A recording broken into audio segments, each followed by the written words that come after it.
And I think that's where you kind of got to go big picture here. Because trust me, the hot takes were all over social media this weekend. Trey Lance is the biggest bust ever. This is the worst draft day trade in NFL history. Kyle Shanahan and John Lynch are on the hot seat. They were lucky that Brock Purdy saved their jobs. Again, a lot of takes that we can get into, and we can discuss whether or not Trey Lance does join that list of the biggest bust in NFL history. But to me, it's more about the bust of the draft pick being made. It's the 49ers who had a Super Bowl-ready roster deciding to go out and draft a developmental quarterback at number 3 overall in a window in an era where you don't have time to develop a quarterback. And that's the thing that stands out about this trade. It's not the fact that Trey Lance lost his job due to an injury and his broken ankle last year. Nothing against Brock Purdy. I'm a guy that's came on air 1,000 times and said Brock Purdy deserves the starting job. Look what he did last year. He's earned it. He's taken advantage of the opportunity that Trey Lance did not do. But the fact that you're giving up on Trey Lance for Sam Darnold, the same guy that was seeing ghost, and I get it. There was a lot of talk this offseason about the arm talent and how well Sam is doing in practice. And we heard Kyle say that they separated over the last 10 to 14 days, including the Raiders preseason game and the Broncos preseason game as well. But there he was making the decision before week 3 of the preseason that, oh, yeah, Sam Darnold's going to be your QB2, Trey Lance is QB3, which led to the meeting. And in my opinion, which we speculated last week, it led to Trey Lance going to his agent to request a trade. And now we can get to a situation where down the road, you could be facing off against Trey Lance, leading a Dallas Cowboys team, who knows, with Dak Prescott and his injury history, and especially after last year where he led the NFL in interceptions. Jerry Jones has got a new toy, and maybe there will be a path down the road where Trey Lance does face off against Sam Darnold or Brock Purdy. Maybe even in a potential playoff matchup, because that's what we saw last year, the Cowboys and the 49ers in a playoff matchup. But getting back to the original point, just how big of a colossal of a failure this was as a draft pick trade. You want to talk about some of the worst trades in NFL history? I know people will throw out Herschel Walker. I know people will throw out who's the biggest bust, Jamarcus Russell, Ryan Leaf. The difference to me is at least Jamarcus Russell and Ryan Leaf had a college pedigree, had something that you had at least some evidence that you were drafting these guys on. Trey Lance was so unknown coming out of North Dakota State, which again begs the question on why the 49ers had to even move up from number 12 to go get him at number 3. I thought he might have fallen down the draft boards just like we saw with Mac Jones. And again, this goes back to pulling the trigger and making that trade. And now it's kind of led to a narrative that, oh, this trade really didn't hurt the 49ers because they got Brock Purdy. Now, I think that's a completely separate argument. Yes, they might have found themselves in a lucky situation to draft Brock Purdy with the Mr. Irrelevant pick. Shout out to all the guys behind the scene, whether it was Brian Greasy, who fell in love with his tape in college and led to them bringing him in. But I'm not just going to wash this trade away because you do have Brock Purdy, because the 49ers were still in the NFC Championship game last year, and they still have a chance to compete and get back to the NFC Championship game again this year. But you're telling me it doesn't hurt your team when you could have had 3 more first-round talents on it, an extra third-round pick? You're telling me you wouldn't want to be like the Dallas Cowboys who now not only have Trey Lance, but have Michael Parsons, who they selected, with that number 12 overall pick? You're telling me you wouldn't want a Jamar Chase, a Jalen Waddle, Justin Fields in that situation? No, moved on from Justin Fields. I mean, look at all the talent that came after it. Look what the Miami Dolphins were able to do with those draft picks. They were able to flip it for Tyreek Hill, Bradley Chubb. They got the Jalen Waddle pick out of it. They turned all of that around. So again, I'm just not dismissing this trade just because of Brock Purdy and the fortunate situation that the 49ers found themselves in. And I think that was kind of the message that both John Lynch and Kyle Shanahan told the media on Friday after the game, that we're taking accountability. We are admitting our mistakes and moving on from Trey Lance. But again, to move on after only seeing this kid start 4 games, only play in 8 games. It's been a hell of a ride. Yeah. It's been a ride going back to his first preseason game where he hurt his fingers against the Raiders. Landed his hand on someone's helmet. That set him back year 1 behind Jimmy Garoppolo. To them moving on from Jimmy G, handing the keys to the car to Trey Lance, saying, hey, kid, we just went to an NFC Championship game. Now it's your turn. Now it's your opportunity. And, of course, we also what happened with Trey Lance going down and breaking his ankle. That led to Jimmy Garoppolo Part 2, the electric boogaloo. But then Jimmy goes down, and now Jimmy's out in Las Vegas, out on the strip with the silver and black. It's been a hell of a ride, guys. And we know how great of a season it was for Brock Purdy. And again, nothing against Brock Purdy here, but the fact that the 49ers are giving up on Trey Lance for Sam Darnold, that's the storyline to me, and that's a storyline that we can get into with some sound from John Lynch and Kyle Shanahan on the other side and discuss whether or not you think Kyle and John are on the hot seat. I don't think so.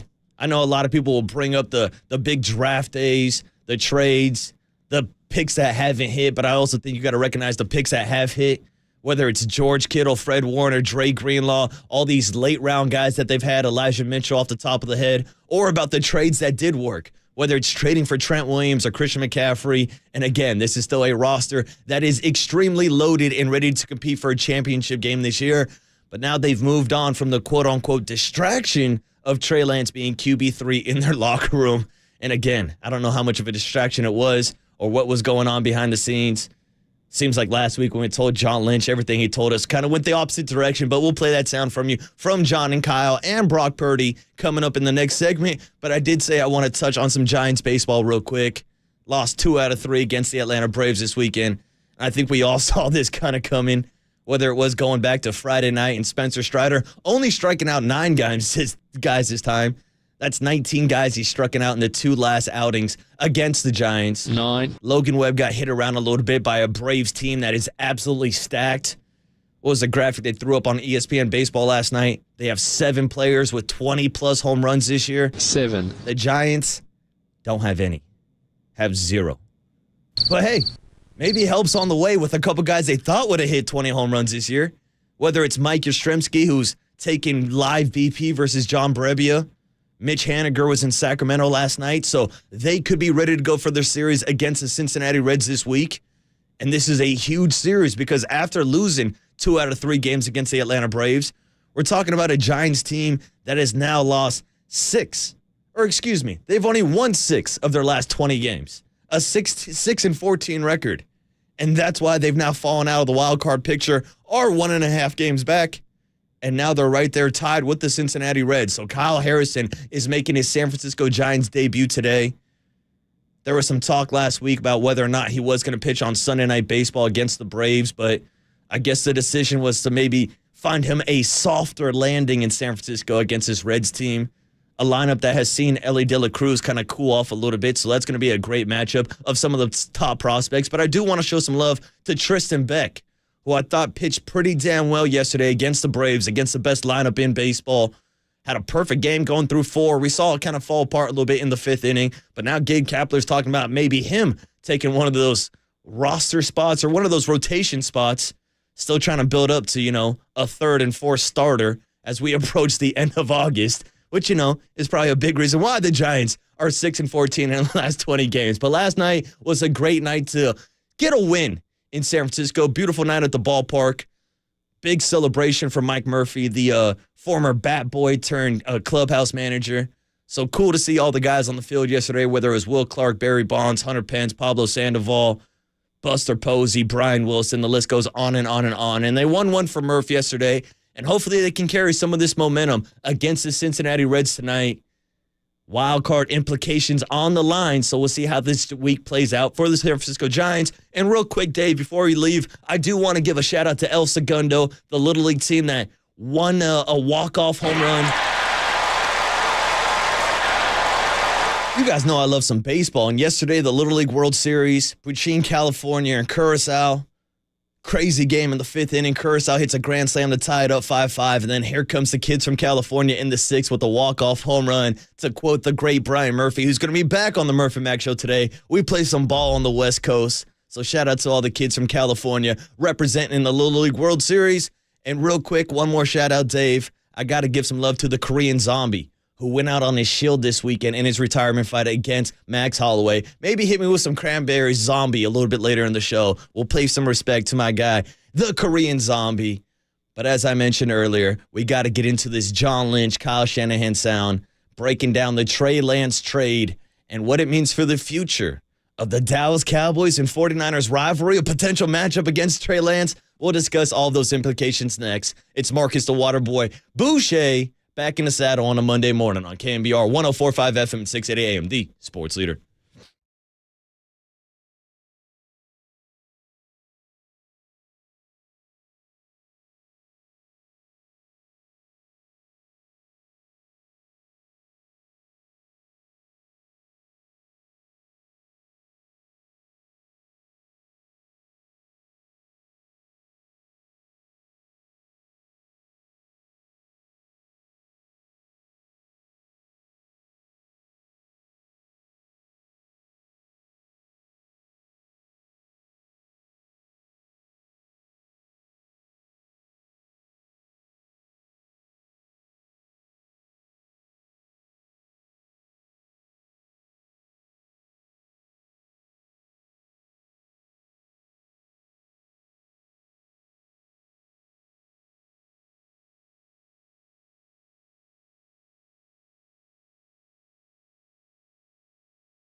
Big news right away to open our show tonight. 2.5 hours before kickoff, it was announced the 49ers have traded quarterback Trey Lance to the Dallas Cowboys for a 4th-round draft pick. He was here for just 8 games and 4 starts, so now he is the 3rd quarterback in Dallas.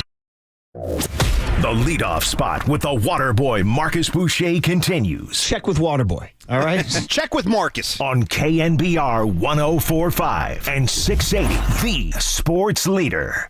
The Trey Lance era in San Francisco is over. Down goes Lance. Down goes Lance. Down goes Lance. And, of course, that was Greg Papa breaking the news on the 49ers broadcast this weekend, right before the 49ers' final preseason game against the LA Chargers, a game that they did lose 23-12, but a game that I think a lot of fans showed up expecting to see Trey Lance and what could have been his last game in the red and gold. Well, you guys all know the news by now. Trey Lance, in fact, did not suit up and instead was traded to the Dallas Cowboys for a 4th-round draft pick. And now, whether or not you want to view this as the 49ers waving the white flag or admitting their mistakes by trading for Trey Lance, they're moving on with Brock Purdy and Sam Darnold, but there are still going to be a lot of ramifications from this trade. Whether it's the future of Trey Lance with the Dallas Cowboys, you know, the same Dallas Cowboys that you faced off against the playoffs last year and has been one of your biggest rivals for the last 20, 30-plus years. And the reports on whether or not the 49ers were trying to trade him to an AFC team. I saw there was links to teams like the Buffalo Bills, but the Dallas Cowboys came out with the highest offer of a 4th-round draft pick for a man that was drafted number 3 overall just 2 years ago. And that's just the mind-scratching or head-scratching thing to me, is the fact that the 49ers are giving up on Trey Lance after only 2 seasons and 1 offseason and 2 training camp games. And that was enough evidence to move on and to go with Sam Darnold. It's nothing against Brock Purdy and what he's done to take advantage of that opportunity. And we can get into the discussion over whether or not Brock Purdy has saved the jobs of Kyle Shanahan and John Lynch by taking the 49ers all the way to the NFC Championship game last year. I saw Robert Griffin III and Will Compton were going back and forth on Twitter about whether or not they should be on the hot seat. I think that's a discussion down the road. But right now it's time to focus on the Trey Lance discussion. Because after Greg Papa broke the news, John Lynch actually stopped by with Papa and Tim Ryan. And just like me and Paulie Mack had the exclusive last week with John Lynch, so did John Lynch and Tim Ryan in the booth. They were the first people to talk to John Lynch post the Trey Lance trade. And here was John's breakdown explaining what happened, how they came to the decision to send him to the Dallas Cowboys, and what it means for the future of Trey Lance. Yeah, really hard day. Such a wonderful young man. We took a shot and it didn't work out. We own that. We take accountability for it. But I think, as I think you guys do, his story is still very much unwritten, and I'm excited for Trey. Dallas stepped up and really wanted him, and they came after him, and I think it's going to be a great landing spot for him. I could tell everybody it wasn't for lack of effort on Trey's part or on our part that it didn't work. Circumstances took hold, and he struggled through injuries, and this team's ready to win, and we like our quarterback room. We like Brock Purdy a lot. We like Sam Darnold, and we like Brandon Allen. So we wish Trey all the best in Dallas, and we'll always care about that young man and admire his work ethic and the person that he is. Now, here's the question, Dave. Do 49er fans really wish the best for Trey Lance moving forward? I think if he would have ended up like on the Jacksonville Jaguars or Tennessee Titans or somewhere over in the AFC, we'd be like, yeah, we're rooting for Trey. But it's the fact that he's on the Dallas Cowboys. I think if we're being honest with you, I don't think people want to see him succeed. And then if he does, then you have to deal with the fact that you gave up on him at 23 years old, traded him for a 4th-rounder when you traded 3 first-rounders and a 3rd-round draft pick, and now he's having success out in Dallas. And that's a lot of what-ifs. And again, looking at the Dallas Cowboys' current roster, the talent they have, looking at Dak Prescott's injury history, and also the fact that he led the NFL in interceptions last year, it's not far-fetched to think about that future with Trey Lance. But to think about the future, you got to reflect on the past. And that's why we do got to look back on this Trey Lance trade. And the fact that the 49ers are, again, giving up on this kid after he only played in 8 games. 4 of them which he started. It's actually the least amount of snaps and the least amount of games played by a top 5 pick by a quarterback in NFL history. That's it. Nobody has had less playing time as a top 5 pick since the NFL draft started in 1967.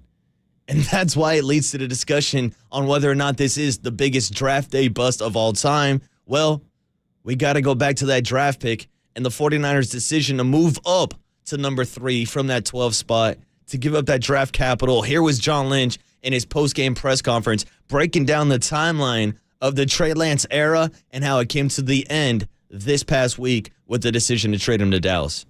You know, I guess that was Wednesday when Kyle informed Trey of the decision with Sam being the number 2. And, I think that led to just some organic conversations between them. And Kyle came up to my office and just said, hey, as we started talking, Trey's like he always is. He's all in, but he did suggest and ask, hey, if we could find the right opportunity, that he would appreciate that. He also said he'd be here and continue to compete. And, I had a chance then to talk to Trey's agent, and, I gave him my word that, I'd look and see what's out there. So we started that process, and, it culminated today with Dallas happening. And it felt like a long time, but it was really a short period of time, a couple days where we're talking to teams and teams are reaching out to us, and the end result was what we ended up with. Yeah, and the end result is now Trey Lance is going to be wearing a helmet with a Dallas star on the side of it. And it's interesting to look back at this whole entire 24 hours, 48 hours, 36, like the last 2-3 days, going back to when me and Paulie Mack interviewed John Lynch last Thursday. Going back to when Kyle Shanahan said earlier in the week that he wasn't going to name his QB2 until the day before the Pittsburgh Steelers game. Fast forward 24 hours later, and apparently he told Trey Lance and Sam Darnold that Sam was going to be QB2, which led to separate meetings between Kyle and John with Trey Lance, which, of course, now, as we know, led to a trade request from Trey Lance's trade camp. A question that I asked John last Thursday, and yeah, I get it. John's a GM. He's in the midst of trying to work out a trade, so he kind of deflected the answer. But now we do know that it was Trey's camp that said, hey, if I'm going to be QB3, I'd rather go somewhere else. Because with the 49ers, the way that they set up their camp, it's all Brock Purdy, and the second-string quarterback is the one getting the reps against the scout team or with the scout team offense. And that's why if you're trying to develop Trey Lance, he's not going to get any reps as QB3. But then again, it goes back to the circling around the question, why did you draft a developmental quarterback with the 3rd overall pick that you had to trade up and go get with a win-ready-now roster? That's a decision that John and Kyle made, and now they're dealing with those ramifications. And now they're going to go with not only Brock Purdy, but Sam Darnold. And so here was Kyle Shanahan on Friday talking about that conversation he had with Trey and when he made the decision that Sam Darnold would be the backup quarterback and that the 49ers would move on from Trey. We decided on our 2 we're going to be that we were going with. We'll see how our 53 works out to see if we're going to keep 3 or not. And when we told Trey, when we told him that he wasn't the 2, I said we'd like to keep him here as the 3. But we also want to do what's good for him too. And we'll see how this plays out. Now, when we looked into other teams and he told us that he would like another opportunity to go somewhere where we had a chance to be the 2. We thought we got some good deals for him. There's a number of teams involved. To end up getting the 4th was a little better than we anticipated and clears up a lot of money and allows a better situation for him too. And this goes back to last offseason when Brock Purdy went down with a torn UCL in the NFC Championship game. Kyle Shanahan, as you'll hear in the next cut, had a conversation with Trey. Said that this was going to be Brock Purdy's job, which, again, I don't know why there was any confusion on who was going to be QB1 coming into the season as long as Brock Purdy was healthy. But think about the butterfly effect of that Brock Purdy injury. Do the 49ers go out and sign Sam Darnold if Brock doesn't get hurt? We might be looking at a situation where Trey's QB2 with no competition. But because Brock was hurt, because the status of his availability in week 1 wasn't questioned, the 49ers went out and signed Sam Darnold, which, hey, maybe was an indication that they didn't have too much faith in Trey Lance to begin with. But then you look even like farther past that and you start reading the tea leaves of what does this mean? What does that mean? Did Trey Lance really have a chance to compete when the 49ers named Sam Darnold their QB2? Now, I've talked a lot about going out to the joint practices. I've been at every preseason game this year. And for my own eyes, it's not like Sam Darnold has blown me away, hasn't really taken off and ran with the job. But according to Kyle Shanahan, there was that separation between the two. And that, of course, led to the decision to name Sam QB2 and to give up on Trey Lance. But now, it's time to move on, I guess, from a 49er perspective. But again, you never know how it's going to linger. Here was Shanahan talking about that same conversation that he had with Trey and how he told him that Brock was going to be QB1 and what's the difference between him or Sam Darnold. This right here, Dave, is cut Z7 right here of Kyle Shanahan discussing that, hey, Brock Purdy was always the guy. He came in, he took advantage of the opportunity. Trey Lance, your time is over. Here's Kyle Shanahan. I told Trey the same thing I told you guys. Brock since day one. So, I mean, it's been everything we've told you guys, we've told him. We said if Brock was healthy, it was going to be hard for anyone to beat him out with what he put on tape last year. If he's not healthy, Sam and Trey were competing for the 1 spot. If he was, we thought they'd be competing for the 2. That's what we said before they got here. That's what they said when they got here, OTAs and training camp, and that's the way it worked out. They had OTAs together. They had all these practices, and Sam won that competition. And that was enough for Kyle. He saw what he did in OTAs. He saw what he did in training camp. I mean, we all watched the Raiders preseason game where Trey really didn't look good. I thought he had his moments in game 2 against the Denver Broncos, but it seemed like that was the direction of the decision that was going to be made by Kyle, and that's why he told him. That's why he changed his mind about waiting until week 1 of the season. And hell, to be honest with you, it might have to do with something that the 49ers have to cut down to their 53-man roster by tomorrow. I mean, every NFL team does. But if you would have waited till week 1, then you would have had to make that decision with Brandon Allen, whether or not you were going to cut him and try to sneak him onto your practice squad. Still going to be interesting to see if they do put 3 quarterbacks on that 53-man roster. Well, that's pretty much the bottom line now, is that the 49ers are looking to move on. And they got pretty much what we all thought the trade value for Trey Lance would be, a day 3 draft pick. Whether it was going to be a 4th rounder, a 5th rounder, a 6th rounder, or maybe even a 7th. Trey Lance was traded for a 4th rounder. And from my perspective, it's not a trade that I like. I would have preferred that Trey stayed on the team as either QB2 or QB3 because we all know the 49ers have had depth chart issues at quarterback over the last few seasons, even before Trey Lance was drafted. But it comes down to what Trey wants. And it sounded like Trey wanted out of San Francisco. So the 49ers had to sell low on Trey. After investing all that draft capital on him, now they get a 4th-round draft pick after they spent 4 picks to go get this guy at number 3 overall. Here was John Lynch talking about the draft compensation that they're getting for Trey now. It's not what it looked like when we first started having conversation, went anywhere close. So it did advance in a hurry today, and so... not doing cartwheels over it because my preference would have been that it worked out, and it didn't. And there's circumstances for that, and we can explain them away, but the reality is the reality. He had a couple opportunities. I think injuries played a part. And, where we're at as a team, we felt like this was the best situation for us, also the best situation for him. Yeah, I think it's more the latter. I think this is the best situation for Trey. Now he gets to go to Dallas, compete with Cooper Rush for the backup quarterback. I think that's eventually a job that he's going to win. I don't think the Dallas Cowboys are trading a 4th rounder for a 3rd-string quarterback. But then again, nobody really knows what Trey is. That's the kind of takeaway for me, is the fact that you're giving up on this 1st-round draft prospect after only 2 seasons, after he plays less than 300 snaps, 4 career starts, 8 games, the least amount of playing time by a top 5 draft pick in NFL history. And that's why people are talking about maybe it being the worst draft day trade in NFL history. And here's John Lynch actually breaking down the compensation that the 49ers had to give up to move up from that number 12 pick why they did it, and if it factor into any of the decisions moving forward with Trey.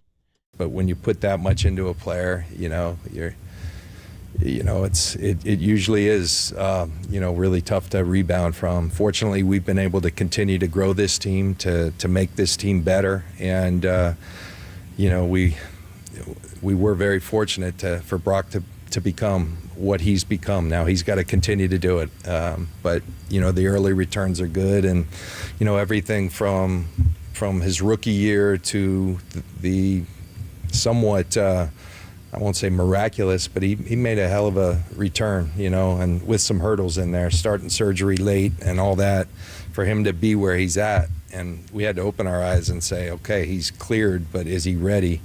And he kept showing us that he was. And then the other things transpired that led us to where we're at. And that's where they are now, with Brock Purdy QB1, Sam Darnold QB2. Something I don't have an issue with Brock Purdy winning the starting job. But again, to give up on Trey Lance because of Sam Darnold, maybe he will be a better backup quarterback. Seems to me he's the safer option. And that's really what I think the 49ers are looking for. After seeing what Brock Purdy was able to do with this offense, they just need a kind of high floor backup. Yes, I think the upside's higher with Trey Lance, but he's not going to want to be on the team as the QB3, and that's why they made a decision to move on. And that's why it's now led to conversations on whether or not Brock Purdy is the Lord and Savior of the 49ers. I mean, hell, he saved the season last year. And that's why I think there's a big narrative out there that, the 49ers can kind of just wash their hands and move on. This doesn't affect the team. No harm done. They still made it to the NFC Championship game last year, right? No, I think that's a bad argument because I still think the 49ers would like to have a first-round offensive lineman on their team, a first-round defensive back to maybe replace Jimmy Ward, a first-round bookend pass rusher to play opposite of a Nick Bosa. Or Dave, maybe they draft another quarterback with one of those draft picks. Who knows? But to just say just because they got Brock Purdy, who cares? Let's just move on. No, I think you do have to look at it in retrospect. It's what John Lynch talked about also. Yes, they found themselves in a great situation where Brock Purdy took their team to the NFC Championship game, and they're still going to compete this year at the same level in the NFC. But I mentioned it earlier. If Brock Purdy never gets hurt, maybe the Niners don't bring in Sam Darnold. Hell, maybe if Brock Purdy was never drafted by the 49ers, we'd be going into another season where Trey Lance is QB1 going into the season because of that expectations in the draft capital. But that's why they're moving on, because they have Brock Purdy and they feel more comfortable with Sam Darnold. So the last piece of sound I wanted to play for you here in this segment was some sound of Brock Purdy talking about his relationship with Trey Lance, how he helped him in his rookie year with those trade packages, or those blitz packages, I should say, breaking down film, and how he's kind of gotten his welcome to the NFL lesson by watching what's gone down with Trey Lance and Jimmy Garoppolo in the quarterback carousel that has been the 49ers through the last couple of seasons. Yeah, I mean, it's just sort of goes to show you, man, like you're in the NFL, the positions and how everything looks, the depth chart, like it all can change overnight, just obviously depending on what happens and situations and stuff. But, for me, it's like, how can I be present? How can I be where I'm at? Not trying to get wrapped up in, he's first, second, third, whatever. The more you think about that kind of stuff, the more it can consume you and affect how you play. And so for me this past year, man, it's been do what I'm told from the coaches, and then, everything else happens how it ends up happening. And that's just sort of how I look at it. But, yeah, it is wild. Sort of like welcome to the NFL kind of thing. Yeah, welcome to the NFL, kid. The not-for-long team. And if you're Trey Lance, it really wasn't a long tenure here in San Francisco. 2 seasons, folks. 4 starts, 8 games. It's kind of reminiscent of what we just saw with the Warriors and James Wiseman after giving up on him and shipping him out to the Detroit Pistons. We saw what happened with Joey Bart and the San Francisco Giants. That's why it's not hilarious, especially not from their standpoint. But when we've been riffing about this with Murph and Mac, but the Joey, Trey, and James Wiseman all sharing an apartment and not living up to expectations, which one was the worst draft pick? I don't know. Joey Bart's the only one still on the roster, still swinging it for the Sacramento River Cats. Meanwhile, James Wiseman is gone, and now is Trey Lance also. But man, oh man, what a crazy story this has been over the past week. Pretty cool to be a part of it, interviewing John Lynch. And now I just found out from Murph walking in the bullpen that he's off again this Friday. So it looks like I'm going to have another sit-down conversation with John Lynch and discuss whether or not this was one of the worst draft day busts in NFL history, or if you think straight up Trey Lance is the biggest bust in NFL history. We'll talk about the failure of the Trey Lance era here in San Francisco and hear from Kyle Shanahan on whether or not it was a failure from Trey's standpoint or from the 49ers front office. 808 KNBR is the number if you want to check in on the Golden State Lumber and Building Materials text line. We'll talk more Trey Lance on the other side and then get back to some Giants baseball before we make the connection with Murph and Mac. It's the Waterboy Marcus Boucher on a Monday morning on KNBR 104.5 FM at 680 AM, the sports leader.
All right, welcome back to the leadoff spot on a Monday morning. It is Marcus Boucher back with Overnight Dave behind the glass. And I told Dave this morning, as soon as I walked in at like 4:15 a.m., I said, man, there was a lot going on this weekend, whether it was the Giants and the Braves squaring off on Sunday Night Baseball, the Giants being able to salvage a win and not get swept by the Braves, leading to the Kyle Harrison San Francisco debut tonight against the Cincinnati Reds. But this morning, I feel like we got to talk all 49er football. And trust me, there are plenty of storylines to get into with the NFL season now being 2 weeks away. Oh, by the way, where the hell is Nick Bosa at? That's probably the number one question that we're going to start talking about over the next week or two. Where you see? That's a discussion we got into with John Lynch last Thursday, where we heard him say that he was concerned for the first time about the Nick Bosa situation. Not going to San Fran. Yeah, we'll see what happens with the future with Nick Bosa. And if he is going to get paid, maybe he's just waiting for Chris Jones to get paid by the Kansas City Chiefs so that he can get the highest contract from a defensive player in NFL history. But there's also storylines of like what's going on with the kickers now. Jake Moody, another guy that I asked John Lynch about last week, is dealing with an injury. Zane Gonzalez has an injury. So now the 49ers going to call up and beg Robbie Gould to come back to red and gold? I don't know. We'll get into those discussions with John Lynch on Friday also. But I feel like we do got to put a bow on these Trey Lance trade discussions and just talk about the real possibility of maybe Trey Lance squaring off against his 49ers team down the road, whether it's as soon as week 5 or maybe even a potential playoff matchup after Dak Prescott's long, lengthy injury history and the fact that he led the NFL in interceptions last year. But stay tuned, folks, because we do have sound from Jerry Jones talking about this trade that we can get into. But I did want to talk about the original trade, the 49ers moving up from draft pick number 12 all the way to number 3, which I think you've got to admit will go down as maybe one of the worst trades in NFL history. And that's why there's been a lot of discussion over the weekend over whether or not Trey Lance is the biggest bust ever or the 49ers and making this move is the biggest bust ever. Because I think, as you heard from John Lynch in the last segment, the book still is unwritten on Trey Lance. I'll check back in 3-4 years if I'm still on air on whether or not Trey Lance's career turned out the way that people are speculating now, or if he does go down a path like Alex Smith, who struggled here in San Francisco's rookie year, eventually got into a groove with Harbaugh, but then left to go play with Andy Reid and was damn near in the MVP conversation. So who knows what's going to happen with the future of Trey Lance.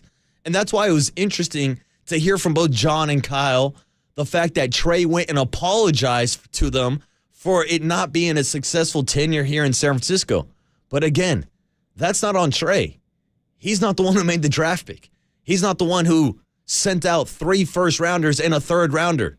And he's not the one sending himself out of San Francisco now. Or maybe he was since he put in the trade request. But again, to me, this is a bigger failure on part of the 49ers front office than it is on Trey Lance. Now, he could have taken the job and ran with it. A couple injuries played a factor into it. But here's Kyle on that same topic about whether or not this has been a failure for Trey Lance or just a failure for a team that's competing for Super Bowls to draft a developmental quarterback at number 3 overall. I mean, obviously, we took our shot and it didn't work out. So, I mean, that's on us for that. But I'm not going to say anything as in failure. That'd be too much of a negative towards Trey. I get our deal. We took a shot to go for that. We were hoping that he could be our guy, and that didn't work out. So I understand that from our standpoint, but I still do believe in Trey. And, about 3 years ago, we had the 12th pick in the draft, after that COVID year, but we thought we had a really good team. And we didn't think we'd have a chance again to get close to that top area to take a quarterback in the top 10. And when you have the 12th pick in the draft, we went into it realizing it was a risk, but we thought we weren't going to pick that high again for a couple of years, and we would never have a chance to move from 12 to 3. We tried to move up to a number of spots before that, but 3 was the first one that would do it. We looked into everything between 12 and 3, and we got that, and we took our shot, something we believed in and a person we believed in. Was hoping he could play more his first year. We knew he wouldn't come in and just take it over from Jimmy, but we were hoping to mix it in and kind of give him some experience. But once he broke the finger and stuff, it just got tougher for him as time went. We knew we'd commit to him the next year, which we did. We knew he wasn't fully ready in every aspect, but we knew he had a skill set that we could put some stuff together to give him the chance to compete and grow with a good team as he developed as a full quarterback. And he got hurt in the first quarter of the second game, which kind of set that back. And now we're here in the 3rd year, and we still got a good team, and we thought it would be Trey. I think we got pretty fortunate falling into still having a rookie quarterback in our 3rd year that happened to be the 7th round pick. And we also look back at it as we didn't think with having the 29th pick, which those 2 first-round picks ended up being the 29th pick in the draft, which we were expecting it to be late. We were hoping it would be 32 or something like that, but we know with two 2 first-round picks that are both at 29, you can never even consider to move up to something like that. And so we had to act then, and we did. Didn't work out, which can be a huge challenge, but that's why we feel pretty fortunate what we fell into. We knew we were taking a risk. Again, it begs the question, should you be taking a risk? Especially when you're mortgaging the future to go up and trade a guy that didn't really have a long resume at North Dakota State, a guy that wasn't proven to play D1, top of the line, SEC or Big Ten football. Again, this is all hindsight looking back on the trade now, but there were question marks when the 49ers decided to move up and make this trade. And then you start looking at the butterfly effect. What's happened since then? Of course, you can go over the 10 draft picks that were taken after Trey if you want to make yourself feel bad this morning. Thinking about the fact that the Dallas Cowboys got Trey Lance for a 4th-round draft pick. And, oh, by the way, they drafted Micah Parsons at number 12 overall, the original slot that Trey Lance draft pick was in. You could look at the Miami Dolphins and see what they did with those 3 first-rounders, turning into Jalen Waddle, Tyreek Hill, and Bradley Chubb. And then you start thinking about what Kyle Shanahan just ended that cut on. They fell into Brock Purdy with Brian Greasy scouting him over the summer and saying, hey, this is the last pick of the draft. Why not roll the dice on him? And that's why it feels like there's a narrative out there like, oh, this doesn't hurt the 49ers at all. No, I don't agree with that. I think the 49ers would tell you straight up, we would prefer to use those extra 3 draft picks on maybe an offensive lineman to replace Mike McGlinchey or a corner to replace Jimmy Ward or who knows, a defensive end to play opposite of Nick Bosa or maybe someone to replace Nick Bosa if you don't pay him over the next couple of days. Yeah, Dave, maybe they'll take a kicker. And again, that's what it comes down to me, like this Trey Lance trade package. You give him up for a 4th-round draft pick. This is the same organization that got a 3rd-round pick for Mike McDaniels. Going to get a 3rd-round draft pick for D'Amico Ryans. They got a 3rd-round draft pick for Ryan Carthon going to the Tennessee Titans. So you're telling me they have more draft value than a guy that was drafted number 3 overall. And that's why the Cowboys are buying low.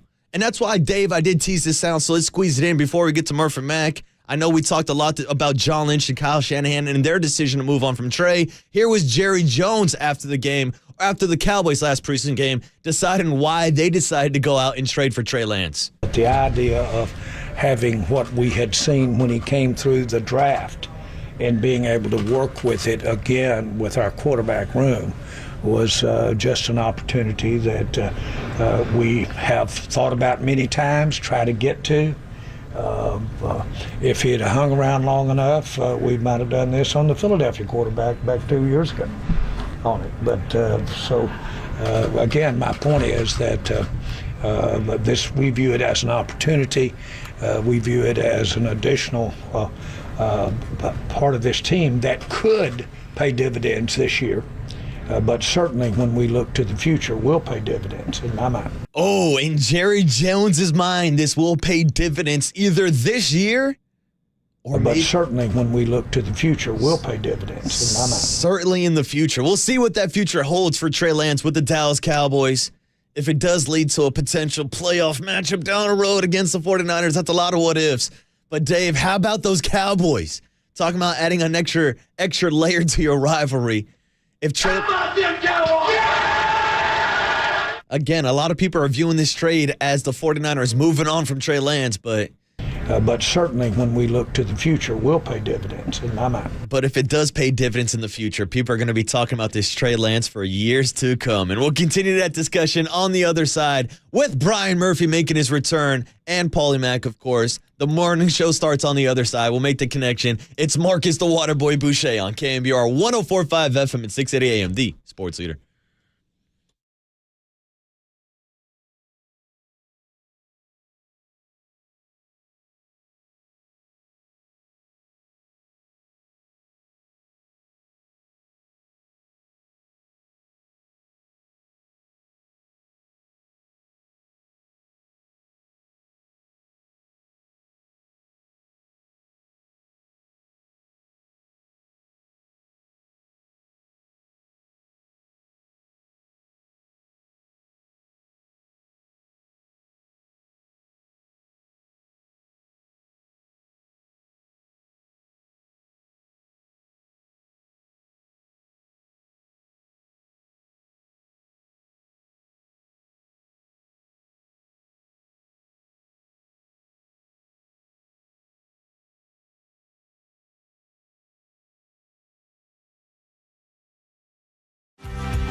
leadoff spot now continues. Follow us on Twitter at KNBR. This is KNBR 104.5 and 680, the sports leader.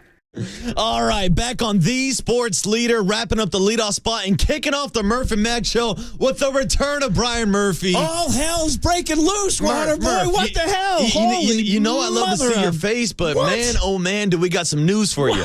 Trey Lance is gone. Kyle Harrison's in San Francisco. Casey Schmidt's hitting bombs. But go back to that Trey Lance thing. Trey Lance is gone. The Trey Lance era is over in San Francisco. I'm already seeing Lone Star Lance on our guest list here. Yeah, let's holy Lance, I go to Dublin, Aaron Judge. I go to my undisclosed location, Trey Lance. So one of my buddies said, you got to leave town, otherwise nothing happens. Yeah. He said so. Well, here's the thing, Murph. You got to leave town so the water boy can get some of these interviews. By the way, you taking what? vacation is can I great give for some my career. applause?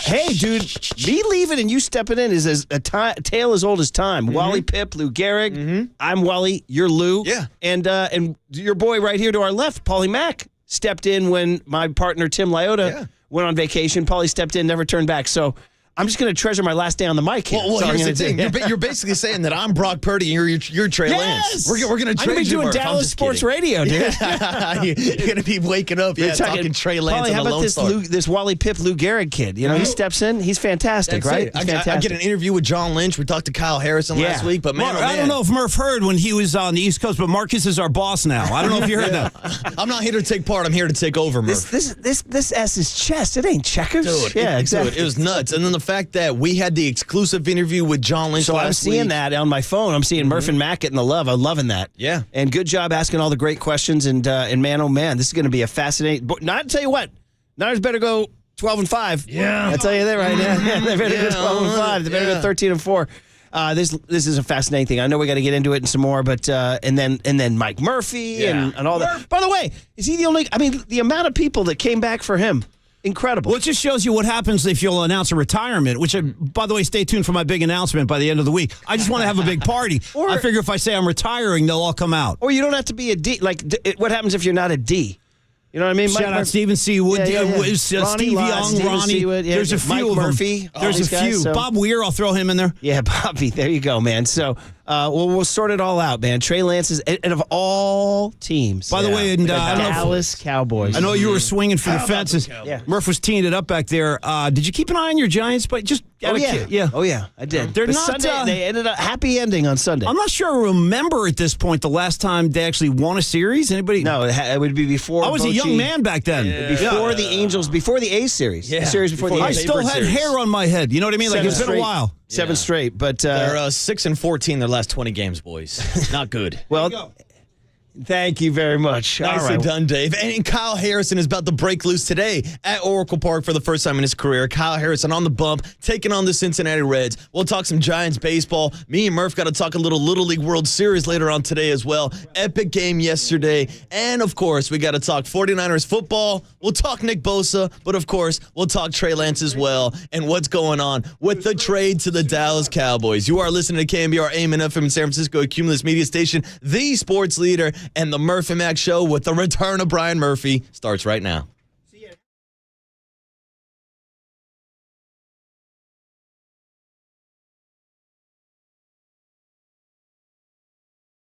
Good morning and welcome to the KNBR Morning Show with Brian Murphy and Paul McCaffrey on KNBR 104.5 FM and 680 AM. The sports leader.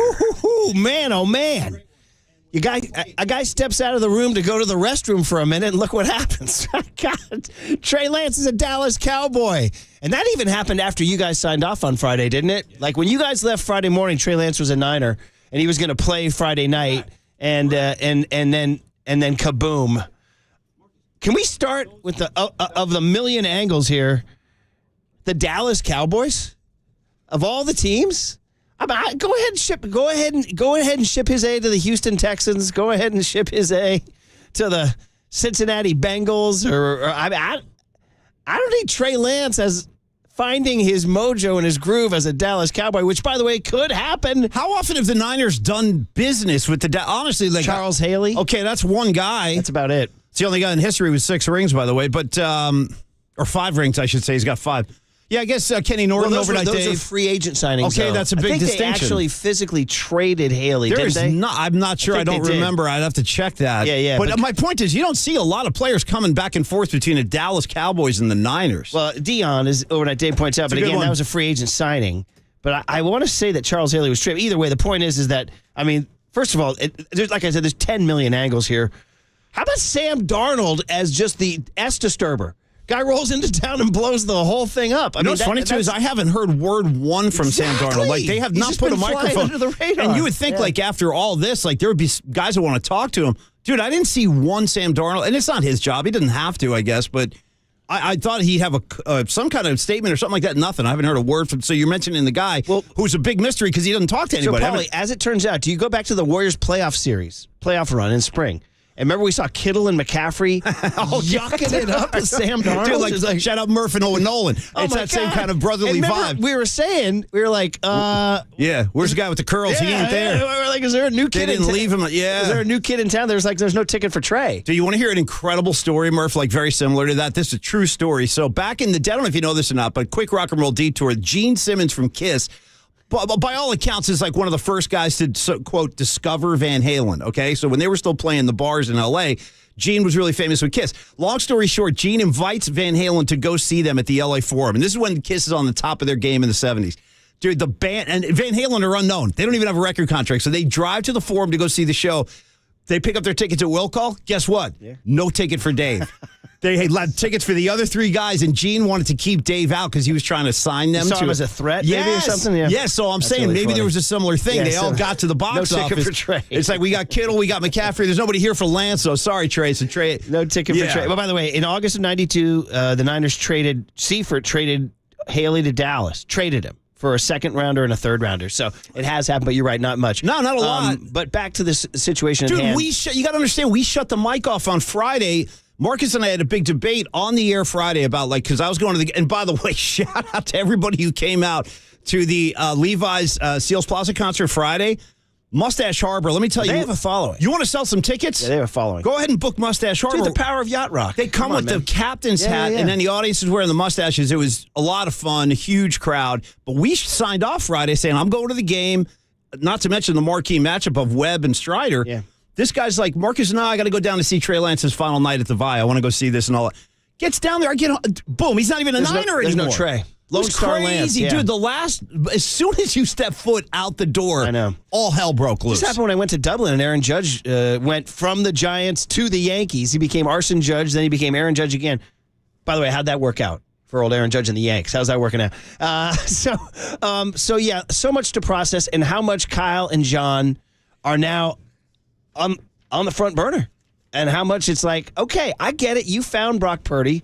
And I get it, you found Sam Darnold, but you better win, man, because you sent a 23-year-old kid with a ton of talent. There he is. I'm just showing him a picture. There he is. You sent him out the door for a fourth-round draft pick. And there's just no getting around it.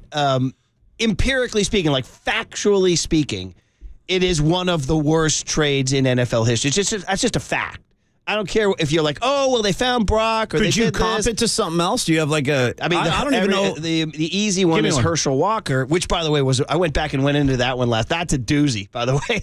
If you're going to talk just pure draft capital, Jimmy Johnson fleeced the Minnesota Vikings. That's what it did for him, too. Worse than the Trey Lance one. He got 3 first-rounders and 3 second-rounders and 3 third-rounders. And the payoff was Dallas won 3 Super Bowls in 4 years. So, especially if Trey goes down there and becomes a winner. But the point is that he could easily see the field, by the way. He could easily wind up playing down there. Oh, dude, Dak has had problems. You want to talk about bum baby, Dak Prescott.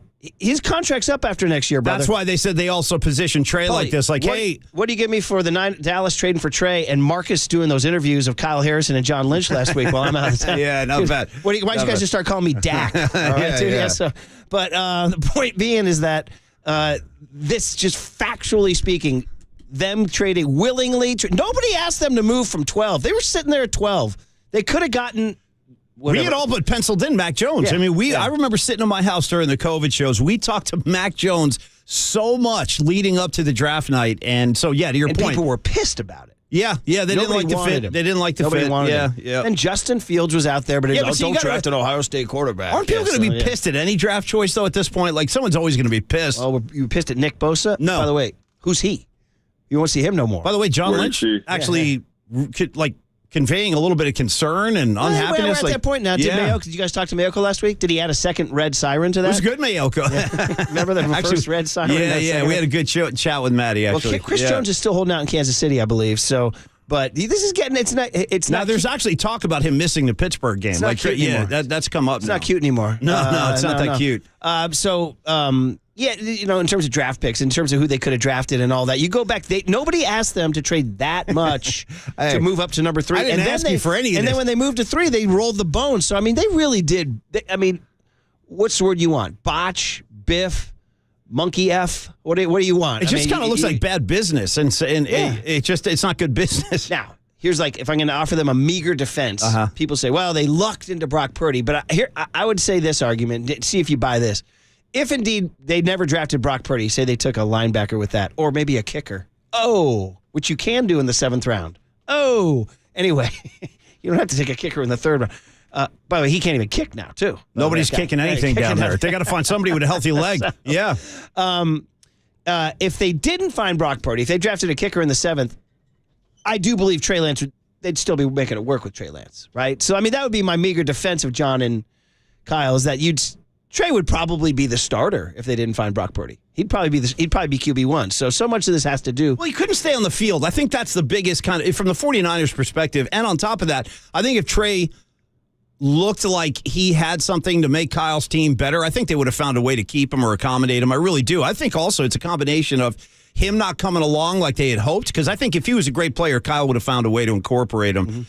I forgot the original point. What was the first? Well, the point is finding Brock Purdy. Well, I was saying, if they didn't find Brock Purdy in the 7th round, Trey would still be here. I see, yeah. I'm saying, we've blown up on this. Unless Darnold was going to come in and steal QB1. There's the other one. By the way, did you guys get any James Wiseman flashbacks? A little bit. We mentioned his name the other day. We did. We mentioned Wiseman. And Jordan. By the way, we mentioned Jordan. Here's the guys 3 we mentioned. young dudes under 25 who had their A's shipped out of town. Bart, Wiseman, Trey. Bam. Bart, Wiseman, Trey, Poole. When's Wiseman moving into the apartment? Bart, Poole, and Wiseman were all top 3 picks. Yeah.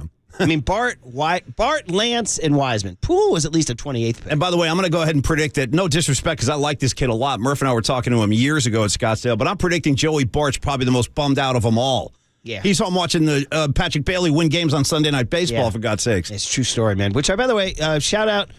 Well, I have some funny stories from American Airlines. Yeah, I would like to ask you how your whole trip went. How was that? Well, first of all, it will involve some discretion, Paul. I'm not going to talk too. First rule about my trip is nobody talks about my trip. We don't talk about dream trips, yeah. Was that a dream trip? No, dream trip is the long scheduled buddies dream trip is this Friday. Oh. Yeah, you going back to back? Yeah, I'm gonna have to text John Lynch. You are out of control. Yeah. Murph just, I tell you what, when 2023 came along, Murph said it's over. I'm moving around now.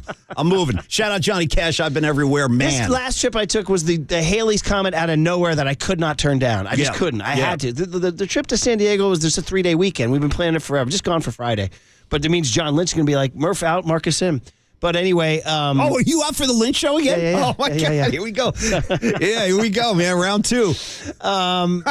Dude, a couple of crazy stories about my American Airlines flight, which I don't know if we have time to get into now. But dude, you ready for this? I don't know. So I have no idea what you're bringing. Air ticket in today's day and age, right? Yeah. Oh well. And that's just the opening bid. When you buy a ticket, they're like, "Oh, really? Would you like to move up to this row? Because we'll offer you for more money. Are you checking bags? Because if not, we're going to charge you."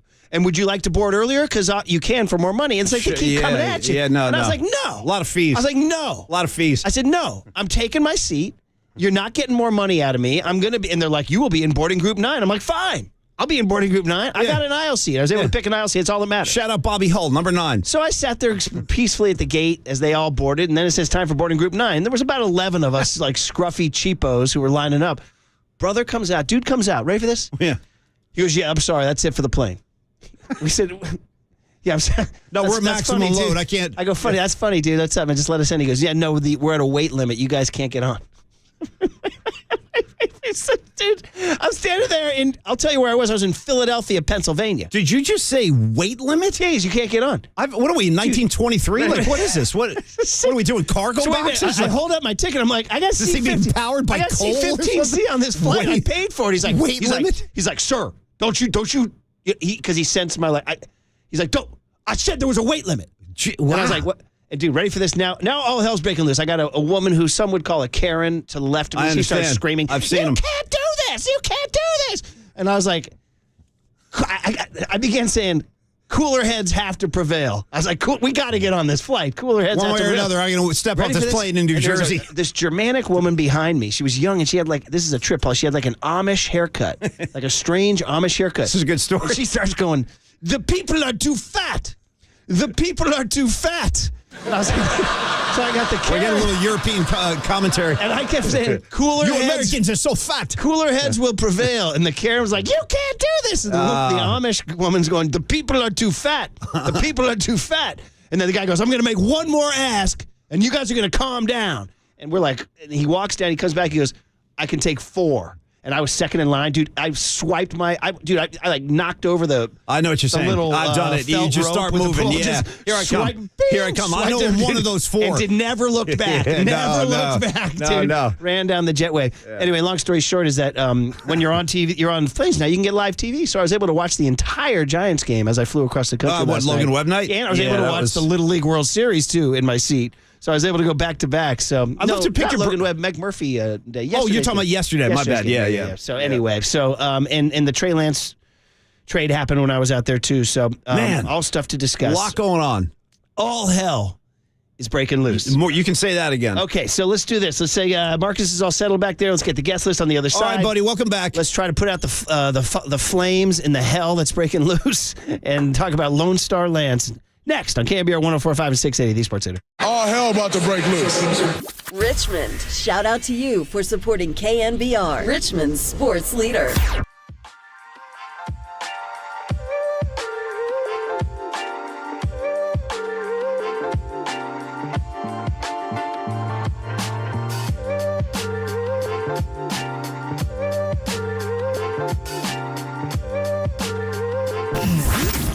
Here's what's trending now. Trending now. On KNBR.com. The Trey Lance era is over in San Francisco. So to get a full breakdown of the trade package that the 49ers received from the Dallas Cowboys, check out that story and more trending now on the all-new KNBR app.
And now, time for the Protect Your Assets with David Hollander Business and Technology Report.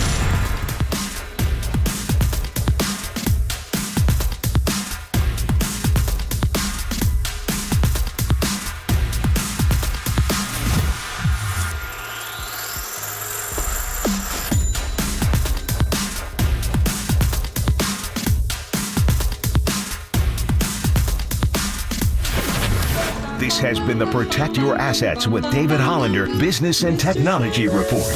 Do you want to pay less taxes this year? Learn more. Listen to David's show every Saturday morning on KNBR or call 1-866-PROTECT. Listen to the sports leader anywhere, anytime. Download the all-new KNBR app. Now, Murph and Matt continue live from the KNBR Casino Matrix Studio. Casino Matrix Progressive Jackpots are here. Where are you? Just drop in. Please play responsibly. 1-800-GAMBLER. Big news right away to open our show tonight. 2.5 hours before kickoff, it was announced the 49ers have traded quarterback Trey Lance to the Dallas Cowboys for a fourth-round draft pick. He was here for just 8 games and 4 starts, and now he is the third quarterback in Dallas. Yeah, really hard day. Such a wonderful young man.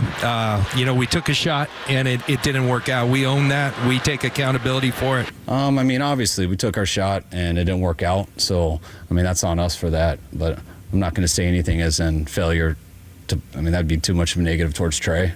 I get our deal. We took a shot to go for that. We were hoping that he could be our guy, and that didn't work out. Man, oh man, good to be back in the studio. Hey, it's me, Brian Murphy. You guys remember me? That's me, Murph and Mac here. I was only gone for 3 days. It didn't seem that much, but 3 days that shook the world from... Geez, let's not even overlook the fact that Kyle Harrison made his debut on the Murph and Mac show. Well, actually, he'd been on the spring training, but Kyle Harrison, the San Francisco Giant, made his debut. Yeah, he did well. Which was cool, and he's pitching tonight. He is. They moved him from Sunday to Monday. Which is cool. Yeah. I like him starting in front of his own crowd. But, dude, in Philly, hostile environment, really dug his heels in because he had a rough first inning, but then he settled in, struck out a bunch of dudes. It was a really nice debut for Kyle Harrison. I thought there was a lot to like. Me too. I really did. Everybody felt great about it. And then the double whammy. Number one, when I leave, is all of a sudden. Were you guys on the air? And first of all, let's welcome Marcus back. He's all settled behind the glass. I feel like his commute. That's your boy. And by the way, get used to him. He's back Friday. No, that's the other. Friday. A lot of people don't know this, but Murph had a stipulation in his contract. He goes, I won't do the first designated number of shows for John Lynch. So. Round 2 coming up, Marcus. Get ready. Well, Lynch and I have a beef, and he and I agreed that we should take a couple weeks off. It'd be best for the relationship. Yeah. I heard John Lynch doesn't want to talk to Murph after he led UCLA taking down the Pac-12. That's what it's all about. Well, that's Mike Silver's beef now, yeah. Mm-hmm. It's Murph's fault. But were you guys on the air when it was reported that Darnold was number 2 and Trey was not on the practice field? Yes, of course. Were you guys on the air when that happened? No, because we found out about that Wednesday afternoon when Trey was not on the field. So that's where I am. I'm on my trip, and all of a sudden my phone's blowing up, and it started with Rap Sheet, was it?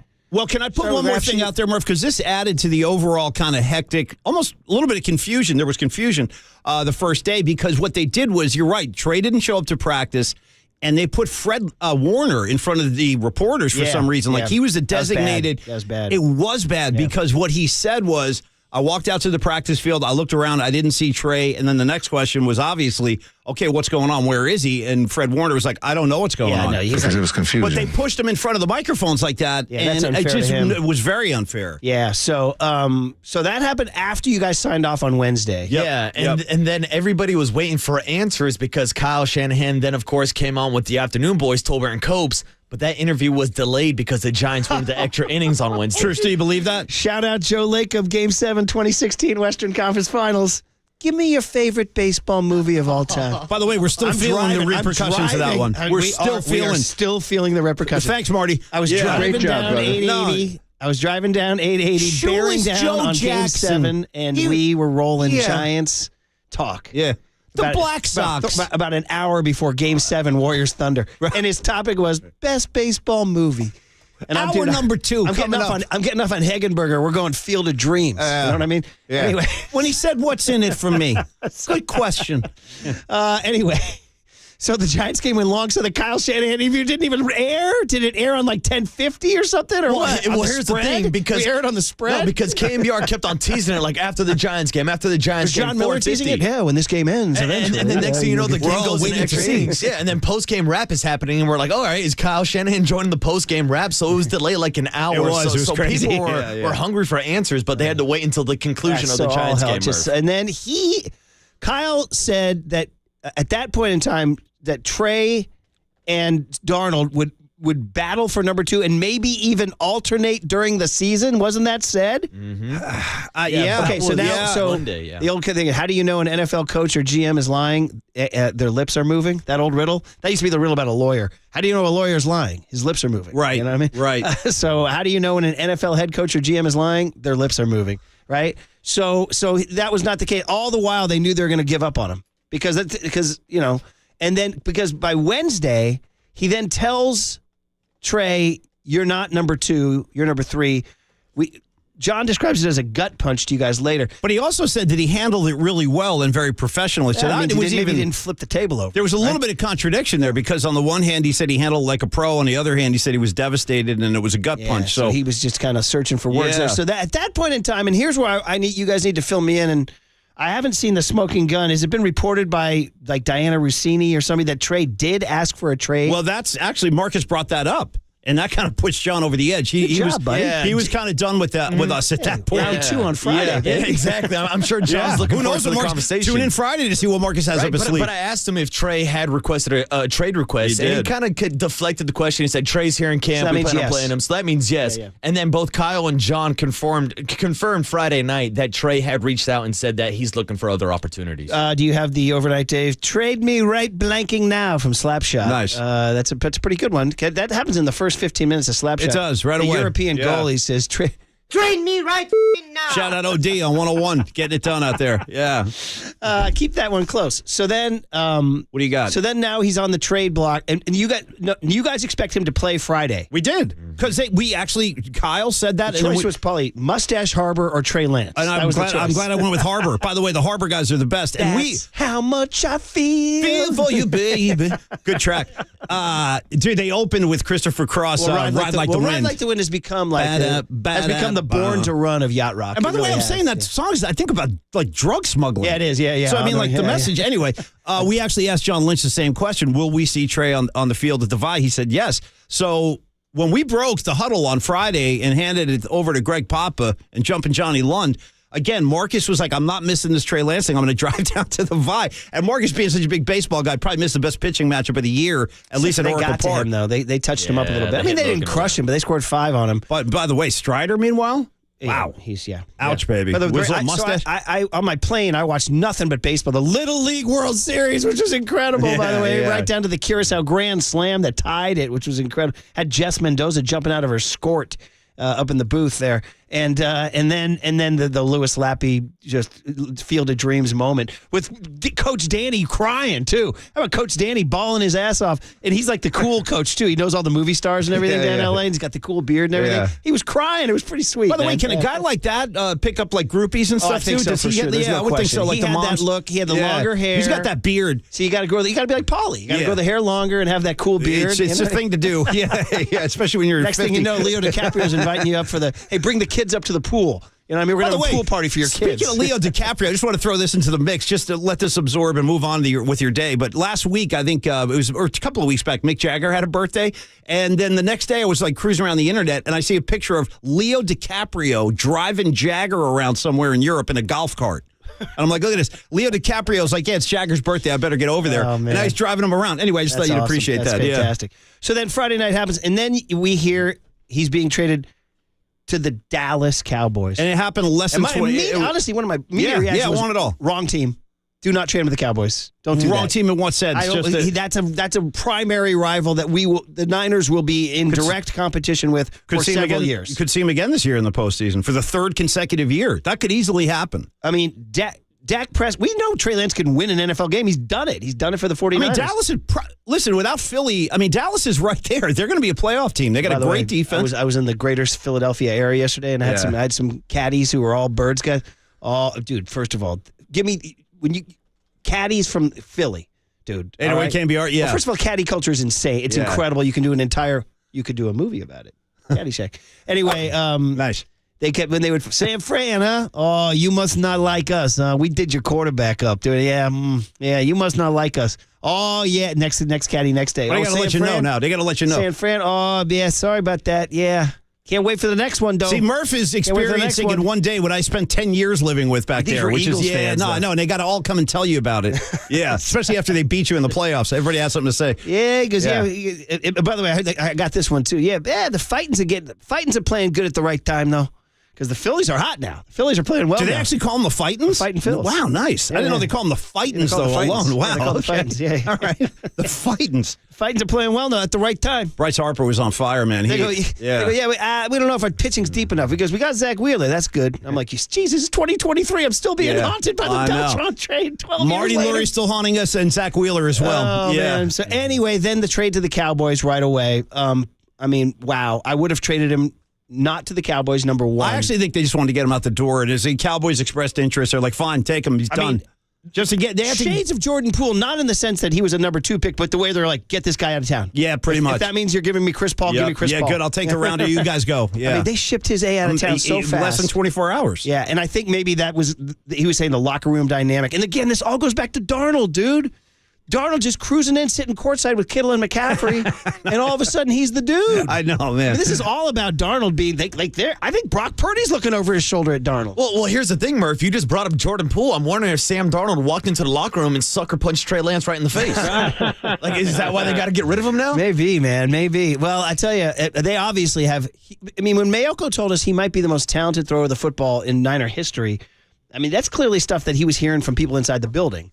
And so they love this guy. How did he look Friday night? I did not get to see his reps on Friday night. So he started off slow. His first 3 drives, you actually heard a couple people in the crowd at Levi say, damn, Trey Lance could have missed that throw. Of course. Man. Like, it wasn't a great start. He did have a touchdown on his 4th drive to Willie Snead, but me and Paulie Mack were talking about last week. It's not like Sam Darnold has blown anybody out of the water with expectations. No, he really hasn't. He's had a decent preseason, but not enough to where you're shipping off a guy that you drafted 3 overall. It's a very good after point. 2 seasons, Murph. Just 2 seasons. Yeah, and he's 23 years old. 23. Crazy. Yeah, it's incredible. Although Darnold, I think, is only, 25? He's young. 24, Yeah. 25, Yeah, so I looked, when Darnold got traded from the Jets to the Panthers, the Jets got a 6th rounder and then a 2nd and a 4th the next year. So they got more. They got a nice little haul. They got more for Darnold Bobby than the Niners Sala's got like, for Trey. that's fine with me. You guys take him. At that point, he had more experience than Trey and all that. But, man, Dak Prescott's contract's up after 2024. You don't think? I mean, and he also is coming off his worst season ever through 15 picks in 12 games. As far as Trey Lance the heat goes, is on Dak Prescott. What's that? The heat is on. Big time. The heat's always on in the NFL. I get it. And in Dallas. Yeah, but extra when the young buck is in I would there. agree. I would totally agree. And if you're Trey Lance, you got to pretty much think that you're set up in a nice position because of that. Like, it's not like Wiseman to the Pistons or Poole to the Wizards. Or Bart to wherever Bart is. He's still hanging around. Come on, Joey. We love you, man. Man, I know. All right, guest list on a Monday, crazy. 8/28/23. The Fightins, you say? The Fightins. Yeah, the Fightins. Yeah, they're playing right at the right time, though. Yeah. San Fran, huh? Oh. Yeah, sorry, we did your quarterback, though, right? We did your quarter, like the Mafia. Yeah, we did that guy. They were a nice guy. It was a great trip. Did you eat any pizza down there? No. No, Yeah. Paulie. I'm just throwing it out. I was Eastern Seaboard. I'd find a way. I was in a situation that I never left the campus. No, why would you? Yeah. Hush tones all around. Yeah. By the way, I just want you to know that at Mustache Harbor at the show on Friday before the Giant game, some extremely well-heeled, super cool James Bond type guy came up to me, about 60 years old, looking all suave, James Bondish. Guy goes, I think I know where Murph is. And he was like, oh, and he was right. And he was right. He said the name, which I won't say, but he actually said it. And I go, yeah, no, you're on it, Holmes. You're on it. And you never said the name on the air. No, I didn't. This cat knew. He knew. I gave a tip, though, when I said Philadelphia. Yeah. If you know, I-Y-K-I-K, as you kids say. Philadelphia. Actually, I said that to my kid the other day. I said, hey, as you would say, I-Y-K-I-K. He goes, no. He goes, no, Dad, that's for kids about 10, 15 years older than me. Oh, ooh, wow. If you know, you know. I am old. I-Y-K-Y-K, my bad. Yeah. If you know, you know. Yeah, exactly. I don't think anybody just says the Do you know I-Y-K-Y-K? Yeah. It's Okay. like if you know, you know, but no one actually says, like, you know how you say LOL? You got Declan and Tommy saying, okay, Boomer, to Okay, you. yeah, exactly. To you, I they're saying it to you now, Marcus. As you know, I'm on the back end of my 30s. And happy 21st birthday to Tommy McCaffrey. Yeah, how about my son? He's going to have his first sip of beer I remember tonight. him as a little boy pitching out in the Little League, man. Out incredible. Remember we had a picture of him pitching in our old office. I also remember he was like him. 9. I remember him like walking around the halls of the Four Seasons in Hawaii on our first ever Hawaii trip. And I remember I was like trying to set it because he was like 5 years old or 6 maybe. And I was like, Tommy, stay up in the room. We'll be down doing the show, and then we'll come. All of a sudden, the kid I gave him like the map of how to get down there. Remember, he came in by himself. Yeah. He's 21, ruling the roost. Same All kid, right, what do we same got? guy. All right, starting off at 6:50, we are going to recap your weekend with your total weekend recall. A lot going on, so we'll break down Trey Lance. I don't want to put any spoilers Hum out there, babies and bum but babies. we're doing Stay hums tuned. and bums. Stay That'll be tuned. 6:50. eventful. Stay tuned to recap your weekend. Then 7:35, we'll talk to Mike Krukow about the Giants winning on Sunday Night Baseball and Coop Mike didn't Murphy get to Day. work last night. It was Sunday night game, He so was emceeing the Mike Murphy event. Yeah. By the way, Murph brought in a haul. Dude. From Barry Bonds to Brian Wilson, who had hair down to his ass. Also, yeah, See that? he's going full on, just letting it flow. And by the way, shout out to Murph in his dress shirt. Yeah. I don't think I've ever seen him with a collar on. He looked really good. What a crew he brought. Ed frickin' Halicki was back. Sergio in the glasses. Yeah. Omar Vizquel in some colored shirt. Really cool event. He was invited, Waterboy. Hey. I still think that guy should be in the Hall of Fame. You know, we had on the show Friday, by the way, one of Mike's old buddies. We had Jim Barr on talking about I saw Murph. that on the email that Greg Silver sent out. Yeah, Jim Barr. I was patently I wasn't jealous that you guys were covering the Trey Lance story. We talked I wasn't jealous that you guys interviewed Kyle Harrison. I was jealous you guys interviewed Jim Barr. We talked a little 78 for your Did you head, guys talk too. any barroom fight etiquette or protocol? We didn't, because he sounded so like gentle now. I didn't want to like wake up that part Did you tell of the story about my brother driving him from the Tam High gym Saturday morning. I wish pickup I game did. to Marin General with a sprained ankle. No, I should have. man. That's awesome. My brother said when those nervous, he's 16 years old. He's playing pickup basketball in the Driving Tam a High. wounded Jim Barr. Jim Barr turned his ankle badly, and he's like, I gotta go to the hospital. He goes, kid, drive me. My brother was a junior in high school. Yes, sir. Driving Jim Barr to Marin General What year would that have Hospital. been? Give me 73. Oh wow. Yeah. Wow. Yeah. Unreal. The ankle swelling up like a grapefruit. Yeah, but to your point, Brother's though, hands are shaking. all those great Giant players coming back out from Murph is just really special. It was nice, man. Yeah, and we'll talk That's to why Mike they Krukow about freaking it. won finally. Yeah. In fact, we should put the stamp on. Yeah, I was waiting for Denzel to come back. Go ahead, Do it man. right now. Yeah. After lots of wobbling and weaving and falling down, Kai Correa called Manfred. Manfred said, "You guys are still in the league." He said, "Why don't you pipe down, Sue?" I know. San Francisco Giants 8, Atlanta Braves 5. Oh, it's all good, baby. It's all good. Beautiful baseball. Beautiful baseball. The Giants. Fun. This is some kind of good. This is unbelievable. Runs are cool, man. Enthusiastic fire emojis. There it is. Missed it. And hey, Casey Schmidt, number 3. Sorry, I was on the wrong page. Here we go. Bombs away. That was also had a nice. single on Saturday. Yeah, come on, Casey He's up to Schmidt. 199. Wake that bat up, There kid. you go. So Yeah. anyway, all right. So Hums and Bums, Krukow, then Then we'll big do our hit. big hit on Lone Star Lance, headed over Yeah, to the Dallas definitely, Cowboys. yes. We'll break that down, get you a cooler of content. Then we'll check in with Matt Barrows, 9:15 Okay, today. More let's get to those 49er Hums and football. Bums coming up on KNBR 104.5 and 680, the Sports Leader. Trey area.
Listen to the sports leader anywhere, anytime. Download the all-new KNBR app. Now, Murph and Matt continue live from the KNBR Casino Matrix Studio. Casino Matrix Progressive Jackpots are here. Where are you? Just drop in. Please play responsibly. 1-800-GAMBLER.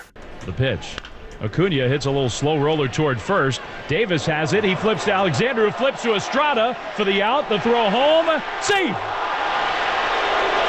Arcia broke for the plate. The Giants somehow, like a relay team, got the out at first base, but then Arcia broke home Estrada's throw, and now the Giants are going to challenge. And Patrick Bailey thinks this time he did get the glove on Orlando Arcia. That was crazy. 3-1-4-2. I'd never seen that. Alexander was late breaking to the bag and got away with it because it was a ground ball to the right, fielded by Lamont Wade. He realizes Alexander's not there, so he pitches it to him halfway between the mound and first. Alexander's not going to get to the bag before the runner, but Thairo Estrada smartly is over there to cover Alexander's A, and Alexander underhands it to Estrada. So now you've gone 3-1-4 with like a little hot potato juggle that showed like some.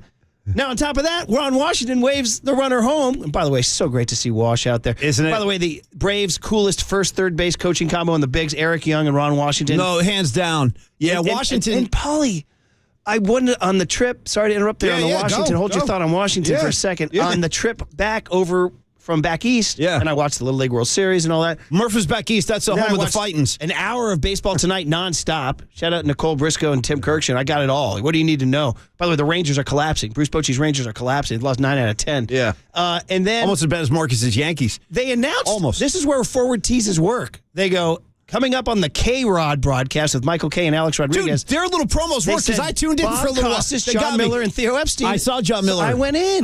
Me too. I saw John Miller on the K-Cast. And I got to tell you, Paulie, and I've been skeptical. Oh, you're coming around on A-Rod.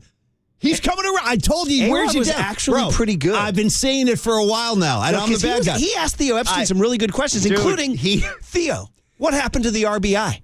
Yeah. He goes, hey, Theo, what's wrong with driving in a run? Yeah. You know what I mean? RBI walks into a bar, bartender goes, yeah, we don't serve your kind. It's like, damn, I used to be part of the Triple Crown. I'm an RBI. No, but he was he did a great Lou Piniella impression. Bro, don't sleep on A-Rod's baseball. I'm not even kidding. Like, his baseball acumen, the stuff he has in his head, obviously, his resume's got, he's got some stuff on there. There's a couple of moments, some unfortunate stuff, and I did not like him, just for the record. Clearly, if you listen to the show, we used to riff and goof on him all the time. It was a loosey-goosey era. I cut up all that sound when he did 60 Minutes, but now I find him very likable, and I also think that he is very comfortable with who he is. This is maybe the biggest selling point for me on A-Rod. He will almost riff on himself at times and be like, no, I know where I fit in, and I know how people see me. And he seems like he's kind of cool with that. He's been through everything, so hearing him strictly talk baseball, I think is pretty good. Yeah, he's got a lot of good, his baseball IQ is off the charts. Well, he was talking to you about, because it was the Giants had a first and third situation with nobody out, and he was just talking about the imperative that you do not strike out in this situation. Now, Lou Piniella told him, I'm going to need you to shorten up and go to the other side. I'm going to need you to put the ball in play. But he did it in the impression. He did the nasal impression. He goes, and Lou had his shirt off. He had a little beer belly hanging out, cigarette going. He's going, I'm going to need you to choke up and put it to the other side. It was really funny. Did you hear him comparing Oracle Park to Yankee Stadium? Yeah, well, I heard him with the left field and the right field. That was interesting, too. Well, I heard him say that they said flat out it's the number one. In fact, Alex Rodriguez said, I think it's the greatest stadium in all of U.S. sports. Yeah. Period. And Kay was saying that when you come to San Francisco, you realize there's no other park in baseball that has these kind of sidelines and these views. Yeah, they both where you have gushing. the bay. No, it's incredible over there. Yeah. Two things. One, Mooch. We'll gush over Mooch. Steve Mariucci is going to join Papa and Lund today at 10:30. And two, we're proudly sponsored by Marin Health with top physicians, surgeons, and clinicians right here in the North Bay. Marin Health puts you closer to your best health. You know, it's funny. World-class care, closer than you think. And I like Buster Olney interviewing Murph during the game, too. Speaking of interviews, and speaking of who's going on the show you just promoted? Mooch. Mooch, I'm sorry. So Mooch, his name is so popular, I was thinking he would have looked great on our guest list. Marcus and I just went over the guest list together. Yeah. Also, as multiple texters have pointed out, we called in the score and didn't finish it off because there was a save last night. Camila Duvall. Good to hear you guys. Thank 34. you. All in all, it's just another save for Duvall. Hey, let's be honest. We're just glad he didn't blow the damn thing, right? I mean, well, he had some tough nights in Philly there. We talked about that back to back. I mean, Boy, he did not look like his normal self, so it was good to see him get the wheels back on, yeah. Fightins are playing good at the right time, though. The Fightins. At the right time. I like And that. by the way, okay, so here, just a quick word on the Giants there and the K-Rod broadcast. But we're going to get the clock back. We've been having so much fun and excitement being back together as a group here. We peed on the rug. We got to get it right back. Like the puppies do, like Casey Schmidt. Here's the deal. Hum babies and bum babies, your Monday morning tradition. Your week does not start until next on KNBR 104.5 and 680, the Sports Leader.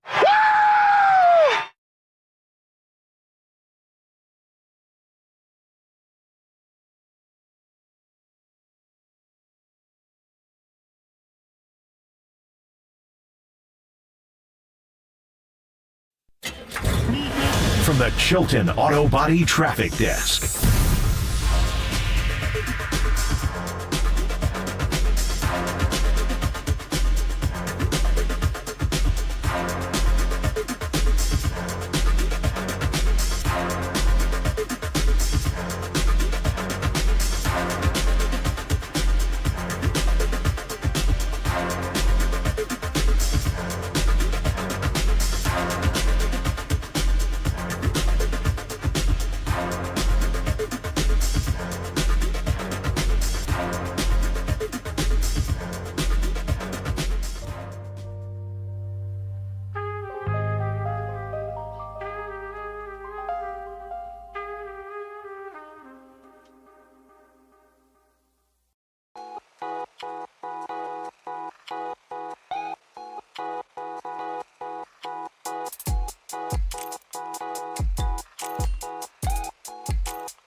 How good is it to be back? I'm glad you guys kept the seat open for me. Yeah, this voice you remember, Brian Murphy. That's my guy, Paulie Mack. That's my guy, Marcus It's Boucher. great We're to all see on your Murph. screen, by the way. I told Murph I was happy to share the studio with him under one provision and one provision only, that we can do this whole week of shows. I'm totally cool with that, just so long as you're gone when we talk to John Lynch. Because I'm gone Friday, too. That's becoming like our normal thing now, Marcus and Mac with John Lynch every Friday. Well, I look forward to it, man. Yeah. You guys did a good job. Yeah. So, hey, by the way, you're listening to KNBR and KNBR FM, San Francisco, the sports leader, a Cumulus media station. Come on, so it's man. great to be back and great to be doing hums and bums. No doubt. And man, oh man, did all hell break loose when I was gone. So, Paulie, the wheel turns this week. You drew bums. I think I have an inkling where we're going. Wheel is turning. You can't slow down, especially if your name is Trey Lance, the first guy on my bum baby list. Listen, there's a lot to get through here, so we're going to take this step by step, okay? Listen. You know, we've tried to kind of distill this down to a couple of key points. Funny, I should do that during the bum baby list, by the way. But yes, we start with Trey Lance. Listen, Marcus and I signed off on Friday. Again, I've kind of reviewed this. If you were listening Friday, you heard Marcus say pretty emphatically and a little surprisingly, hey, I'm going down to the Vi tonight. I want to be in the build. And it's a smart move because you could have brought that intel back to the show and we could have talked about the crowd reaction, which was really strong 2 weeks ago. So we speculated, wow, with all this emotion and Trey getting kicked out of the number 2 spot, what's the vibe going to be like? Marcus goes down there. Turns out there was no vibe at all because Trey Lance was no longer a 49er. So we signed off Friday. He was a Niner. Later that day, he's a Dallas blanking Cowboy. Really crazy sequence of events when Murph left last week. From Wednesday to Friday, all kind of hell was breaking loose. So let's do it like this, Murph. I thought we'd just clear the decks. We start with Trey Lance and the first guy in the bum baby list. Let's just hear reaction from a variety of Niner voices and even some media voices as well. The 49ers have found a new home for Trey Lance. Big news right away to open our show tonight. 2.5 hours before kickoff, it was announced the 49ers have traded quarterback Trey Lance to the Dallas Cowboys for a 4th-round draft pick. He was here for just 8 games. We heard the decision that Sam was going to be the second-string quarterback, and so all of us were like, okay, we got to practice, we got to continue to do what we're doing. Everything will happen how it needs to happen after. And then, Trey was back in meetings, ready to roll, expected to play in the game. And then the news broke literally when we were all in the locker room getting ready for the game. So, none of us had an idea of what was going on. Hey, we all love Trey. Super happy that he's getting a fresh start. And just absolutely love him to death. And we all are wishing him nothing but the best. I haven't gotten a chance to speak to him yet since he got traded. But, yeah, I mean, he's a great dude, loved in the locker room and all those things. And great teammate, even coming here and competing and doing all those things. And even since OTAs, he's been nothing but great to me. And, I've appreciated that a ton. Trey's going to have to learn patience again, and I wish him the best because I thought he was going to be a heck of a player in this league, and he still might be. He's a talented player for sure. Talented player. He's got to get his mind right. This will give him a chance to reboot in a new place, and so God bless him. Boy, it's so funny. A variety of voices we know pretty well, with one exception. In the middle of that barrage of sound there, I think we finally heard the voice of Sam Darnold. That was Darnold, wasn't it? Yeah, nice when find, he's saying he's Triple been E. good to me. Yeah, so we heard Brock. How about Brock saying they were just throwing on the shoulder pads when they found out? I know. It's crazy, man. Dude, it's a business. First of all, don't ever forget it's a business. No matter, I personally love the young man. Now I'm shipping your ass out of town. By the way, just kind of quick digress. Shades of James Wiseman and Jordan Poole were just shocking. Unbelievably talented kids under the age of 25 who Bay Area teams are willingly sending out of town. James Wiseman, 7-footer who runs like a deer, get out of town. Jordan Poole scores 25 a game, get out of town. It's a pool party. Trey Lance viewed as maybe the most raw talent of that draft, out of town. Yeah. So, I mean, it's crazy how things work out, isn't it? You can't predict these things. And once this ball started rolling, when they made the announcement about Sam Darnold as a number 2, I mean, it all happened so fast. I mean, we did talk to John Lynch Friday. Shanahan was on with Copes and Tolbert. So all the information was out there. And then when I was getting ready to get back in, head back into the city on Friday, I heard the news. I'm like, holy smokes, he's a Cowboy. Let's focus on this for a second because you made Trey Lance is the bum baby. Yeah. Let's talk about just quickly before you go on to number 2, what his realistic future is. I think it's... I'm intrigued. And I'm not writing this kid off at all. No, I think he's so young. I mean, he's got his whole career in front of him. Jerry Jones is the kind of guy. It's set up pretty nicely. Dak did not play great last year. No, he did not. And this is the last year of his contract, and through next year. Through next year, and you know that they're not going to want to pay him whatever he's going to ask for. He's 31 years old. So if you're Trey Lance, you're actually in a pretty enviable position right now. Yeah, and we talk all the time about the injuries at the quarterback position for the 49ers. Look at Dak Prescott. He's broken his ankle. He played only 12 games last year. He had a torn thumb or a torn ligament in his thumb last year. The only reason you know the name Cooper Rush. You know what I mean? Yeah, so some people have checked in saying, can Trey beat out Cooper Rush? I would also say that there's a good chance you see Trey Lance this season because of everything you just mentioned, all the injuries he's had. Most quarterbacks that are younger than he is can't get through a whole season. So if Trey Lance, him as a 49er is a bum baby. For sure. Big time. And that's only the beginning because there's a lot more to get to. Murph, let's stay down on Tasman Drive if I could, because now I got to get into the management structure. I got to throw Kyle and John, both of them, the tandem, the two-man show, on the bum baby list. Let's get through this now. So no matter how you really slice this, General Manager John Lynch and, of course, head coach Kyle Shanahan, they're always going to be the guys who drew up what's already considered, Murph, dare I say, one of the worst draft trades in NFL history. There's no question. That's an appropriate kind of... That's unarguable. Crazy. That's inarguable. Yeah. It's like, that's it. You're on that list forever. Now, there are people that would say, yeah, but you were able to sign Brock Purdy in the 7th, but think of the draft capital spent to bring Trey Lance in, the 12th pick in the 2021 draft, as well as first rounders in 2022 and 2023. Oh, hell, let's throw in a 2022 third rounder on top of everything else just to round this out. So the talent that they wind up leaving on the sidelines just to accommodate the Trey Lance move is pretty huge, Murph. And Kyle and John, now they really need to win. They just need to go out there and do what Steph was doing in Boston a couple of years ago, running down the court, pointing at his ring finger. They need one of those right now in the worst way. More than ever, they really have to prove that all of this happened for a reason. So let's get back into it. Murph, let's go from the beginning to where we are now. Kyle and John. The San Francisco 49ers select Trey Lance, quarterback, North Dakota State. Hey, Trey Lance. What's going on? You ready to do this thing, man? Yes, sir. Welcome to the 49ers, buddy. In the shotgun, long snap. It's a handoff to Ray. No, Trey kept it. But Ray took it wide, and then Trey's down. Yep. Trey's on his back as he took the handoff there, and Trey Lance Willis is hurt. hit him, and it's not good. That's probably the most likely option, is that he's here. If we could find a landing spot for Trey that is a really good one for him, works for our organization, that's not something we turn a blind eye to. And John, I saw another report yesterday from Diana Rossini from ESPN, who reported that you guys have been shopping Trey Lance as far back as the NFL draft. That's not accurate. Had a tough conversation when I told him he didn't win the second job, but no, there was nothing to fix. It was what it was, and I told him when we told him that he was going to be the 3. If he could find another opportunity that was good, we'd allow him to do that, and he did. And we feel he'll be better for it, and I think we will too. Said he'd like to find another spot if we can, and that's when we started looking into it. His agent, us, and that came to fruition today. Believe me, we take full accountability. We own that, and but as I said, on TV today, I think his story is very much unwritten. Wow, it's kind of wild to hear that. Hey, Trey Lance, you ready to do this thing? Yes, sir. I mean, the innocence. Hey, it's like when you go back and find those first letters you wrote to your girlfriend before you broke up. I'd rather not see those. Yeah. Next thing you know, you're like, no, it's not going to happen here. Yeah. It's funny, by the way, quick digression. I had occasion recently just this past weekend to tell the story of Be Positive Bro as one of our sound bites. We haven't heard that in a while. Be positive, bro.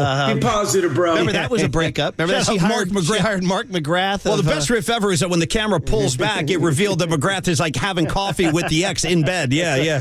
But anyway, in fact, she's right here. Yeah. The point is that so there's so many ways to look at it. So there's the apologists who would say, no, they found Brock Purdy, it's all good.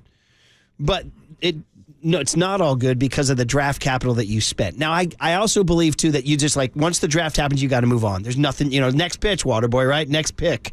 But if you are going to analyze, how best to use your capital to build your team, they did not do it in the best way possible. And they're going to have to wear that. And everybody in the NFL has to win all the time, of course. The frickin' Cleveland Browns have to win this year, and the Houston Texans have. Well, maybe the Texans don't. But anyway, most teams have to win now. And so there already was pressure on the Niners to win, but there's extra pressure now. Let me even just roll this ball out there for the very first time. Okay, what do you got? Does Jed, John, and Denise start looking at John and Kyle sideways, saying, people look what are you did saying to us. that, but I don't see that, frankly. I mean, I guess enough people are saying that maybe there is something to that. But no, I'm not buying into that. I'm not buying into that. It would have to go severely south. Because here's the thing. If you say those guys are on the hot seat, then you take a step back and you look at the body of work. Yeah. I mean, there's title games, there's a Super Bowl appearance, and this is all with, kind of makeshift quarterbacks. I think they just have to take their lashings. They just have to take and John said it, well, I got to own it. I got to wear it. Well, and the best medicine for them is just to simply go out and start winning football games. They better go beat the Steelers. And I don't have a good feeling. Beat the Steelers. I got to tell you, don't count on that, by the way, because Mike Tomlin always has his team ready to play. That's one. Plus, Tomlin knows in the game plan he doesn't have to plan against a Niner kick. Or a Niner pass they're not rush. Gonna score, they're not going to kick. They're going to be going for it on fourth down every play. And like Murph said, it's not that funny anymore. If you want to go ahead and sign Bosa, that would kind of calm people down, too, because without Nick Bosa in Pittsburgh, that could be more of an interesting game than some people think. But the best thing for them to do is go win. I ain't done yet, though, Murph. Speaking of winning, let's do one last bum baby to round out this list. Now, I'm going to go ahead and throw Dak Prescott on my bum baby list, and I'll explain this rationale here. First of all, this guy, Dak Prescott, when he got to Dallas, you remember people were saying, oh, this guy's going to bring it back. He's going to start winning Lombardi trophies down here. The star will be restored as a national symbol of pride and excellence and all this. So he was QB1 for the mighty Dallas Cowboys to now. It really hasn't had a lot of success by Dallas Cowboys standards. I mean, you got to win down there, and you got to win Super Bowls. He hasn't done that. Now he's looking over his shoulder at a 23-year-old kid with first-round arm talent. I'll tell you what, this is a pretty interesting situation. Dak didn't even know the trade was going down, and now his contract is up after the 24 season. Oh, we didn't tell you we hired that other morning show to hang out in the lobby? Yeah, they're just going to be over there just chilling. Yeah. Murph, he's coming off his worst season as a starter, by the way, threw 15 picks last year in just 12 games. So it's not like he's playing great football. Trey Lance, I think, is set up in a pretty good position. If you're Trey, I think you got to feel pretty good about your future at this point. He'll probably get on the field quicker than he would have in San Francisco if he even came in as number 2. So from the Dallas perspective, I think Dak Prescott belongs on this bum baby list today. Let's hear from the big man. Let's go right to Jerry Jones. The idea of having what we had seen when he came through the draft and being able to work with it again with our quarterback room was just an opportunity that we have thought about many times, try to get to. If he had hung around long enough, we might have done this on the Philadelphia quarterback back 2 years ago on it. But again, my point is that we view it as an opportunity. We view it as an additional part of this team that could pay dividends this year. But certainly when we look to the future, will pay dividends in my mind. I mean, I can't say that I necessarily expected it, no. I understand that that's business. I understand that they're probably on a timeline. They need to get something done. And as I said, he felt like that strengthened his team. To be honest with you, I'm not surprised by anything anymore. He's been in this league 8 years, been on this team. It's hard to say that I was surprised, to be honest with you. Well, it's the NFL, man. You got to win, and you got to win right now. And that was Dak Prescott, the voice after Jerry Jones. By the way, Jerry Jones sounded kind of old now. I think he's north of 80. With his old man voice. I think you're right about that. Yeah, he's got some miles on that grill. But anyway, Murph, listen, you got to throw down. It's a very interesting story.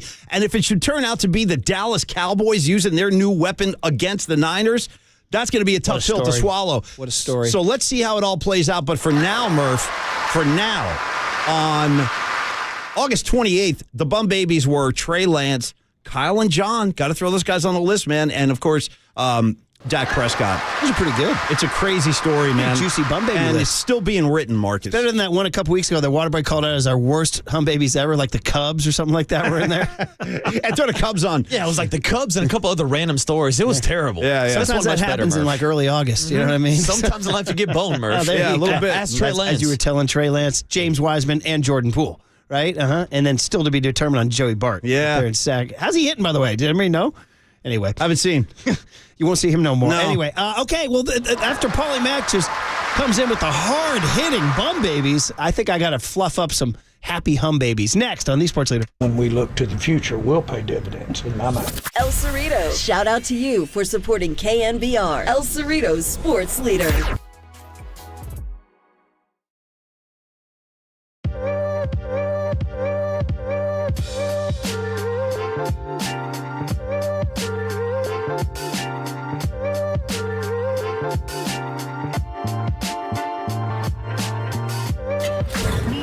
From the Chilton Auto Body Traffic Desk.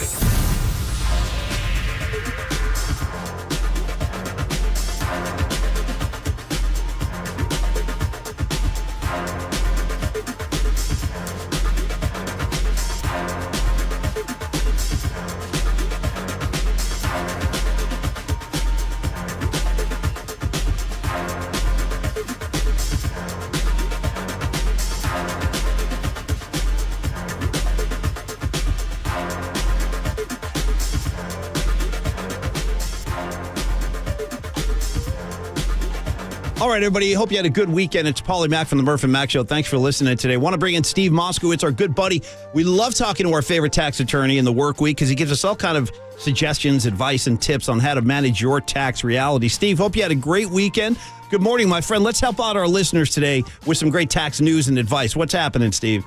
Good morning, Paulie. And I would like your listeners who are employers to take advantage of a government program that's giving away money to employers. The government is giving away up to $26,000 for every employee an employer had during 2020 and 21 that qualifies. And for those of you that say, oh, well, wait a minute, your CPA told you that your gross revenue go down enough so you don't qualify. I want you to talk to us because there's two methods to determine that. And so many CPAs that I've spoken to, remember, I was a CPA before I was a tax attorney, are only doing the first method, the easy method, the math method. There's another method, it's a facts and circumstances method, that they don't like to do because it requires analysis. That's what we do as tax attorneys, legal analysis. Well, I'll tell you what. I'm sorry, Steve, go ahead. A lot of people that did not have the drop in gross revenue do qualify under this. Think it was like a medical doctor where the first doctor says can't help you. The second doctor might be able to. No question. And listen, it's like Steve said, it's not every day the government helps out business owners with ERC relief. So find out if you do qualify. Steve Moskowitz might be able to find some information for you and help you along to some ERC relief. Call him at 1-888-TAX-DEAL and also visit Steve online at moskowitzllp.com.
Now, time for the Protect Your Assets with David Hollander Business and Technology Report.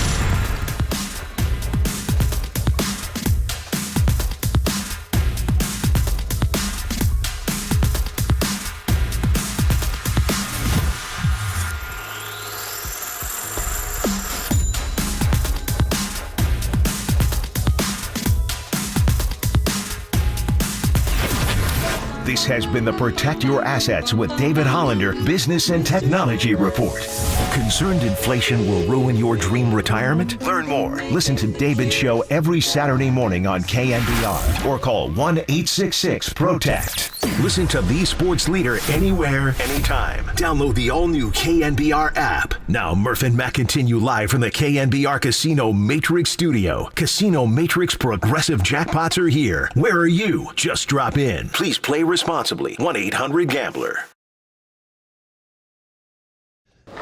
Sorry, baby. Murph's entertaining the daylights out of me in here with his stories. Wow, dude, that was, I'm not even done with this story. I want to hear the rest of that. We're going to try to go with some on-air entertainment, and that is Hum Babies. Paulie just did the Bum Babies. If you're just getting in your car, first of all, great to be back. It's, if you remember my voice, Brian Murphy here from the Murph. By the way, Show. Murph is Marcus returning. did a great job, and Marcus, stay hot because you're back Friday. All right, I almost feel like as a teaser, Murph and I should start one of those fans-only sites. No, not for like scantily clad pictures of Brian Murphy and Paulie Mack, but you go to the Just Fan site for the Murph and Mack show, and you can hear the rest of this story he was telling me from this place in Jersey, because it sounds pretty good. Yes, we got Paulie Mack promoting a Murph and Mack OnlyFans. Fans only. That's what we're talking about. OnlyFans, whatever it's called. Yeah, you got it, Paulie Mack. Fans only. What's the difference? Paulie Mack did the Trey Lance. I did Dak Prescott, Trey Lance's John fate and in San Francisco. Yeah. Kyle and John having to wear this trade, and Dak Prescott having to look over his shoulder. Pretty good Bum Babies. Now I got to go happy. And listen, if you notice, we haven't mentioned the Giants in a while. How about the kids from Sunday night? Hum Baby number one. First of all, the Giants got a win, which is amazing. All right, this is amazing. They've lost 7 consecutive series. Yeah. A's, Angels, Rangers, Rays, Braves, Phillies, Braves. 7 straight talked loss about series, it. okay? It's a tough stretch. Don't forget the 0-2 against Oakland now. Don't forget that. I Keep that know. one in there. Yeah. Okay, but they got a win last night, and it was the 2024 boys. Remember, what Farhan told us without telling us was that they're playing for 2024. By the way, how about them eventually getting Paul DeYoung? How about that? Welcome to town, huh? Paul DeYoung had a huge opener, debut. too, He yeah. had 4 RBIs, man. And he was mic'd up last night. But our guy, Casey Schmidt, is back playing. God bless him. Hits his first home run in, I wrote it down here. It's been a long time. 204 at bats, May 11th. May 11th was the last time he hit a home run. Pat Bailey with the huge 3-run double to break it open. I'll even throw in Luis Matos with a hustle double to start a rally. And have you noticed who's reaching base? He drew a walk and scored last night. Mech, Baby Gladden. Dude. Wade Meckler's starting to scrape out some creating at-bats some havoc now. out there. He's some bats. Yeah. So I'm going to shout out, in honor of all those old Giants, and we'll get to that in just a second, all those old Giants in the park yesterday, you gotta like these kids. Hum Baby number one. Acuna hits a little slow roller toward first. Davis has it. He flips to Alexander, who flips to Estrada for the out. The throw home. Safe. The call on the field is overturned. The runner's out. So that turns into a first baseman to pitcher to second baseman to catcher double play. Swing a line drive under the glove of Olsen at first. Down the right field line, all the way into the corner. Slater scores. Flores scores. Here comes Davis, and they all score! A 2-run double by Patrick Bailey. 3-2 pitch. Line drive to shortstop. He blistered it, and right at DeYoung, who made a chest-high catch. And the Giants have won the game 8-5 over the Atlanta Braves. Oh goodness, that was something. Obviously going to JD and then JD to Scotty, Scotty to Tyro, and then Tyro to me. I've never seen anything like it. I'm just glad that was able to get the tag on, and that was huge. Tyro had a speech today that was really nice. Absolutely huge for him. I know he's hit a little rough patch for himself, and that closer role is pretty finicky, and a lot of it has to do with confidence. Those are the 3 toughest outs to get in baseball, and luckily he has unbelievable stuff, but love to see the rebound. That was huge for him and huge for the team. You gotta watch these Giants. You gotta like these kids. I gotta laugh. I'm laughing out loud, man. So Did I miss Tripoli? Did I miss Tripoli? It's a good question. Because I just got, I write these little scripts for them, and this one's called "You Gotta Like These Kids." Yeah. The 2024 Blaze led the way. Casey Schmidt had a bomb, a sack bunt, and some defense. Pat Bailey had a 3-run double, and Luis Matos had a hustle double. Only one of those was included in that highlight. Well, he's very selective, Murph. I said, "Where's the Schmidt homer? Where's the Matos hustle double? Where's the Schmidt bunt?" Well, I'll tell you, Murph. I asked the same question. He told me it's not in the system. Well, boys, here it is in the system. Yeah. Here's the 2-2 pitch. There's a long drive to left field, and forget about this one. Hey, hello, listen, Berkeley. Listen. A spectacular home run. 2/3 of the way up into the left field bleachers. It passed the wall to the left of the 354 marker. What a shot by Casey Schmidt. 2-0 Giants. So I may or may not have just been at a place that involved caddies. Yeah. And what do you give me for me just right now? Tripoli on the bag saying, "Hey, what is this? Is it?" And he just says, "I don't know. Driver, pitching wedge. I don't know. Why don't you just take whatever you want?" Right. I mean, dude, come on, man. Anyway, you know what I think it is? He's had one too many trips over to that church in Oakland. Thank you, God. Yeah, he's got a different kind of sacrament. I feel like I'm back now, ripping Tripoli for a highlight package that was not what I wanted. Murph's all the way back. All right, but let's do this then. Let's put the wheels back on by putting it official. Tyro Estrada. You heard Tyro Estrada gave a little speech, by the way, a pep talk with an interpreter. How about that? How good is that? I need to try that. But interesting little detail in that. They said Estrada stood up and told the team, "Hey, you got to start taking the extra base. You start showing some extra hustle. You got to start flashing some leather." And he said, "I told the interpreter, don't leave anything out. Say it the right way," which means that in general, they're leaving things out and not saying it the right way, right? I just cherry picked. Oh, man. Anyway, Kai Correa called Rob Manfred. Manfred said, "What, you guys are still in the league?" He said, "Why don't you pipe down, suit, put it in the books. San Francisco Giants 8, Atlanta Braves 5. Oh, it's all good, baby. It's all good. Beautiful baseball. Beautiful baseball. The Giants. Fun. Yeah. This is some kind of good. This is unbelievable. Runs are cool, man. Enthusiastic fire emojis. There it is. And while we're hot, Casey Schmidt, first time since May 11, 204 at-bats, number 3. Bombs away. He also ripped a single on Saturday. He's up to 199. We're coming out of it, baby. Coming out of it piece by piece. And Camilo Doval after 4 straight blown saves. Yeah, he needed that one. Yeah, that was good. Get the wheels on. All in all, it's just another save for Doval. Number 34. All right, so hum baby number 1, the kids saving the series on Sunday night. Now, Paulie, you know the name of this show. Yeah, I do. Is the Murph and Max Show. The M&M Show. Yeah, wake up with us. You got your boy right here. Yep. Your boy Murph right here. So is it okay if I make Murph hum baby number 2? No, not self-love, Paulie. Not narcissism. Not pathological congratulatory, celebration. The real Murph, Mike Murphy. Hey, Mike Murphy was a bat boy with the frickin' San Francisco Seals. Yeah. You want to talk about living history. And then, of course, became the visiting clubhouse guy in 1958 for the Giants at Candlestick, and then eventually the home clubhouse guy who knows more about baseball than any man who's ever walked the streets of San Francisco. Except Marty Lurie. Yeah. Probably, honest to goodness, Marty thinks he knows more. Oh, there's no question. No question. That's not even debatable. Murph, he's okay. No, Murph, he knows. Can wash a towel. He knows the game. He knows the game, but he knows the game as long as he gets the detergent right in the laundry. Oh, jeez. No, I mean, Murph is the man. Yeah, he is. I think Lon Simmons, when Willie Mays calls you BFF, you're the man. How about the story he told, not on the K-Cast, but he did a regular ESPN hit in I don't know, 5th, 6th inning, something like that. Talked about babysitting Barry Bonds. Did you hear that whole thing? Telling him that when Bobby was there, and I love it, he goes, Bobby this. He goes, and the kid was taking other people's gloves. I had to sit him down. Listen, you can have fun here, but don't touch the gloves. Yeah. But he also made reference to Mr. Logan. Well, Mr. Logan taught me. That's Eddie Logan, who was the clubhouse manager at the Polo Grounds in the frickin' 1920s, dude. Wow. I mean, this guy's a century of Giants baseball, Mr. man. Logan. Yeah, Mr. Logan told me. I mean, Mr. Logan used to pick up John McGraw's jock, you know what I mean? And Christy Mathewson. Yeah. Fucking dump. I could tell Murph has just been on the East Coast. Clearly, Murph just got back from, I'm going to guess, New Jersey. Are you good? With that kind of talk. Yeah. Let it ramp back up. You're fine. Hey, Waterboy. Thanks, buddy. I got you, Murph. And by the way, Murph doesn't do that very often. I think we're each good for maybe. That is my first ever.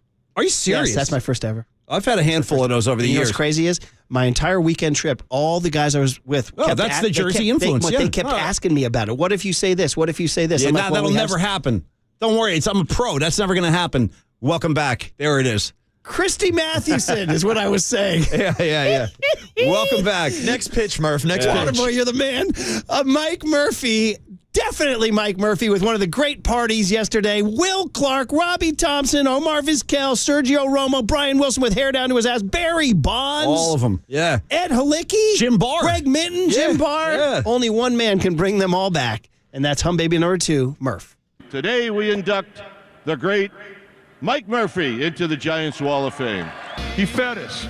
He kept us groomed and confident, and he always made sure we looked sharp when we put on the uniform. So Murph, on this, your very special day, from all of us that you took care of, we'd like to let you know that like Sinatra, you did it your way, and you did good.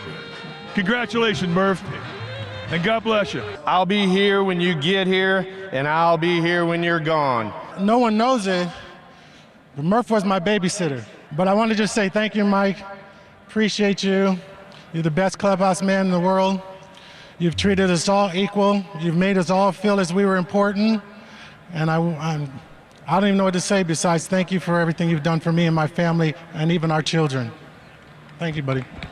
Everything was in the clubhouse. You're the father, the son, the fixer of this, everything. You know, where's my socks? Where's my shoes? So everything. And was that the job? I mean, was that the idea to make their lives as easy as you could? Yeah, that's what Logan taught me, and I've done it ever since. You know, and he told me just take care of the guys, make them happy. When they're happy, they win. Murph, God bless. And, I hope he can get some wonderful retirement years, even though he's well north of 80. And he looks good, though, He's by the very way. youthful, though. There's something about Murph is very youthful, and he's always been amazing. Like, when you walk into that clubhouse, that's Murph's domain, man. You're his guest. And I got to say, on the heels of Murph just getting a little loose there before the highlights, I started thinking, this is more content for the fans-only site.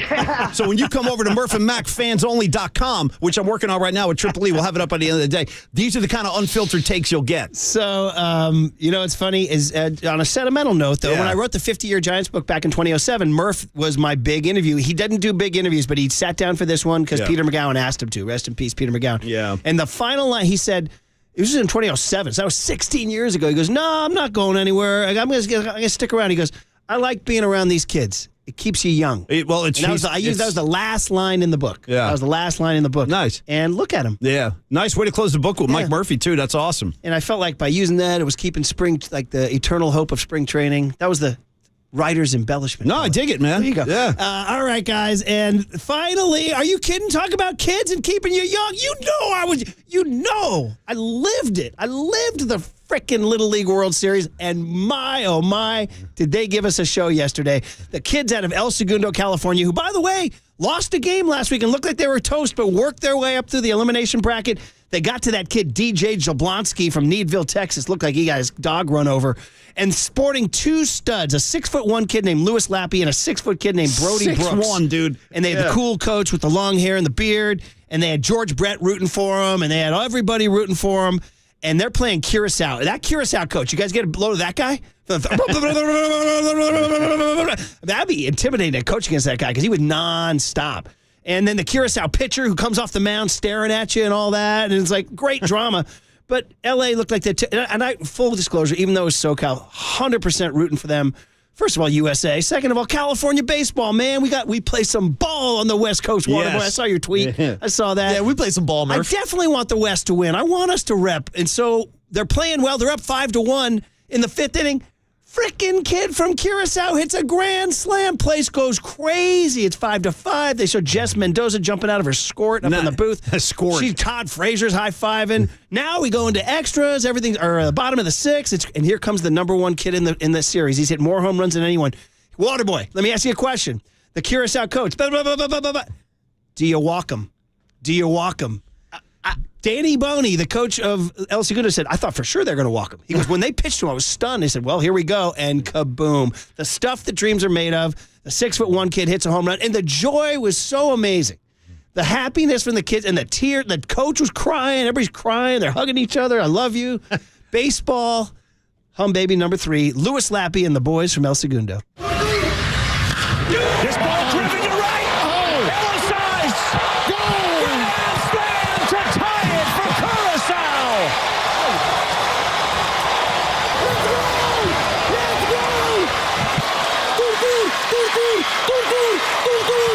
Let's go! Oh, baby. Nasir Ellis challenged him, and this game is over. Louis Lappy does it again. California, your Little League World Series champs on a walk-off home run. And a backflip for the ages. Forever it was up there. What a weapon Louis Lappy proved to be at this World Series. 5 home runs. Well, I was just looking for a good pitch to hit, and my mentality was just get the next guy up. And if we kept doing that, we would have won either way. But I'd take the homer. Jay, he's our good friend, and we're always like cocky to each other, and I felt like it was at that moment it was right to do it. I saw you went over to Jalen as well, who was on the mound for Krukow. I know you have a friendship with that team and a special one with him. What did you say to him? I said, great job, keep your head up, and yeah, it's mostly what I said, yeah.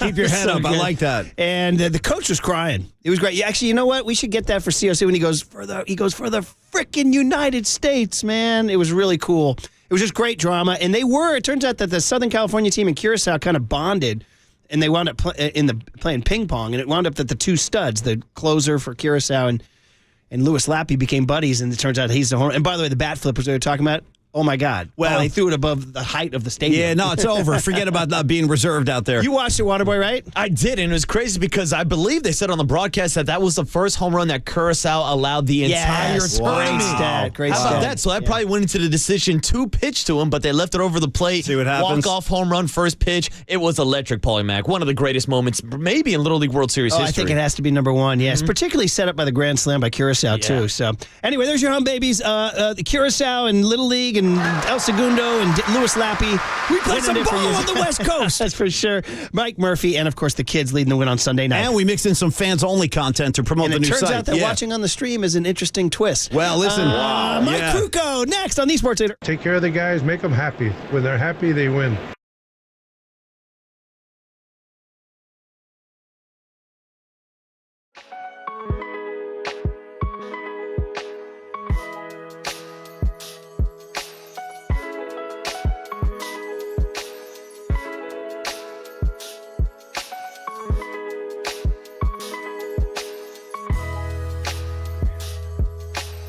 Be caller 10 to 415-896-KNBR for your chance to see your Giants take on the Cleveland Guardians. Wednesday, September 13th. First pitch, 12:45. Presented by Toyota, the MVP of MPG. With class-leading MPG and more hybrids than any other brand. Toyota, let's go places.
morning, Bay Area. Good morning. Good morning. Brace yourselves for KNBR's Power Surge. The sports leader welcomes you to Murph and Max Power Hour. Giants fans, there's no question we've got the best in the booth. That's why Murph and Mac catch up with Kruk right now. He hits it high, he hits it deep, it's out of here. Adios, pelota. Gone! Sponsored by NorCal Honda. Score a great deal now at NorCal Honda Dealers Labor Day Kickoff Sales Event. On KNBR 104.5 FM and 680 AM.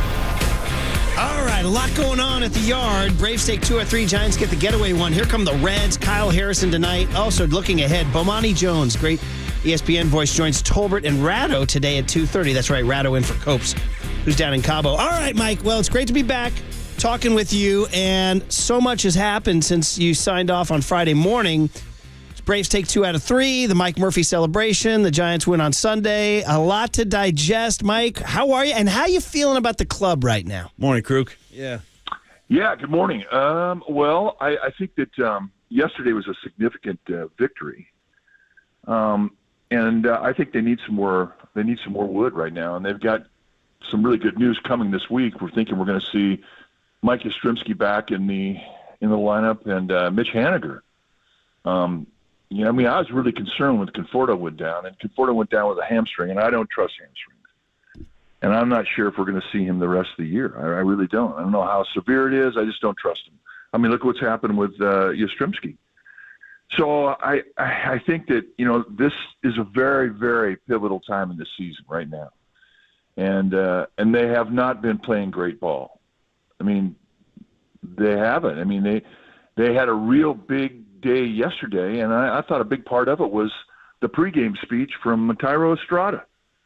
It's significant because, this is a guy whose second language is English.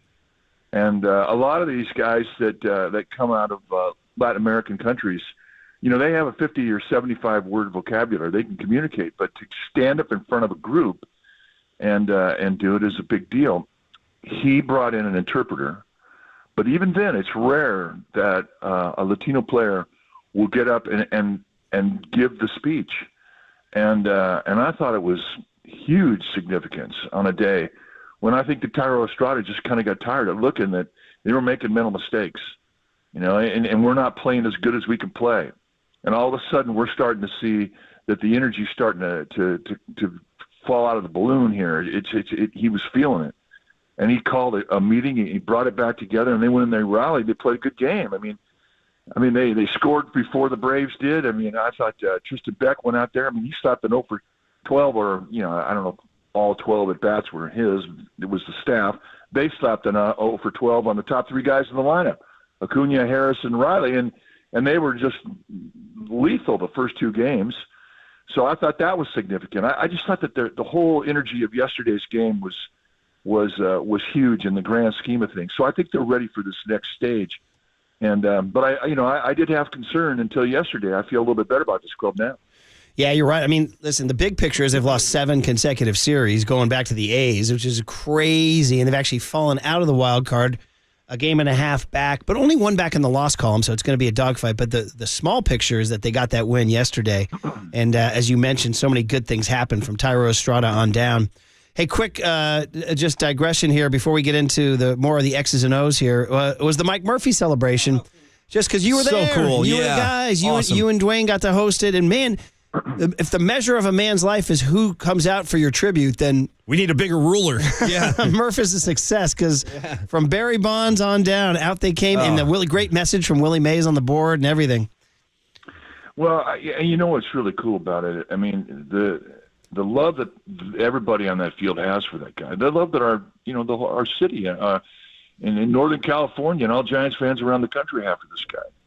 I mean, he's just one of a kind, and it was so great to see the reaction of all these guys when they saw him, and they went up and they shook his hand, they hugged him, and Murph was just the centerpiece. I mean, he couldn't have been happier, and he doesn't shy away from the boys. I mean, it energizes him, and it was so great. It was great. I mean, Felix Rodriguez came, and And Felix calls him his dad. I mean, he's my father, he says. And it was funny because, Murph's, he nicknames everybody.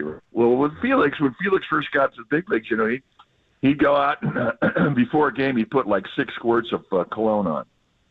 And you could smell him coming from, down the tunnel on the left field line. I mean, there's Felix. And Murph nicknamed him Fifi. So, Fifi was there. And then when Fifi came, he snuggled up to Murph and he gave him a big hug. It was such a warm thing. Yeah. And, when we used to have the old-timer games, when I was in Chicago and Philadelphia and San Francisco when we first had them, it was one thing you wanted to do as a team is you wanted to win a game in front of the old guys, the legends. And yesterday, Murph brought back all the legends. Everybody wanted to be here. Nobody felt they had to be there. Everybody wanted to be there. And the vibe carried into the Giants clubhouse. I think those guys really wanted to come out and win that game for them, and they did. And I thought it was just huge significance. It was a day that really made you proud to be a Giant. And to see Mike Murphy standing there and being the centerpiece of all this emotion, it was just wonderful. Yeah. Totally agree. I mean, this guy was a bat boy for the San Francisco Seals in the 1950s. And when he name checks Mr. Logan, people need to know he's talking about Eddie Logan, who was the clubhouse manager at the Polo Grounds, going all the way back to like Christy Matthews and Carl Hubble. So Wild. this is... Yeah. Like, that's a He's century. living history, yeah. You talk about the franchise and what it means. This isn't the Tampa Bay Rays here. No, and I think that's one of the things. I mean, I felt this when I was in Chicago with Yosh Kawana, and Yosh was there for like 70 years, and I mean, you knew that there was a walking encyclopedia. Wasn't easy to get information out of them, but when you did, the stories were so pure, and they were so revealing as to what type of person the great Cub immortals were, and this is what Mike Murphy represents. I mean, he has all the stories, and he has all the dirt. I mean, Guy was talking about it. I mean, he had more dirt than J. Edgar Hoover, and it really is true. And Mike is really, really tight-lipped.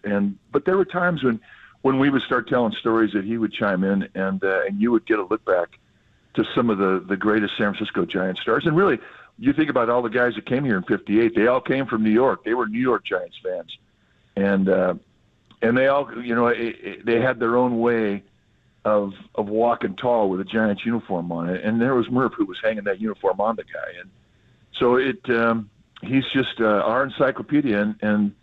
And what was so cool about it yesterday was the response from the people in the crowd. The fans they get who this guy is. They know the importance of Mike Murphy and the significant contribution that he's made to this organization. And everybody felt the love that was on that infield. It was just great.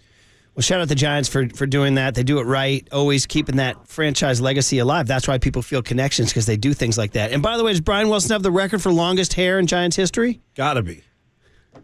Oh, yeah, Brian Wilson. Are you kidding me? I mean, come on. And he was, I mean, I don't know. Brian Wilson is a guy that loves cartoons. Yeah. He and Omar Vizquel, they could sit there and they could go back and they could trade cartoon voices back and forth. And I think Brian Wilson's SpongeBob impersonation is one of the greatest things I've ever heard. Right? Oh, my goodness. So he comes out of the dugout yesterday getting introduced, and he comes by where Kipe and I were sitting there, and he does the SpongeBob thing, and it was hysterical. I mean, the personalities on that field were amazing. It was just, and Kipe and I, we were just taking it all in, and we just couldn't get enough of it. It was just crazy. It was so much fun. So good. Okay, so I think that does translate over to the game. I mean, it's on Sunday Night Baseball TV, and you have Murph's Day and everything. So, and let's get back to Tristan Beck for a second, because that was sort of significant. And by the way, I was on a plane flying back across the country watching the K-Rod thing. I want to shout out Alex Rodriguez for saying Tristan Beck will put you in mind of another great Beck in Giants history. He mentioned Rod Beck, which I give him credit for. Nice. But this is different now, and I'm wondering, as the Giants search for starters, and Kyle Harrison goes tonight, we'll talk about that. But do you think Tristan Beck is the kind of guy after, I know in the fifth inning they got to him a little bit, but more than an opener? Is this a candidate here? I think there's 4 candidates down there, really 5. I mean, and I think that's the thing that's so unique about this staff. with Minaya and Wood and Junis and Beck. They think of themselves as starters. They have never quit thinking of themselves as starters. And, they've accepted this role as, the bulk inning guy or whatever you want to call him, the premier bullpen guy. I don't know, whatever. They've accepted that role. And really, what is a starter? A starter's a guy who has an assortment of movement. They have more than 2 or 3 pitches. They have 4 and sometimes even up to 6 types of movement. So they have the ability to go through a lineup 3 times. And all 3 of those guys can make those. All 4 of those guys can make that claim. And so I don't know if they'll ever give up that handle. Like if you ask them, are you a reliever or a starter? They'll tell you right away. I think of myself as a starter. Yeah. And Tristan Beck's that way. And every time he gets an opportunity to go out there and pitch the bulk innings, he envisions himself starting the game, even if he's coming into an existing inning. So for him to get his first start of the year, that was a big deal. And again, for him to do it against the team that he came up with, that's an even bigger deal. So, and he shined. I mean, he was perfect through 4 and really got some bad breaks there in the 5th inning. But perhaps, he may have showed a little bit of fatigue. I think when you're doing the bulk inning thing, you center yourself right around 75 pitches, and he was close to that. But it was great to see him do well yesterday, and you may see him in the rotation at some point. Okay, to be determined. Mike, I thought yesterday was about the kids. In honor of Robbie Thompson and Will Clark being there for Murph, you got to like these kids. Yesterday's game, you could say, if you include Tristan Beck, 5 kids. Yeah. Beck won. Bailey, the 3-run double, obviously. Matos had a hustle double and scored a run. Casey Schmidt, Mike, home run and a sack bunt. Yeah, good to see that. After a knock on Saturday. And then old little Wade Meckler, who had a tough go in Philly, and everybody was like, send him out, send him out. He's quietly getting on base now and scoring runs. So I'm just saying, the kids, the 2024 crew that I'm looking forward to next spring training, they all contributed to that win. The Giants have debuted 21 out of their farm system in the last 2 years. 21. Now, and we don't say the R word. We don't say exactly. We don't say rebuild. Yes. It's always go for it.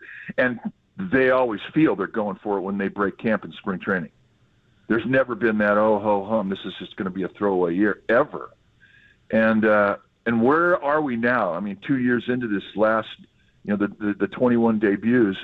Where are we now? Well, we have an idea what's coming out of the minor league system, and there's help coming out of the minor league system. There's talent coming out of the minor league system. And as we go forth, you see these guys. They're learning what they have to do to be able to succeed here. They're making these changes in their game here, and we're excited about where we're at. And as you go forth into next season, this is you can count on some of these guys now. Now you can bring in free agents to complement some of these guys because you have symmetry in your affordability with you have young players that you get basically for cheap and you have control of, and now you can spend some money on some guys who are not cheap, and that's huge significance. So and this has been kind of a theme. We've had 4 and 5 newcomers in that lineup, whether they're in the starting lineup or coming out of the bullpen all year long, and you know what, Giants fans have loved it because we've been waiting for this. We've been waiting for contribution out of the minor league system, and it's finally here, and we're excited about it. No, it was great. And just in particular, Casey Schmidt, he's a favorite of mine. I just love his whole energy, and I'm really rooting hard for him. I think there's something happening there, right? He ripped a single on Saturday. He also, sometimes he'll pop out and fist. It's baseball. It's hard. And he hit the bomb yesterday. Kind of hopefully it reminds himself of who he can be, Mike. Well, okay, just think back at his story this year. When he first came up, I mean, he was just in heat, right? He was hitting everything. Yeah. And then the league realized, well, I don't have to throw this guy a strike. Mm-hmm. And they didn't. And he kept swinging. Mm-hmm. Now all of a sudden he's got lean with every swing, and he's got imbalance with every swing. And rare that he has a net bat where he gets 2 good swings where he's got his backside into it. And now all of a sudden he's more selective. Now all of a sudden he's got more balance. Now all of a sudden he's got more power. Well, those are adjustments that he's making. That's so reminiscent of what Matt Williams went through. When he first came up, he was on his front foot all the time. When we saw, the lightning in his bat speed in batting practice, we saw the ability on the field with his glove. We knew this guy was going to be a player, but But he had to make the adjustment to stay in the strike zone, to keep his balance, to keep his power. And we're starting to see it now happen with Casey Schmidt. Plus, just look at his face. When he got sent out, he was all over the place. He had zero confidence in his face. Doe in the headlight, man. And now it's not that way anymore. Now he's got a plan. He's got a clue. He's got some confidence. And that's what's happening to everybody. It happened to Meckler. He's starting to show what he is. He's kind of a gnat in your ear type hitter. He's got a good idea of the strike zone, and he puts the ball in play up the middle. He can do other things. But it's a learning experience. Matos has made improvements. And we want to see Luciano. He had a little bit of an injury when he went down there, but he's an intriguing player. I mean, we like him, and on down the line. So there's a lot of pluses coming out of the youngsters out of this organization. Yeah, Meckler has, as you said, it was adjustments there, and boy, Casey too. So really good. And then speaking of the last kid, Mike, and that's tonight, Kyle Harrison, home debut. Now, traditionally Monday nights aren't huge crowds, and particularly because school is back in session for most everybody. So that's a little bit unfortunate, but he will still have, I'm sure, all those butterflies and everything. I know you talked to Marcus and Ollie Mack last week about Kyle's start, and there was a lot to like with that fastball. But I'm wondering if you're him, and you've looked at the film now, and now you've sat and watched the Braves come through town here at Pac Bell or Oracle. And what do you think? How do you think? What's different about Kyle Harrison when he takes the mound for start number 2? Well, he went to De La Salle. He's a Bay Area guy. And this is the ballpark that he's been coming to since he was a kid. A lot of dreams in that ballpark for this young man. When he steps on the mound today, it's going to be a playoff game in his mind, and it's going to be really, really very interesting to watch how he handles the adrenaline. And that's the one thing that when you're a young player, there are so many things that kick that adrenaline in. Playing in the big leagues like he did his first outing in Philadelphia, he dealt. He was really, really impressive. Now he's going to do it at Oracle Park. That's going to be a big deal. How does he handle this? And on down the line, how does he handle pitching against guys that he has baseball cards in his back pocket when he was a kid? Man, it's a weird deal. First time I ever faced Pete Rose, it was a big deal. and every guy that you face who was a guy that you thought was a god, and that adrenaline kicks in. How do you handle that? So, that's going to be the story tonight. How he gets in the strike zone. He had no problem getting in the strike zone in Philadelphia.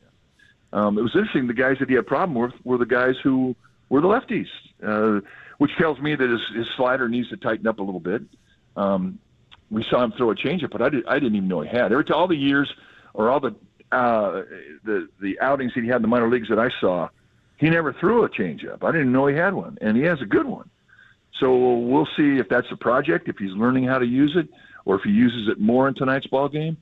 A lot going on with this guy, so I can't wait for it. I can't wait to be behind the microphone with this guy there. Talk about the future of baseball. The Reds are one of those teams out in front with Matt McClain and obviously Ellie De La Cruz, and then here's Kyle Harrison on the hill facing these guys. This is, if you love up and coming prospects, this is your matchup. Harrison versus De La Cruz is potentially, if they fulfill their potential, a couple of all-stars going at it, Oh, yeah, I have no doubt that they'll be on a National League All-Star team together at some point in their career.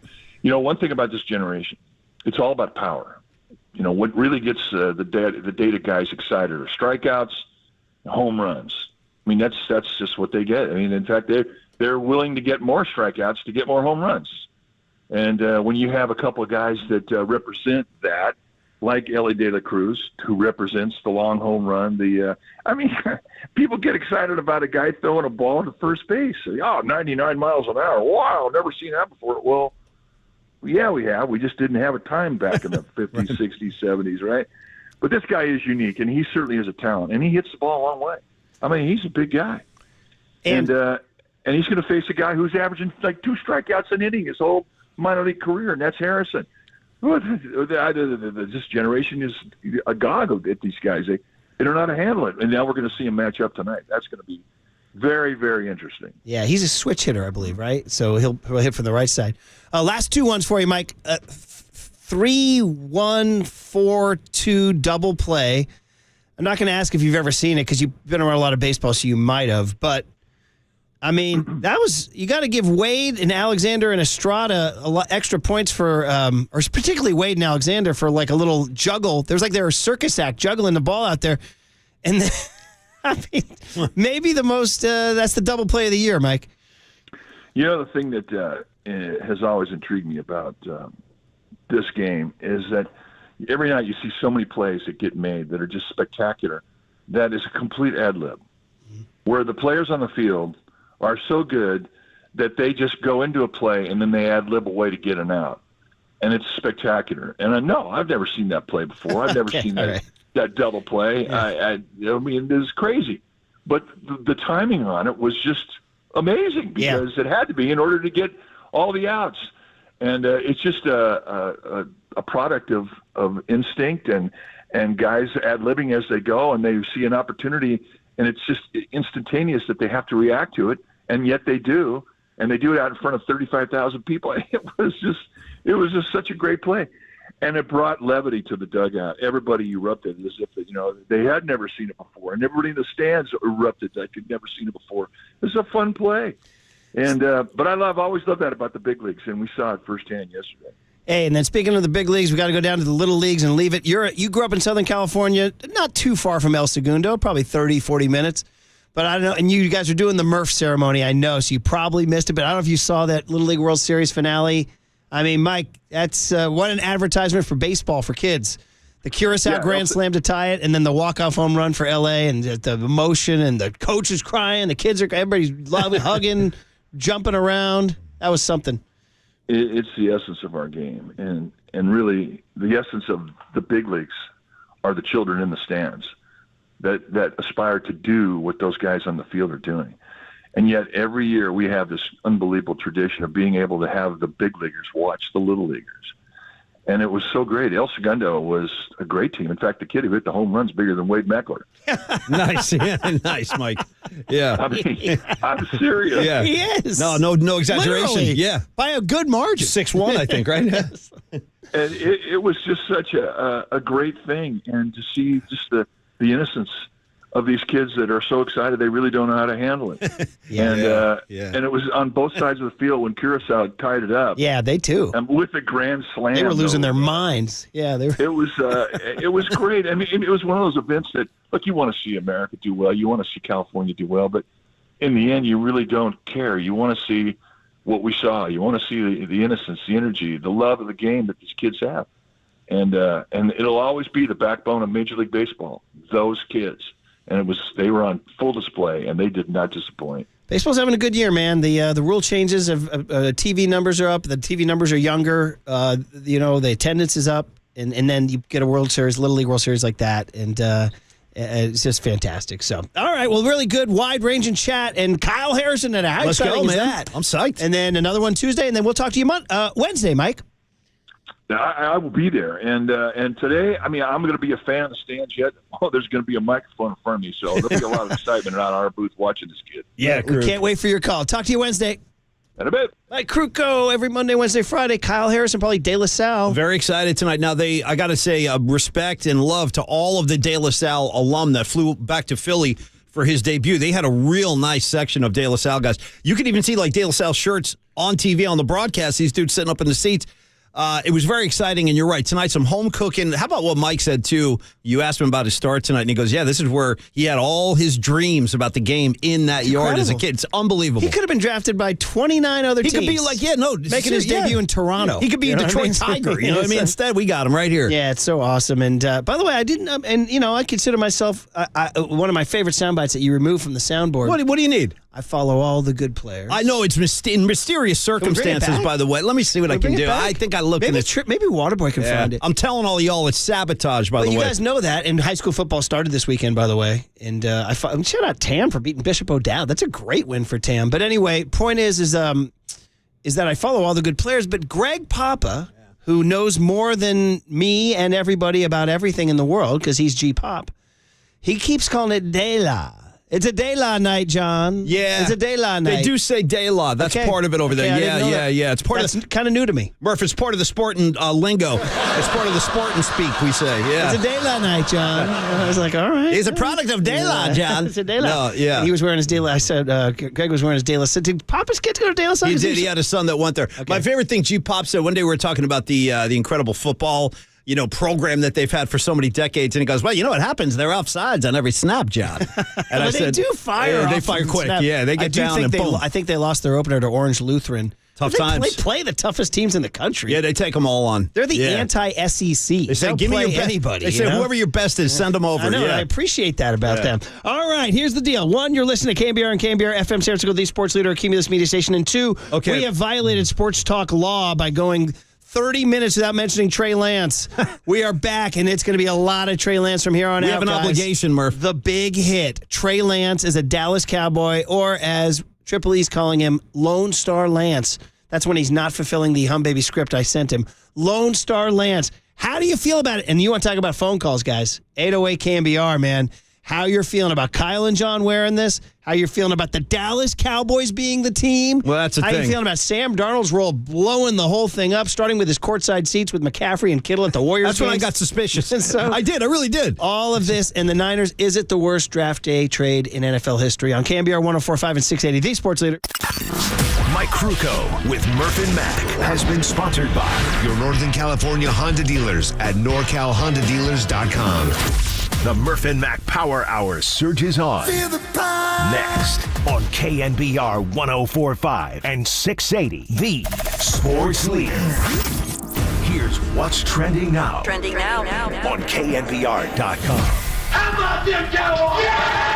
Yeah, how about those Cowboys who sent a 4th-round draft pick for Trey Lance this weekend, officially ending the Trey Lance era in San Francisco. So to read all about the Trey Lance trade to the Cowboys, check out that story and more trending now on the all-new KNBR app.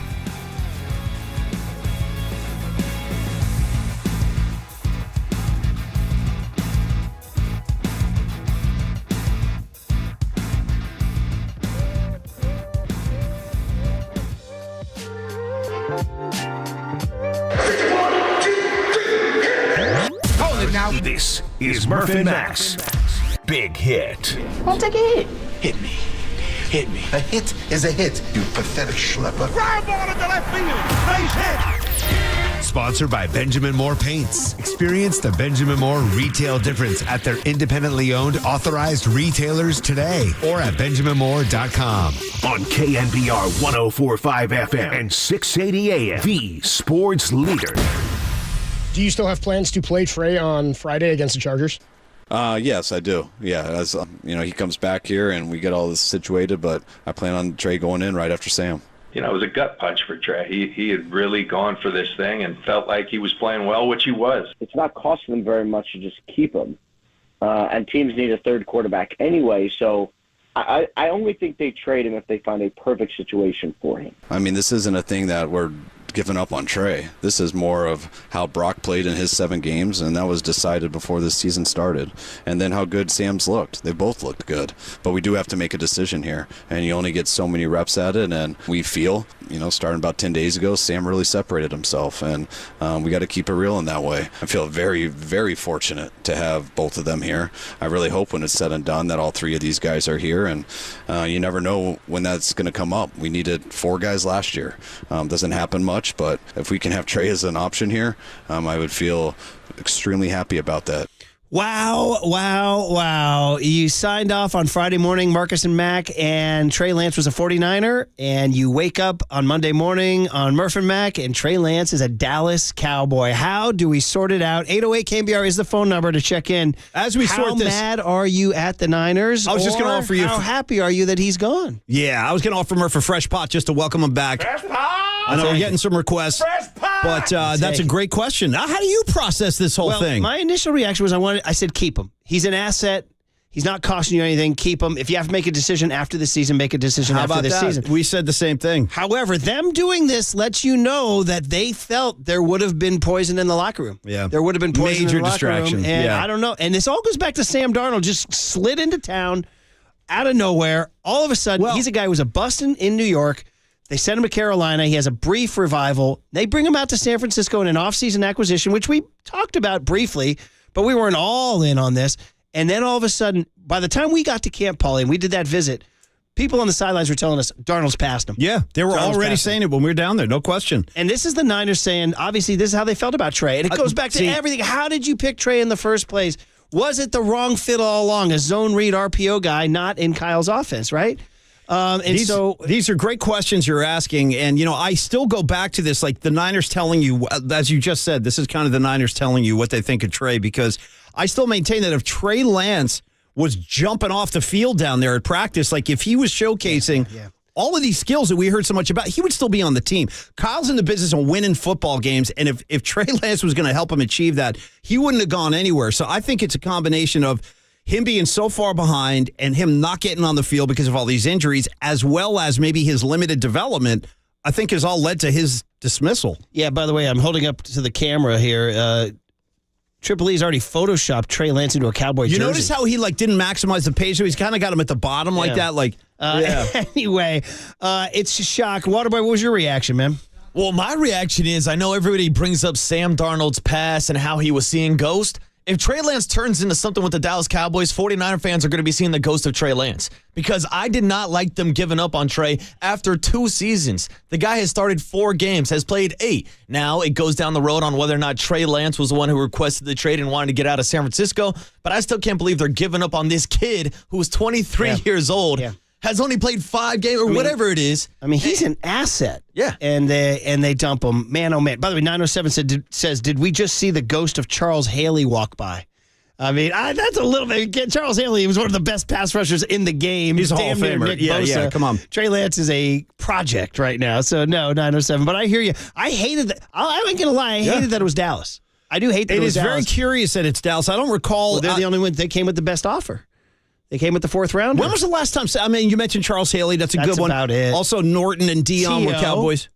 T.O. went from here to there. Yeah, but not in a long time that I can recall. Like, you don't see this very often. And, guys, 306 checks in and says, it's crazy, guys. All this with Darnold on a 1-year deal. I really hope Purdy doesn't have a sophomore slump. Now, it's true. They are saving money by moving Trey Lance.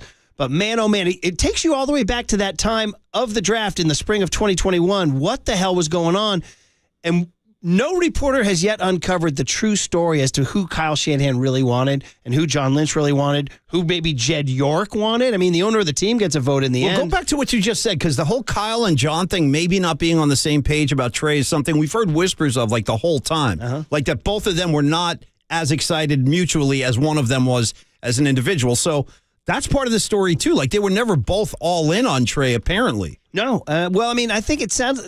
The perception was that Kyle wanted Mac Jones. Correct. And John Lynch maybe didn't. And again, we need to get back to that smoking gun. Did Kyle ever truly want to embrace Trey? Well, he'd say, yeah, I made him the starter last year. He did. He gave him the keys last year. By the way, how about the fact that this all goes back to, you want to do origin story, it all goes back to them not loving Jimmy. Which is crazy, It all goes back to that. Yeah. All right, guys.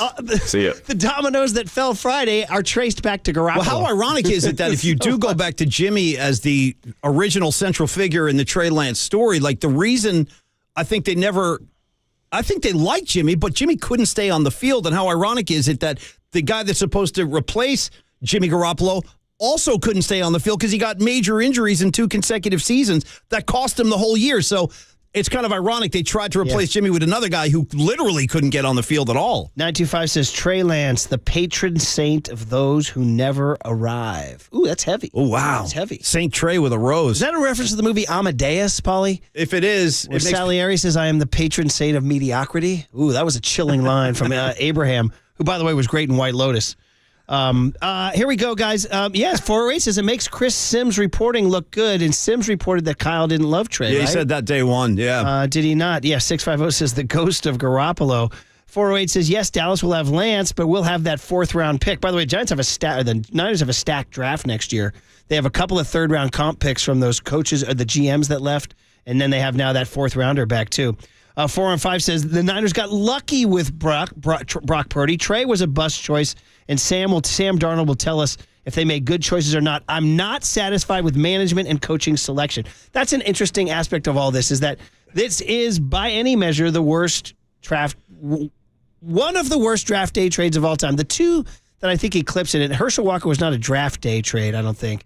But it was the Ricky Williams Saints trade when Mike Ditka traded his entire draft and the next year's first rounder for Ricky Williams. You guys can take all of it. That one stands alone. That's like the moon landing of bad draft day picks. Yeah, that's like the U.S. Olympic hockey team in 80 beating Russia. That's nuts. But this is on the list, and yet, they're Super Bowl contenders. Well, that's the amazing thing. They've been able to be incredibly successful with all these question marks at the quarterback position. Murph, does it surprise you? Just a question. Does it surprise you how passionate some, not all, but some 49er fans are about Trey Lance, given that we've hardly It was unusual, actually. Some fell in love with him. I think it was the promise of what he represented. Yeah, which is a mobile quarterback. Like, look at Jalen Hurts. A supreme athlete with incredible legs and an incredible arm who's going to bring it all together like a Pat Mahomes thing, like Marcus, you were saying. Yeah. But I think it was like the promise of what that could be. It was never really what it was. It was like what he could become. I mean, when you guys watched him, did you guys see a star quarterback? Not necessarily, no. I saw a baby deer with legs trying to figure it out. Yeah. You know what I mean? I mean, that's the thing. We saw flashes, whether it was in the preseason game against the Packers when he's airing it out to Danny Gray down the sideline, or even when he played against the Texans. He had that big pass over the middle to Deebo Samuel. So there was flashes. There just wasn't enough. But, yeah, going back to our original argument, he never got on the field, and he just couldn't stay healthy. I'm just shocked that they didn't see him as an asset to keep because he was cheap. I know next year his cap hits it. Well, see, I think that becomes what you said at the beginning of this segment, which is the distraction element, because it would have been a major distraction to get, even having him this week, there would have been like nonstop talk about the whole situation. All the cuts to him on the sidelines and all that. Boy, they really believe in Darnold. I mean, this is like Darnold is, I mean, that Steve Young comp that Mike Silver got out of Kyle Shanahan. And by the way, Brock Purdy, maybe he's got to look over his shoulder at Sam Darnold now, right? Hey, let's go to Steve in San Francisco, who's got to chime in on 808 KNBR on the big hit, which is Trey Lance going to Dallas. Shocker. Steve, good morning. You're on KNBR, man. Hey, how's it going, fellas? What's up, Steve? Good. So a couple things. First, on the pick, I mean, it definitely might be the worst trade up in terms of what they were, what they gave up. But I still respect the swing and a miss. I know there was conflict probably behind closed doors between what Lynch wanted, what Shanahan wanted. But to me, I still kind of give them credit that even though it was a miss, this team's trying to win that Super Bowl. And when Garoppolo was good, but what they thought was not good enough to get him over the hump, they went for this.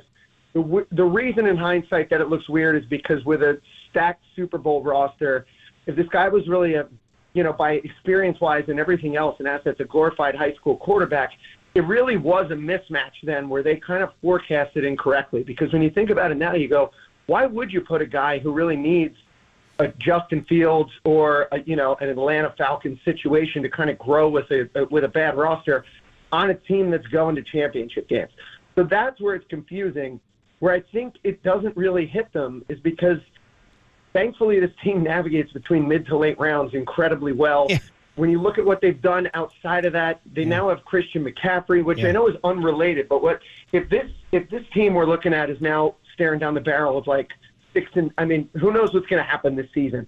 But in no way, other than what they gave up, are they in a bad position now for it. Now it might catch up in a year or two, but I think that's really the main Steve. factor. Yeah, you're right, and I think you're right in context. And thanks for the call, man, Steve. Don't be a stranger. Thanks for the call.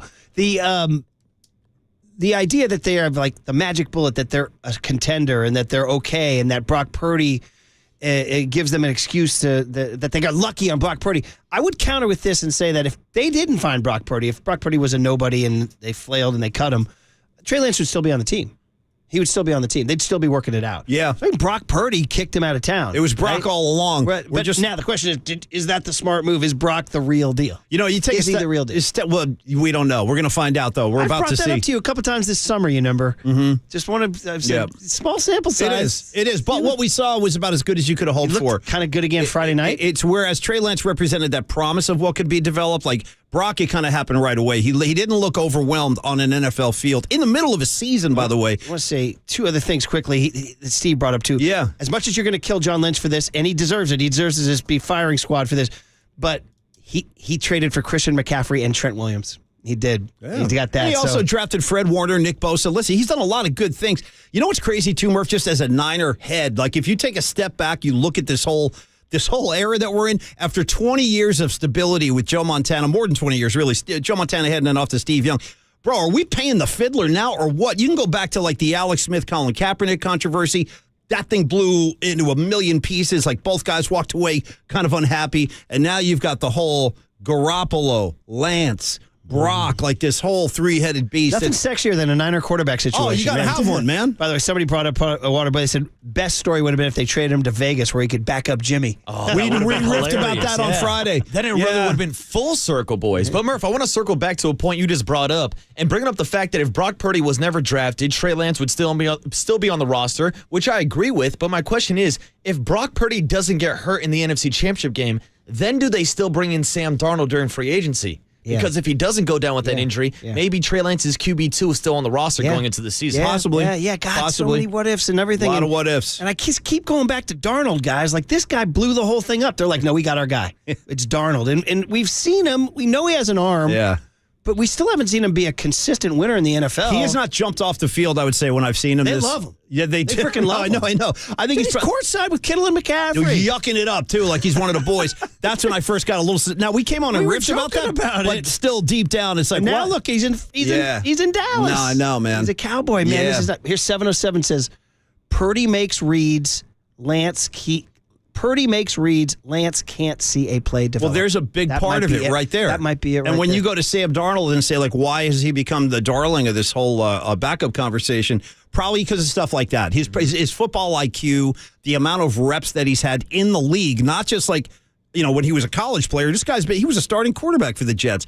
Played really well for the Panthers, too, where Trey, you can look at a couple of, like a quarter here, a quarter there. There's just nothing to base any kind of like hope on. Yeah, but just to respond to 707's tweet, I don't think there was any confusion, at least not from our show, whether Brock Purdy was going to be QB1 or not. It's surprising that Trey Lance is being ran out of town, not for Brock Purdy, but for Sam Darnold as a backup quarterback. You know what? Have you guys, so for the Kyle haters, and we don't have anybody on this show who's a Kyle hater. I don't know, maybe the show would be better if we did. I don't know, but but I'm not a Kyle hater at all. Are you? I mean, no, I like Shanahan. What boy, are you a Kyle hater? No, I'm not a Kyle hater. I'm not a John hater. Murph, I'm a Raider fan. The Raiders have 3 players who have been drafted in the first round since 2020 that aren't even on NFL rosters. There you go, trust buddy. Me, people think this is bad. It could be worse. You think boys. we got problems? It could be worse. At least hang out with Marcus. That's incredible. Yeah, what a stat. Come on. But anyway, the point is, so I've never really understood the Kyle haters because I understand that he has his imperfections and he's lost some big games. But this dude has you in the mix every year after You're year right after there. year. And I'm a big believer in being in the mix. Yeah, think about how many years the Niners couldn't even get into the playoffs, like during the Nolan era and the Erickson era. I saw a tweet over the weekend that was like the Kyle hating like poster tweet. Okay. It was like Kyle Shanahan has, and it listed everything he's done wrong since Washington. It ruined RG3. RG3, and then the 28-3 with the Falcons. Loved Kirk Cousins. That was one of the negatives. I'm still trying to figure that one out too. Actually, Dude, by the way, there's some people who believe Cousins is coming here next year. I'm still here. I can't. You like that? No, You like that? I don't need it. I don't want it. And then it says, it goes on to says, blew the Super Bowl. Blew the NFC Championship against the Rams. Of course. Blew the Falcons Patriots Super Bowl. Shout out to Larry Kruger's 28-3 shirt that he wore a lot. And then traded 3 first rounders for Trey Lance is on that list. So I mean, listen, you can make a resume about anybody. You know what I mean? Bruce Bochy blew the 2016 season, lost 98 in 2017. Damn. Has lost 9 of his last 10 with Texas. I'm not going into that. When the Murph and Mac show turns their back on Boch, it's Armageddon. I'm just saying, for the Kyle haters out there, this was like red meat. Yeah. Red meat. And it's funny, we just don't really have that voice on our show. No, I go back to what you said. Maybe I should assume the role of the Kyle hater just to kind of spice things up. If that's what you feel like you want to do. I do like being in the title game. I do like going to the Super Bowl. Like, again, like you said, Kyle's got a brilliant offensive mind. I mean, the only piece that he's had a hard time nailing down is his QB spot. And to your point, you brought up RG3. He was one of the people who was the most vocal this past weekend, saying that Kyle and John are now on the hot seat. Yes, he did. Well, here's the thing. The 49ers are still in a great position to compete for a Super Bowl this year. That's if they sign Nick Bosa. But because of Brock Purdy and what's going on, they can compete. But it still doesn't excuse the fact that they gave up all these draft picks. I know there's a big narrative out there that, the 49ers were not hurt because of this trade because they have Brock Purdy. But yeah, it'd be nice to have a first-round offensive lineman to replace Mike McGlinchey. Or a first-round corner or defensive end. There you go. I mean, you've seen the stat of what the Dolphins have done with it, right? It's I wrote it down here. They got, in some form or fashion with those draft picks, they acquired Tyreek Hill, Jalen Waddle, and Bradley Chubb. Well, those guys, I mean, that's you just got to take your L. Yeah, and you got to be John Lynch. You got to stand on the mound and wait for the reliever to come, and you got to hand him the ball, and you got to walk to the dugout and take your L. No, that's why you got to go out there and start winning games right away. Beat the Steelers now. Because if you remember last year, things got off to not a great start. I mean, they lost to Chicago. The Denver Bronco game. The Denver Broncos. They were giving games away, and they can't afford to do that this year, especially now. And not only for home field considerations in the postseason, but also because of all this stuff going on. Yeah, and one of those games that they lost at the beginning of the year last year was against the Atlanta Falcons, the game that Nick Bosa did not play in. So if Nick Bosa's not there week 1, I don't know, like that I'm turning on the radio and starting to hear that theme come up more and more. Like, it's possible that Nick Bosa won't be here for the Pittsburgh game. Like, Murph, I'm hearing that too much now. Yeah, without question, that's an issue. Remember Matt Mayoka put one red siren on his emoji? Now we're going double siren? We're almost at 3 now. We're almost at 3. But again, remember the joke Mayoka said to us 3 weeks ago? He could sign on Saturday, September 9th and show up in Pittsburgh on Sunday, September 10th and get 2.5 sacks. I don't disagree with that. That's still out there. But it doesn't feel good knowing that this is not resolved. Right now, you've got a team that was confused by their quarterback situation. Maybe there were some guys in the locker room who liked Trey. Because it was confusion. And maybe they're not Darnold guys. Maybe they're not hanging out courtside. So there was a little bit of that. And then now you got guys going, where's Bosa? You know what I mean? Yep. So that's a big question. There's definitely some, this is you want to, Niners. I got a good one for you. It comes off a T-shirt from the 80s from weightlifters used to wear. Waterboy, ready for this? If you want to run with the big dogs, you can't pee like a puppy. All right, buddy? Thank you very much. No, yeah, you can't. I mean, this is, you want to be in the... You want to get in, you want to win a Super Bowl, you're going to have to put up with this kind of scrutiny and this kind of intensity and this kind of locker room standards. And Brock Purdy's got to lead this team now. Brock Purdy's got to be the guy. He's got to be QB1 who they look to and they lead. And, I mean, he appears to be the cool, calm, capable guy. He does. To do it, And he's got weapons. He can dish to McCaffrey and Ayuk and Debo and Kittle. All over the place. All those, and he ran one in on Friday night. Yes, he looked kind of nifty running that thing. I heard somebody even wrote, he might be more mobile than Trey Lance. Seriously. I mean, I don't know their 40 times, but I think Trey Lance had a pretty good 10-yard time, didn't he, at the combine? I don't need your 40 time. Give me your 5-yard time. You know what I mean? So I don't know. Listen, I think Purdy's let's go. Yeah. Let's go beat the Steelers. It's funny got to beat the Steelers. Well, and again, that's a coin flip right now. It is. All right. So, all right. Well, there's your big hit, and I'm sure that big hit will return day after day. Hard to get away from it. Yeah. And by the way, pointed out by my good Cowboy friend Daryl in Marin City that don't forget Trey's coming back to the Bay October 8th, Sunday Night Football. Cowboys at Niners. And God help us if Dak gets injured and then Trey starting that ball game. Cooper Rush. He'd be the number 3 guy.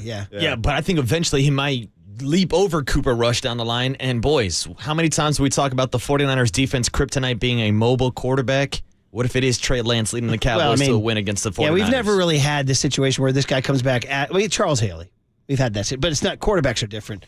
This could be the potential for a nightmare scenario, So it's like trading, trading Patrick Bailey to the Dodgers. Well, or it could be like it's going to feel like if this were to happen, like say Jordan Poole comes back to Chase Center and hits a buzzer-beating 3 at the end of the game. You know what I mean? Which improves the Wizards to 12-41. You know what I mean? Fair enough. Right, all right. Well, listen, fun. Lone Star Lance. There he is. That was a fun one. Let's do the cooler of content. All right, man. Get you the best sound from the weekend next on the Sports Leader. You're listening to Murph and Max Power Hour. Now on 104.5 FM and 680. This is KNBR, the sports leader. Here's what's trending now. On KNBR.com. The Cincinnati Reds are coming to town to take on Kyle Harrison and the San Francisco Giants starting tonight at Oracle Park, and there might be help on the way for the Giants as Mitch Haniger and Mike Yastrzemski are nearing their returns from the injury list. To read all about the potential comebacks for Yaz and Mitch Haniger, check out those stories and more trending now on the all-new KNBR app.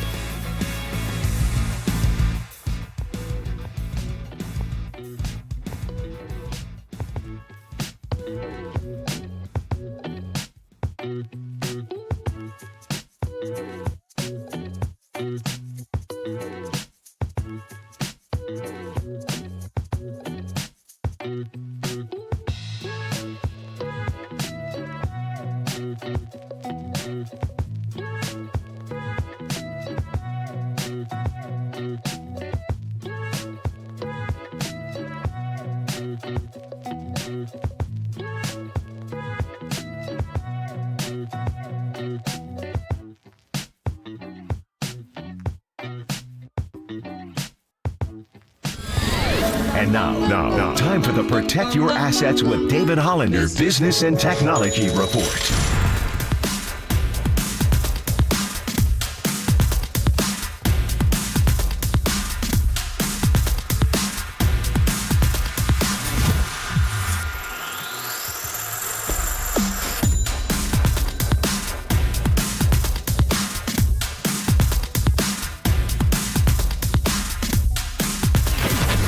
This has been the Protect Your Assets with David Hollander Business and Technology Report.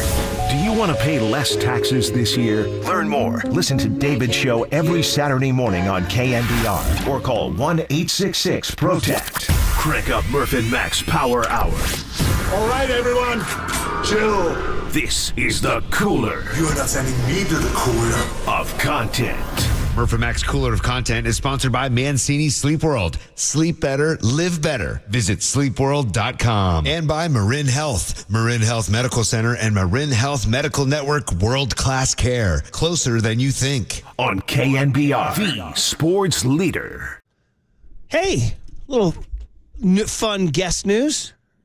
You want opinions on the Niners quarterback situation? I do. How about getting them from Joe Montana Thursday on the Murph and Max Show? That's what I'm talking about. Serving Joe them up like Montana that. Thursday on the Murph and Max Show. And by the way, speaking of Joe's 5-3 says, who's Joey's new roommate, Paulie? Well, I mean, listen. We've had a lot of people coming and going from that pad. Yes, Murph, we were actually riffing last week. Maybe it's Jake Moody joining the apartment now. It's pretty good. Yeah. You guys were good. You guys were on fire. All right. Cooler of content. And this was the one that just made me so happy. Flying back across from the East Coast last night and having live TV on my phone. I said, Little League World Series, give it to me, baby. Because, by the way, I wasn't getting anything else from American Airlines. I was getting, by the way, just a little biscotti, a little ginger cookie. That's about 2 inches in length. That ain't going to hold you on a 6-hour flight. 5.5 hour flight. Yeah, I was about to say a cookie. They gave you a little ginger cookie. That's it. I mean, dude, they were small, too. It was like they were almost literally starving. There's really not much of actively starving you. Unless you're sitting up front of first class where you can stretch your ass out, have a drink like gentlemen. They're really not rewarding you very much for air travel these days. You're lucky to get that ginger cookie. Don't forget, they told me I couldn't get on the plane, too. Remember? I think there's nothing is more depressing, though, than a little packet of pretzels. A little packet, yeah. And they're bad pretzels, too. They don't even know what they are. Like, this ain't no pretzel. I demanded from the woman, I said, I know you have pretzels in there, too. Give them to me. Yeah. And it was a little tiny packet. But anyway, I did have live TV, though, and I did have access to the Little League World Series, and you know I was all over that, right? So, man, Curaçao hitting that grand slam to tie it. What a moment. Their reaction was insane. They spilled out of the dugout like me spilling coffee here on the set. I mean, how about the coach? You heard it in the cut we played earlier. Do. The whole entire time he's round the bases. That guy was incredible. Yeah, and the batter stopped on the way to first base to just get this intense freaking heat love from the first base coach. It was like, yeah! And then it was even if you're rooting for USA, which I was, of course, I want the West to win it every year, no matter what. I'm a West guy. Plus, they wear the UCLA colors out there, too. But, and so I felt bad that they had tied the game, but I was pretty excited for the moment. And then I was like, California, you can win this. You can win this. Although they went down in the fifth, but in the bottom of the sixth, up steps the 6-foot kid, Louis Lappy, 6'1", and they're like, are they going to pitch to him? Kaboom! Home run. He chucks the bat up higher than the roof of the stadium, man. And what a reaction. And the cool coach with the cool beard and the cool hair, he was crying. He really was. Even though he was like the cool guy who hangs out with the Hollywood stars and George Brett. So anyway, here he is after the game. I think his name's Danny Boney, Boehne, Boney, Danny Boney, and he's a cool dude. He's happy. Hey. Baseball's coming back to El Segundo. It hasn't been missed, but we're bringing something back strong. And I love you guys, City of El Segundo, the state of California, the freaking United States of America. Gosh, how sweet it is. We go, we win, world champs. I love it. Wow, talk about enjoying the victory, man. That's it. That freaking United States of America is a keeper. He goes, El Segundo, California, the freaking United States. Freaking United States of America. Yeah. That's the leader we need. We're all bereft of leadership. Nobody likes the left. Nobody likes the right. We're all looking for somebody. It's this guy right here. El Segundo coach Danny Boney. Freaking United States of America. That's our guy. President Boney. I bet he'd be a rational dude, too. Like, hey, listen, guys, you guys are both crazy on both sides. let's talk reasonably here. Boney's going to put it all back together, yeah. Gosh, how sweet it is. Yeah, he was great. And then it turns out this is the Little League where George Brett played. And this guy, the coach, grew up with Brett. They're buddies. Awesome. So one of the TV stations caught up with Brett after the El Segundo won. It's pretty cool. I love telling people that I live in Kansas City. You know, where you live in, Kansas City. But I also love telling people that I grew up in El Segundo. One thing I said is, relax, be the best player you can be. Don't try to do anything you're not capable of doing. Same thing I tell major league players. Have fun, enjoy it. You'll be hearing from me again. But I just wanted to let you guys know I'm really proud of you. Breathe. You know, you got to breathe. And just stay within yourself. And have fun. It's all about having fun at this age, guys. He's awesome, man. By the way, tragically, do you think any of these kids are like, who's this guy? I thought about that. They probably don't know who he is, but it would serve them well to go home and watch some highlights on YouTube. The guy hit 390, for Christ's sake. What year was that he hit 390? 1980, yeah. 80, dude. By the way, we got to give credit to former Bay Area anchor Scott Reese, who's now the Kansas City sports anchor, who chased this down. Yeah. Second part on George Brett Little League memories here. The Little League Pledge. Have you ever heard it? I said this before every baseball game I ever played. I really did. And it goes like this. I trust in God, I love my country, and will respect its laws. I will play fair and strive to win, but win or lose, I will always do my best. I would say that to myself every day, every game I played. And all it did was remind me that it's a little kid's game. It's not life or death. Murph, we just found your vice president to serve with Boney. It's George Brett, dude. He Boney loves his Brett game. 24, he loves his country. yeah. I mean, that's all you need to hear. Oh, that's so great. Yeah. I hope the kids appreciate the great George Brett. In my weekend, Paulie, with gentlemen that involved a lot of raucous storytelling, I did get in. I went down. He's one of the greatest hitters in the history of the game. Brett path. Yeah, good for you. After I made them laugh with all the stories, I said, "Oh, what do you need too? You need 390 because I'll give you that." Yeah, and by the way, if Nettle slides in too hard with his spikes up, just get up and start punching him in the face. Don't forget one of my favorite moments, opening day this year, when he's talking to us. He goes, "Oh, hang on for a second, honey. Are you going to work?" Yeah. No, I'm just talking to my friends in San Francisco. Well, the first Have one. a good day, honey. No, there's so He goes, much. Yeah, my wife owns a flower shop. She's it's a big weekend, Easter. You won't find more devoted fans of George Brett than Murph and Mac. How about when I go, hey, man, tell me what it was like to play against the Yankees in the playoffs in that 77 series? He goes, kind of dismissive, almost like, oh, what, the Yankees? No, it was a bloodbath. No, it was a bloodbath. I mean, and it was. It's incredible. Yeah. All right, well, congrats to El Segundo and all that. It was just great. That was great. Now, Stephen A. Smith, ESPN Zone. We love him. He's funny. He's good cooler of content. And he is a Cowboy hater. So what does he say about Trey Lance going to the Cowboys? Oh, I see what you're trying to do, Dallas Cowboys. Trade him for another quarterback. Could that be that you don't have that much faith in Dak Prescott? Could that be the reason? Could that be? I'm not sure. I'm just asking. You got another quarterback. I wonder why. Did Cooper Rush go 5-1 as a starter for you last year? What you need another quarterback for? I'm just asking. I don't know the answer to that question, but I do know this. It ain't gonna help you this year. See you soon. You hear? Although he's like planting the seeds of discontent. He's stretching out. Yeah, he's stretching it out. Why do you need another quarterback? Yeah, it's true, man. Dak made the bum baby list today. By the way, I see a lot of people are ripping the Cowboys for not telling Dak. They didn't even tell him. Well, like I said, Paul, there's that morning show cruising in the lobby. Oh, we didn't tell you about that. They're just hanging out. We'll just have them waiting around. Don't worry. Yeah, there's no pressure. Don't worry. I guess the Cowboys have a Twitter guy named Cameron Magruder.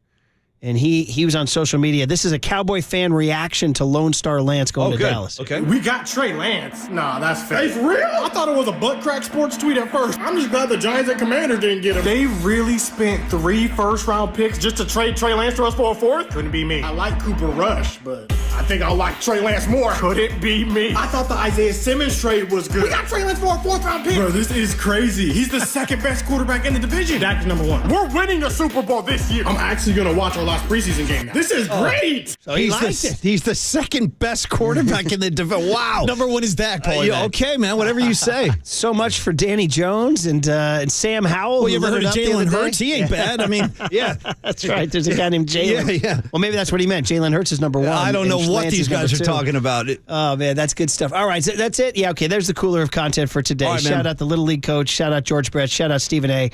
And shout out Cowboys Twitter guy, man. Okay, we're getting ready for Matty Barrows, but we continue to ride this Trey Lance story. 808 KNBR is the phone number. How mad are you at Kyle and John? Or how much do you think it was the right decision to cut bait? 808 KNBR is the phone number. The text line is 808-5627. That's the Golden State Lumber and Building Materials text line on KNBR 104.5 and 680, the sports leader. Freaking United States of America.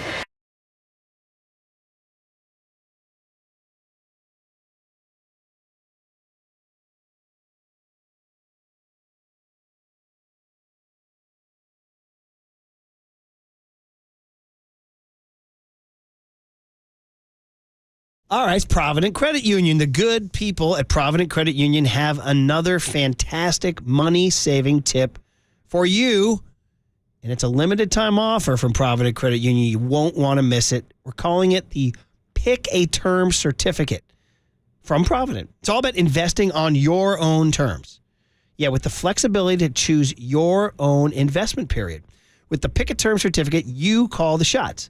You can select a 3, 6, 9, or 12-month term share certificate and enjoy an impressive annual percentage yield of 4.5%. One of the most competitive rates on the market right now. So, whether you're saving up for a short-term goal or aiming for a long-term investment, this certificate offers you the financial freedom you need to take control of your savings. But remember, this incredible offer doesn't last forever. Don't wait. Grow your savings today. That rate is effective September 1st, 2023. Minimum balance requirement of $10,000. Early withdrawal penalty may apply. Federally insured by the NCUA. Visit providencecu.org for terms and conditions.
Listen to the sports leader anywhere, anytime. Download the all-new KNBR app. Now, Murph and Matt continue live from the KNBR Casino Matrix Studio. Casino Matrix Progressive Jackpots are here. Where are you? Just drop in. Please play responsibly. 1-800-GAMBLER.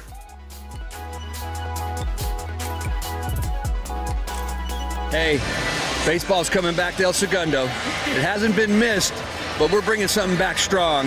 And I love you guys, City of El Segundo, the state of California, the freaking United States of America.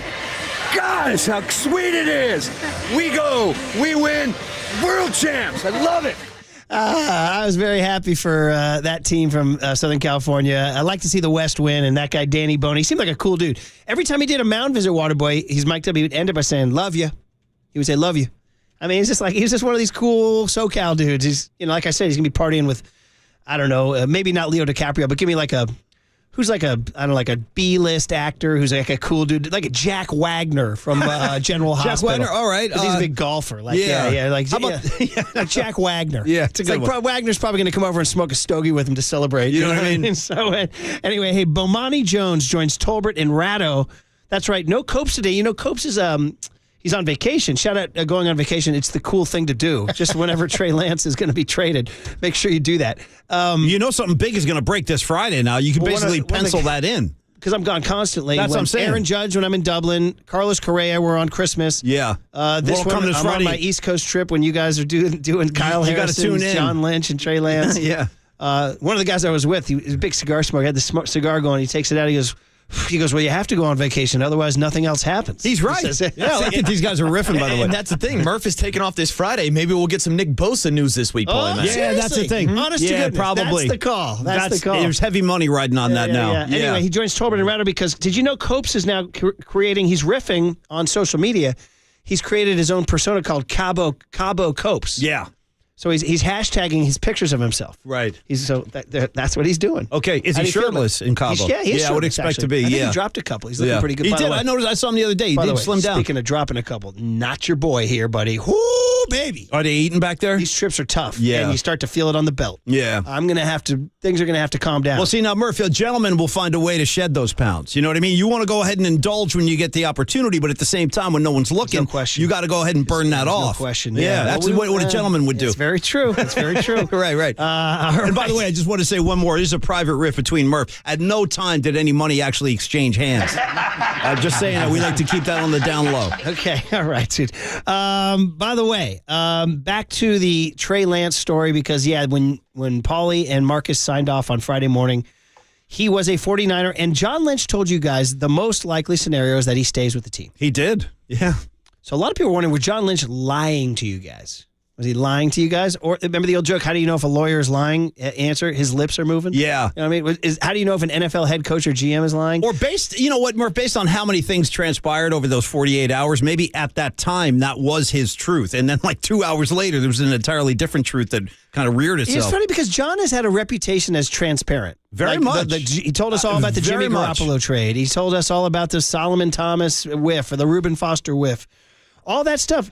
And maybe he was telling you guys the truth, or negotiating, right? Was he negotiating publicly, saying, we're going to keep him, so that the Cowboys are like, well, maybe we should go from a could fifth be a to little fourth. of all of that in there. There could be little pieces of each. Yeah. As a guy who can't negotiate for S, No, I wouldn't even understand. In fact, I have to pay somebody to negotiate on my behalf, which is a true By the way, story. one of the gentlemen I was with this week offered a lower rate. He did. He goes, "Come here with your agent get." He goes, "I'll give you." He goes, "I'll take a lower number and get you a better deal." All right, 2 words. You're hired.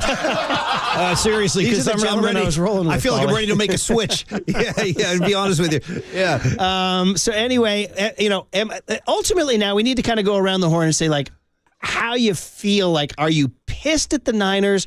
Are you philosophical about it? Are you disappointed? Are you excited for Brock Purdy and Sam Darnold? There's like a number of different reactions you can have. I mean, I'll go first, and that is, I thought they were going to keep him, and I thought it was an asset to keep. Same here. And then make a decision after this season when you could very well have used him, and he might have gone and done something great for you. No question. Or he might have gone out there and stank the joint up too. But you would have had a better idea what you had in March of 2024 than August of 2023. But by trading him, are they telling us that there was there potential for locker room poison? Yeah, I think so. I definitely think so. So my original take was keep him, have a great quarterback room, be stacked. It's funny. And so now that they're trading him, my ultimate thing is sort of the Barbieri 2 things. One, you guys now have to wear maybe the second worst draft day trade in the history of the NFL, Ricky Williams being number 1. But number 2 now, Purdy and Darnold, you better be damn sure. You better be damn sure. And okay, you've been right in the past, you've been wrong in the past, but that's where I'm at. I'm not going to call for Kyle and John's head. Nor am I. No. No. First of all, the other problem about when you always call for somebody's head, who are you bringing in to replace? You better have somebody lined up. You know what I mean?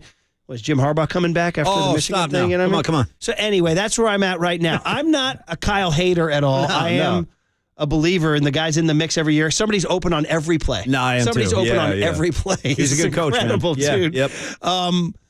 Can he improve his time management in the Super Bowl and NFC championships? Whatever. Yeah, but so that's where I'm at right now. How about you?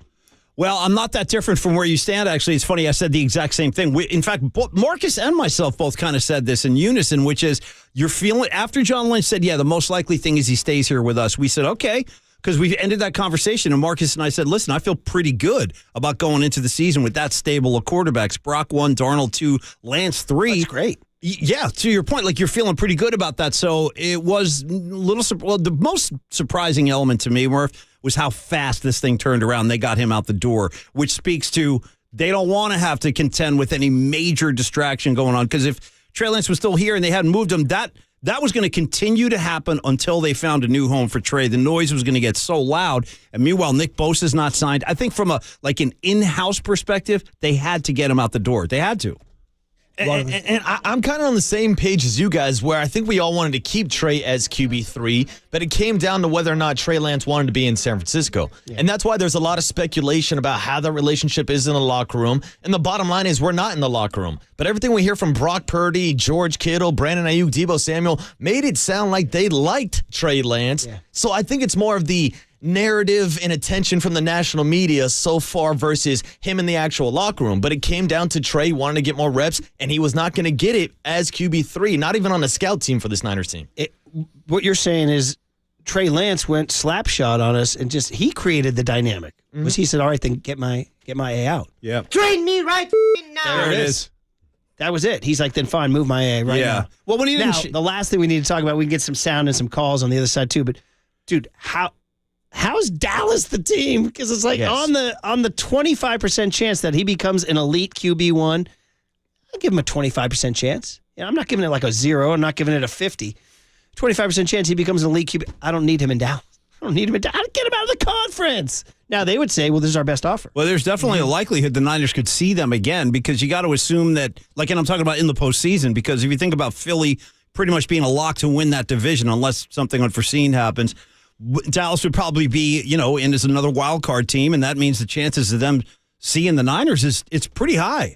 So you could potentially be looking at a scenario where, a lot of things would have to happen for this to actually come to fruition, but Trey could be under center wearing a Cowboy uni, playing against the Niners in the playoffs. That's why I wouldn't have traded him to Dallas. And that's the thing. There were reports out that the Niners wanted to trade him to the AFC. There was links to the Buffalo Bills also, but apparently the Dallas Cowboys had the highest offer on the table. Yeah, if you listen to Jerry Jones, he sounds like he really wanted Trey. And he sounds excited. He has higher draft pedigree than Dak Prescott, but what we could throw it out the window now. But it all comes back to Trey Lance being 23 years old, only starting 4 games. Paulie Mack, check this out. There's never been a top 5 draft pick that has played in fewer games for the franchise that drafted him than Trey Lance. That's an incredible stat. Yeah. That's okay. Wow. Mm-hmm. I'll end it on this, and on the other side, we can take your calls and read and get some sound from Kyle and John from Friday night, because that all went down late night Friday night at Levi's Stadium.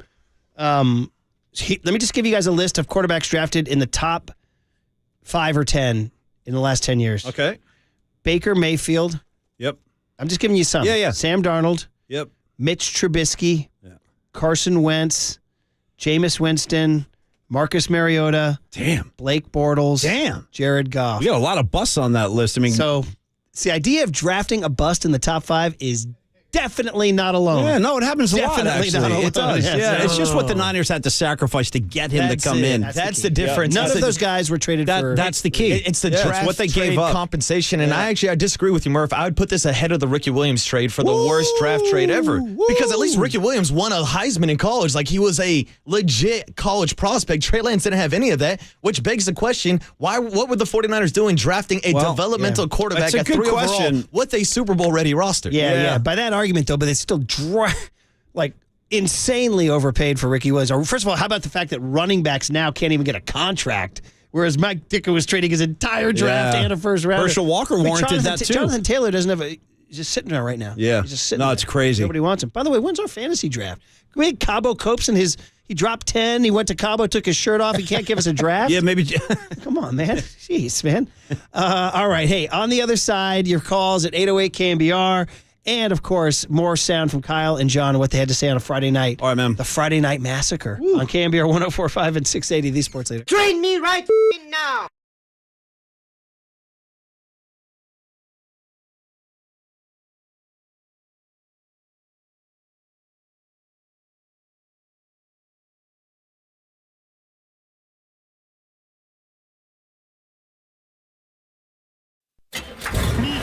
From the Chilton Auto Body Traffic Desk.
Follow the leader on Twitter at KNBR. For once again, we are the sports leader. KNBR 1045 and 680. Big news right away to open our show tonight. 2.5 hours before kickoff, it was announced the 49ers have traded quarterback Trey Lance to the Dallas Cowboys for a 4th-round draft pick. He was here for just 8 games and 4 starts, so now he is the 3rd quarterback in Dallas. Yeah, really hard day. Such a wonderful young man. We took a shot, and it didn't work out. We own that. We take accountability for it. Obviously, we took our shot, and it didn't work out, so, that's on us for that, but I'm not going to say anything as in failure that'd be too much of a negative towards Trey. I get our deal. We took a shot to go for that. We were hoping that he could be our guy, and that didn't work out. What a night it was. Trey Lance getting the Boys to Men treatment here on the way out. Of course, you are listening to KNBR and KNBR FM San Francisco, the sports leader, a Cumulus media station. Matt Barrow is going to join us at 9:15. What does the Boys to Men treatment achieve? What does that do for you? Because that's an interesting kind of view. We're getting the Boys to Men treatment. You know what I mean? You give them the treatment. That'll do it. What does that do, though? Does that help us, or does that make us reflect? What does it achieve? Definitely makes you reflect. Because these kind of soulful choruses, you look inward. It makes you... you assess. Yes. You assess. You're nailing it. You think Reflection, about assessment. What's come before you, what's ahead. You know what? Keep going, cliches buddy. I could throw out there? Going. Yeah. You're hot. Stay hot. Wow. And I like the treatment, by the way. Yeah. Well, wow. What a shocking... Thank you, Marcus. Here we go. See? Now I'm looking behind me. I don't even think the road started with Trey Lance, though. You know what I mean?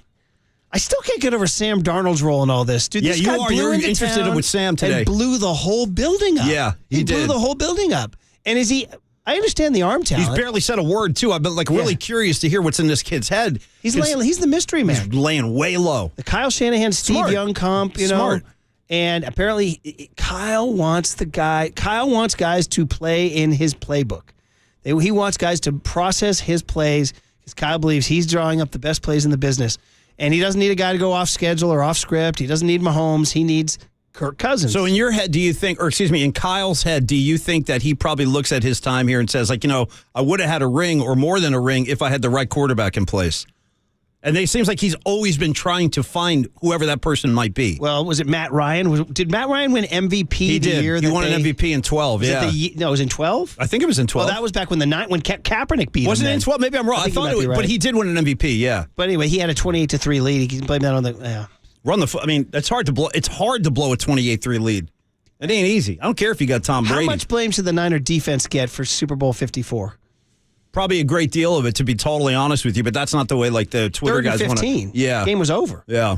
Anyway. Mahomes, they had a 10. Multiple people have written in, and we'll have to ask Matty Barrows this. They said, would the Trey departure have anything to do to get extra money to pay Nick Bosa? I think it's somewhere between $5 and $10 million. I don't know if that's the difference. That that's the reason that this all happened. That might be a result of this move, but I don't think that's why it happened. Yeah. The idea that they shipped him out so fast and he made that trade request fast. Hey, I want to get this sound here now, Waterboy. We had this dialed up for the big hit today. If I can find my sheet here, buddy. What do you need? Here it is. I found it. Yeah. Did you play Z3 coming in here? 825 Z3 big hit sound?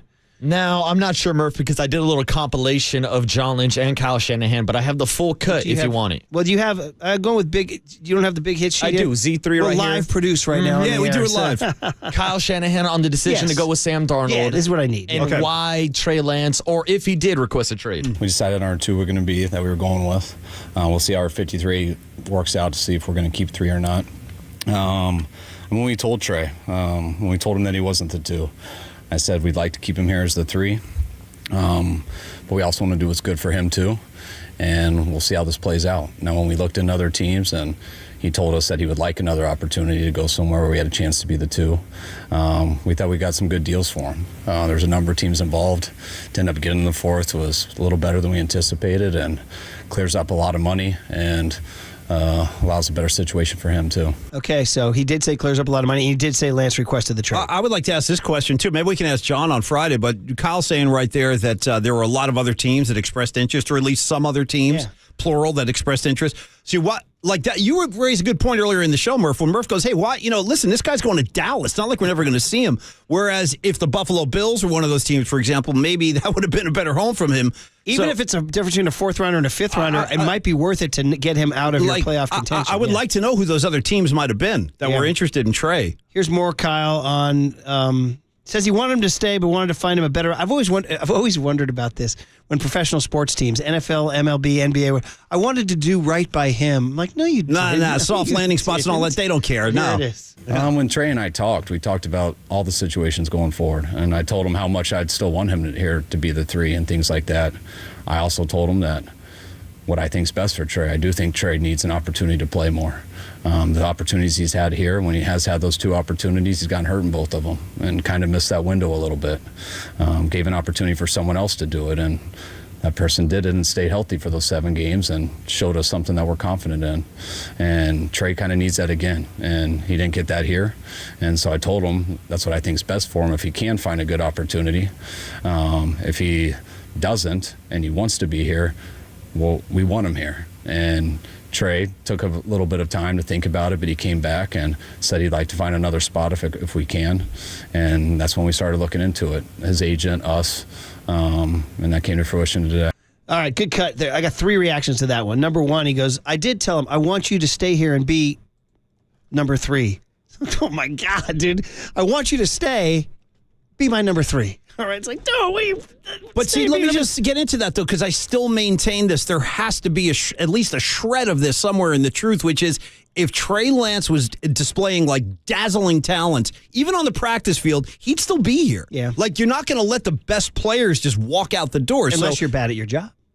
Well, again, like, I just don't think that he showed Kyle enough. He didn't give Kyle enough reasons on the regular field and on practice field. And one of the theories would be, if you're a Kyle hater, is that he never wanted him in the first place and he never did anything to maximize his chances for success. Well, that's some sinister ass right there. We don't really know that. I mean, number 2, the other thing that jumped out at me, he said he got hurt and kind of missed the window. That one is interesting because that's the Mike Silver theory that I've always bought, which is deserves got nothing to do with it. There's no fair in the NFL. We don't have time to wait around, especially no fair in the NFL. And think about where the Niners are in the grand scheme of things. Dude, this is a Super Bowl roster right now. So if they Trent were Williams is not going to play for long. No, you know dude, I mean? and if they were coming off George Kittle's contract's going to be a problem in a year or 2. Murph, if they Deebo Samuel's contract's going to be a problem in a year or 2. Let's say they were like 3-14 last year and they were rebuilt. Fine. Let's give Trey Lance some reps. C.J. Stroud in Texas and go start Bryce Young in Carolina. You know what I mean? You can almost imagine what it would be like if the Giants were doing that with their 21 prospects. The third one that made me laugh there, he goes, Trey took his time and then came back to me.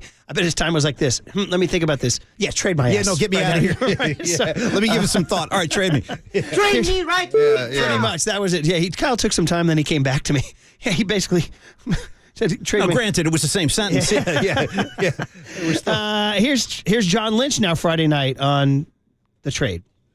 We kind of worked on it together, and I told Patrick Collins is his rep. I told Patrick, feel free to go out and, find teams if you want. So we kind of kept in communication during the process. And, want to let you guys know, Trey was tremendous during this whole thing. Handled it, as well as you could, and just asked if there is a good landing spot. I'd be appreciative of that. But if I'm here, I'm here. Trade me right blanket now. Yeah. It's funny. Here's just a stupid thought that has nothing to do with a hot take. I've always wondered when things like this happen, somebody like Trey Lance, whose family gets drafted, I can only imagine the amount of 49er posters and photos and gear and framed pictures on the wall. They're all boxed up today. Yeah, they're all boxed up, getting donated. That human element of like the mom and dad, like, take it down. I've never thought about it like that, but you're right. There is a family involved in this. I'm sure there's a picture of him shaking Roger Goodell's hand, holding up the Lance jersey. Yeah, framed over the fireplace. Yeah. Could be. Now they're just, you know what? Yeah, get rid of that. Throwing billiard balls at it. Here's Shanahan now. This is interesting. I feel like I let Trey down. Now, this is get your shrink hat on. Z16. Okay.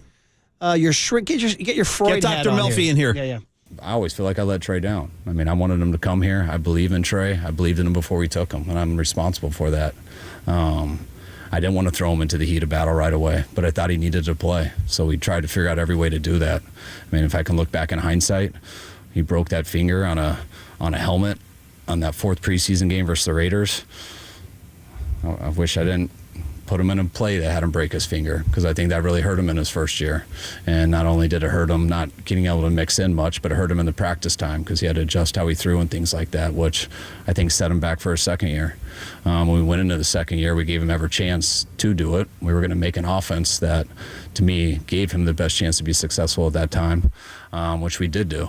And when you do that, you hope a guy can stay healthy so he can stay out there long enough, but that didn't last long. It was the first game, and after that, I always felt for him, and we continue to work with him, but sometimes things just don't work out. I feel like I let Trey down. That's the human level, yeah. But I mean, it's hard to. It's an interesting one to parse. What could you have done better to not let him down? Well, you know, I mean, he did say the injuries then played a factor. Well, like you said, maybe he shouldn't have put him in the fourth. By the way, it seems like so many now. Yeah. But maybe he shouldn't have had him out there in the fourth. But again, it's all done. Like, these are the things that happen. And then when he finally got back from that, he went out there and got hurt in week 2. So, or was it when he got hurt against the... week 2. Yeah, week 2. Yeah. So, it's just a series of unfortunate kind of injuries and incidents. In that fast window, if we got to win, I got to win next week. That's the thing, is where they are right now. They don't have the time. They can't afford to, for on-the-job training right now. They just can't. Joe in Santa Rosa is at 808 KNBR. Joe, Nice. Good morning. What's up, Joe? Good morning, you guys. I just want to say the worst trade in San Francisco's history, there's 2 of them. Charles Haley to the Cowboys and Joe Montana to the Kansas City Chiefs. Be serious. Hall of Famers. I heard a statistics this morning about Trey Lance. Freshman in high school to present time, he's thrown less passes than Geno Smith did last year. I mean, I understand he looked good to Kyle and everything, but we're acting like the guy's a Hall of Famer and we just trade him away. Right. I mean, come on, seriously. It's when Brock Purdy is putting that Lombardi trophy at the end of the year, we won't even think about Trey Lance ever again. Well, Joe, I appreciate your point. Brock's going to rock. Brock's going to rock. Hell yeah, Joe. Brock's going to rock, and Kyle knows it, and everybody knows it, and it's going to happen. And you know what? Sometimes when you get hurt and another player comes in and takes over, what are you going to do? Yeah. You have to get rid of him. You can't. What are you going to put Trey Lance back in? No way. I mean, come on. So, hey, Joe, with that kind of Lions win the Super Bowl, we'll never think about him again. Joe, with that kind of right, Joe. With that kind of passion, with that kind of commitment to your takes, let me give you one. I want a Brock. That's for Joe. Yeah. Good call, Joe. Appreciate it. And I think he's a lot. Getting back to the essence of what he's saying, he's right. You're comparing this guy to Haley, Montana, et cetera. There's no body of work there. I think what everybody's upset about is what they spent to get him, that's the the team that's what it comes back to. So I think right now people are crying over spilled milk. Like the milk has been spilled. You are 1,000,000% correct. Because think about the Reuben Foster disaster, right? That guy was that was a highly scrutinized pick, just drafting him at all. And then what happened? But we didn't. Niners didn't have to. Didn't take. It's what they didn't have to give up anything for. That's what I'm saying. 2 great texts. 916 says, I don't blame John or Kyle at all. You have to swing big to go big. You miss 100% of the shots that you don't take. Yeah. Another guy texted and said, I bet Murph would have gotten Trey Lance for $5. Nice. Why don't you grab that TV and Trey Lance? Just give me a 5. 209 says they wanted him to develop his rookie year and take over year 2 like Mahomes. It didn't happen, so you cut bait. He never took advantage of his opportunities. And ultimately, they found a starting quarterback on a rookie late round. This is how it happened. Yeah. And that's all true. But I think to Joe's point, people aren't mad about the trade to the Dallas Cowboys as far as the trade to move up in the draft and get him, and then deciding after 2 seasons when he still has 2 years left on his contract, now is when we're going to cut bait and move on. Yeah, that's true. Okay, Sam is in North Carolina. You got to love the global village of the stream, right? Sam in North Carolina. Sam, good morning. How are you, man? Morning, gentlemen. How you guys doing? We're good, man. Well, yeah. This is one of those, the cost of doing business. The assets we gave up to get them, sometimes you just flush it and you don't look back, man. That's just the way it is. We gave up, 3 firsts and a third to get them. So that's 1 draft pick for every start. Basically, I don't really see the Sam Darnold thing myself, but I guess Kyle thinks he does. But they did the right thing. They really did do the right thing as far as let the guy go, move on. To me, the really big question here, it all started with the evaluation process. If you were to evaluate Brock Purdy at the scouting combine, there's no measurables there that tell you anything. But what do they always say? The most important space on a 100-yard football field is the space between the left ear and the right ear. Mm-hmm. The kid's got a good computer chip, and he processes things faster, and that's what you're looking for. Yeah. You know, those are the measurables. His measurables were red zone proficiency last year. Look at it was a small sample size, but it was an impressive sample size. Probably had one of the highest QBR ratings. You know, good third down, really efficiency. We're going to keep our fingers crossed and hope the sample size gets bigger. That's all I got for That's you a really guys. good call, Sam. Take it easy down in Carolina, man. Pretty good. Murph, Go what's the ahead. name of that reporter we talked to from Carolina? Mick Mixon. Yeah, thank you. Yeah. Mick Mixon, dude. That guy Sam had that kind of Mick Wow, that Mixon, sweet that charm, Carolina. that easygoing kind of Southern drawl thing. Think of North Carolinians, dude. Sam in North Carolina, Mick Mixon, Steph Curry. Michael come Jordan. on. Yeah, there you go. Couple of Michael's a little more intense. 925 says, I'm no football expert, but Trey Lance never really looked good when he did get a chance. He didn't throw a good ball. He wasn't accurate. I never saw the speed everyone talked about. That is an interesting case. He did not have the speed that we thought he was going to be Jalen Hurts, and he wasn't. So, hey, listen, man, if Brock Purdy delivers the goods Then right we now. have no problems. Everybody's happy. That's why they got to simply go out and handle their business and win football games. You got to beat the Steelers. You got to beat the Steelers. You got to sign Nick Bosa too, by the way. Matt Barrows will answer all those questions for us next on the Sports Leader. I always feel like I let Trey down. San Ramon, shout out to you for supporting KNBR, San Ramon's sports leader.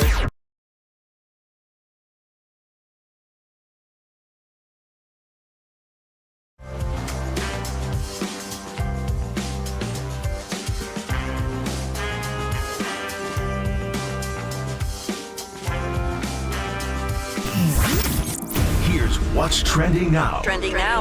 On KNBR.com. The Trey Lance era is over in San Francisco after just 2 seasons. That's right, the former number 3 overall pick has been traded to the Dallas Cowboys for a 4th-round draft pick. So to get the full breakdown of the Trey Lance trade to the Cowboys, check out that story and more trending now on the all-new KNBR app.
And now, time for the Protect Your Assets with David Hollander Business and Technology Report.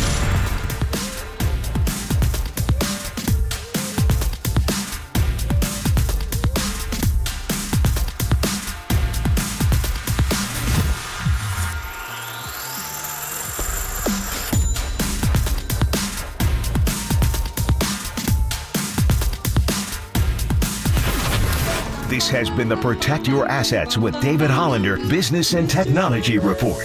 Concerned inflation will ruin your dream retirement? Learn more. Listen to David's show every Saturday morning on KNBR or call 1-866-PROTECT. KNBR heads, fill your feed by following the sports leader on Facebook. This is KNBR 104.5 FM and 680 AM.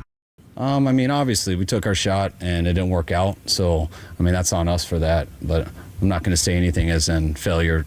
That'd be too much of a negative towards Trey. I get our deal. We took a shot to go for that. We were hoping that he could be our guy, and that didn't work out. So, I understand that from our standpoint, but I still do believe in Trey. What a fascinating time in 49er history. We've had other watermarks like this, obviously Montana and Young, Charles Haley to the Cowboys, Cap and Alex Smith, all that stuff. But the Trey Lance experiment is over. He is a Dallas Cowboy, and who better to talk about it than one of our favorite writers of all time, Matt Barrows of The Athletic. Matty, you got yourself a good story there, buddy. Good morning. Hey, Matty. Morning, guys. Yeah. Anything big happen in the last 3 or 4 days? No, it's been quiet. Business as usual. Man, oh man. Yeah. I mean, I'm going to start with I'm going to start from the back, and then I'm going to put the cart before the horse or whatever, or the horse before. What the hell is it? Anyway, you're good. There's a carrot. There's a horse, a cart. We're going to go that way. Anyway, yeah. Dallas. I was shocked that it was whoa. That's playing with fire a little bit, isn't it? Well, I mean, it's, if you're looking at it from Dallas's and Trey Lance's perspective, it's a tremendous fit. I mean, I remember talking to Scott McLuhan back in 2021, and McLuhan was a big Trey Lance proponent. And the guys that he was comparing Trey Lance to, one of them was Dak Prescott. He said that this guy can be a Dak Prescott. So Lance is going to a team and will play behind a guy who's a lot like him, and so the offense it should be perfectly tailored to him. So you always want that ideal where the starter and the backup are basically very similar. So if the starter goes out, the backup can come in and essentially run the same offense. So in that sense, it works out really well for Trey Lance.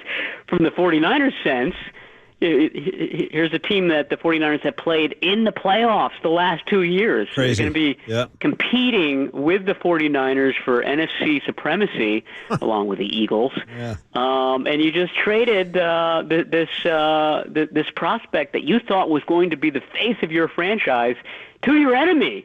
So, I mean, it just adds another layer of intrigue to the whole situation. I mean, I can think of any. Go to Denver. Go to Jacksonville. Go to freaking. I don't know. How about Cincinnati? Back up Burrow. Anything? Yeah. So anyway, so that's crazy. All right, now we're back to the start. Of all the things that happened Friday night, from your perspective, having covered this team for a long time, Matt Barrows of The Athletic. You got to read him, of course. You got to subscribe and read Matty. And that is when you and Kyle and John spoke late into the evening on Friday night. What was your biggest takeaway? Like, what one thing was said where you went, that's worth a deeper dive? Well, I mean, it's just the whole idea of at this player knowing that he's going to be a project, and you're so convicted on it that you have traded 3 first-round picks plus a third-round pick for this guy, and then 2.5 years later, you've lost that conviction, and he's only 23. So the big takeaway is, to me, was one version of the 49ers has made a mistake here. Is it the 2021 49ers who drafted Lance at that spot, or is it the 2023 49ers, the current 49ers, who have given up on him? So one of those two groups is going to be colossally wrong, And it could end up being the current group because, like I said, Lance is 23 years old. I think there's something like 8 rookies on the current 49ers squad who are older than Trey Lance. Jeez. So my point is that there's so much yet to be written with him that, obviously this is going to be a storyline for years to come. So the big one is, and this is, the really, really juicy one, but might not have legs, but does this Jed, John, and Denise, does this get their attention, and does this change Kyle and John's standing in the building? It doesn't right now, no, because this is still a really good team with a really good quarterback at its helm. Now, there was just a weird vibe last week. This was the major one. You have the Bosa situation being another one. You have the fact that they took a risk on a kicker, and that kicker's hurt, and then the kicker's backup got hurt. You had 2 kicker issues. So it's just a funk, a weirdness around the organization last week. Still 2 weeks to go before the season. Bosa comes in, everything gets right. This is in the rearview mirror. But if it lingers and this team doesn't get off to a good start, and you have this unbelievably talented roster full of Pro Bowlers, and they just don't meet their potential, I think that, this could be something when, added to other issues, it could be the beginning of a problem. Matt, I'm sorry. Go ahead. Yeah, I don't think it will be. Like I said, this is too talented a team, and it's not like they're missing talent after having traded Lance to the Cowboys. Brock Purdy played really well. He practiced really well on that oddball Wednesday practice after Lance missed the session. So I don't think it's going to happen, but it could. Matty, I wonder, looking back on last week, and you're right, there was a very weird vibe from everybody we reached out and spoke with. And, I found it very curious about the fact that they put Fred Warner out there to try and go in the moment to try to go answer all those questions when he clearly wasn't armed with the information. He said as much. He's like, I don't know where he is, and I don't know what's going on. Were you surprised that he was put in that position? Well, it wasn't just Fred Warner. They also put Javon Hargrave out there, and Hargrave didn't even practice that day. Yeah. I think the organization was in a lurch. They were off balance at that point. Kyle and John both said that Kyle has the conversation with Lance about Darnold being the number 2 that morning, right? And that they didn't expect the news to get out, which to me seems naive. In this day and age, this kind of stuff gets out real fast. I mean, some of the reporters involved are represented by the same agents that represent the players, so it's going to get out. Again, it was just they were off balance that day, and that was reflected in who they put out in front of the media. It should have been either John or Kyle or both talking at that point, right. But they didn't address the media until after the Chargers game. Matty, I don't know if any reporter, you being the gold standard, and others, has ever found the smoking gun of how they chose Trey Lance in 2021. I mean, I know they've told us their version of it in, the discovery of the film and all that. But, I mean, I wonder, it just seems suspicious when you look back on how fast they cut bait with him. It's almost like, no, he doesn't fit our system. He doesn't fit our system. Kyle needs a processor. Kyle needs a decision guy. Kyle still loves Kirk Cousins. Kyle wants Brock, all that stuff. I'm wondering, as you've gone through the years and you just hear whispers here and there, is there any smoking gun as to how that came down to be Trey Lance? It was supposed to be Mac Jones. Why they jumped from 12 to 3? They didn't have to leave 12. They could have gotten somebody at 12. So as we look back 2.5 years later, what's the conventional wisdom on what went down that day?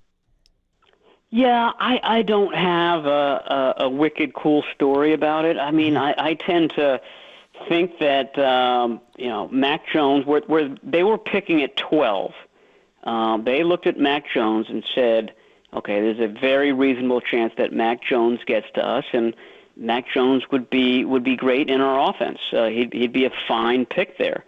But they decided that, we've got a chance to take the third best quarterback in the draft. They knew that Trevor Lawrence and Zach Wilson would go 1 and 2. And they said, okay, we're never going to be at 12 in the next few years. We've got a chance to go up and really kind of make a huge mark here, a franchise-altering pick at this spot. And they did that, and they talked themselves into Trey Lance. And what I wrote about today is that, this was the worst year to make such a bold move like that because it was the COVID year and because all of the information. I mean, think about what teams go through when they make these picks. I mean, it's tons of visits, tons of scrutiny. They pour over all of the testing, the 40 times this, that, and the other. A huge chunk of that didn't occur in 2021 because it was the pandemic year. Yeah. So you're making a big gamble. Would have been a big gamble in any year, but it's magnified by the fact that they don't have the resources, the ability to really delve into these guys like they could in any other offseason. So, they keep talking about taking a shot and the big swing that they took. They did, for sure. And they've gotten credit in the media for doing that. My point is that this was the wrong year to be that bold because he didn't have all the information. Man, oh man. Okay, the other angle we've had is Sam Darnold's role in all this. I feel like he's just the dude who just breezed into town and blew the whole damn thing up. And it started, we're just joking because that's what we do in the morning. We'd like to keep it light. Started with him and Kittle and McCaffrey hanging out at all these Warrior playoff games. How about that, Matty? Where, you know what I mean? Where was Trey? Paulie kept saying, wait, where's Trey thinking about all this? Well, I was riffing on that, Matty, when I saw that during the game, but I there was an element of seriousness in there also. Like, boy, you would think like Darnold just got here and these guys got him courtside with them at a Warrior game. You would think. Yeah, so I mean, so just his role in all this, I mean, he is the guy. If he doesn't come around, Trey's, am I wrong? Trey's still on the team. Yeah, he'd be the number 2, and he'd be getting all these practice reps that the 49ers, still think that he needs to be good. Yeah, for sure. I will say about that, McCaffrey and Darnold were teammates in Carolina, so there is a little bit of backstory there as to why they might show up at a basketball game together. But yeah, I mean, I think it goes to the fact that they were seeing steady progress from Darnold. He's picking up the offense. He was doing everything that they thought that he could do. The last couple of preseason games, you saw that arm talent that everybody talks about. Throws to the sidelines, off balance throws that still kind of make it, down the field 30 yards. You saw everything that Sam Darnold was good at.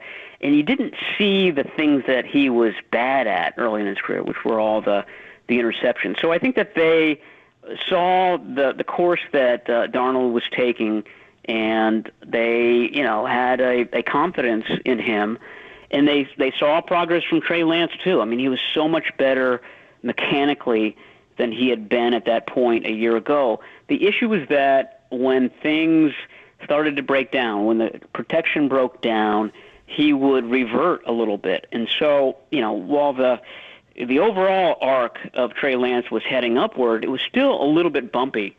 And he's still, in year 3, a project.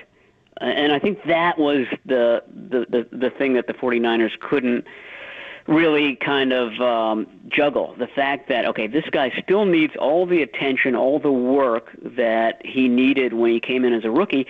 We just don't have the wherewithal to do that anymore. We've got not one guy, but 2 guys ahead of him. So it's better for Trey Lance, certainly.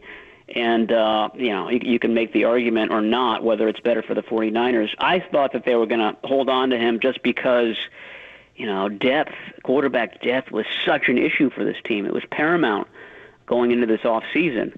And now instead of Trey Lance in that spot, you got Brandon Allen. And if it ever comes to the point where they're relying on Brandon Allen this year, and they could have been relying on Trey Lance, it could get very interesting if that scenario ever plays out. It's so wild, and what a turn of events. And Kyle and John just got to wear this one, man. And I think John was saying that, right? I just got to wear it. I mean, it is a huge blunder, but I don't know if we've ever had a team. What's so unique, Maddie, is that we're talking to Matt Barrows of The Athletic, is that I can't think of a team that made a blunder this big and yet is still a Super Bowl favorite. You know what I mean? It's like every other team that blows this, the Browns with Baker Mayfield or whoever. Yeah, change the course of your entire season. Yeah, most franchises are set back forever. Like this is such a unique story. It's such an outlier that you can blow a pick that big. I guess it's sort of like the Warriors blowing James Wiseman and still winning a championship. Similar. Yeah, it's similar. I mean, sort of, Matt. Yeah. Yeah, no, I'm with you. I mean, like we talked about, there's sort of an odd smell around this team right now. If two things happen in the next 2 weeks, you sign Bosa, you beat the Steelers, guess what? That smell's gone. I mean, that's the way this league is. It'll be in the rearview mirror, and it'll be full steam ahead, and everything will be back to normal. Now, if the Bosa deal continues into the regular season, if they lose in Pittsburgh, it'll be the opposite. Oh, man. That's the way it goes. I mean, just the mood, the Bay Area mood vacillates so sharply from wins to losses that just kind of rules everything. So you get the wins, then all is forgiven. Everything is forgiven. Obviously, the Nick Bosa story remains the gigantic thing on the horizon from everybody you're hearing, reading, talking, whispering. I mean, where's Nick Bosa, Maddie? What the hell? That's what I'm asking, I guess. Yes. Well, I thought he was in New York, but I guess he's back in South Florida now. I think that Tuesday, tomorrow at 1 p.m. is another sort of date that you kind of circle. Because the 49ers are up against the cap this year. They're really up against it next year. And some of the moves that they have to make would be helped by having that Bosa deal done. Because you would actually be able to kind of carve out a little bit more cap space under this year's cap by having that deal completed. So I'm sure that's a leverage point that the agent has been looking at. But here we are. I mean, it's less than 2 weeks to go before Pittsburgh, and he's still not in. So this is crunch time for sure. Man, oh man, like you said, the air around the team. Weird vibes, man. Very weird vibes. Yeah. Weird vibes. Yeah. I mean, when he's walking out to the practice field, what are you smelling? I don't know. I'm smelling weirdness. Well, Maddie used the word funk, too. You said there's like a funky, weird vibe going on. So maybe it's the funk that you smelled, Murph. You smelled the funk. You know what gets rid of funk? What's that? Little case of the winds. Okay, yeah, you're 100% right, man. Great. Thanks for sharing your time, Matt. Everybody should read Matt Barrows in theathletic.com. Always. Download the app and just call Matty a friend. All right, buddy. Matt, you're the best. Thanks, Maddie. All right, anytime, guys. Talk to you soon. That's so good. Now, Murph, man. real quick. There's a weirdness about the team. There's no getting around it. It is weird. And, you think about that, what it could feel like if Bosa's not signed and they lose in Pittsburgh, which is one of the scenarios how this thing could play out. Let me ask you, would it feel any worse than Jimmy Garoppolo stepping out of the back of the end zone in Denver? Because that was pretty bad. Yeah, that was pretty bad. That was nothing to write home about. Didn't we have after that game the Jimmy lip reading incident?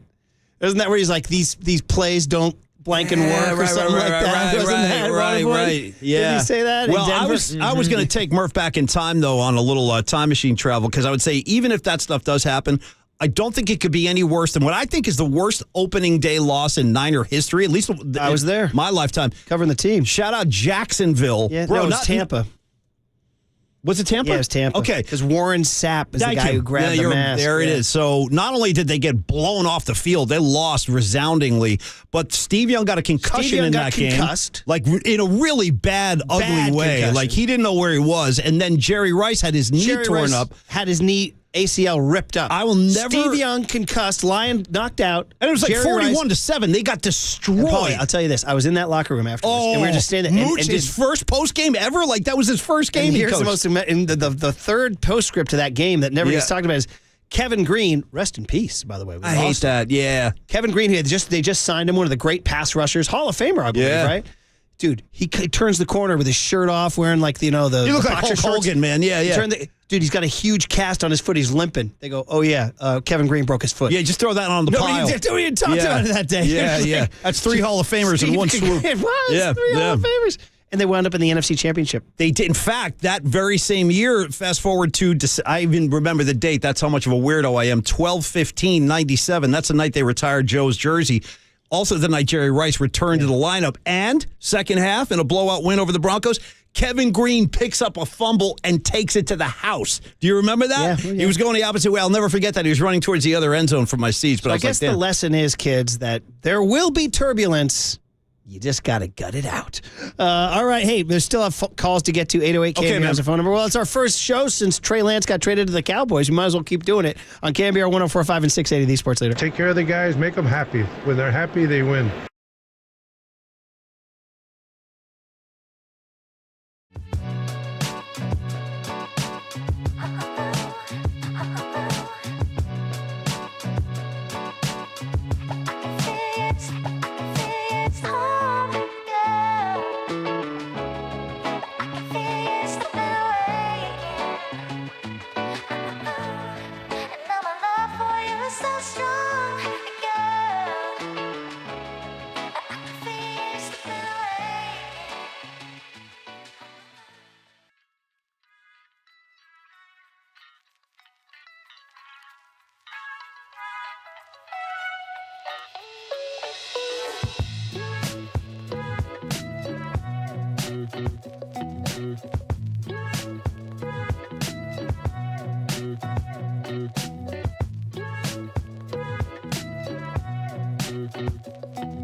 Mountain View, shout out to you for supporting KNBR, Mountain View's sports leader.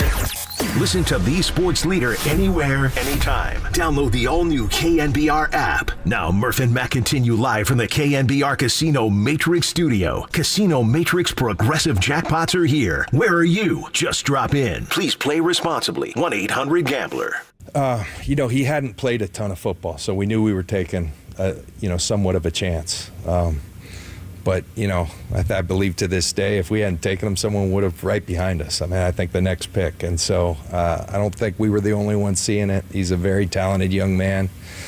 He's got a lot of qualities in his makeup that lead towards, and believe me, I still think that story's unwritten. So it didn't work for us, but I think, one of the things we've been talking about and thinking about, there's all kinds of stories from, Steve Young, who sat for a while, Warren Moon up in Canada, to Kurt Warner, working in a grocery store. So, I still very much have belief that he's going to become a player. Now it's just not going to be for us, and we take full accountability for that. And, in some way, we got lucky on Brock, but sure, that set back our team. It would have been nice to have those picks and all that, so we do own that. And fortunately, we still have a really good football team that I think's got his, a legitimate shot. We're focused on game one, but we have a championship level roster now. It's what we make of it. Man, oh man, what a night. Late night, Friday night at Levi's Stadium. Kind of a news dump almost, By the way, did anybody take anything out of the game on Friday night? Zero. Nothing. Purdy ran one in. That was kind of cool, right? Actually, you know what? They didn't have a kicker. That was unusual. As kind of hung up as we are on the whole status of Trey Lance thing, meanwhile, their actual QB1, the guy who really does have the job, he's actually played pretty well the two times we've seen him. Who is this QB1 you're talking about? Yeah, some guy down there. I wrote a song for him. Yeah, Brock. Yeah. What about you, Waterboy? What'd you get? Well, I was going to say the kicker things definitely stood out and what they're going to do moving forward. But also probably my favorite moment was when Fred Warner came on a blitz off the outside, had a sack, and then paid tribute to Nick Bosa with a little money flash and a shrug. That's all. That's all. I hadn't heard that. That's what that is. Pay him. Listen, Murph, and on that note, if Nick Bosa wants to be the highest paid defensive player in the NFL, I believe he will come out of this with that as his status. That's all the more confusing as to what's taking so long. You got to make him the highest paid defensive guy in the league. Okay, so let's get to that point. His agent is good. His agent is bleeding the Niners till the very end. His agent is, like I told you, Paulie, the guy who maybe offered me the better deal over the weekend. You know what I mean? I want to meet that guy, by the way. He's already winning a favor in my head. I want to go back to that, though, because if the numbers just say, he told Nicky, just ride it out. These things will it's a long season, 18 weeks. You don't need to be, you're not going to win the Super Bowl on August 28th. Yeah. You just keep working out, Murph, doing your thing, and then I'm going to get you the biggest number possible. Any chance that our soon-to-be agent, the guy I don't even know his name, and I've never met this guy, but I'm ready to hire him, any chance he's watching the stream not now? Because if he is, let me give him one. Murph. Yeah, okay. What do you got? Okay. That's for Murph and Mac, by the way. For some reason, the bullpen cam is on. That's for Murph and Mac. The wrong cam. Oh, they don't like my performance? Is that on YouTube? Or that went out on YouTube? Oh, Walter's in there doing something. That's all good. Did Paulie's gesture just go out on YouTube or not? No, it was live. Yeah, it was. I just have the wrong one here. Yeah. That's very funny. Very funny. Right here. That's really good. Yeah. Yeah, and I had something for you, and I just... We're talking Bosa, highest paid contract. Yeah, I just lost my really funny train of thought there. But yeah, exactly. about the agent and getting you the money. Yeah. Shout out to the 1%ers who know what I'm talking about. It turns out Murph does know what he's talking about. Seriously, Yeah. It was crazy, man. Anyway, let's go to the phones. Guys are calling in. They want to check in on this thing. It was a huge deal. It's funny, you were talking about this QB1 that we never... Yeah, there's actually a guy this guy... Yeah, he's looked good. When he's been out there, he's actually looked pretty good. Very controlled, very smooth. The offense looks very confident with him, so I feel good. Jake is in Iowa, where Brock Purdy played his college football at Iowa State. So Jake calling in from God bless our beautiful, as Danny Boney would say, the freaking United States of America. It's the heartland, man. Jake, good morning. How are you, man? I'm good, boys. Hey, this is Trey Lance country too. If you remember right. Oh, hey, I want to say something about your reference to the '97 opener. I was in Hudson Bay, Canada that weekend. And there's no TVs, nothing. I come back Monday morning, open up my USA Today in Sault Ste. Marie, Michigan, and Princess Diana died that weekend too. Yes, that's right. The world was going nuts. That's right. It was crazy. The Saturday night before the game. We all went out to dinner. We came back to our Tampa hotel rooms, and pre-cell phones, my hotel room phone rang. I answered it, which you never do now. And it was one of my fellow writers goes, dude, turn on the TV. And it was the Diana thing. Yeah. I remember that. Yeah, I thought it was the end of the world. But anyway, Trey Lance. Yep. I wouldn't worry about Dallas, guys. Terry Bauman in high school started his own kid over Trey Lance. Two of the most quarterback-starved Power 5 football teams, Kirk Ferentz's Iowa Hawkeyes and Boat Rollers, Minnesota Golden Gophers, offered him a scholarship at wide receiver after working him out at quarterback. And now Kyle Shanahan says he can't play. Yeah. So everybody thinks that Mike McCarthy's going to fix it, and he's going to come back to haunt the 49ers? No, it's not going to happen. The 49ers overreacted to a pass that Emmanuel Sanders didn't catch, that Jerry Rice, Terrell Owens, Freddie Solomon would have caught in stride, all right? Ooh. No big deal, though. Sanders is the villain, all right. Yeah, and I like you working Freddie Solomon in there. Respect. Yeah. You hit on Brock Purdy, my guy. Yeah. And the only question about Brock, I saw every snap in college. Yeah. And he's way more athletic than Trey Lance. Ask Mike Martz. Go back and put on his Oklahoma State tape. The first play, first series, running down the field all over. The only question about Brock was, could he throw outside the numbers? Yeah. And his arm looks great in the NFL. He's gotten better. Yeah. This is a superstar quarterback, and he's going to take this team to a Super Bowl title. And he got 4 years on the cheap with him yet. Yeah. I mean, the 49ers, they're going to forget about this Trey Lance thing very quickly. Jake, you were the man. That's a really good call, Jake. Really good call. Don't be a stranger, man. Thanks for the call. Appreciate it. Listen, Jake's father was a pro baseball player. I mean, Brock's father, pardon me, was a big league baseball player. The guy's an athlete. He's got athletic genes, So I love that. It was a great call on a number of levels. Jake is my guy. Jake's my boy.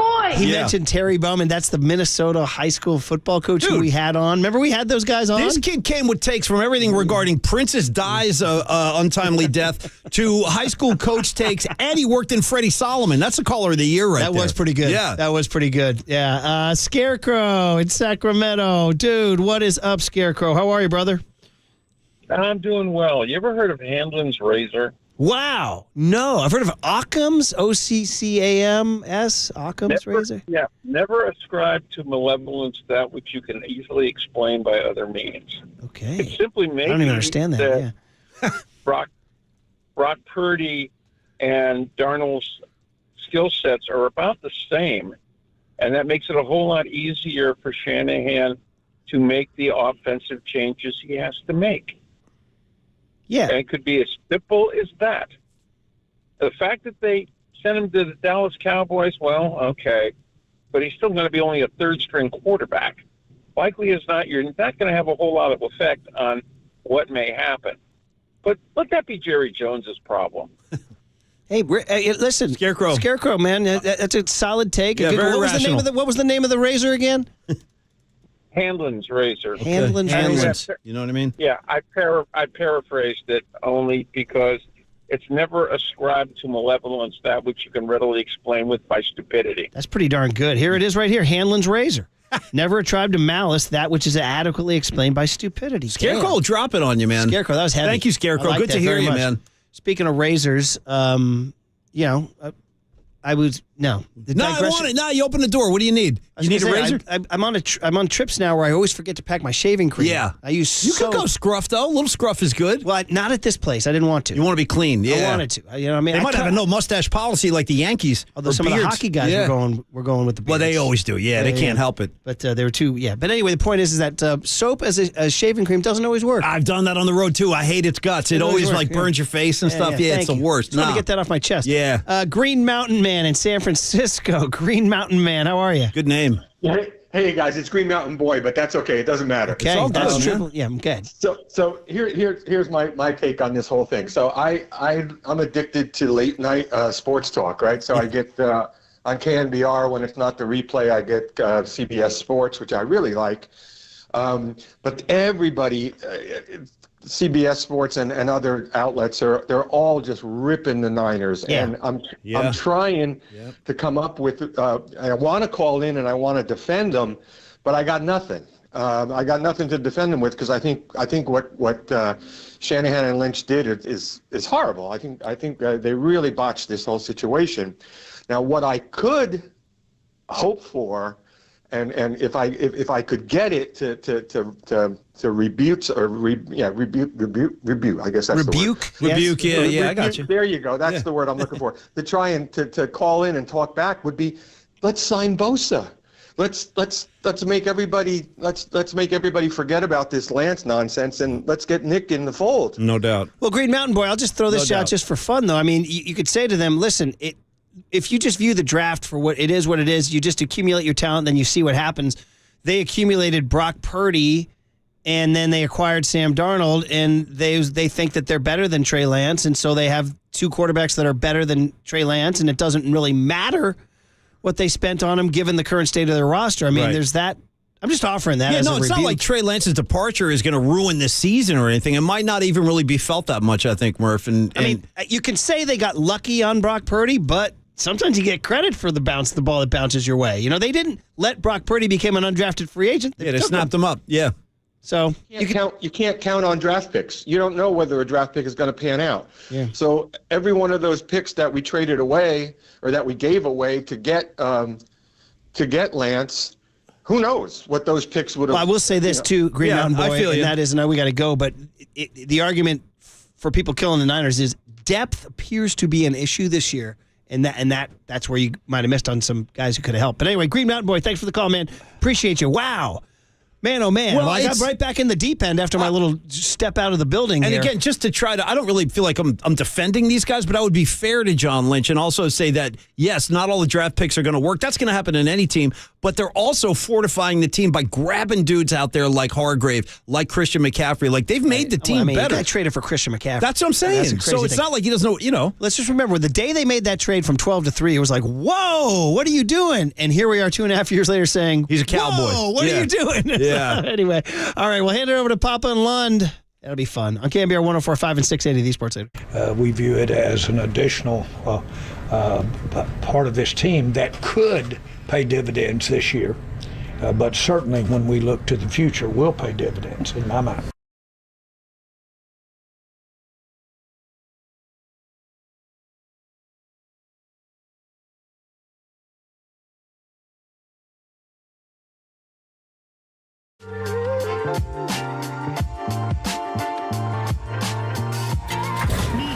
From the Chilton Auto Body Traffic Desk.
KNBR heads. Our digital team is dropping daily dimes on TikTok until it gets banned at the sports leader. We are KNBR.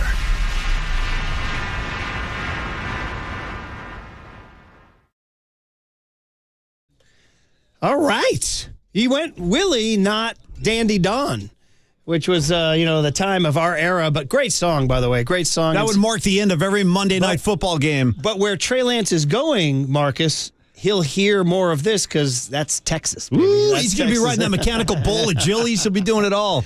Yeah. Oh, man. I heard somebody say, was it Rodney Dangerfield line? I don't think I can repeat it on the air. Remind me to tell you off the air. All right. Anyway, wow, what a morning and what a situation. I got to remind you that Steve Mariucci joins this gentleman right here, Johnny Lund, and Greg Papa today at 10:30 as Johnny gets settled. And well, Papa Johnny gets can ask settled. him which the bigger mess was, this Trey Lance thing or Mooch's first game as a head coach in the NFL, because that was a doozy. They didn't trade Steve Young. They traded Joe Montana so Steve Young could play. So, ouch, baby. When these boys signed off, Johnny, on Friday morning, Trey Lance was a Niner.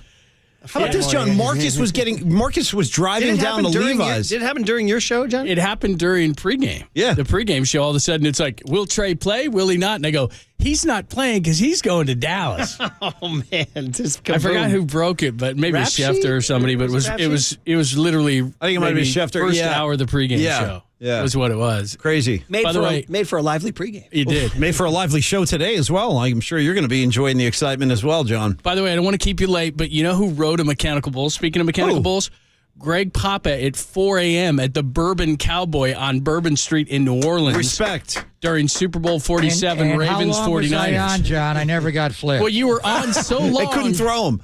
Could not throw me. Ted Griggs and Dennis O'Donnell. Yeah, they made you get on to do it. Nice. And then it was so boring because he never got thrown off, so we all turned to the bar and started drinking again. It was like, well, he's here's not the going to get deal. thrown They're like, off. oh, you're too good to do that. So I got on and I did it. and I was on like I had like extra time. I went like 7 minutes. You got the bonus. I turned back and they're both gone. Oh, man. They're at the absinthe house, and my hands are a bloody mess. Oh, man. I tore skin right off my hand with the rope. What's the secret, Papa? What's the secret? Not to being shamed by Ted Griggs and Dennis O'Donnell. Pride. It was hilarious. Competitive pride. And it was like and 6 hours with John Lunn on Bourbon Street. It was fun. That's exactly and what's they'll gonna do it. Speaking of which, look what I got for you, John. What? Gold Bar whiskey. Oh, I always miss out. I got the little bottle. I'm coming down there. Nothing like a little sip. That's just a little 10 bottle. 10 a.m. on a Monday morning. If you'd have let me know, I would have drove down there for that. It's a victimless crime. I got more in the trunk. Come on, You down. boys have a lot to talk about. Have a good show, Marcus, kids. Eric, Paulie, see you tomorrow. Hey, when it's time for a change, think Speedy Oil Change and Auto Service. Your trusted oil change, tune-up, and brake experts. You're listening to KNBR and KNBR FM San Francisco, the sports leader, a Cumulus media station. Freaking United States of America.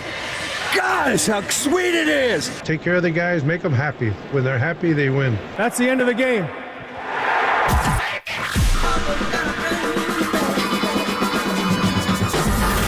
Ladies and gentlemen, Prepare yourself.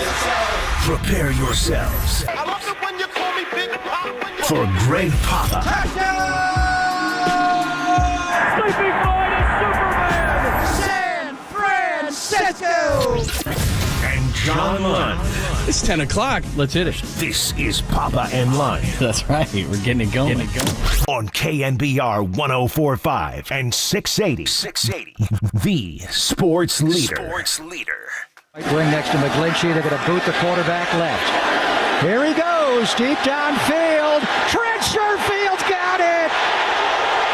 Trey area. So his first throw's incomplete on a drop. The second one's a touchdown. House call.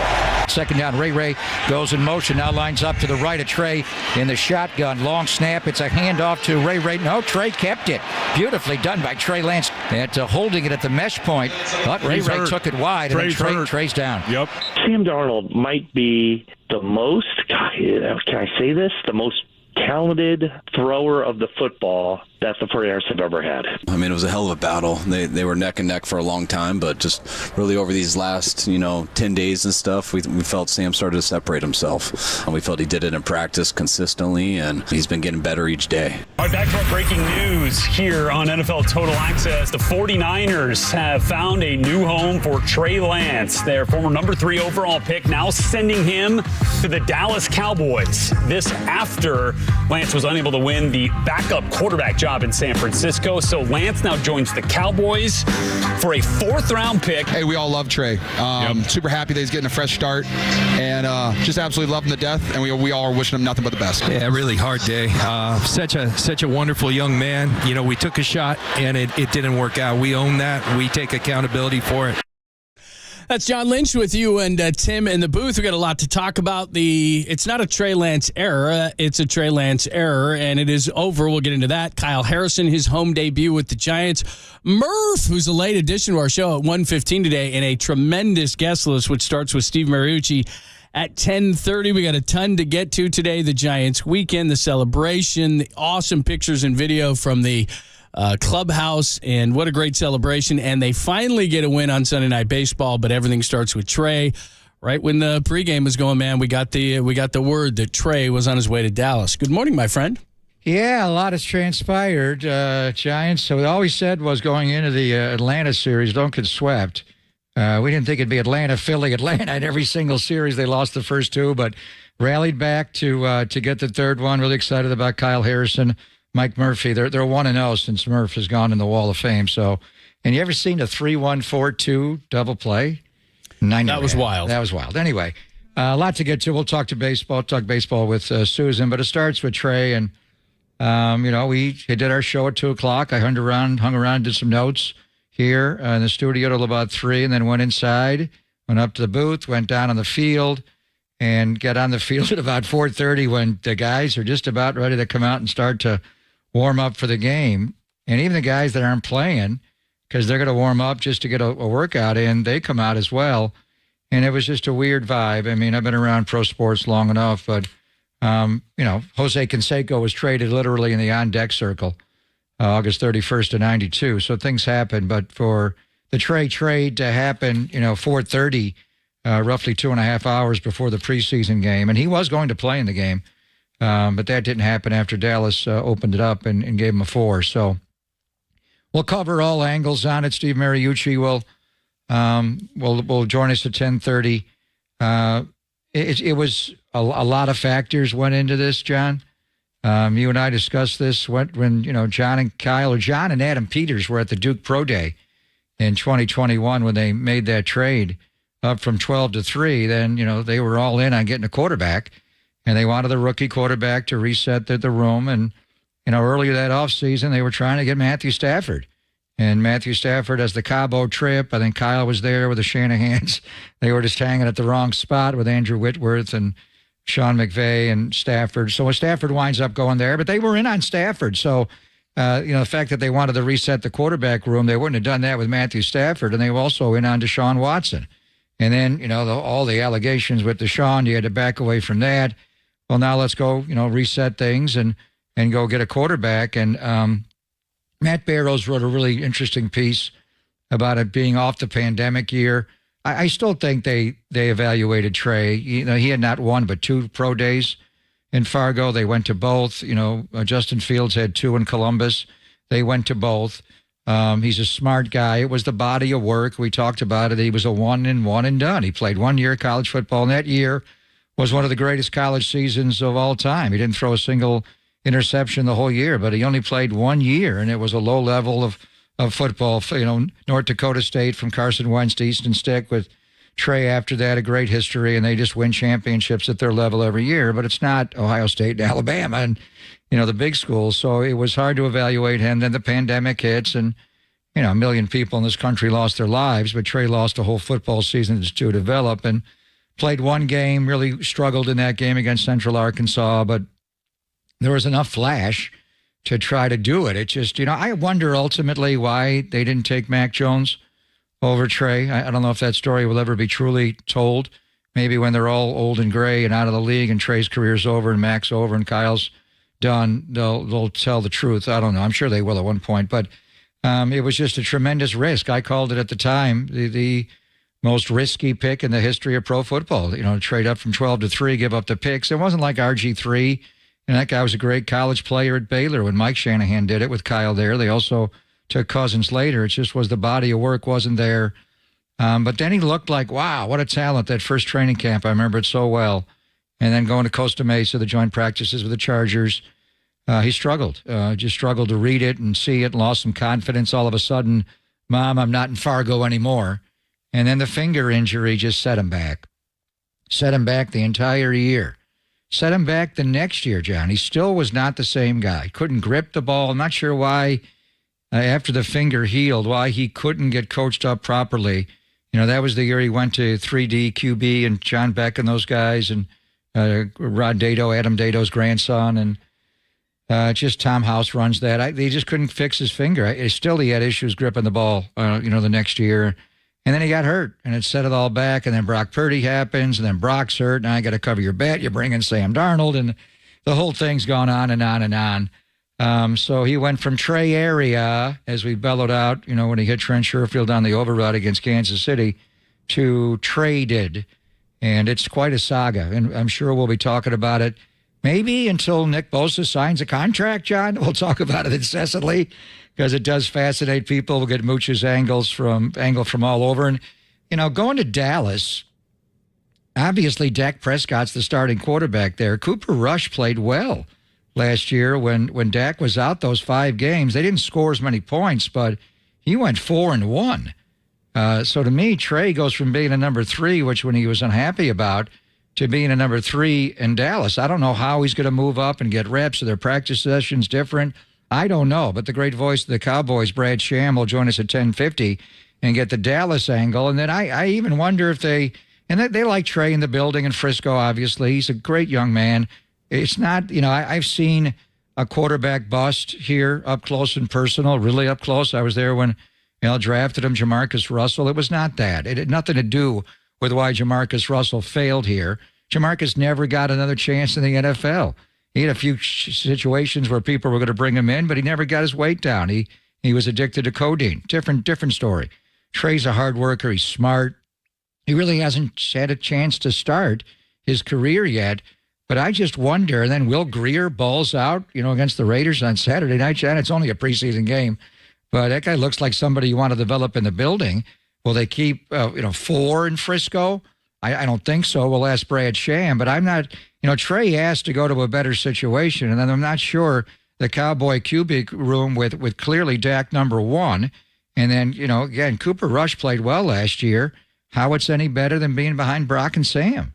All right, we'll explain all that. Love to get your thoughts as well. Trey Lance era is over. 415-808-5627. 415-808-KNBR. Give us your thoughts on the text line wide open. We're also on YouTube and Twitch too, so get the conversation going there. Trey Lance, what do you think? What happened? A lot of different complications, like you said, not like Jamarcus Russell. A lot of different things conspired against Trey, and it just not working, from the pandemic to the finger injury to the injury against Seattle, all those different things, and Trey Lance now finds himself in Dallas. Brad Sham is the voice of the Cowboys at 10:50. Steve Mariucci at 10:30. We get into all of it next. It's Pop and London on your Monday, only here on the Sports Leader.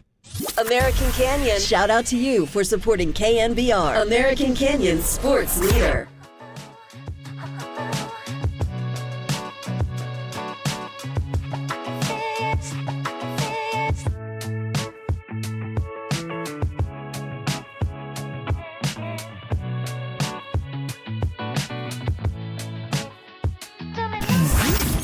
Here's what's trending now. Trending now. On KNBR.com. Murph and Mike this morning discuss whether or not the draft day trade for Trey Lance is the worst trade in NFL history. That podcast and more trending right now on the all-new KNBR app.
wherever you are around the globe. Stream your faithful home of 49ers football 24/7, 365 on KNBR.com. This is the sports leader. No, my reasoning was, I would love to tell the players first. I'd love to tell Sam first. We were hoping that Trey was going to come to practice still, and I totally understood why he didn't. He asked if he could have it off because, he was a little emotional and stuff. Didn't want to be around the players like that, and totally understood that. But we're still hoping he would come, and then by the time he didn't, wasn't going to have a meeting on the field to tell the players who we announced as a second-string guy. And I had, not to mention, practice ended at 1:43, and I had a radio show at 1:45. And so I got on a radio show, and I talked about it for 20 minutes there. That's what I felt good with, because I thought if I talked about it there, you guys would get that information. Unfortunately, I found out that radio show was delayed because of a baseball game. They went into extra innings, so you guys didn't find out till 4:30. So if I would have had it over, I would have told you guys right away. But usually when I do a radio show, you guys get that stuff pretty fast. So I thought you guys had it, and I realized that you didn't until about 4:30. Blame it on Camilo Duvall. That's right. Who, by the way, is back last night. That's all that matters. Yeah, that's true. He looked good last night. Yeah. All right. Thoughts? Text line is open. 10:30. Steve Mariucci on this whole thing. Brad Sham, what's the future of Trey in Dallas? As you said, he's probably going to redshirt this year. Dak's got 2 more years left on his deal. Cooper Rush has 1 and an option on his deal. Will Greer, as you said, that's pretty good if he gets released. That's a nice final piece of his resume if he goes somewhere. So we'll talk to Brad Sham on what's ahead for Trey at 10:50. Just real quick, we'll play Kyle postgame at 11:50 today because I sat in there and there was a lot of good stuff from Kyle, but you know Kyle very well. You've talked to him quite a bit. And whatever people want to say about the pick or whatever about the organization, the one thing about Kyle is he didn't want to see the guy fail, obviously. They took a massive risk. And I thought the most interesting thing that Kyle said about near the end of the press conference, Kyle was asked if he would do anything differently. And Kyle just said, look, I feel like I let the guy down. And it wasn't his fault that obviously his finger got hurt, but he's like, I wouldn't have called the play against the Raiders. There's just so many things, as you pointed out in the first segment. There's guys like Ryan Leaf who just was too immature to handle it, or guys like Jamarcus Russell who had addiction issues, or Art Schleister. I mean, you go on down the line. Joey Harrington, who I was in Detroit. Mooch was when there that when happened. they took him. Yeah, I was there. I thought he played more at Oregon, John. I'm just looking it up Right. and get ready for Mooch. He essentially was a 2-year starter. Yeah, because Achilles Smith was there, then Joey Harrington was there. So he made 34. He played 34 games, but his final 2 years, just 24. Mm-hmm. I mean, there was a time in the NFL, well, Bill Parcells had the rule everybody kind of lived by. I forget the exact number. If you didn't make like 48. No, I think it was in the 30s. It was like 34. Or 36, something like that. Yeah, maybe. something like that. If you didn't make that many college starts as a quarterback, he wasn't going to touch you. And then you had, Joe Flacco and Matt Ryan. But that's kind of dated, right? I mean, it's really hard now. But Joe Flacco and Matt Ryan came in at the same time, and they both they fit, and for Flacco, it was a smaller school at Delaware, and, obviously Matt Ryan at BC. And those guys came in and they were instant starters and contributors. Matt Ryan, Flacco made the playoffs, what was it, like his first 5 years in the NFL, and nobody won more road games. Where it flipped was, I think Mark Sanchez changed a lot of people's belief. Obviously Jamarcus didn't play as much in school. Mitch Trubisky was one who played, and now, Anthony Richardson with the Colts. So are these guys ready to play? How many starts did Andrew Luck make at Stanford? He didn't play as many, but Andrew Luck he's a genius. He's just built to do this. He's been a quarterback since he was in, the crib, kind of like, Patrick Bailey as a catcher. So I don't know where, was it Sanchez, John? Was it before that? How many starts did Jamarcus have at LSU? He just had the big arm that I love. But I was surprised to look up that Joey Harrington essentially had only played his junior and senior year at Oregon. And Mooch will have thoughts about, why his career failed. And the bottom line is, I don't know how you develop a quarterback, that needs to develop. The NBA, James Wiseman, you got the G League. Obviously, Joey Bart's got minor league baseball. I mean, the NFL used to have NFL Europe, NFL Europa. And then Bill Polian came up. I thought when he started the USFL, bringing that back, it was going to be in combination with the NFL, and it would be a feeder league where you'd send players down there. Less likely to do that with the XFL. But, I mean, would you even feel comfortable if you draft Trey Lance number 3 overall? Are you going to be comfortable giving him to some other league that you don't have a piece of? I mean, would you have to buy into it, or how do you control the guy getting hurt? So, I mean, and then how does Dallas develop him? How does Trey Lance get developed? And, Dallas is a team that thinks they're going to win the Super Bowl every year with Jerry. So what's the proper way? But I don't know where it all changed from that Bill Parcells. It had to be at least a 3-year starter. And in college football, he used to play like 11 games a year. But you couldn't leave early. I mean, the bottom line of the whole thing is now, if these guys, if these guys are starting to stay 3 years. Yeah. And so now it's, you're going to play for a couple of years. What do you count? Your redshirt year? If you're a redshirt? Yeah. I mean, Trey was a 20-year-old redshirt sophomore. In hindsight, he should have stayed in school. Right. Longer. But I think what happens is... You know what he would do now with the transfer portal? He would transfer to a bigger school. He would play, yeah. At a bigger school. Right. And they could see... And don't stay in North Dakota... I don't mean to disparage North Dakota State, but don't stay there. Transfer from there. Right, you got to challenge yourself. Go to a big school and just develop. You have to fully develop. Archie Manning did not want his sons to come out, Eli or Peyton. He didn't want either one to come. He wanted them to stay in school and even have that senior year, which is going to be far better than anything they're going to have in the NFL. And then when Peyton got into the NFL, he threw 28 interceptions his rookie year. They went 3-13. So I think the system is flawed on how they're developing guys, a lot like the James Wiseman situation. But those are good teams. That's the problem, I think, with Trey here is there's a multitude of problems with the injury and all the things that happen. But how do you, if you're a good team, how do you develop even players? If you're a bad team? But then if you're a bad team, then he can play. I mean, look, everybody's... But he's going to play poorly. He's developed bad habits. But everybody's Mitch Trubisky's career would have been much better had he stayed at North Carolina longer. Sure. Likewise for Mark. I mean, but if a team will let you play, I mean, everybody's anointing Justin Fields for some reason. He can run. I don't know that he can pass, but at least he's playing. Now, if you flip Justin Fields, who played at Ohio State, and Trey Lance...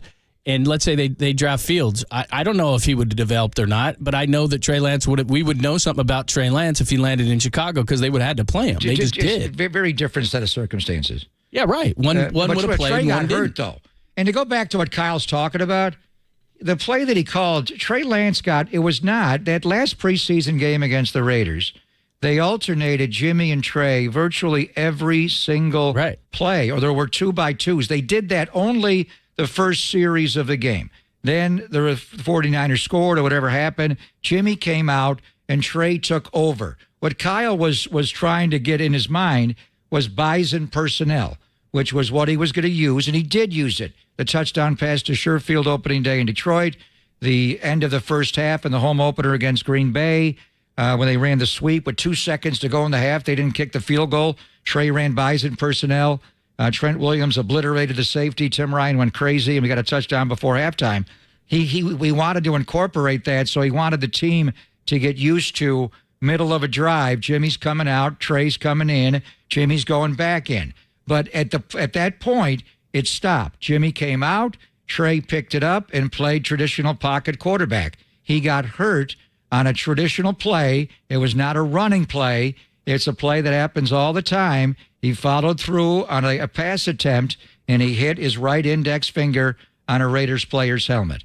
And that's where he fractured the index finger. So, I mean, Kyle could say, call different play. They're playing football. But he just feels bad. His point was that he just felt bad. I think a really interesting... He also got hurt in the Arizona game when he hurt his knee. I think he played the Houston game. He was sick. He had another couple of injuries people didn't even know about. I think an interesting case study will be how Jordan Love does with the Packers this year, because if really you had your druthers and you could do this right, but you can't because the clock is ticking on a young quarterback, both financially from a contractual standpoint, and as you said, they wanted to reset the number at the position so they could sign other players and have a cheap QB room, much like when Seattle had Russell Wilson as a third-round pick. They also were in on Stafford and Deshaun Watson I understand that offseason. But what I'm saying is that Jordan Love was able to sit just like Aaron Rodgers was able to sit. Ken Stabler was able to sit. A lot of guys, it used to be that you could sit guys. You can't sit guys anymore.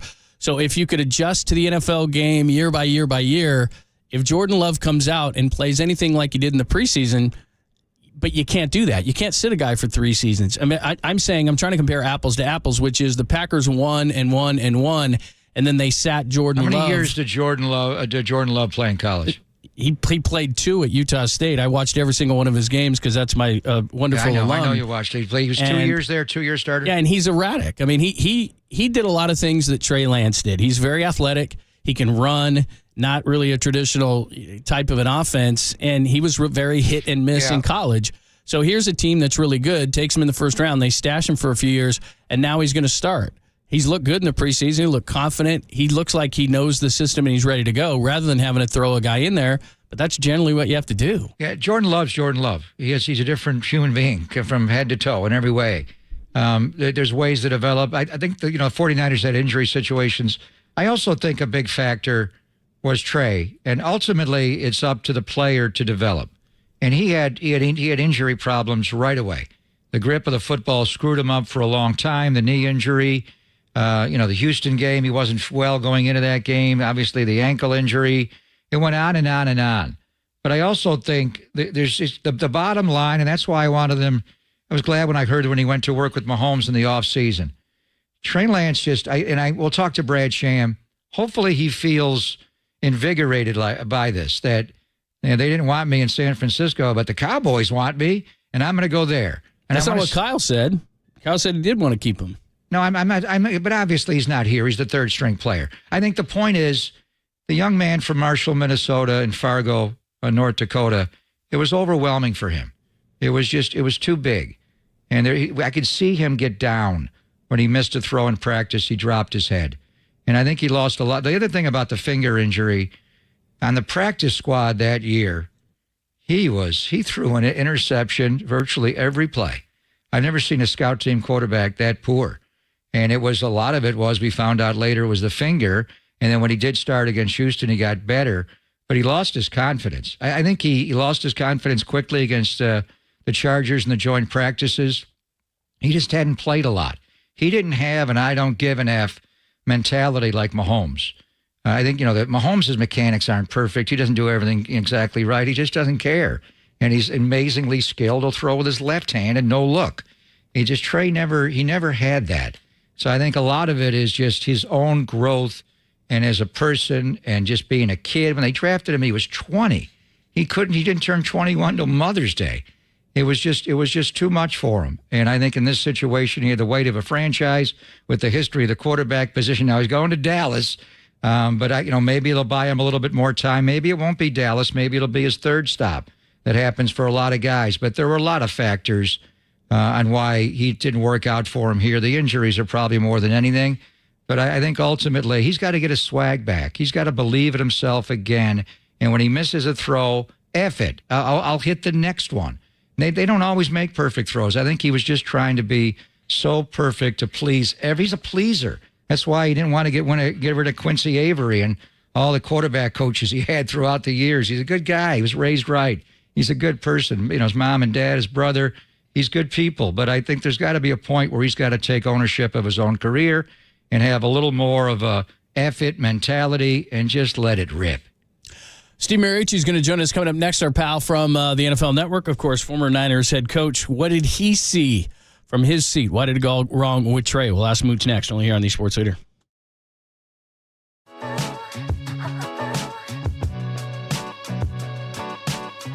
Be caller 10 to 415-896-KNBR for your chance to see your Giants take on the Cleveland Guardians. Wednesday, September 13th. First pitch, 12:45. Presented by Toyota, the MVP of MPG. With class-leading MPG and more hybrids than any other brand. Toyota, let's go places.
Listen to the sports leader anywhere, anytime. Download the all-new KNBR app. We are your proud home of 49ers football. KNBR 104.5 FM and 680 AM. Preseason's over, so he's not going to get many reps with that offense, right? He's going to have to watch and just wait his turn and run scout team for a little bit and learn in meetings and that sort of thing. Trey's going to have to learn patience again.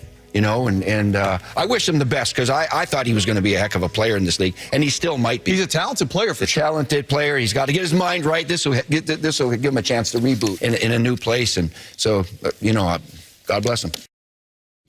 There's Steve Mariucci, our pal from the NFL Network, and let's talk some Trey Lance. What went wrong? Mooch joins us courtesy of the UMA guest line. What's happening? Good to talk to you again. How are you? Hey guys, how are we doing? Good. How you doing? Let's get this football season started.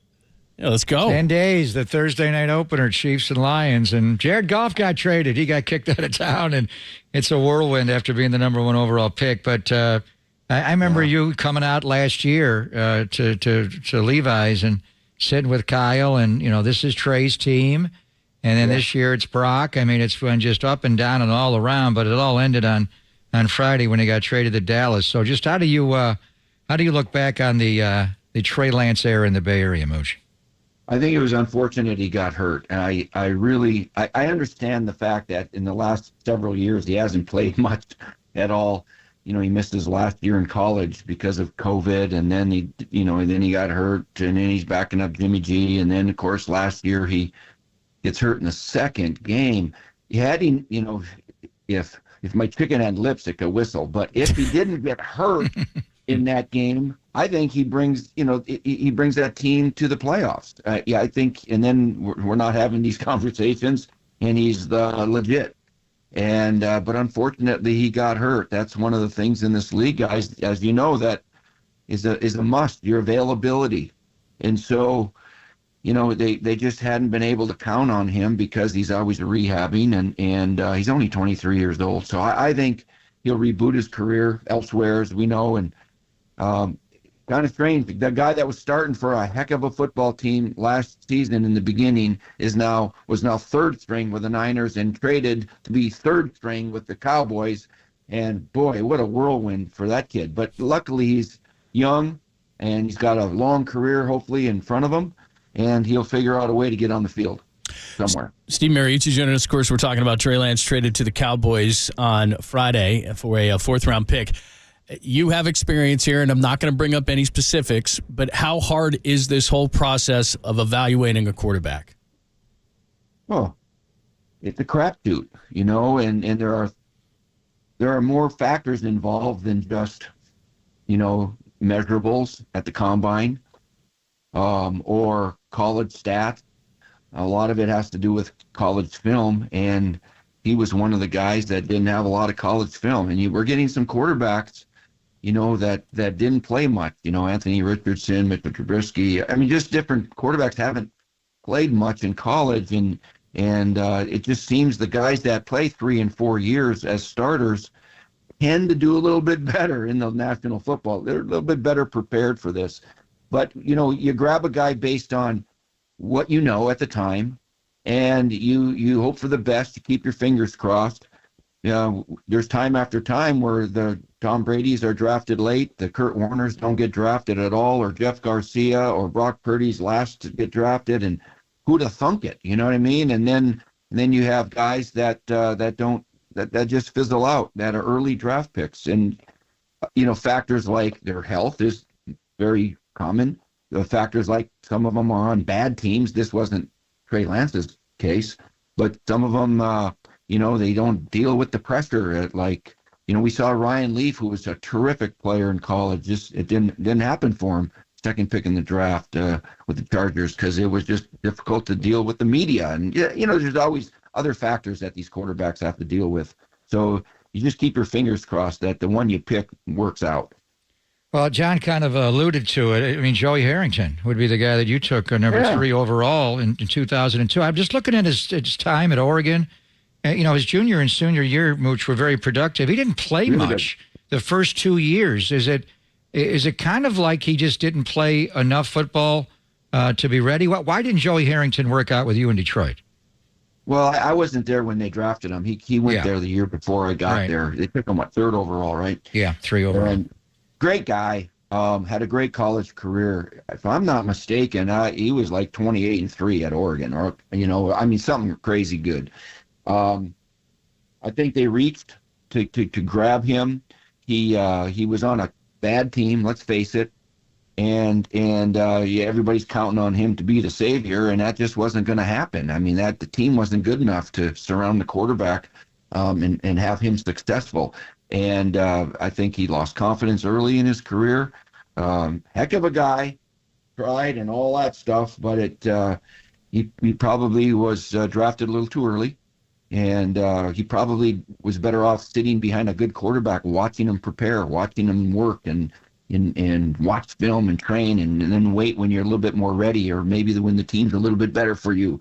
So that was his case. Do you have certain parameters that you look at? Like we were talking earlier where Parcells will say a certain amount of games, and you mentioned games. Trey had 16 starts at a lower level. I mean, of that group, Justin Fields, 22, Mac Jones, 19, but it was at Alabama. Cam Newton only had 14 starts in his time. Mike Vick had 19. Sanchez, we've talked about. Even Pete Carroll came out and said, Mark probably should have stayed in school. He said that when Mark went to the pros. Do you have certain parameters that you look at, say, this is what we try to follow? Yeah, no, I don't. Not parameters, because there is, you get some guys that, like are 3 or 4 year starters and have a real good resume. And that's a better evaluation than a small sample size, obviously. So you tend to project a little bit more. So when a guy's only got 14 games under his belt, all I know is if you have 45 starts or if you have 14 starts, there's a huge difference. And it's not just the starts in the games. It's those weeks of practice, and it's those thousands of times in the huddle and throwing routes to your receivers and picking up blitzes and throwing the ball hot and all of the things that go along with it. There are so many different layers of knowledge that a quarterback gains from putting in one practice week and game week. It's not just the games, it's the practices and the preparation too, and the maturity and all of it. So I mean, you wouldn't avoid a quarterback that's got just 14 or 17 games under his belt. If he's coming out, you got to do the best you can with the evaluation and project that, hey, he's going to get a little bit better and stronger and more mature. Trey Lance was so young coming out. Couldn't even rent a car. I mean, he was so young. And so, but that he was coming out. So you had to make a decision, right? And there were other guys that they could have taken, but, hindsight's always the best. But I keep saying, had he not been hurt in the second game last year, the kid probably would have brought this team to the playoffs. And then it'd been a different chapter over there in San Francisco. But that didn't happen. He had a terrible ankle injury. He had to have a follow-up surgery in December, late December, and this story is the story. So, and the situation in Dallas, and Brad Sham, the great voice of the Cowboys, will join us, Mooch, at 10:50. I mean, they've got Dak Prescott there. Cooper Rush has proven he can win games there. Yep. So I don't know if he gets any scout team reps or anything. So how do you develop a young quarterback when Trey slips to 3? I mean, years ago there was NFL Europe. Are you comfortable sending in a guy to a league at quarterback and getting hit? When Bill Polian started up the USFL, I thought that was going to be more of a feeder league for the NFL. It hasn't turned out that way, and you got the XFL. You're tight with the commissioner. You and Coach Madden would talk about concussions and head trauma. How do you better the game? Does the NFL need a minor league system like baseball has and like the NBA has with the G League? Well, we have a minor league system, and it's excellent. It's called college football. Right. And it's really good, right? Yeah, but you can't send Trey Lance back to college football now. How does he get better? Think about it, because I coached in the old USFL. For the Orlando Renegades, that was so awesome. And you had Reggie White and Steve Young and Herschel Walker and Doug Flutie. It was a heck of a league back then, right? Yeah, right. And then now we got the XFL, like you mentioned. And now we have 16 practice squad guys on every team. That's a lot of football players out there for work, right? And I wouldn't send them to any one of those leagues. I don't know what their intentions are. You know where I feel bad for, guys, is Will Greer, the kid that that was the third quarterback there. Yeah, for the He was Cowboys. 29 of 35. He tore it up 300 yards, and he was just that was his way to say goodbye. I mean, gosh, the kid, he deserves to be in this league too. And all of a sudden they trade Lance, and so I can't imagine he does anything but run the scout team this year and share the scout team with Cooper Rush, because he's got to get snaps too, right? He's the guy that knows the system and has played well and won games for them. So I'm just wondering if it's they hang on to him and maybe try to trade him next year, because maybe somebody will give him better than the fourth that they expended to get him. But I think, gosh, we're not going to be – I don't even know if he's going to suit up for games over there unless he's the third guy, right? Yeah, absolutely. You can't do this anymore, but you do go back, and maybe this is right, maybe this is wrong, because sometimes a guy came off the bench and he still wasn't ready. But, I mean, Steve had time behind Joe and Rodgers behind Favre, and now you're seeing Jordan Love, and he looks like he's ready to play. It's only preseason, I understand that. But, you used to be able to kind of groom these guys and kind of get them up to speed, and when they were ready, you could play them. But like you said, because the contract is ticking, you just don't have time for that. You don't, and with the first rounders, you got a 5th-year option, but the anything after first round, you don't. You got 4. So, and Steve, he started off in Tampa, starting over there, and he wasn't the Steve Young that we've come to know then, right? It was later on that he became the Hall of Famer and really a great, great quarterback. Love him to death. And I always think it's even Joe Montana sat behind. DeBerg, Steve DeBerg for a bit, and I think that benefited him. Bill played him sparingly here and there to make sure he had some success, and I do think it's good on-the-job training to hey, watch this guy for a little bit, and you'll play when we think you're ready. You don't learn from another rookie or somebody else who hasn't played, and it's hard. Trevor Lawrence played as a rookie, and he won 3 games, right? Peyton Manning won 3 games his rookie year. They were forced to play. Aikman won 1, right? Huh? Aikman won 1. Yeah, 1 and 10. Right? Aikman, yeah. So they were thrown to the wolves because that was their situation. There wasn't Roger Staubach wasn't there, so Troy Aikman could learn from him. So I think in a perfect world, that's why I thought the Vikings were going to trade for Trey Lance, because it's his home state. Played at Marshall over there, Marshall High School, and then Kirk Cousins is not going to be there forever. He would have been a perfect guy to sit and learn behind. Now, nothing wrong with learning behind Dak Prescott, but anyway, we shall see what happens with him. He's going to be in this league, and I think he belongs, and I think he's going to end up a starter. Meanwhile, you get a guy that's the last pick in the draft, gets thrown in the deep end right away against Miami, wins off the bench, and then doesn't lose a game, and that he finished all year, all the way to the championship game. What a great story.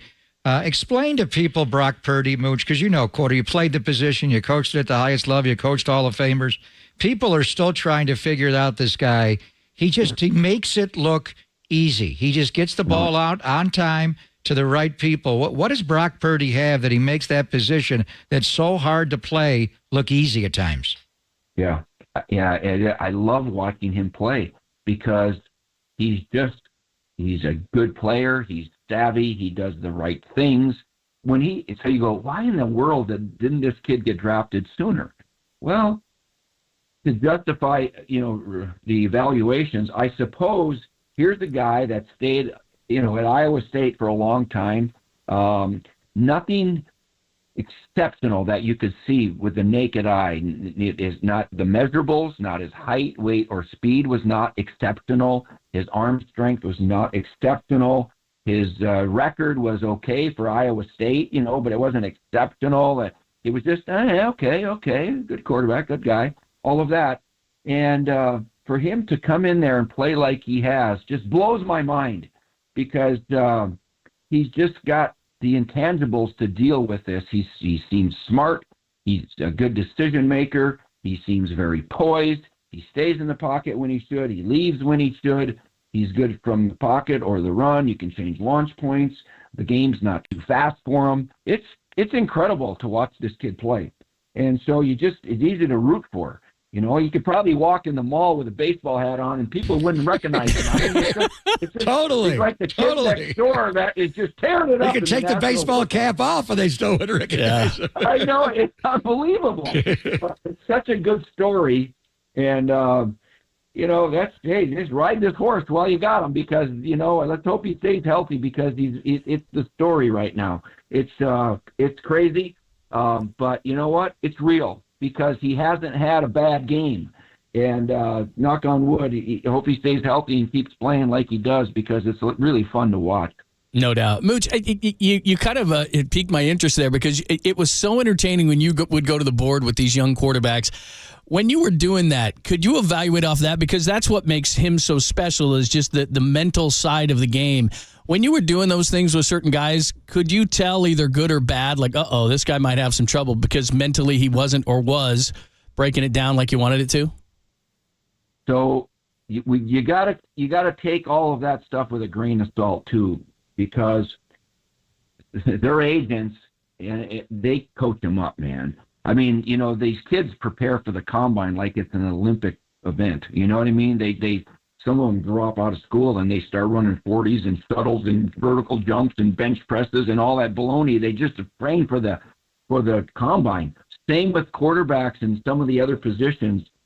Heck, we put Maurice Clarett, the running back, on the board and tried to stump him a little bit here and there. He was really smart. But anyway, so like I said, they practice for this and they train for this, and they probably have done it in the last 2 months prior to the combine than they did in their college careers. And they do get coached up well. A lot of these quarterbacks go to the Elite 11 camps and all these quarterback schools, and they have these guys that train them now.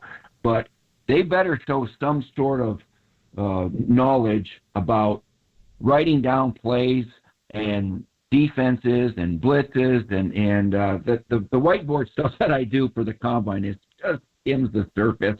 We talked for 25 minutes and they show a 3.5 minute segment. You know what I mean? They pare it down. Yeah. And in reality, what you do, the sharpest guy I ever saw on the board, because I've been doing this since I was coaching quarterbacks with Green Bay Packers, was Trent Dilfer. Wow. That was smart, man. I mean, what you do is you put down several plays. You chalk up plays. Here's the red zone. Here's a progression. Here's the we do this against blitz. Blah blah blah. Then you run another play, and then you do another play, and then you do another play, and then you want to see his recall. You want to find out what the guy can remember. How fast can he bring this knowledge from the meeting to the practice field an hour later, and be able to help other players in the huddle if need be. And so that's what you're looking for, because I try to stump them with different stupid questions and talk about things, and then go back to this, and then go, draw my play. And luckily, I only wrote one play down, and he's got to try to remember it and detail it a little bit. But typically, you'll go in there and write several plays and have them pick out the one you say. All right, run that red zone play that we threw to Jerry Rice. And he better remember it, because you want to have these guys, they got to be smart, right? They got to have good recall. But Brock Purdy seems to be a smart guy because he didn't get a whole lot of practice. You know, that's what's impressive. He didn't get all the practice snaps in training camp, and he got scout team, and then he got thrown to the wolves, and all of a sudden, you got to play well. He did. So it's kind of fun. Those Fresno State guys, Trent Dilfer. I remember Jay Kaner on Draw My Play. He was really impressive. Jay Kaner, you know, he's got his mom there. Julie. You know, he even found the camera one time. Did you see that?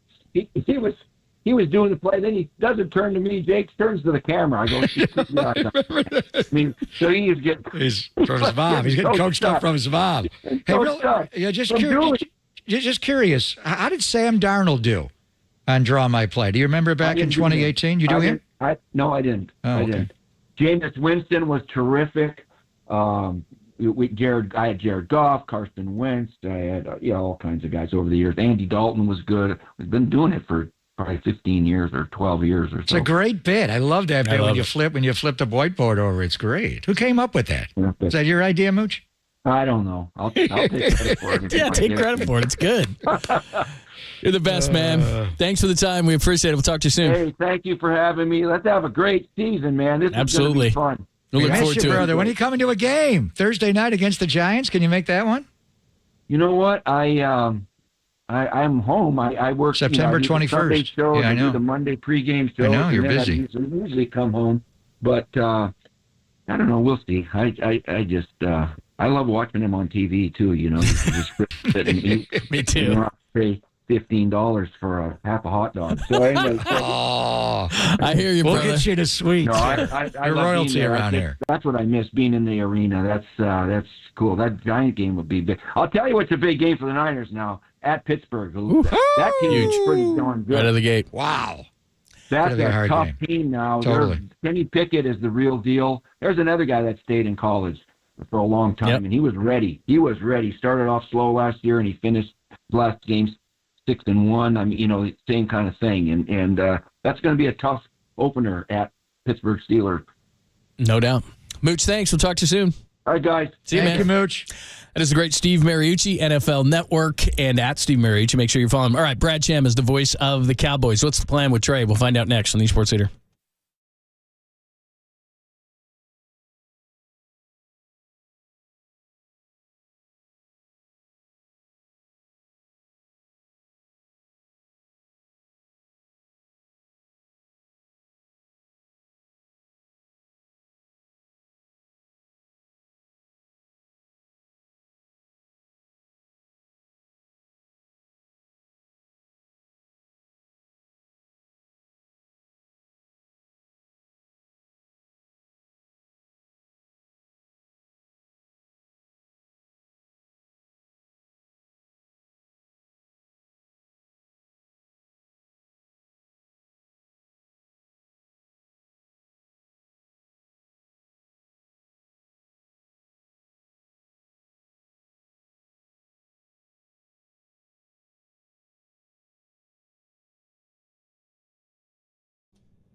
Always great to talk to our good friend Steve Moskowitz, Moskowitz LLP. And today, Steve, we're talking ERC. Tell us about that. ERC, this is where the federal government is rewarding employers who employed people during the pandemic of 2020 and 21. They're giving away, that's right, giving away. It's not a loan. You never give this money back. They're just giving you a reward of up to $26,000 for every employee that you had who qualifies. And for those of you who say, oh, your CPA already told you didn't qualify because your gross revenue didn't go down enough. That's only one of two methods. You know, I was a CPA before I was a tax attorney, and a lot of CPAs that I've spoken to are only doing the easy test, the math test, the gross revenue test. If you were turned down, there's another test. It's a facts and circumstances test. And although not everybody qualifies, a lot of people that don't qualify on the gross revenue do qualify on this facts and circumstances test. Treat us like a medical doctor where the first doctor says there's no cure for you. You go to the second doctor for a second opinion. There very well may be ERC money for you. Let's find out. We have a free consultation. Free consultation. Call right now. It's 1-888-TAX-DEAL. Call Steve Moskowitz, Moskowitz LLP, for that free consultation at 888-TAX-DEAL. Or simply go online to MoskowitzLLP.com.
Listen to the sports leader anywhere, anytime. Download the all-new KNBR app. Now back to Papa and Lund live from the KNBR Casino Matrix Studio. Casino Matrix Progressive Jackpots are here. Where are you? Just drop in. Please play responsibly. 1-800-GAMBLER.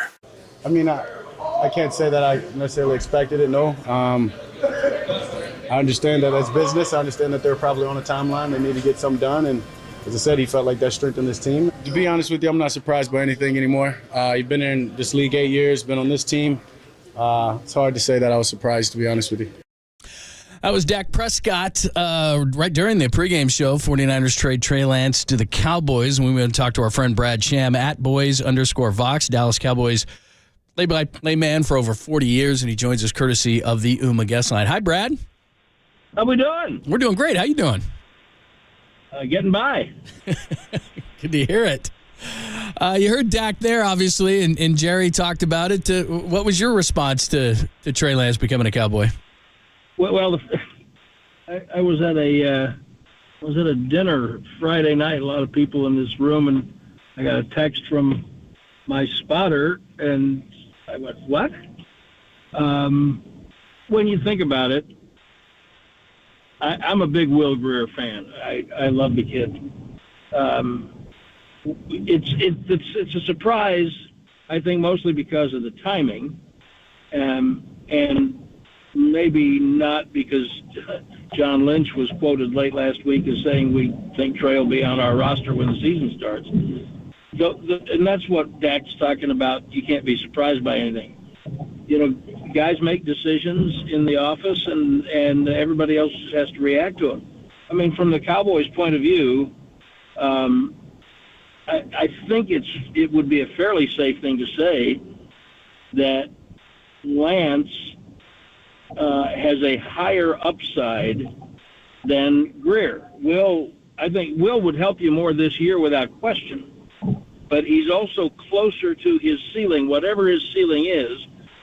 Reason would tell you he's closer to his than Lance is to his, and nobody knows what Lance's ceiling is.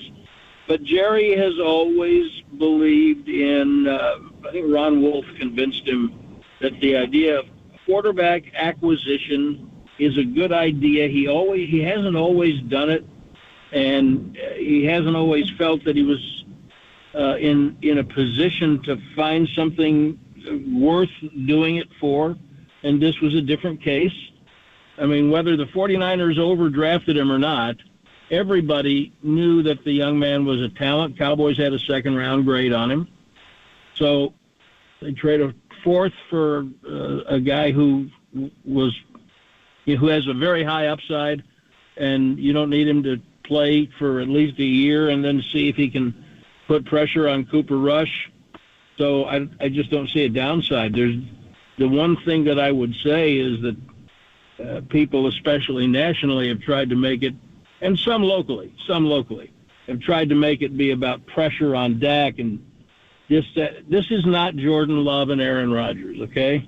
This has nothing to do with Dak.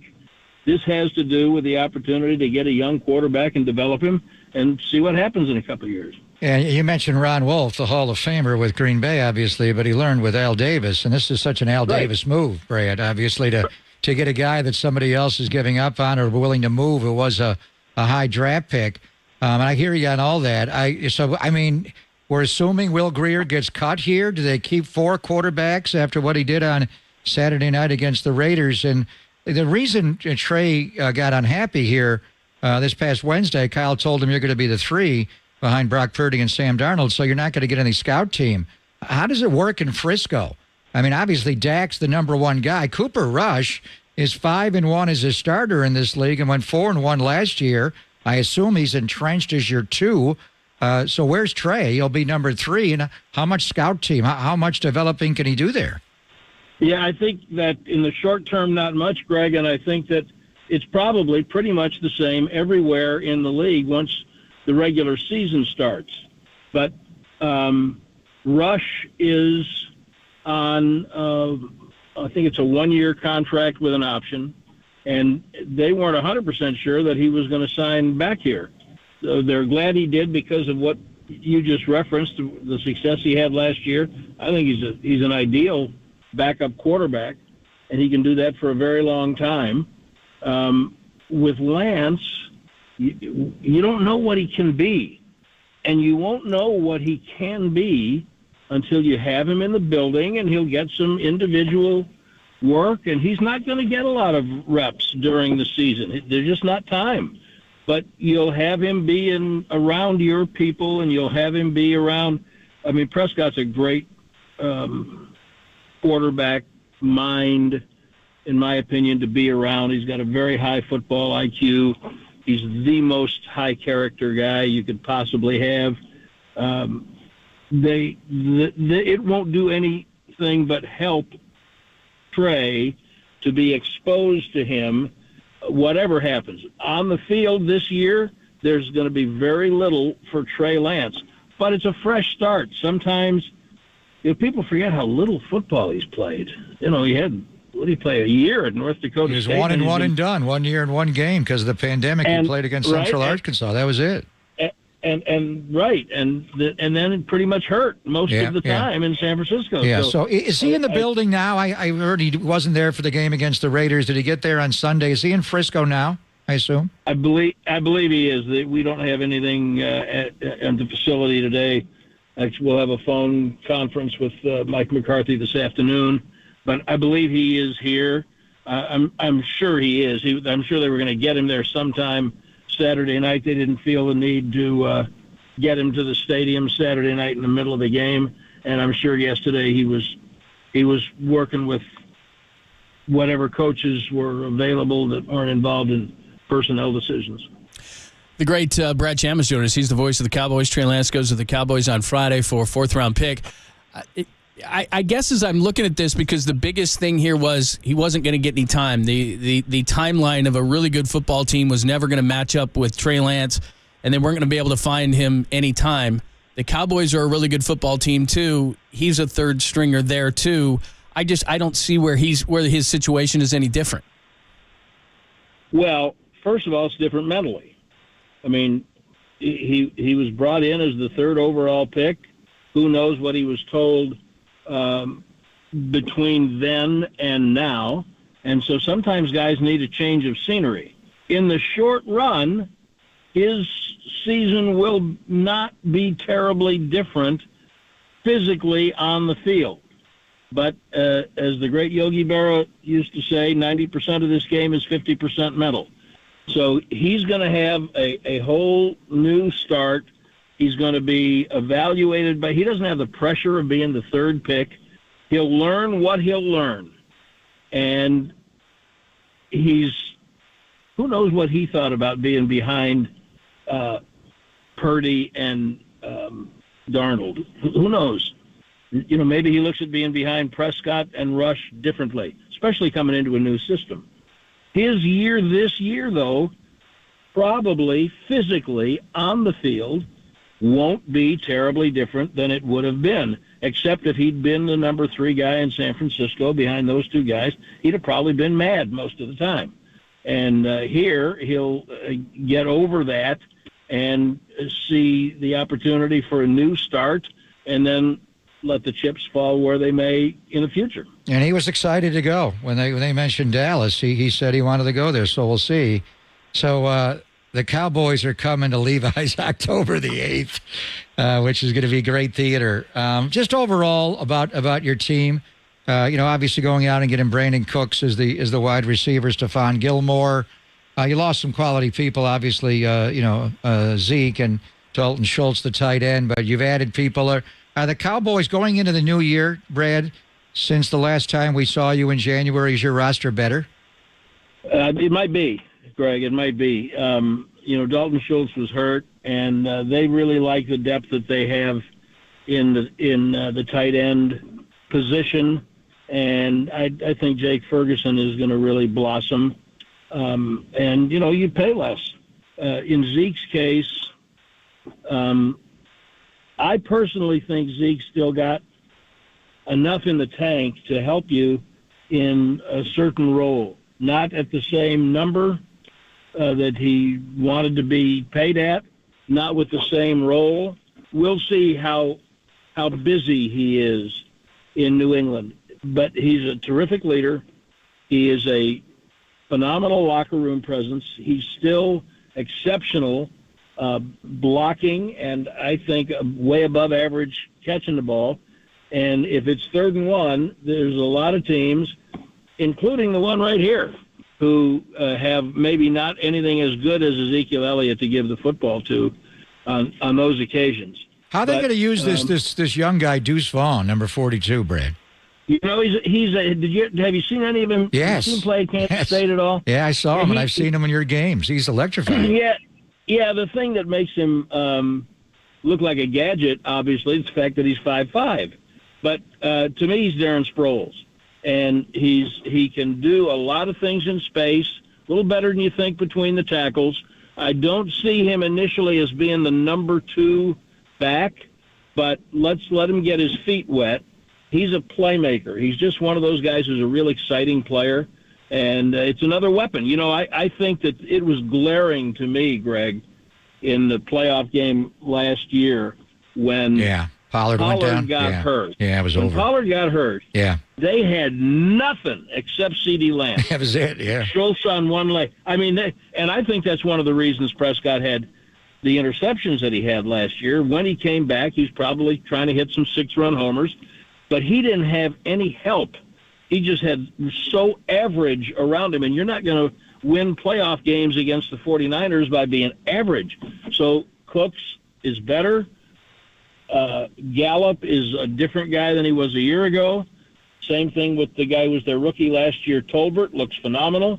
Now you add Vaughn. You got a couple of guys at tight end. So I do think their roster is better. And then I think what Gilmore gives you on the defensive end is a significant presence. Not many cornerbacks get to be Defensive Player of the Year, and he earned that in 19. And the one thing I saw looking at tape of him after they made that trade was, you know, he's not going to get 12 interceptions, but he's super smart, still covers pretty well, and he's a very willing tackler. And I guarantee you that Trayvon Diggs is already a better player just from having been around him. So I think that was a good acquisition. It's a great Brad Cham, the voice of the Cowboys. Thanks as always, Brad. We appreciate it. And we'll see you right down the line about 5-6 weeks from now. October 8th. Yeah. October 8th. Something like that. Yeah. Let's try to get through Labor Day first. Trying to get through today. You're the You best. kidding me? Thanks, Brad. There you go. Take care, See you, Brad. boys. See you, man. How about when Trey Lance comes back to the Bay Area, October 8th, John? You know what? I was in Detroit, speaking of Mooch, when Joey Harrington was traded to the Dolphins, and he came back on Thanksgiving Day. And he started, and he wasn't so great, but they won. And the Dolphins beat Detroit? Yeah, on Thanksgiving. And, it was not great for Joey. I mean, he was booed every time, but it wasn't like Mooch said. He lost his confidence. His started with the opening press conference that he had. He was handing out Oregon stickers because everybody calls Oregon like west of Denver or east of Denver, Oregon, and it's not Oregon. It's Oregon. Oregon. And so he handed out these stickers to a salty press room it's Oregon, not Oregon. And he just, I know this sounds weird, but people just didn't like him from the get-go because of that. And it just went downhill from there. Nobody cares in Detroit how you pronounce the name. Exactly. And he thought he was being funny. And people just, like you said, it fell flat. And it kind of got the media on the wrong way of him. And then it got nasty and it got ugly. And so it can be something as weird as that. I mean, it's strange. And then the mental side, like Brad said with Trey, and I agree with him. Not a lot's going to be different this year, but he's not the 3rd overall pick. So you never know. Quarterbacks get hurt. You never know. All right, you talk to John Lynch. We'll get your thoughts on that as well. Plus, we have kicker news. We'll explain. It's Papa and Lund, Susan Slusser at 11:30 to talk about. I'm not going to call it a great weekend, but certainly Sunday was. We'll get into that with Susan at 11:30 on the Sports Leader.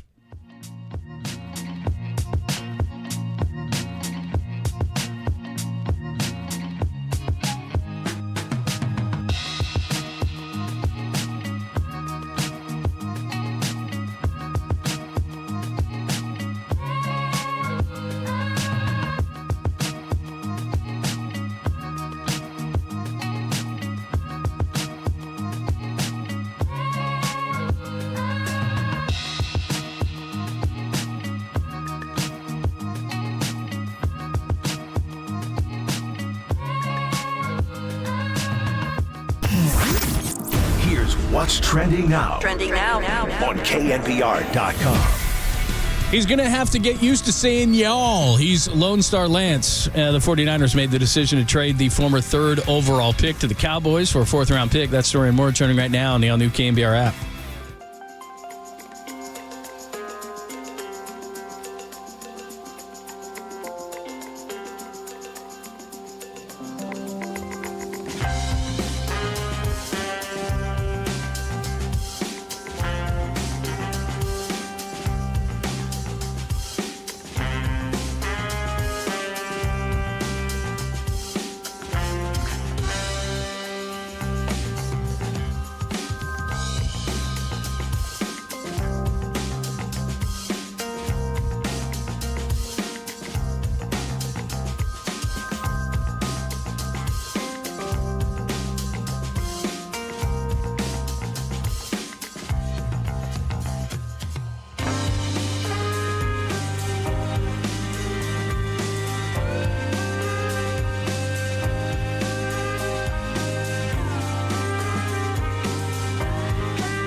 Wherever you roam, throughout your home, listen to the sports leader on your smart speaker. We are KNBR 104.5 FM and 680 AM.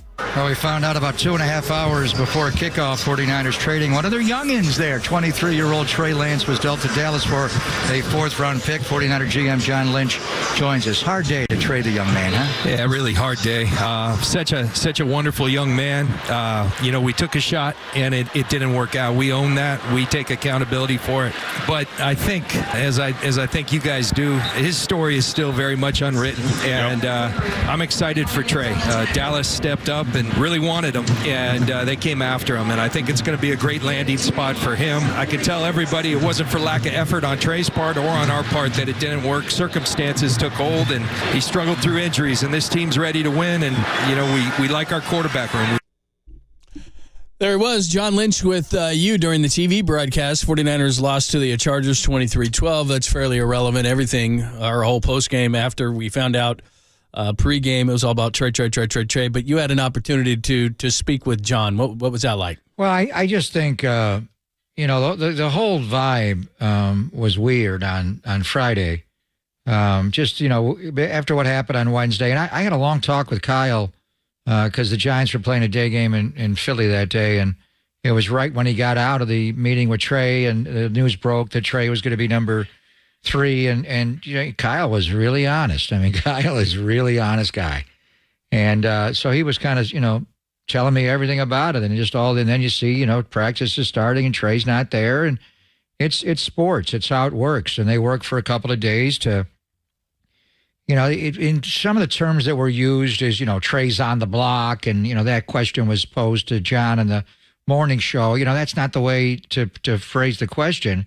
Would you be open to trading him? And they were, because Trey asked to look around and see, and if it didn't work out, he'd come back. But ultimately, he went to Jerry Jones. It was very much an Al Davis move by Jerry to acquire, talent, somebody they had a 2nd-round grade on, and get him for a 4th-round pick. That's Jerry.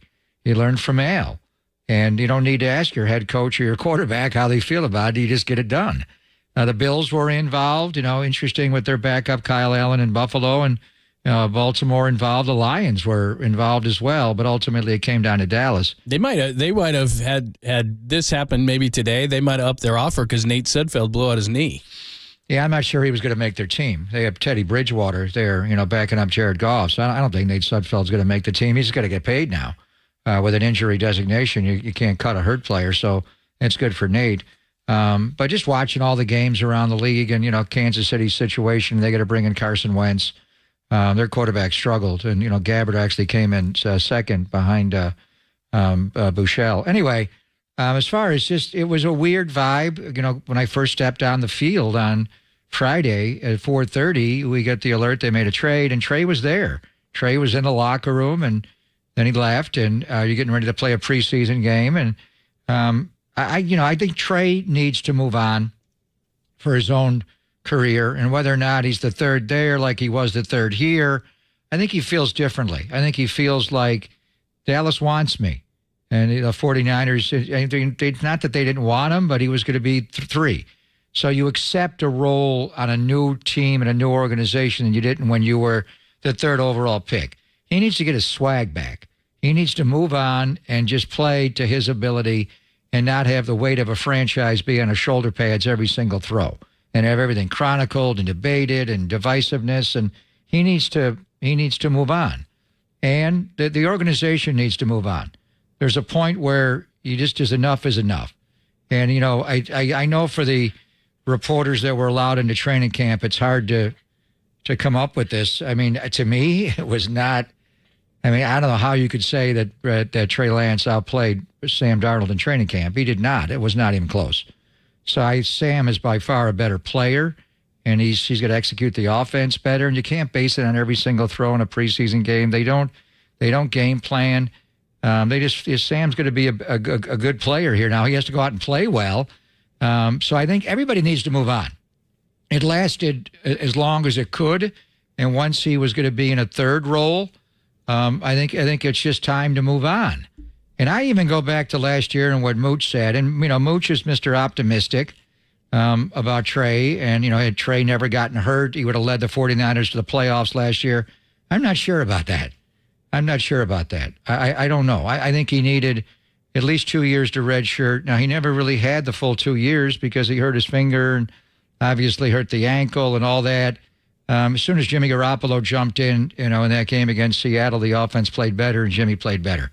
So, they may have had to make a hard decision on the football field with Trey to go to Jimmy last year.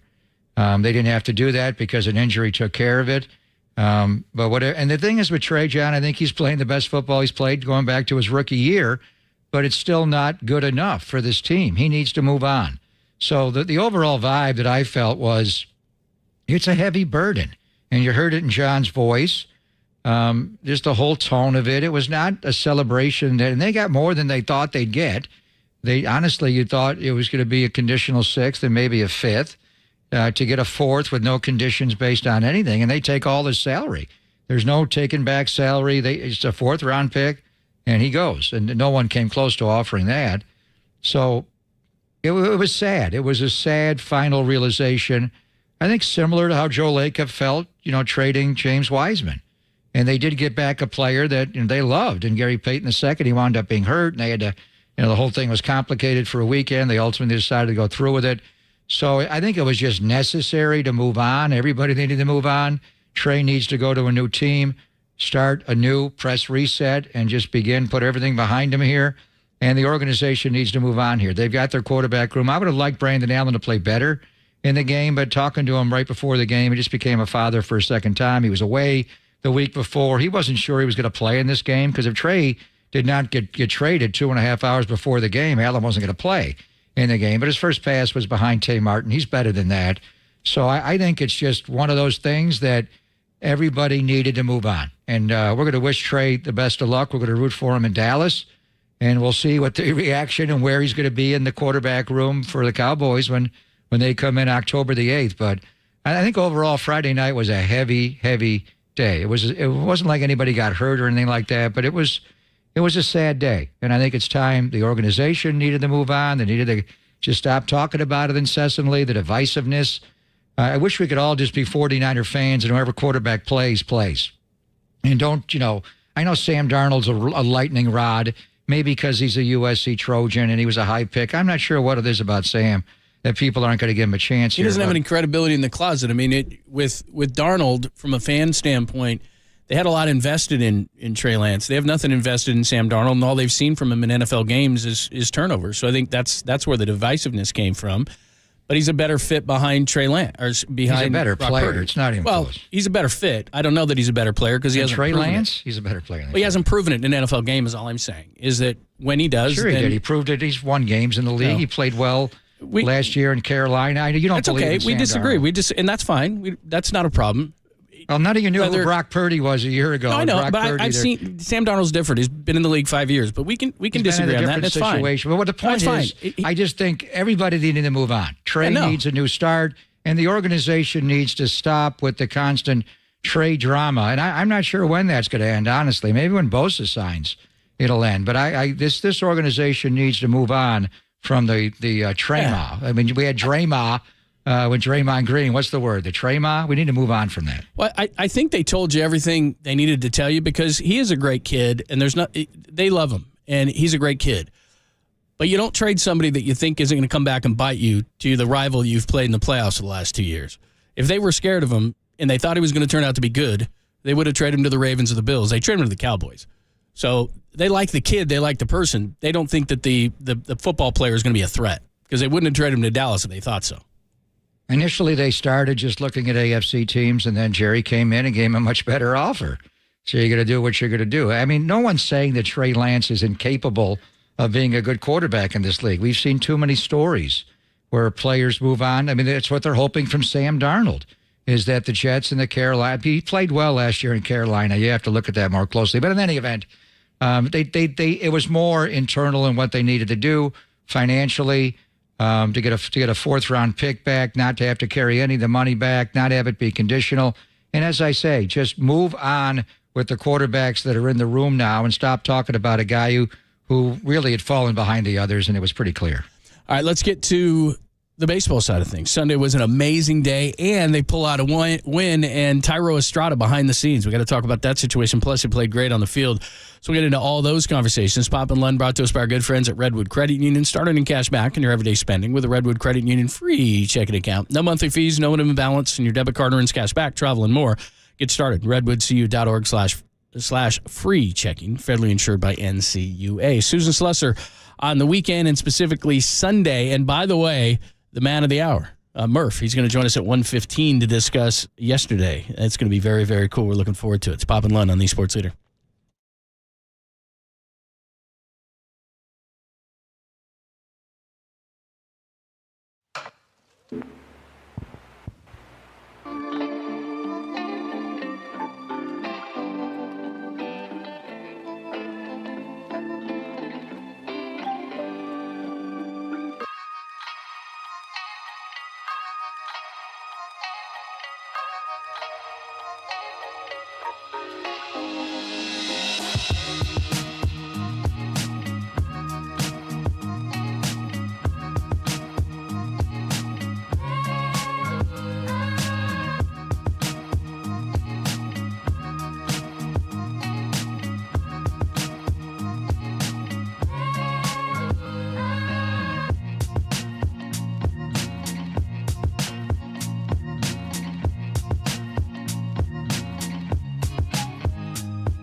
Giants fans, can you feel the beat?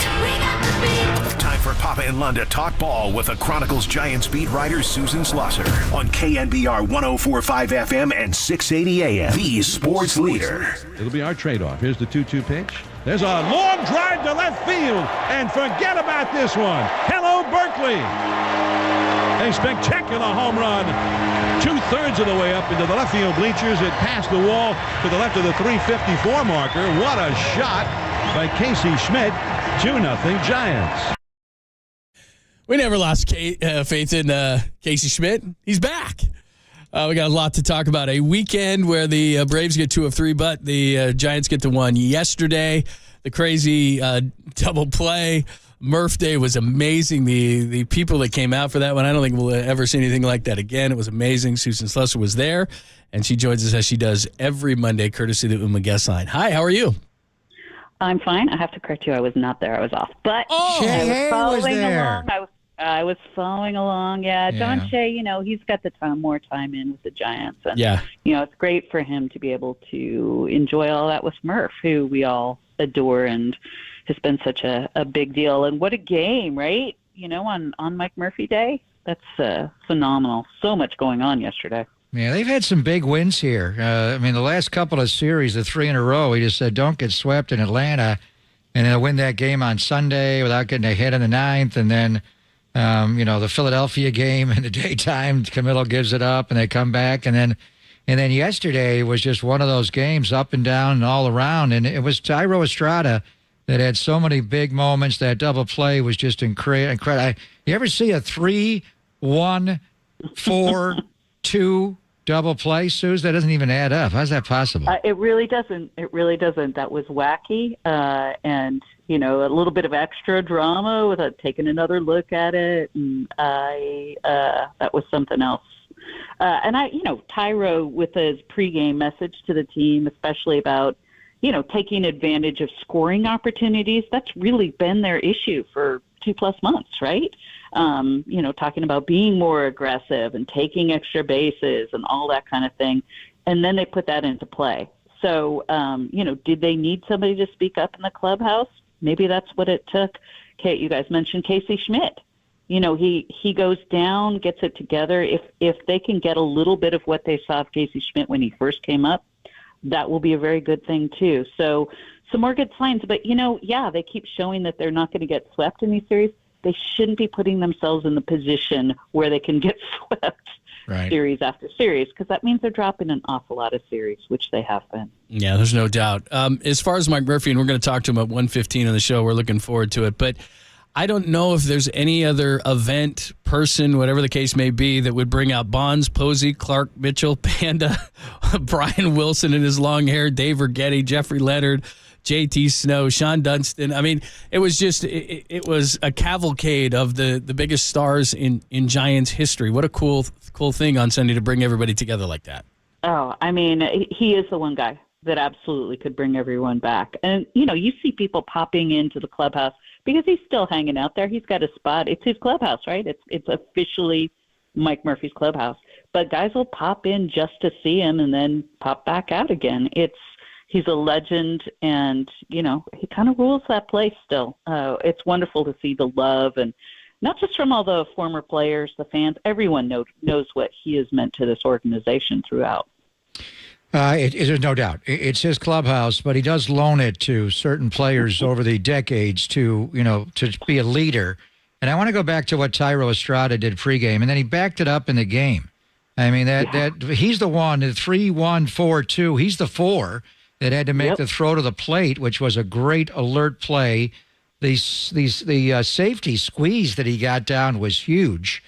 And he's just, now they're talking about him winning a Gold Glove, but I didn't see him as a leader.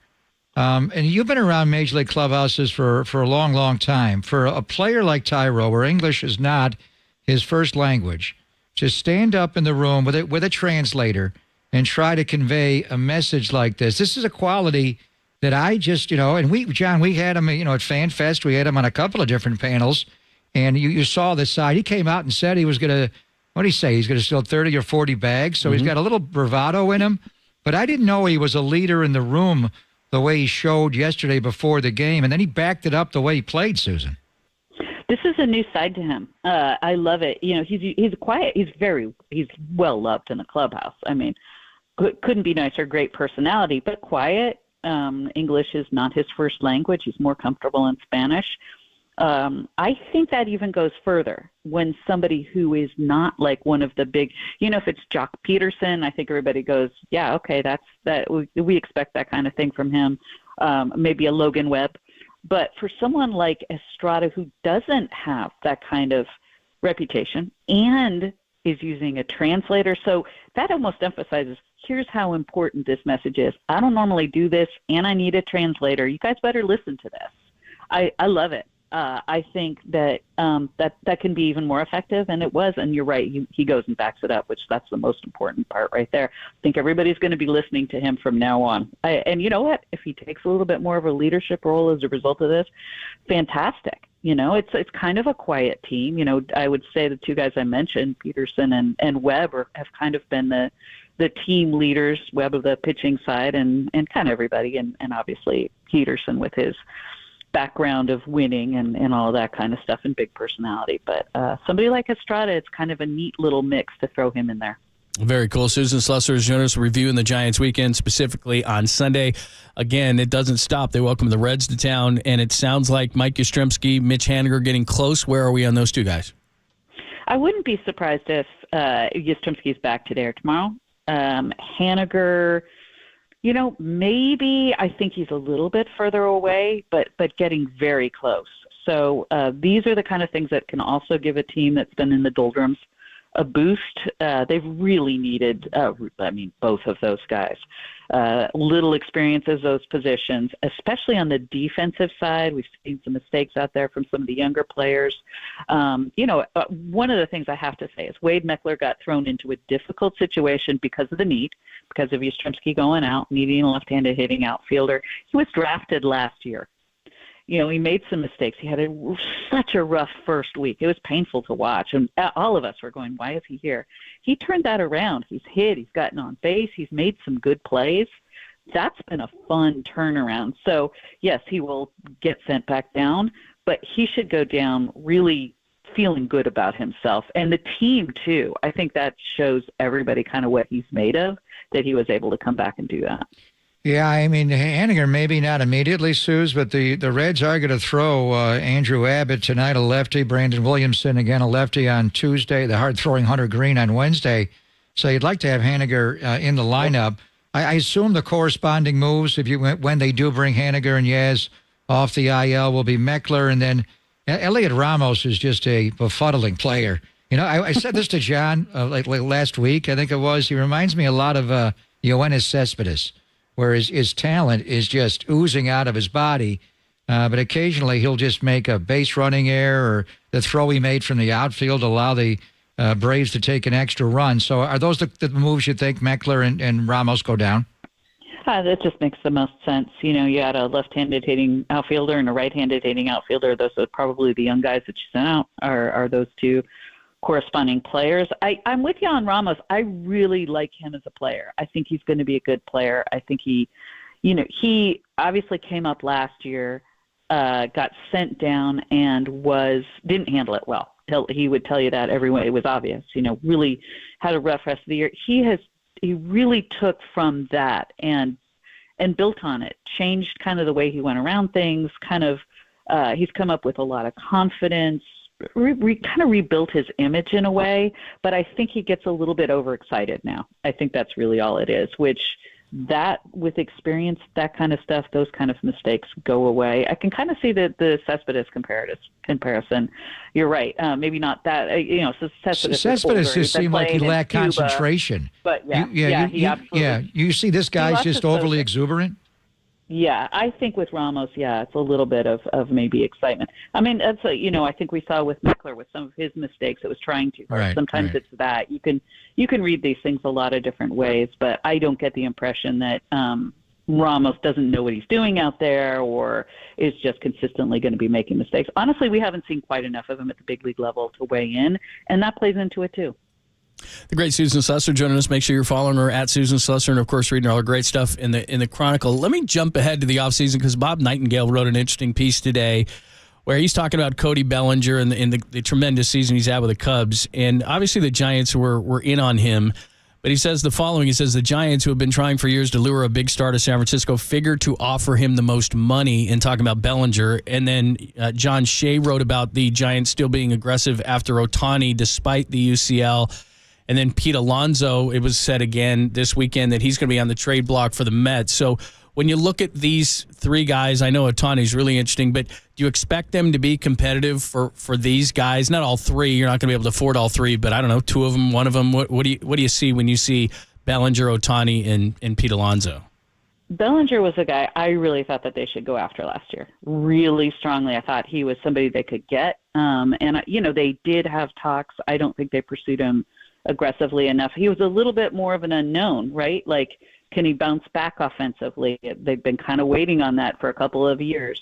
But that's why it's a good time to go after him, especially if you feel like you've maybe got some things that can help him, which I'm sure the Giants did. But Ohtani, you guys know how I feel about Ohtani. I'd still, whatever it takes, Ohtani's number one on my list. You got to do it, even if you think he'll never pitch again. He's just that great a hitter. But with the Giants, and John Shea made this point, the Giants are really known for taking good care of their pitchers. They're strict with pitch limits and innings. They've been so inventive with the way they use openers and their featured pitchers or whatever we're calling them.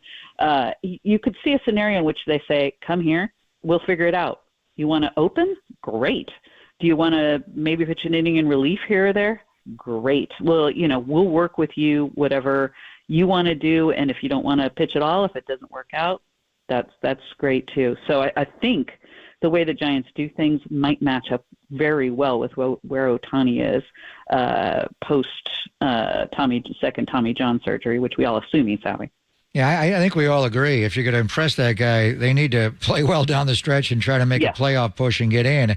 So in Atlanta, Philly, Atlanta, those are tough stretch of games. And now you got to go. It's Cincinnati, it's San Diego, the Cubs series, Labor Day, Monday, next week. Suze is going to be huge. And it starts tonight with Kyle Harrison on the mound. You were there for his debut in Philadelphia on Tuesday. He'll have an extra day of rest. I mean, typically a Monday night, kids are back in school, not a lot of energy in the ballpark, but they're going to be hopping coming over from Dela tonight to watch the great Kyle Harrison. What do you expect the vibe to be tonight? Oh, I think it's going to be great. I think it's going to be a lot of people who haven't seen him live and are interested coming out. And I think he's certainly, we asked about what he thought his pass list might be. He's like, oh, it's going to cost me a lot of money. He's going to be buying tickets. Even if he's getting tickets donated from other players and stuff, he's still got such a big list. So I'm guessing that means, over 100. We'll hear him. That will be really fun. He looks so good his first time out. He's still a little restricted with his pitch count, probably somewhere in the mid-70s range tonight. But, if he's pitching well, that could take him in through 4, maybe into 5. And, he gave up a homer to Bryce Harper. Like, that's fine. In your big league debut, okay, that's okay. Really looked good otherwise. That fastball is as advertised. And he's got other pitches that he's still kind of working on honing. The changeup is coming. That little cutter thing that he throws is he's refining. So he's only going to get better. Great stuff. Susan, good to talk to you. Thank you so much. We appreciate it. We'll talk to you next Monday. Fantastic. Thanks, guys. Thank you, Susan. The great Susan Slusser, at Susan Slusser, and of course, read her great content in the Chronicle. We talked a little bit about John Lynch and the way he felt about Trey Lance on the trade. Next, we'll play Kyle Shanahan, some of the postgame, including the part where he said he felt like he let Trey Lance down. Why does he think that? We'll play that for you, then we'll react. It's Pop and Lund only here on the Sports Hitter.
Listen to the sports leader anywhere, anytime. Download the all-new KNBR app. Now back to Papa and Lund live from the KNBR Casino Matrix Studio. Casino Matrix Progressive Jackpots are here. Where are you? Just drop in. Please play responsibly. 1-800-GAMBLER. Yeah, I saw him, out by the weight room before the game and stuff. He was out there talking to some guys, and I was able to go over and just tell him, that I love him, and like I said, how appreciative that I am of him, everything that he's done for obviously myself and the team. So told him that I'm really happy for him and excited to see what he does, man, with his opportunity and his career in the NFL. So excited for him.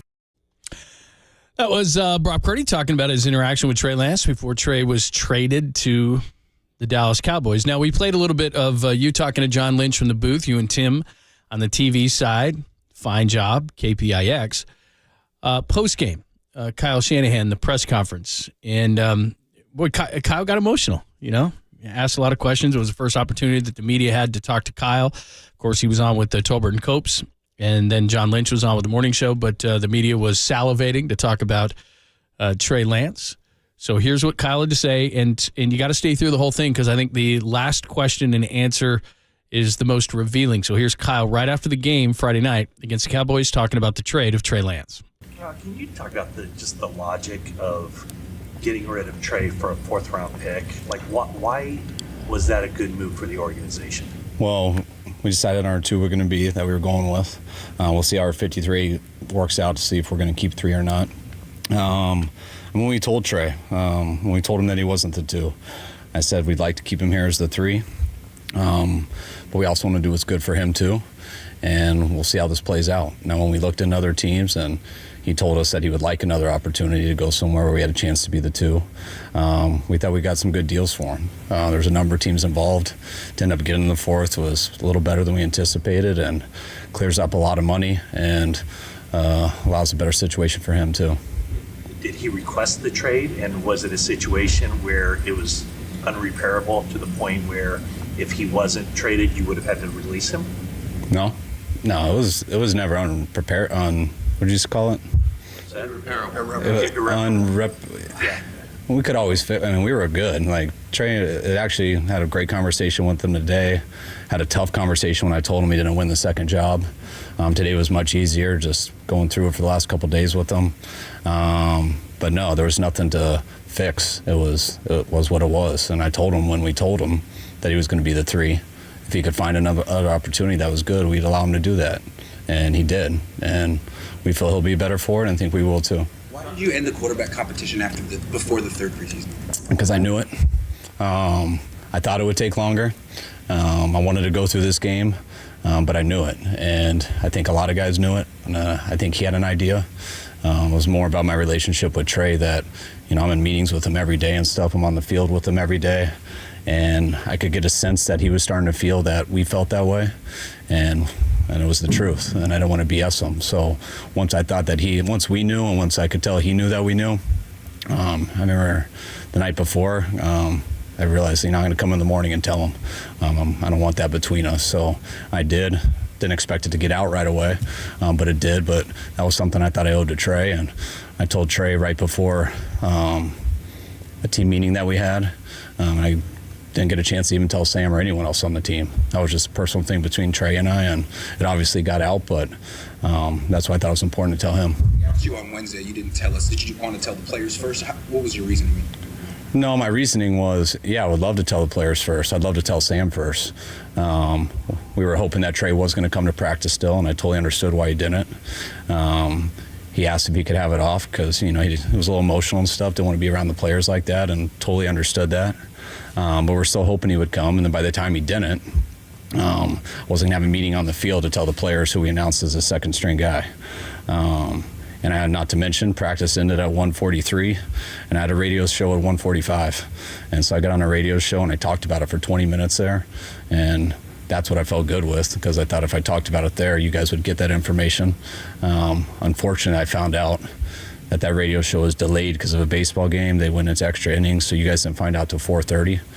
So if I would have had it over, I would have told you guys right away. But usually when I do a radio show, you guys get that stuff pretty fast. So I thought you guys had it, and I realized that you didn't until about 4:30. Team today. When you signed Darnold, did you tell Trey this could be the backup? Was it clear to him? And if it was, what was his reaction even back then? I told Trey the same thing I told you guys. And Brock since day one. So, I mean, it's been everything we've told you guys, we've told him. We said if Brock was healthy, it was going to be hard for anyone to beat him out with what he put on tape last year. If he's not healthy, Sam and Trey were competing for the 1 spot. If he was, we thought they'd be competing for the 2. That's what we said before they got here. That's what they said when they got here, OTAs and training camp, and that's the way it worked out. They had OTAs together, they had all these practices, and Sam won that competition. What did Sam show you during the practices and during camp to make you and the staff feel that he was the better choice? Just everything, the whole body of work. He got better as it went. I thought it was tight for a little bit, and just over the last couple weeks and stuff, started to separate himself each day, and just the more comfortable he got, the more consistent he got. I think it was pretty apparent for all of us. To clarify, did he request a trade? And which day did that happen, and how was that conveyed to you? When Trey and I talked, we talked about all the situations going forward, and I told him how much I'd still want him here to be the 3 and things like that. I also told him that what I think is best for Trey. I do think Trey needs an opportunity to play more. The opportunities he's had here, when he has had those 2 opportunities, he's gotten hurt in both of them and kind of missed that window a little bit. Gave an opportunity for someone else to do it, and that person did it and stayed healthy for those 7 games and showed us something that we're confident in. And Trey kind of needs that again, and he didn't get that here. And so I told him that's what I think is best for him if he can find a good opportunity. If he doesn't and he wants to be here, well, we want him here. And Trey took a little bit of time to think about it, but he came back and said he'd like to find another spot if we can. And that's when we started looking into it, his agent, us, and that came to fruition today. First conversation was Wednesday, and then Thursday he came back and said, I'd rather No, the first conversation was Wednesday. About an hour and a half later, he came and told me that he would like that. He'd also like to not have to go out to practice and stuff, just to get his stuff together and think about it. And that's what he did. And the next day he came in and was at our walkthrough, was at our meetings last night. We didn't know if something would happen today. Him and I were communicating about it yesterday, the possibilities of it, told him some teams that were interested. So I was talking about those options last night, what I thought was best, what he did. And then today, some other teams became interested. And if they wouldn't have, he would have been out at that game and stuff. And we would have tried to go with him as our 3. But some good stuff did come up, and some stuff that I think he's really excited about, especially telling him today, I could tell he was. And some things we are too. You did give up a lot for him. He's still young. Was this a failure of evaluation, a failure of just circumstance? How would you characterize this move? I mean, obviously, we took our shot and it didn't work out. So, I mean, that's on us for that. But I'm not going to say anything as in failure. That'd be too much of a negative towards Trey. I get our deal. We took a shot to go for that. We were hoping that he could be our guy, and that didn't work out. So I understand that from our standpoint, but I still do believe in Trey. And, about 3 years ago, we had the 12th pick in the draft, after that COVID year, but we thought we had a really good team. And we didn't think we'd have a chance again to get close to that top area to take a quarterback in the top 10. And when you have the 12th pick in the draft, we went into it realizing it was a risk, but we thought we weren't going to pick that high again for a couple of years, and we would never have a chance to move from 12 to 3. We tried to move up to a number of spots before that, but 3 was the first one that would do it. We looked into everything between 12 and 3, and we got that, and we took our shot, something we believed in and a person we believed in. Was hoping he could play more his first year. We knew he wouldn't come in and just take it over from Jimmy, but we were hoping to mix it in and kind of give him some experience. But once he broke the finger and stuff, it just got tougher for him as time went. We knew we'd commit to him the next year, which we did. We knew he wasn't fully ready in every aspect, but we knew he had a skill set that we could put some stuff together to give him the chance to compete and grow with a good team as he developed as a full quarterback. And he got hurt in the first quarter of the second game, which kind of set that back. And now we're here in the 3rd year, and we still got a good team. And we thought it would be Trey. I think we got pretty fortunate falling into still having a rookie quarterback in our 3rd year that happened to be the 7th round pick. And we also look back at it as we didn't think with having the 29th pick, which, you know, those 2 first-round picks ended up being the 29th pick in the draft, which we were expecting it to be late. We were hoping it would be 32 or something like that, but we know with two first-round picks that are both at 29, you can never even consider to move up to something like that. And so we had to act then, and we did. Didn't work out, which can be a huge challenge, but that's why we feel pretty fortunate what we fell into. Trey Lance experience that you wish you had done differently? You know, I always feel like I let Trey down. I mean, I wanted him to come here. I believe in Trey. I believed in him before we took him, and I'm responsible for that. I didn't want to throw him into the heat of battle right away, but I thought he needed to play, so we tried to figure out every way to do that. I mean, if I can look back in hindsight, he broke that finger on a helmet on that 4th preseason game versus the Raiders. I wish I didn't put him in a play that had him break his finger, because I think that really hurt him in his first year. And not only did it hurt him not getting able to mix in much, but it hurt him in the practice time, because he had to adjust how he threw and things like that, which I think set him back for his second year. When we went into the second year, we gave him every chance to do it. We were going to make an offense that, to me, gave him the best chance to be successful at that time, which we did do. And when you do that, you hope a guy can stay healthy so he can stay out there long enough, but that didn't last long. It was the first game, and after that, I always felt for him, and we continue to work with him, but sometimes things just don't work out. It is Pop and London on KNBR AM and FM San Francisco, the sports leader, a Cumulus media station. All the answers to all your questions from start to finish on Trey Lance. But I thought the most interesting pop at the end, where you could just tell he kind of got emotional with it, and they went through the ups and downs with this kid, and they did want it to work out, obviously. But he said he felt like he let Trey down. Obviously, you know, it's not his fault that he broke his finger, but he says, I wish I didn't call a play where he broke his finger. And then he talked about setting him back and making the offense, and we all know what the story is. But I think Kyle answered every question quite extensively in the way that Kyle does. He's as honest as you can be in that position. Yeah, there's no doubt. He gets, he obviously had a lot invested in Trey Lance. I mean, they chose him at age 20 and believed in him. I remember when they chose him, and he used the term CEO of the company. I mean, to me, you know, a lot of the comparisons were to Patrick Mahomes as far as how were they going to use him. They were going to let him, you know, sit behind Jimmy 1 year the way Mahomes did with Alex Smith. But I saw a lot of Russell Wilson in him in a more honest, real way, where Russ just joined a really good team. And again, obviously it wasn't the 3rd overall pick in the draft. It was a 3rd-round pick.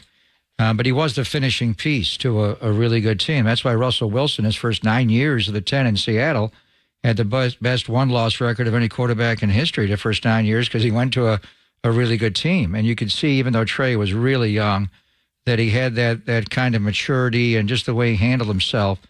There was just a lot invested in him, obviously. And the play where he got hurt against the Raiders again, it was not Bison personnel. It was not where they were using him as a running quarterback, which teams do all the time. I mean, look at the way the Chargers used Easton Stick the other night, and Duggan, Max Duggan, who came in. They ran zone read a lot.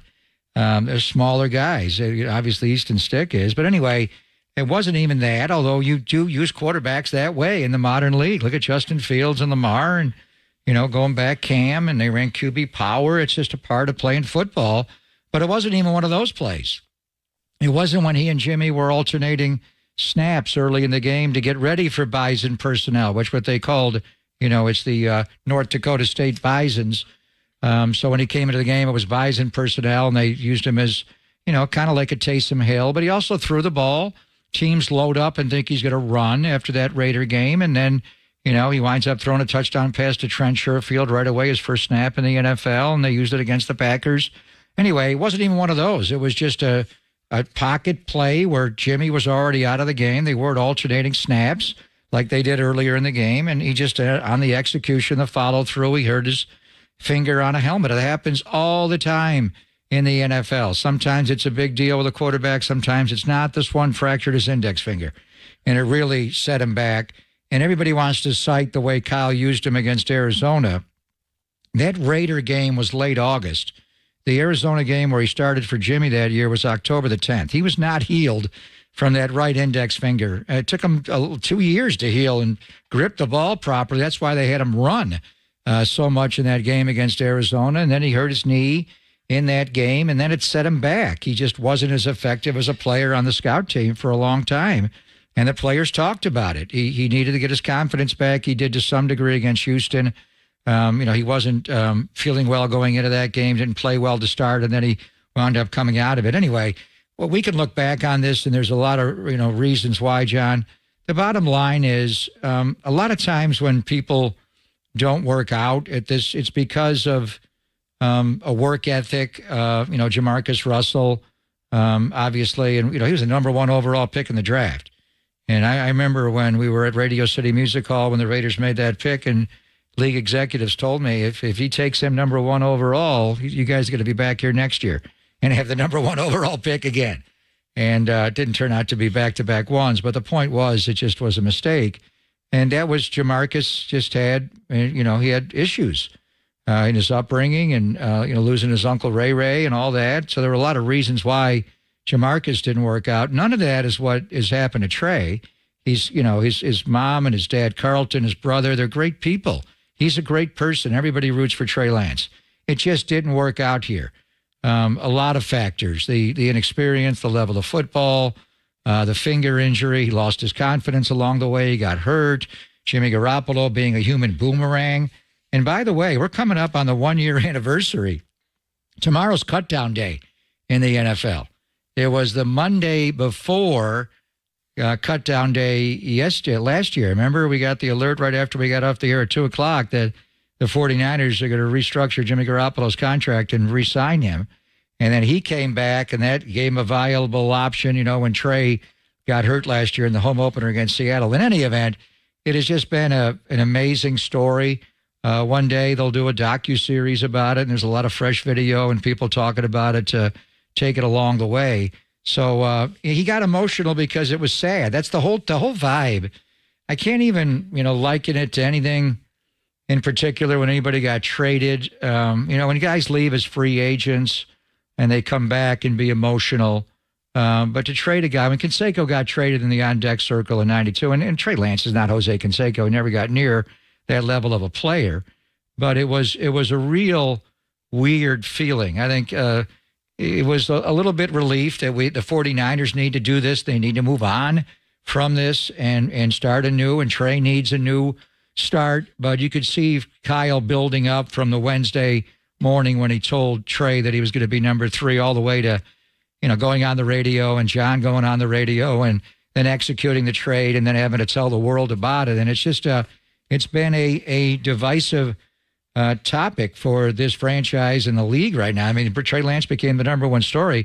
I'm kind of glad it happened on a Friday at 4:30, John, and we didn't have a show for 2 days after that because the reaction was hot that night, obviously continued on. And to some degree, it's still befuddling.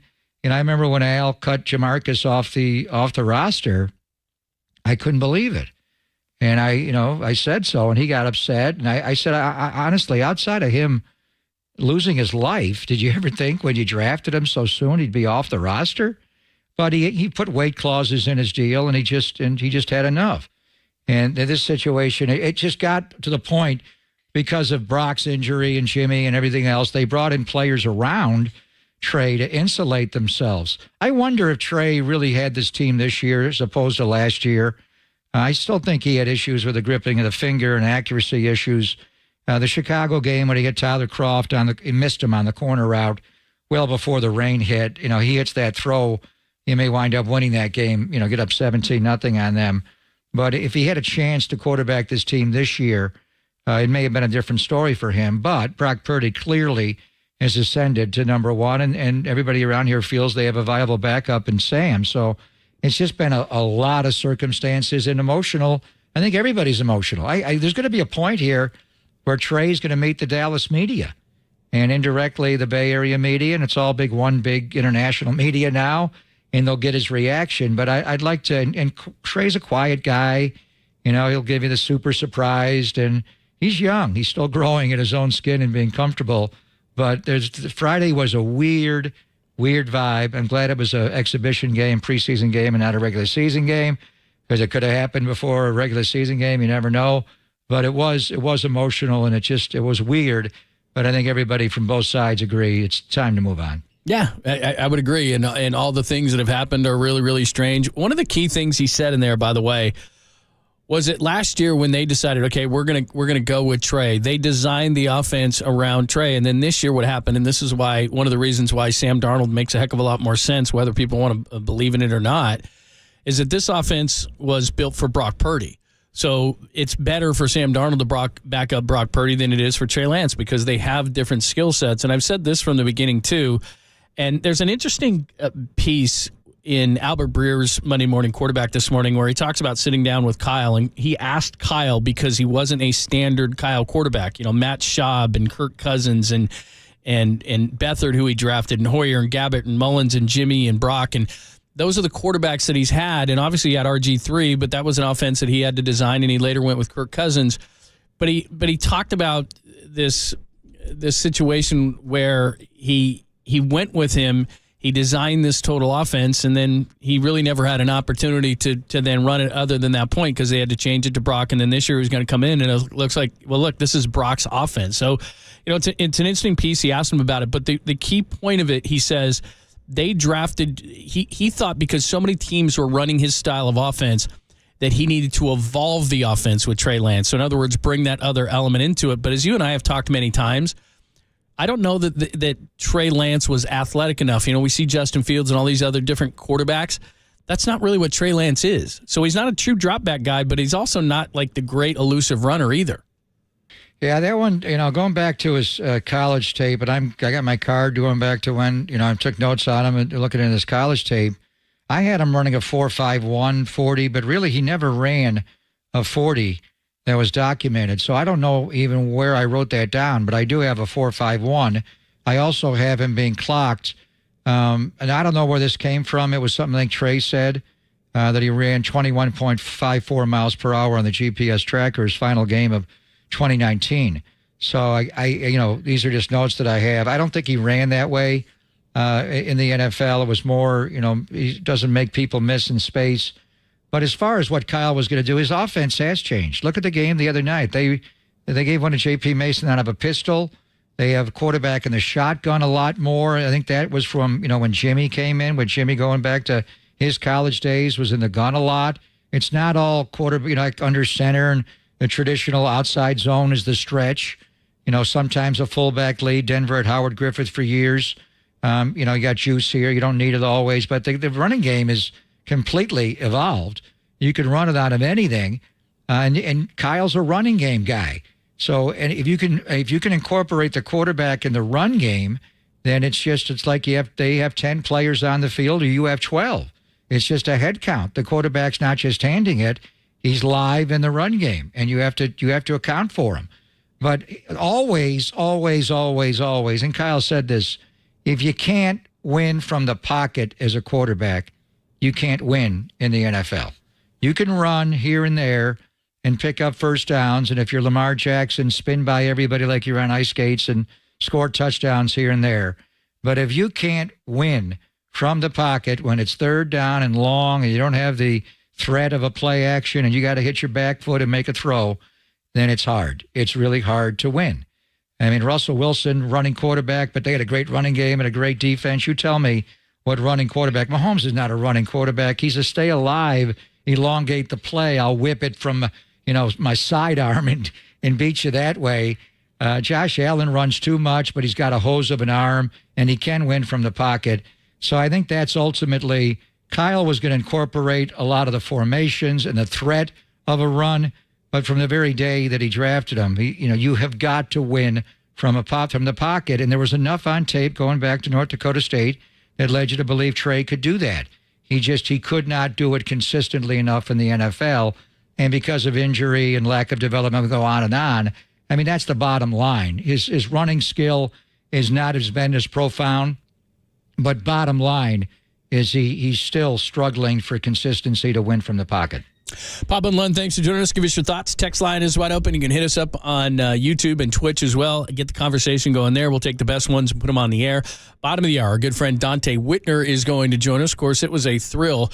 I missed you up in the booth, but it was nice having I did enjoy Dante Whitner, who, by the way, is a gold bar, Jen. You know what? He's a massive fan of Swedish fish.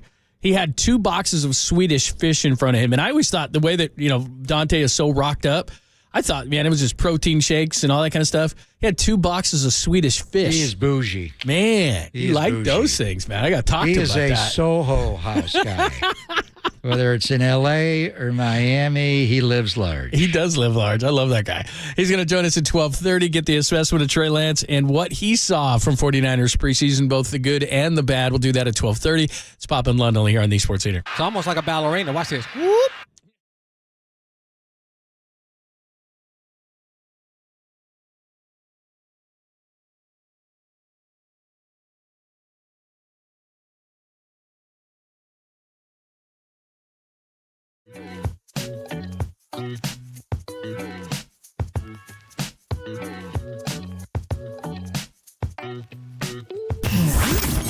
Here's what's trending now. Trending now. On KNBR.com. Everyone turned out yesterday for the legendary Mike Murphy, including the Giants offense, who fought off yet another attempted sweep. That story and more turning right now on the all-new KNBR app.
And now, time for the Protect Your Assets with David Hollander Business and Technology Report.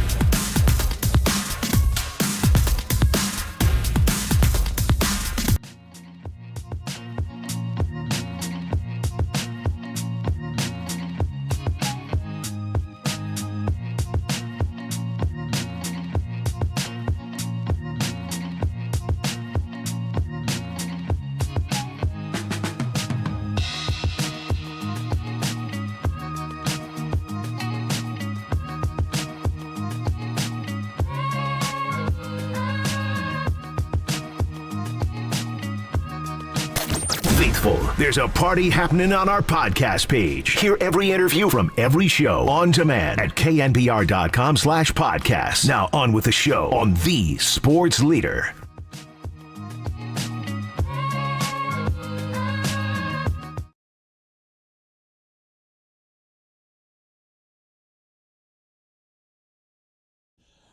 What's happening? Thanks for joining us, Pop and Lund, on a Monday. Our good friend Dante Whitner, bottom of the hour.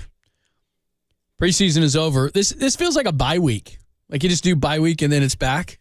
Labor Day weekend, yeah. College football. So next Tuesday we'll be back, and it'll be NFL week. And then that Thursday, we'll actually have a game between the Lions and the Chiefs. So this is the last weekend we're not going to have an NFL game in forever. Yeah. All the way through February the 11th and the Super Bowl. Oh, I can't wait to go to Vegas. You're already there. Oh, man. Just trying to get to Pittsburgh. Trying to get out of here. It's going to be crazy. I am amazed by you, by the way. What? This Trey Lance trade has diverted you from not one, but two hurt kickers. Pretty amazing. Two what? Hurt kickers. Oh, yeah, I know. Are you not listening? Yeah, sorry. Hurt kickers. I mean, it's amazing when we found out about Jake Moody on Friday morning that he wasn't going to kick with a strained right quad, and then Zane Gonzalez does it again. My God. It's twice he's hurt himself in pregame warm-ups, and the one in Carolina last year was bad. He blew out his groin. He went on IR. He missed the entire year. I actually saw him working out. He got into a lather. He's sweating.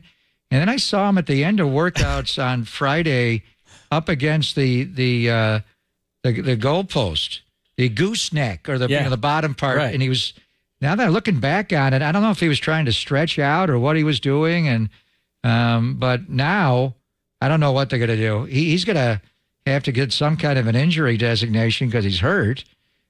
Jake will make the team, obviously, and then you may have to sign somebody. And the thing is, there are a lot of good kickers that are available, including Dustin Hopkins. Well, he just got signed. He's got traded.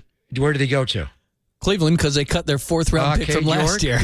That guy's got big-time ability. He's got the yips. Well, that's it. You got to go to your second team. I hope that's not the case with our he was guy, good last year. I mean, he started great. The problem they had, and I remember talking to Brian Schneider about it, they asked him to make and take a lot of long field goals.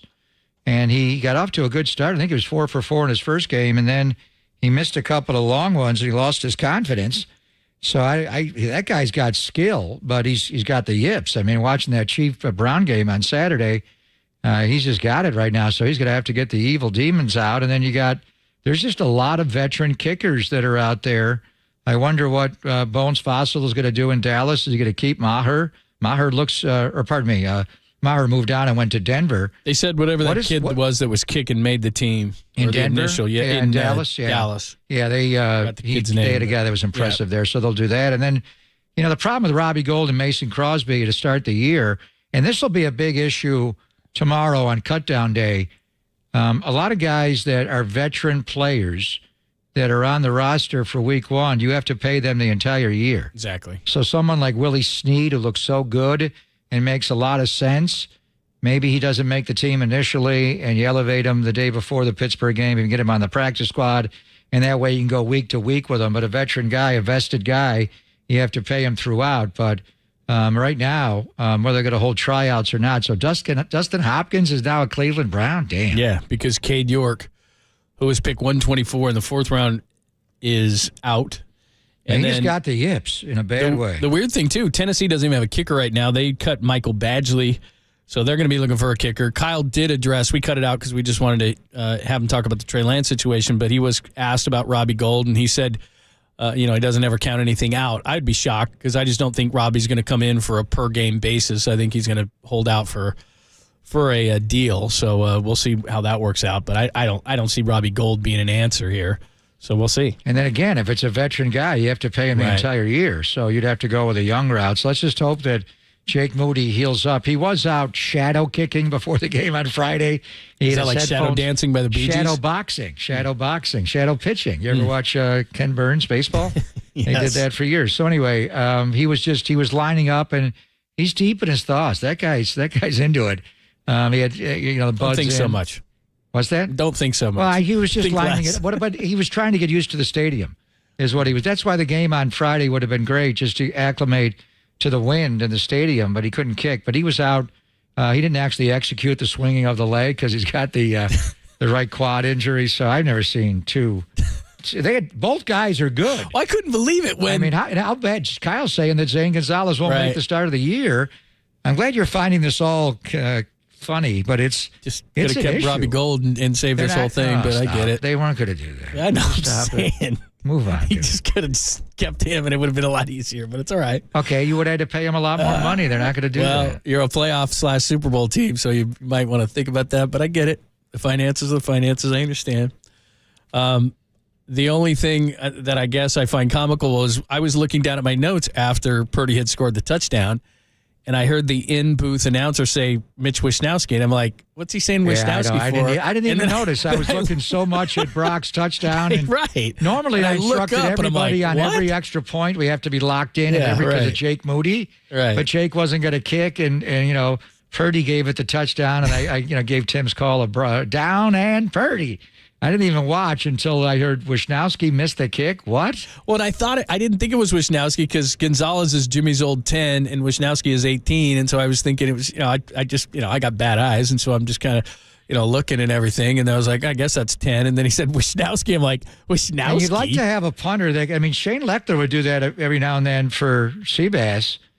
Lechtler one game went like, he was like 7 for 7 on extra points. But back then they were not 33-yard kicks. They were 20-yard kicks. So it was a lot easier back then. The rule that Belichick, pushed to the league to move the line back from the 2-yard line all the way out to the 15-yard line has changed extra points a lot because those are not gimmies, but Mitch's kick was not close. All right, Dante Whitner is going to join us coming up next. Not only will we talk about Trey Lance, but the good and the bad from the preseason. What does Dante think? I know he thinks they're going to the Super Bowl and winning it. How does he feel after preseason? We'll ask Dante about it next on the Sports Leader. I would be like, SIHIT.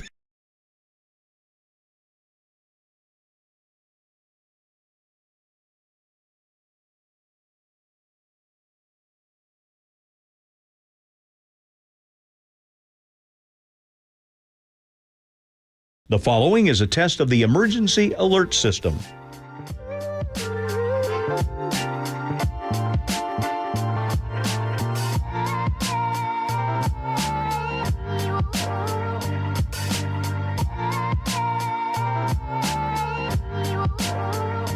This has been a test of the emergency alert system. We now return to our regular programming.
Faithful, filter out the noise, and kick it with KNBR on the gram for everything 49ers. Follow the sports leader on Instagram at KNBR.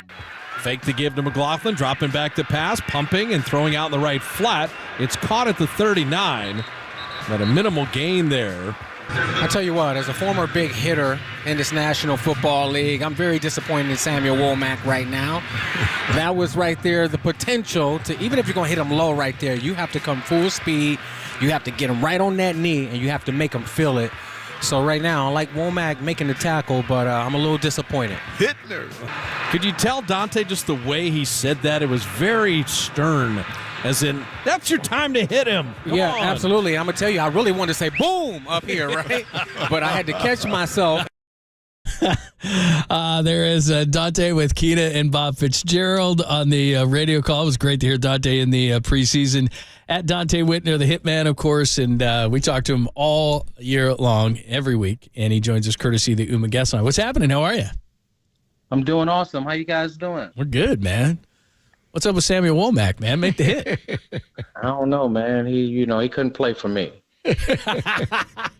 And he's one of the tougher corners the Niners have. We've been talking so much about Trey, and him being traded.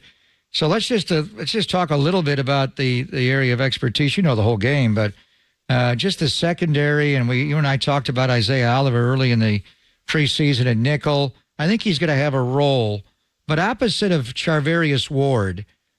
Demo Lenore can move inside a little bit in the nickel, but there'll be snaps when, Demo's inside. You need another outside corner.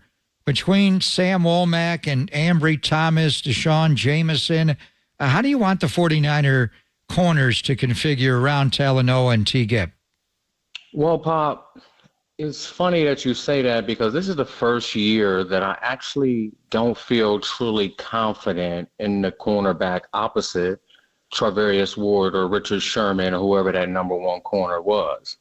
Yes, I do agree that Deamador Lenore has all the skills and the capabilities to be a high-level cornerback in this league, but I think that when you move him inside, and there's so many different things to learn inside, that it could possibly stunt his growth as an outside corner, because they're talking about bringing Deamador Lenore in the slot, putting Ambry Thomas on the outside. And the way that I feel about this secondary right now is I feel like there's 3 proven starters out of 6 spots up there. So it's going to be very difficult if you can't get the consistent pressure to hold down a lot of these top passing games.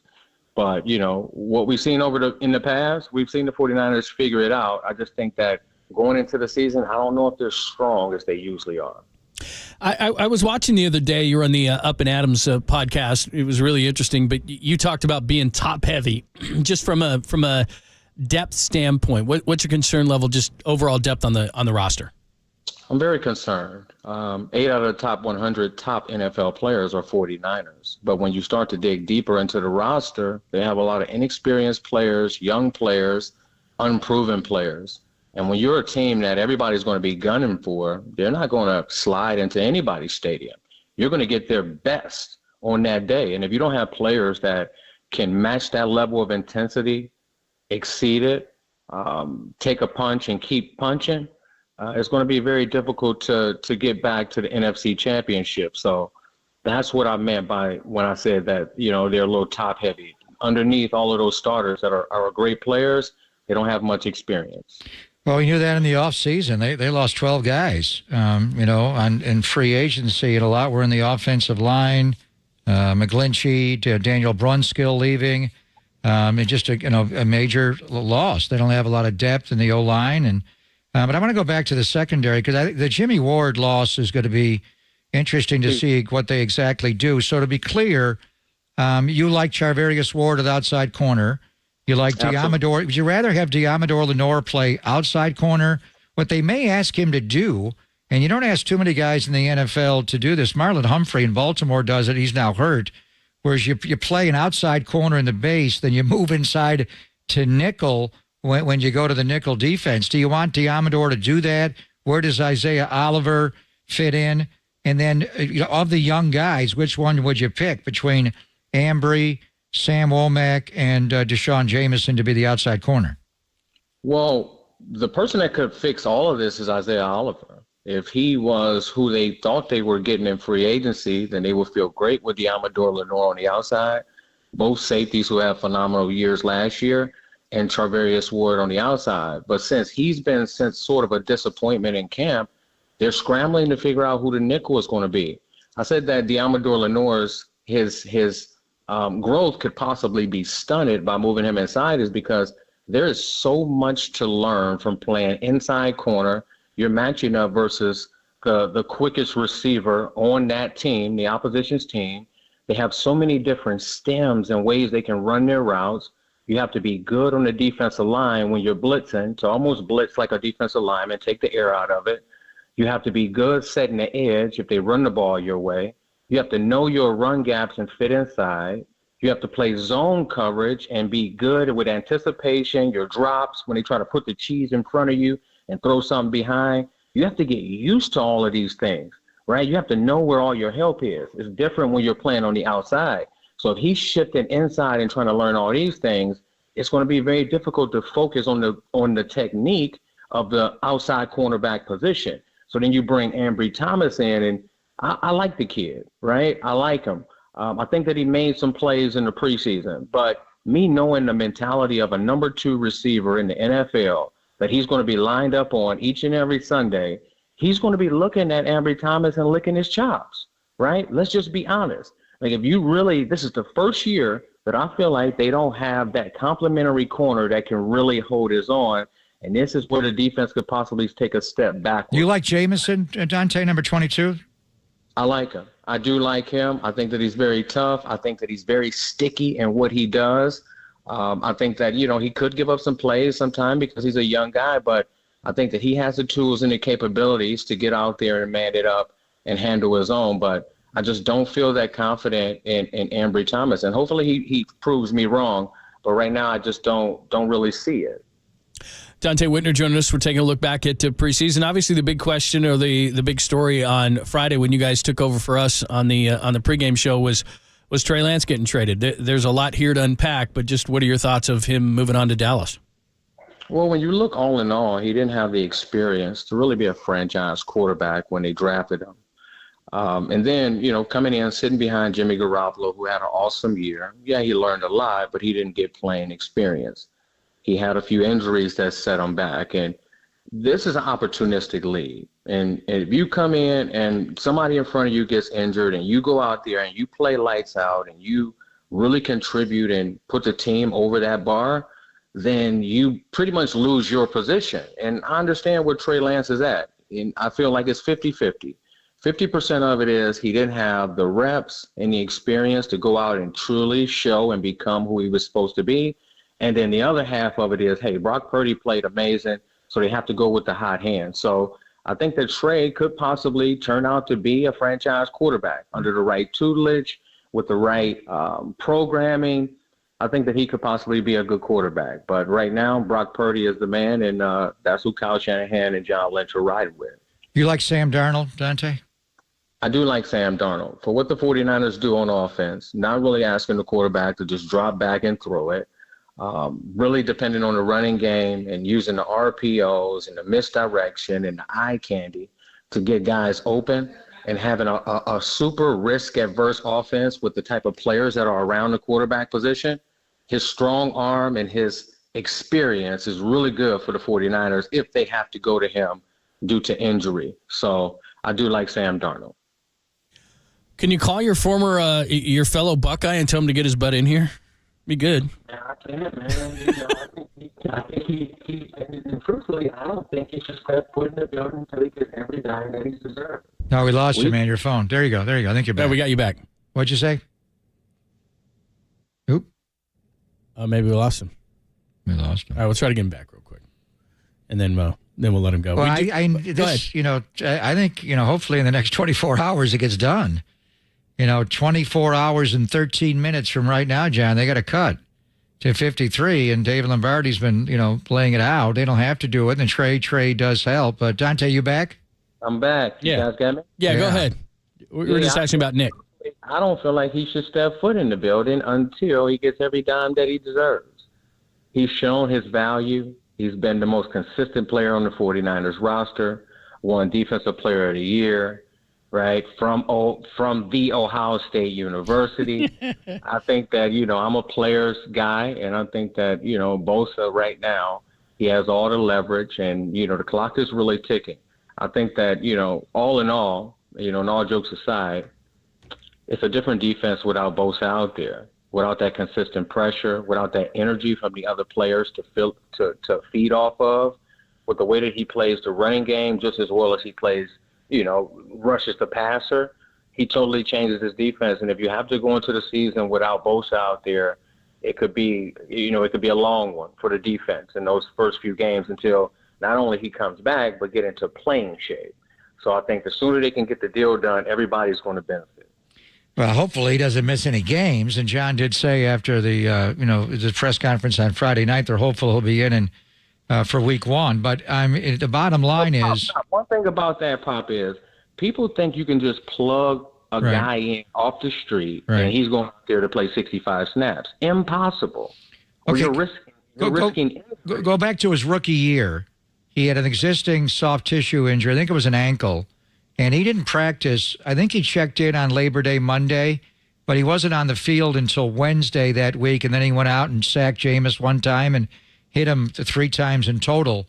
Bosa's a little bit different, but you are worried.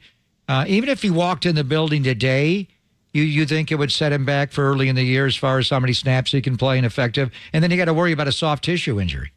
Yeah, you have to worry about a soft tissue injury. It's the reason why they start training camp and OTAs, mini camps very slowly, is to let the players' nervous systems get acclimated to playing football and doing football moves again. So it don't care how many gassers you run or how much conditioning you do, you still have to get in and play football. Everything else is a simulation for it, and then just the contact, being able to play with leverage, understanding and recollecting the calls out there. I don't know if you can just look through the playbook and get out there and have a tackle ready to fire off at you and can recollect every call and secondary call and everything that you're supposed to do out there. You have to get around the guys and get back acclimated to football. So I think the clock is really ticking on getting that deal done. So I see all the workout videos you do. You look great. You look amazing. Like you could play tomorrow. So I go into the halftime booth and I look down. I see where you're sitting. You got Swedish fish and Pop-Tarts down, or not Pop-Tarts, Sweet Tarts down there. What's up with that? I thought you'd have the shakes. It's called balance. You got to have some balance, man. That's a good call. I get one day a week. Yeah. I probably eat healthy 90% of the time, but I tell people all the time, I work out so that I can eat bad. That's a good call. No, Swedish fish are amazing. I could eat 50 at a sitting, no problem. They're addicting. Yeah, I work out so I can eat bad, so. You eat well as well. You eat well. No, of course you do. But when I eat bad, I eat bad.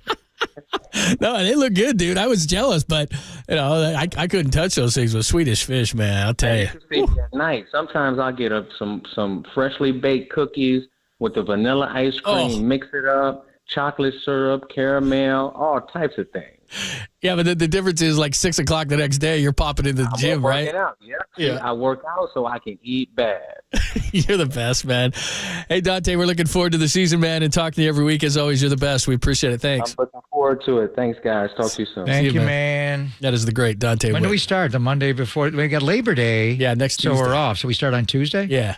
And I think, is Dante a Monday guy? We'll have to He's put a him to Monday Tuesday. guy. He's a Monday guy. We'll have to get him in on a Tuesday. We're going to be busy next Tuesday. Mike Silver's a Wednesday guy. Yeah. Tim Ryan will be a Thursday guy for the football hour. Matt Mayoko's a Friday guy. Yeah. Tim is putting a couple of rubber bands in the back now. He couldn't get him out. He couldn't get him out. He used to be able to just slick it. Then it was run rubber He band. had a and hard now time it's when we two. had Kittle on. He had a hard time getting it out. Classic. All right, 1 o'clock hour on the way. We do have an update on Nick Bosa, according to Ian Rappaport. He was on with Pat McAfee today. Some good news, some bad. Part of the foreplay at the top of the hour on the Esports Center.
Listen to the sports leader anywhere, anytime. Download the all-new KNBR app. Now back to Papa and Lund live from the KNBR Casino Matrix studio. Casino Matrix Progressive Jackpots are here. Where are you? Just drop in. Please play responsibly. 1-800-GAMBLER. Oh, I see what you're trying to do, Dallas Cowboys. Trading for another quarterback. Could that be that you don't have that much faith in Dak Prescott? Could that be the reason? Could that be the reason? I'm not sure. I'm just asking. You got another quarterback. I wonder why. Did Cooper Rush go 5-1 as a starter for you last year? What you need another quarterback for? I'm just asking. I don't know the answer to that question, but I do know this. It ain't gonna help you this year. Is that your buddy? That's my buddy. Yeah, you guys are pals. Stephen A-hole. Yeah, nice. What's the reaction that they brought in Trey to take Dak's job? Well, Daxter didn't sound happy, but whatever. How about him calling Dallas plays the other night? Scoring drive. I know. By the way, more quarterbacks should do that. By the way, Colt McCoy just got released. What is Arizona going to do? He's a terror. They picked up Joshua Dobbs. The way they're trying to tank. It sounds like also that they're not going to take Kyler off PUP, so he's going to miss the first 4 games. So what are they going to have? Joshua Dobbs be their starter? Man, they are going all in for Caleb Williams. All in. And they also made the trade with D'Amico Ryans in Houston. They got their draft pick. Right. So, I mean, if they come out of it, Caleb Williams, I know you saw him against San Jose State. I mean, that's, he would be the number 1 pick if he came out last year, but he couldn't. So he's could possibly be Mahomes. They could wind up with Marvin Harrison Jr. as well. If I don't know if they'll go 2, but let's just see where Houston is. And C.J. Stroud played well last night. I think D'Amico's going to do a good job, but we'll see where that all goes. But in order to get Will Anderson, John, they may have given up the rights to Marvin Harrison Jr. Yeah, I didn't love that trade at the time. And I'm a big fan of Will Anderson, but that was a lot, given that they're probably going to struggle this year. But anyway, that's for the draft next year. We got a bunch of good stuff in the foreplay, which we'll give you momentarily, including Ian Rappaport on the Pat McAfee show. And he gives an update on the Nick Bosa situation, which is kind of interesting. We'll give you that as well. We get a little John Lynch from the Pivot podcast. That's with Ryan Clark, Jerry Jones on the trade for Trey Lance, and Mike Murphy tells a funny story, and Mike Murphy is going to join us. The man of Murph yesterday is going to join us at 1:15. Beautiful. I mean, that was awesome, by the way. He did a great job. I mean, that was so cool, that whole thing. How long was the speech? Do we get a timer on it? I don't know. As always. Did he get over 2 minutes or not? It was classic Murph. It was classic Murph. Plus, you got to hear FP tonight, because FP had the camera going everywhere, and just, I mean, if Will Clark is even near a camera, it's like he just takes over. It's amazing. So anyway, we'll play that for you. We'll get a little Murph talk, 1:15. You don't want to miss that. It's Pop and Lund on KNBR, AM and FM San Francisco, the sports leader, Cumulus Media Station. It's time for your foreplay. Time for some foreplay with Papa and Lund. I'm Dirk Diggler. 4 chunks of audio that really get you going. I have a gift, and I am trying to not be selfish about it, but to use it. On KNBR 104.5 and 680, the sports leader. All right, here is Rap Sheet from the NFL Network. He's on with Pat McAfee, and he was asked what's the latest between the 49ers and Nick Bosa. They're not there yet, and I don't get the sense they're close at all, so I don't get the sense anything is imminent. And I know this probably doesn't make anyone feel better, but, there still is a lot of time. I mean, Bosa, I'm sure, keeps himself in unbelievable shape. So even if he shows up 5 days from now, I'm sure he'll be ready for the season. He's going to make a lot of money. I feel very confident that if he signs a deal, he's going to be the highest paid edge rusher in the NFL. It's just, how high does he get? Does he get Aaron Donald? Does he get highest paid non-QB? What does he get? And I think that's more of the question than, are the 49ers going to pay him? Their offer is substantial. And there's been, I know, kind of back and forth. It's going to make a lot of money. It's really just a question of how high and when Nick Bosa and his agent go, all right, like, this is proper. That's a sackaroonie, baby. How about Fred Warner doing the Nick Bosa? That was good. And the sack. Hey, the man. That's interesting. I think all those things we kind of knew, but the offer's substantial. Of course it is. And it is whether he's going to top T.J. Watt, which he is, or top Aaron Donald. And therein, I think, lies the issue, right? Well, how much more? I mean, it could be. So just, Aaron Donald, as far as average annual value, makes $31.7 million. He is a move around the line guy, but he's mainly, a 3 technique, 5 technique. He's often covered by another rusher. Not always, but a lot of the time. But he only got 46.5 fully guaranteed. T.J. Watt, who I know Nick's the reigning defensive player of the year, but T.J. won it the year before with a higher sack total, set a record, got to Strahan. He got $80 million fully guaranteed. But it's not just that. There's cash laid out. How would it be? And Kyle was talking about this. It's not just the cap number, it's cash. And over time, they kind of match up in 3 years down the line, but it may not be there. So it's more complicated than just those 2 categories. You're getting into a lot of things here. This will be the biggest contract in the history of the franchise and one of the biggest in the history of the NFL. He said they're not close, but then he says 5 days. So to me, you like him in the building tonight. The team has a player for a purpose function here tonight, and you'd like, Nick to be here to take a bow. But I think it's really next Monday and Labor Day. He needs to go back to work on Labor Day to be on the field for Wednesday practice to get ready for Pittsburgh. And I know, there's an issue, but I go back to his rookie year, and he didn't play much football the year before because he had the core muscle surgery at Ohio State. He played like 3 games, so he hadn't even played.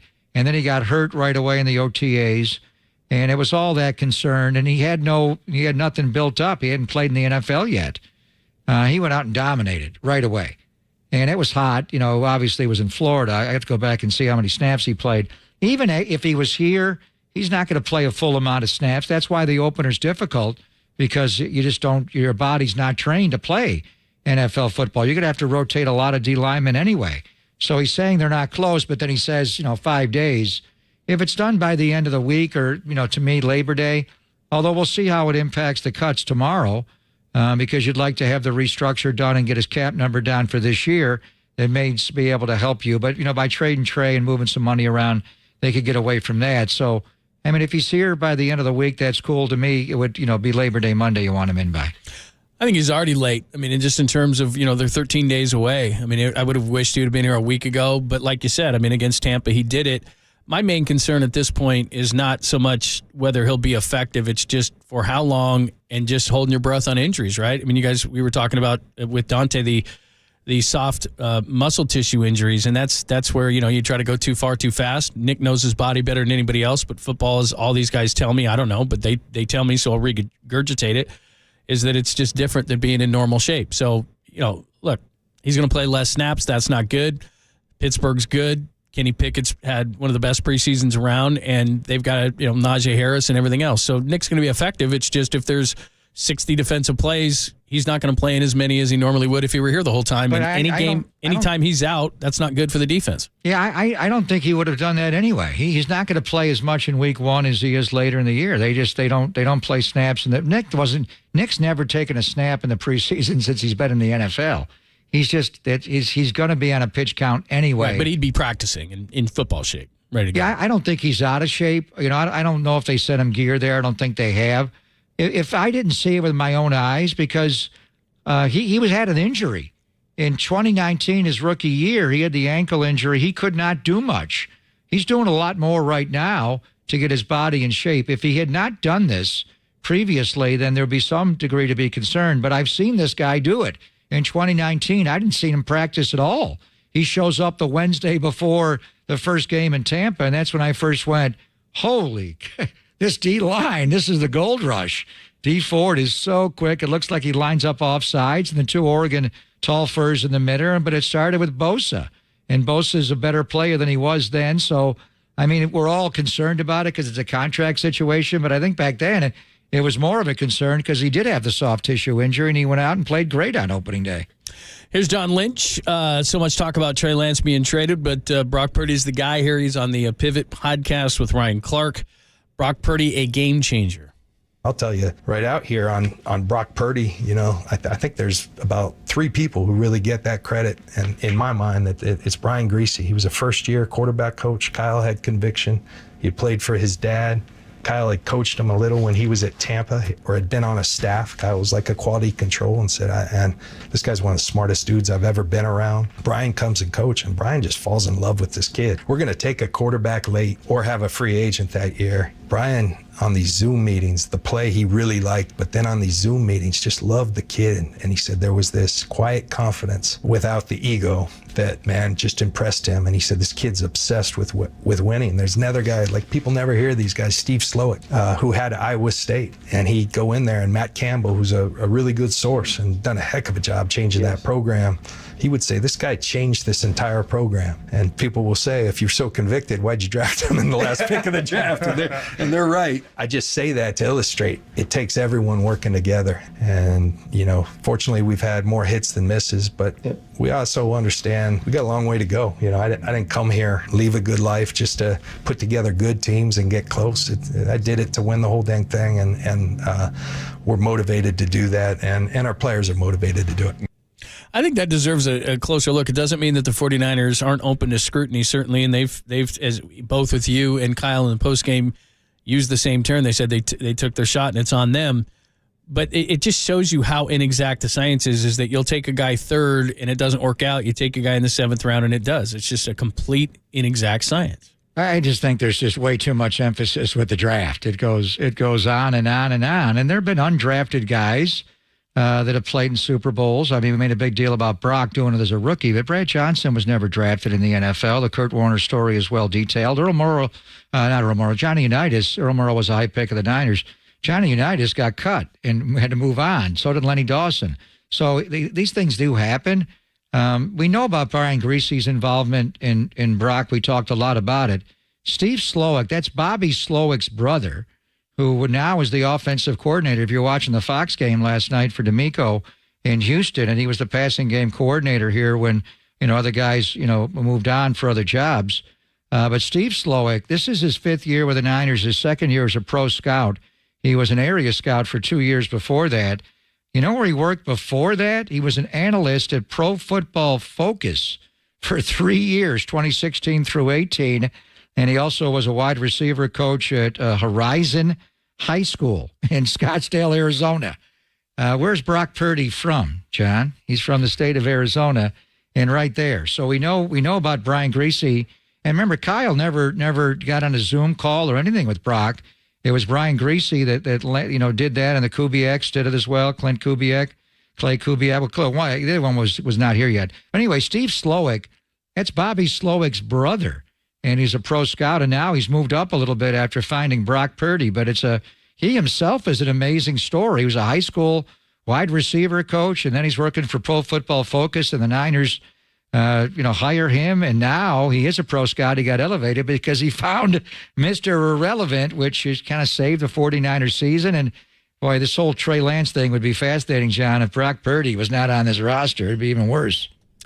Let's get into baseball. Coming up next, the man of yesterday. That is Mike Murphy. He's going to join us to talk about yesterday. Over 50 famous Giants. That was awesome yesterday, and he was awesome and, of course, very well deserved. We're going to talk to him about what it was all like. We'll do it next. It's Pop and Lund only here on the Sports Center.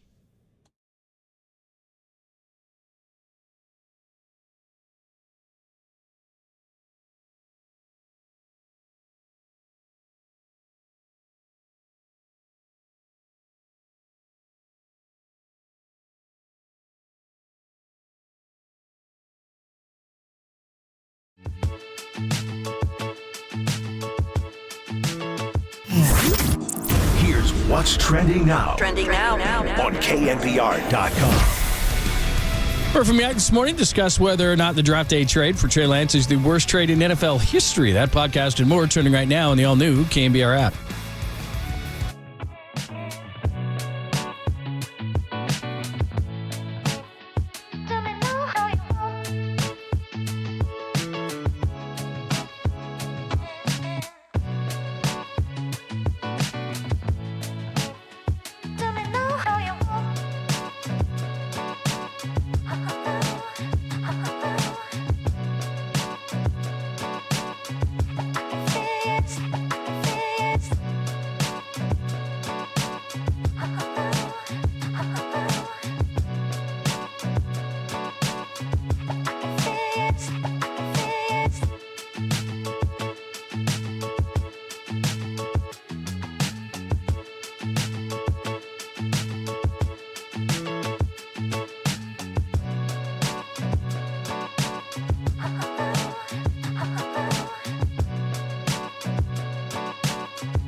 And now, time for the Protect Your Assets with David Hollander Business and Technology Report.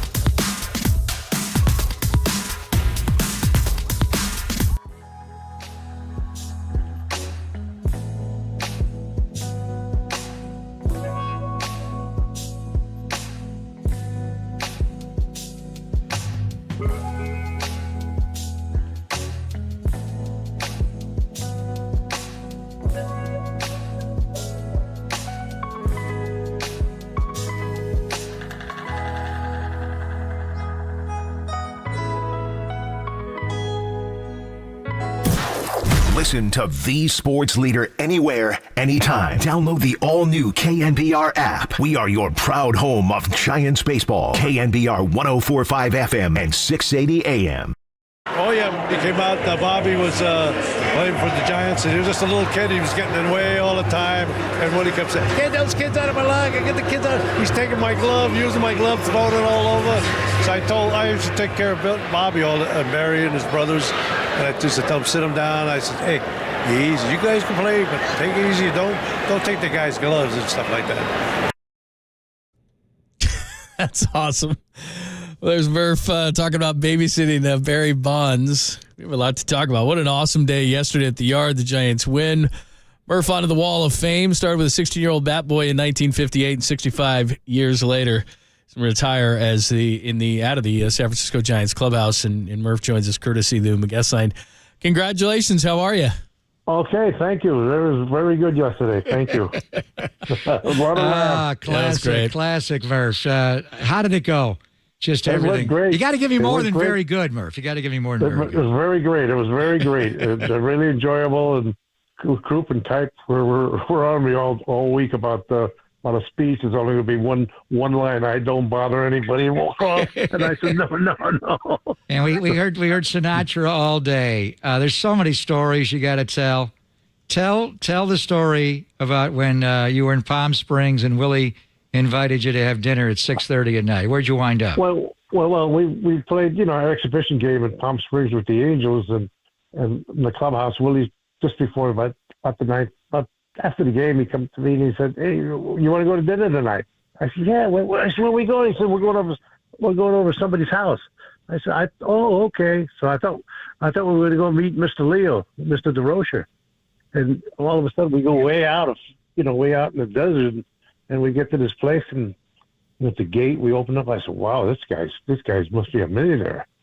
So we get there, and over the door, Frank Sinatra. My eyes dropped. What was that dinner like? You, Billy Mays, and Frank Sinatra. Yeah, I know. Tell me about it. And he said, "Hey, this is Murph. He likes you. He thinks he plays your music. You know what I mean? How Willie is. You know what I mean?" And we sat down, had dinner, and Frank, if you're a new person at his house, you have to break the bread. You know what I mean? So I broke the bread, the French bread, you know what I mean? And after that, we all sat there for a while. Then all of a sudden, Frank was starting to get into the Jack Daniels. And Willie gets up, he said, "I got to play tomorrow." You know how Willie is. So he had to get up and go because Willie wanted to go. That's awesome. What an awesome story. But that's Willie, because he didn't drink or anything like that. No. How great was he's a good guy. Murph? I know he couldn't be at the Yard, but they put a note on the big screen there. Just your relationship with Willie, like you said, and just how special it is, and what it is, or not was, but is. But it is. Oh yeah, he's like my favorite guy, and we always have. Like I go visit him in Palo Alto every Tuesday and Thursdays, and the following week I come on Mondays, Wednesdays, and Fridays. God, I'm getting tired of telling stories about Mr. Leo and him for the old days. You know what I mean? I got to come up with a new gimmick. So my new gimmick was, come on, Willie, you got to get out of bed. You got to get out of bed because we want to go with you. I want to go with you when you go to your hometown next year when you play there. In Birmingham, So, you mean? Yeah. Birmingham, yeah. I want to go with there. You think he'll be able to make that trip, Murph? That'd be great if he could. I hope so. I love to him going. He said, "Would you go if I go?" I said, "Yeah, I'll go with you. I'll push you on the field." I said, "That Dr. Gleason, the preacher, wants to see you so bad. You know what I mean? You got to go, Will. You got to go." Wow, that would So be. I've been pushing him, but I'm trying. Yeah. The power, you'll get him there. The two of you together. I'll Bear, get it. would I be- hope so. Murph, yeah, what was I'll it go. about? What was it about? You were a kid. You were 16. He just moved out from New York after his amazing 54 year. What was it about that brought you and the greatest player that's ever played the sport, Willie Mays, together? Well, we were kids. Lee Stanfield, myself, and Roy McCurcher. We were all kids. We're just standing around, and Willie just came to me and he says, What are you doing? I said, "I'm a bat boy." He said, "You ever play pepper?" I said, "Oh, heck yeah, we play pepper between the kids, He said, "Well, let's play pepper." He says, "Whoever wins gets $10. Whoever stays in." It's a lot of money back then. Oh, was it? So who would win? It wasn't me. It was Red McCurcher. Willie felt bad for me, so he used to take good care of me when I was a kid, but I was like a lumpy kid around there. But you could hit, right? You were a good hitter, weren't you? You weren't much of a runner. You could hit. Yes, I was. I played for the Giant Rookies for Eddie Montague Sr. And I, later on I was kept playing, and Eddie, I got up to hit. They had a long one at Orange Park. That was our ballpark there in Orange Park in South City. I'm running. I had to stay. I hit a double. I had to stay at first. So I'm coming back after the inning, and Eddie says, "Murph, stay in the clubhouse. You're running. You're like you got a refrigerator in your butt." Unbelievable. Oh, unbelievable. It was great. I tried everything to stay in the game. So you were the bat boy in 58, and then in 61 you go into the visitors clubhouse. Tell me about the people. Talk about your relationship with Stan the Man, Murph. Oh, Stan was a good guy. I'd be working on, Mr. Stone would like to have a few cocktails here or there, a couple of times he'd call me on a Saturday to tell Stan he wanted to meet him at Bardelli's because they stayed up the street there at the old Hilton. Remember the Hilton Hotel up the street? And Bardelli's was down the corner there on the same block. So I said, okay. So I used to tell Stan quietly, "Mr. Stone wants you to have dinner with him tonight." He'd say, "Okay." So I said, "I got to drive you down there." Oh, he said, "Okay, I'll stay in with the guys when the bus leaves. I'll stick around."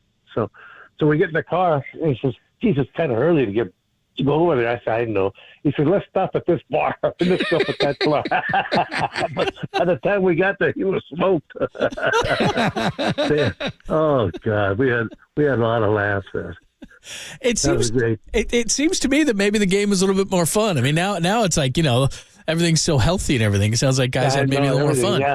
Yeah. Everybody asked me, did they have gymnasiums those days? I said, they didn't have no gymnasium. The only thing you had was a trainer. That was back there.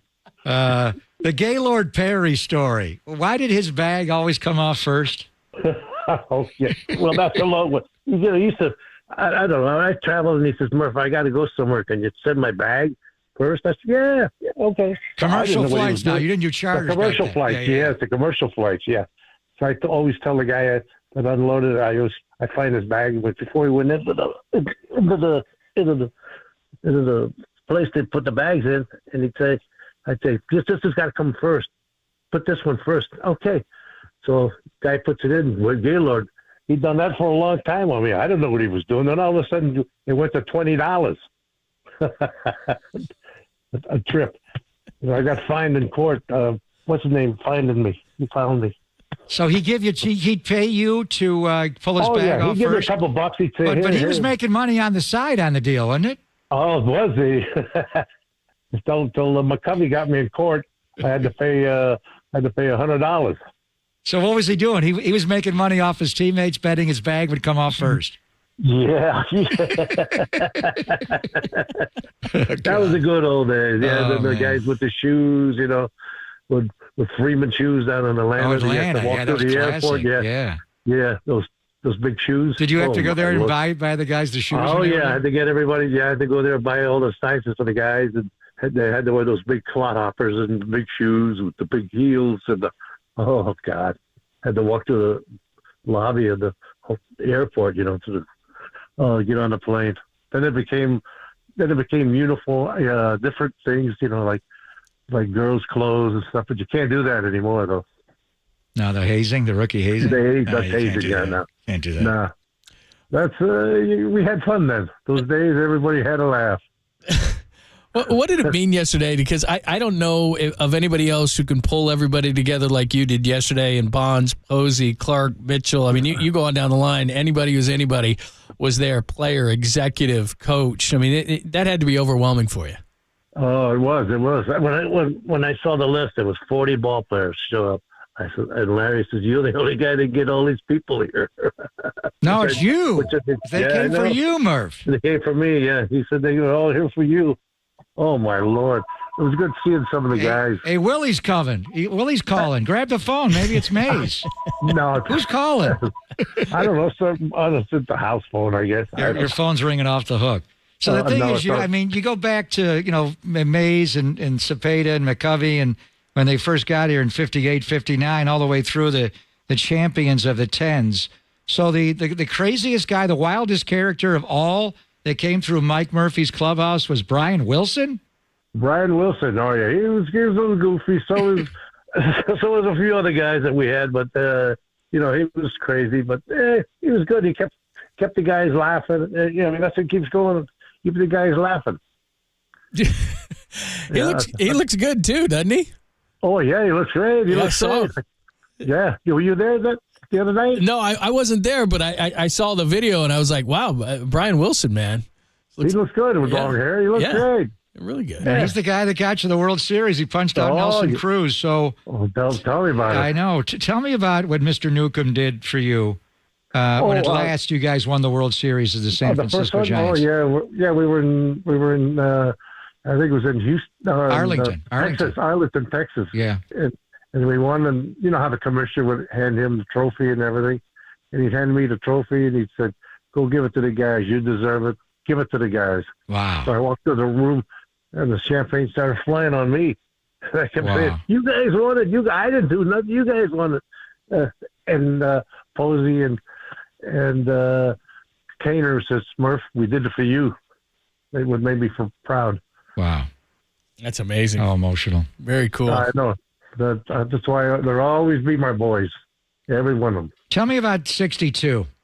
What was that World Series like against Mickey Mantle and the New York Yankees and Roger Maris and Mays at the height of his powers? What was that like?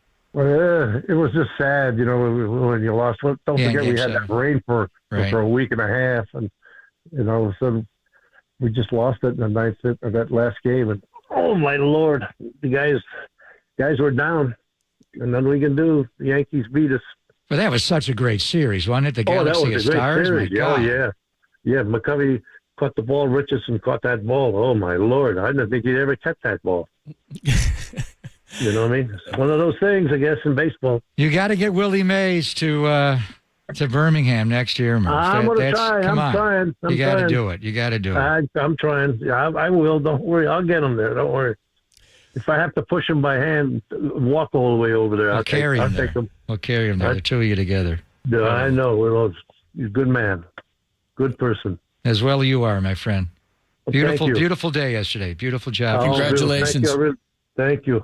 I appreciated that. It was great, and that'll live with me for the rest of my life. Oh, they gave me a nice trip, too, to go to Europe. Europe? Where are you going? Where are you going? A boat trip through Europe. Oh, wow. Yeah. Oh, man. Very cool. Larry's a good man. He's a good person. The whole organization's a great organization. They take care of their people. Absolutely. Even the players. Of course. When some of the ball players are down and out, the organization takes care of them. That's great. Congratulations. What a great moment. What a great ceremony. Hall of and Famer. a lot of fun. All right. I'm a Hall of Famer now. The best is yet to come, Murph. I know. 81 more years. 81 more years. Thank you. Thank you, Greg. Everything's all right. Thanks, Murph. Appreciate it. All right, guys. Take care. Thank you. You got it. All right. What a good man. Mike Murphy, 65 years in the clubhouse, and like you said, 16-year-old bad boy. Came here in 1958 with the Giants. That is so cool. Can you imagine jumping in Willie Mays' car in Palm Springs? Spring training. We're going out to dinner. Where are we going? We're going to Frank Sinatra's house. Oh, my God. Frank got into the jack a little bit that night. A little bit, I bet. That's amazing. Great stuff, man. All right, we got a sweet, clean, family-friendly caboose pistol for you. Still some things on the agenda that we have not hit. We'll do that coming up next only here on the Sports Hitter.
It was a 5-shot revolver. It was loaded, wedged in the crack of her buttocks.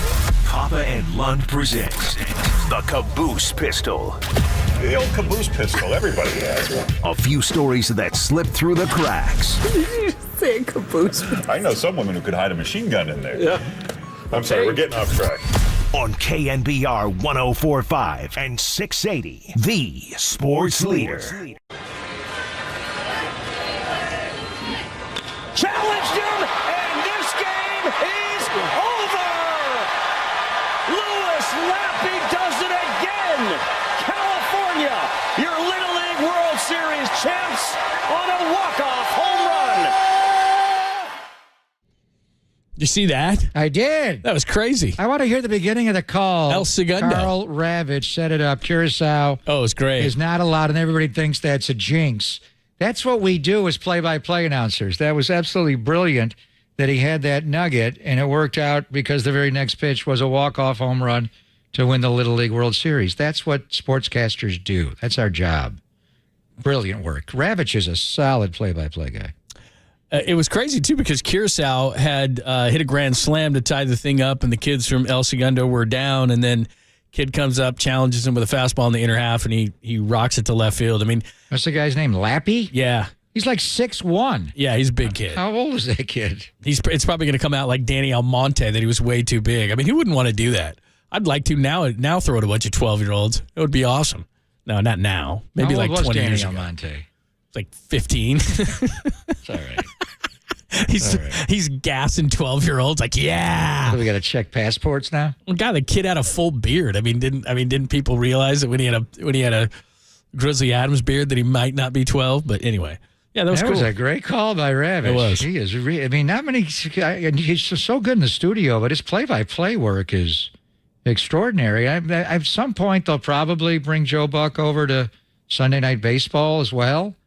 But I'm not sure. But anyway, Carl's a tremendous play-by-play announcer. That was brilliant work to set that up the way he did it. That's not an announcer's jinx. That's our job, is to point things like that out, and he did it at the right time. And because Ravi was away, Book Shambi did a nice job on the Sunday night game with the Giants and Braves last night. He did. He's a solid guy. Yeah, he normally does. They had a shot of him in the booth. We got to get Flem out on the patio. We'll be there on Wednesday. Flem is talking about how he keeps score, and he does it on his iPad. There was one shot where they had Coney and Eduardo Perez in the shot in the booth, and you could see the little stencil, the little pencil on the iPad. Book Shambi keeps score on his iPad. I got to get that app. You know what that is? No. I got to download That's that. cool, though. So cool. I like the way you do it. I know that one time, years and years ago, I made fun of your cut and paste. That's a different deal. I'm okay with it. I did have an iPad. I have like 6,000 iPads. But I know you do. I work with you. I see them. I'm not as antiquated and as fossil as you think I am. But I don't like bringing that into the booth as far as the cut and paste. Material. Well, it's not. It's just. But I get it from different sources. You don't understand the system. Yes, anyway. I do understand. No, I'm I've not. seen it for years. It's right here, and I'm not. know. I'm not going to bring. I would not work with anything that's that's Wi-Fi related during a broadcast. I don't trust that because it goes out. I want But I did have because Kyle Shanahan, all his playbooks are on iPads. He does it all with stencils. Mm-hmm. If you remember when they traded for Trey Lance or traded up to get Trey, and he was coming back actually from Justin Fields' pro day. He was already on the plane flying back, diagramming plays on how he would use Trey. And he was doing it on his. I knew you'd love that story. You got to go back to it. Move on now. But that's how he was going to use them. For everybody thinks he can't use a modern day quarterback. He was incorporating run action. He's a run guy. Having the quarterback live in the run game would have been a great advantage. Anyway, he was doing it on his iPad and his stencil. And I actually did that. And you know what happened? The dog, I think it was Charlie, maybe it was Max, ate my stencil of my iPad. That sounds like an excuse. And it's like, those are like $250. Where was the stencil? On the floor? No, I left it outside in the hammock, I think is why. The dog didn't get it. I left it there. The dog took it.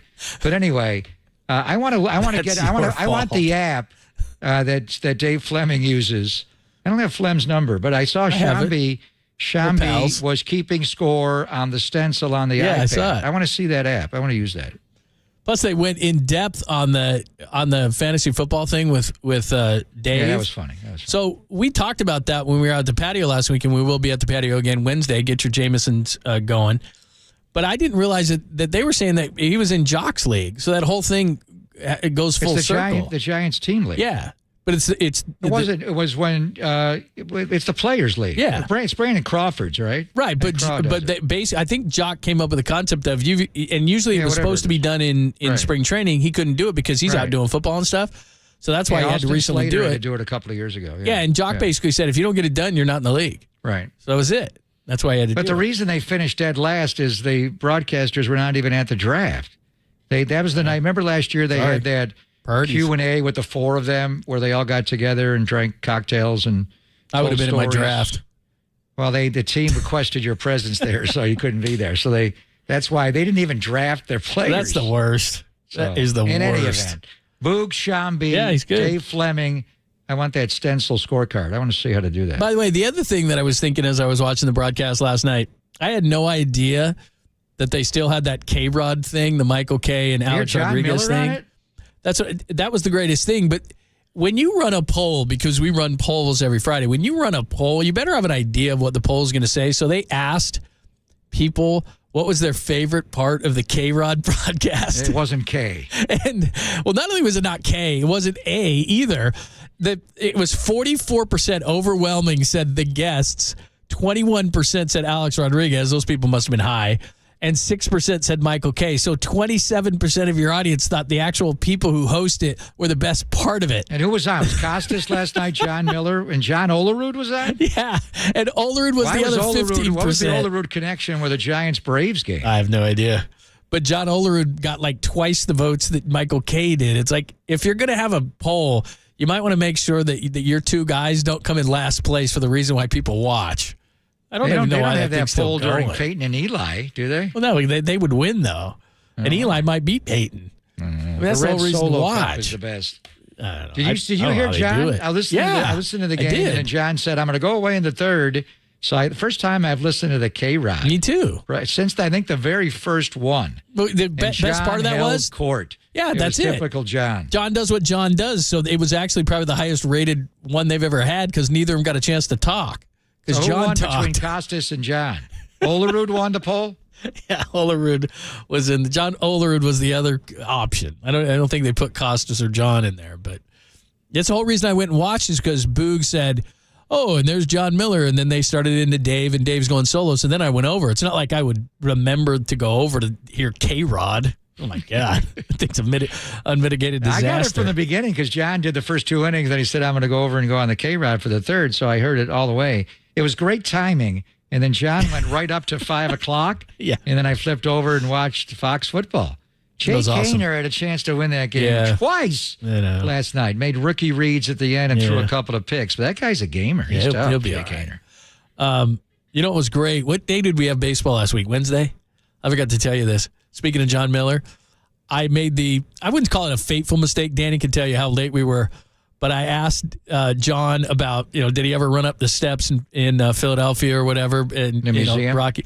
Oh, my God. He talked about every single place in the history of Philadelphia. It was amazing. It was so good. It was the easiest pregame I ever did. So what's the answer? Did he run up the Art Museum steps? No, he never had. But he rode on the he had a story about He went it. on the Schuylkill River. Did he mention the Schuylkill? Oh, yeah. He talked about his view from his hotel room. Society Hill. And how he should have put it on Instagram. Lower It was Marion, amazing. Villanova. Oh, yeah, it was incredible. And and Danny kept saying, break. I was like, I can't get it. What do you mean break? This is like a brick wall. I can't get through this. He was amazing. Hola, Juan. Yeah, he's the best. It was unbelievable. I had some other stuff, but I guess. Oh, Is wait. that the caboose? That's no, it? I mean, we kind of got off on a tangent. How'd we start on this? Let me see. I had something here. Oh, do we have that audio at all? Let me play this for you. Bob Barker has finally 99 passed away at 99, but he might make it to 100. He might be. What did George Burns make it to? 100. He made it 100. He made it to 100. Damn. Here's Bob and Adam Sandler. Oh! You like that, old man? You want a piece of me? I don't want a piece of you. I want the whole thing. Oh!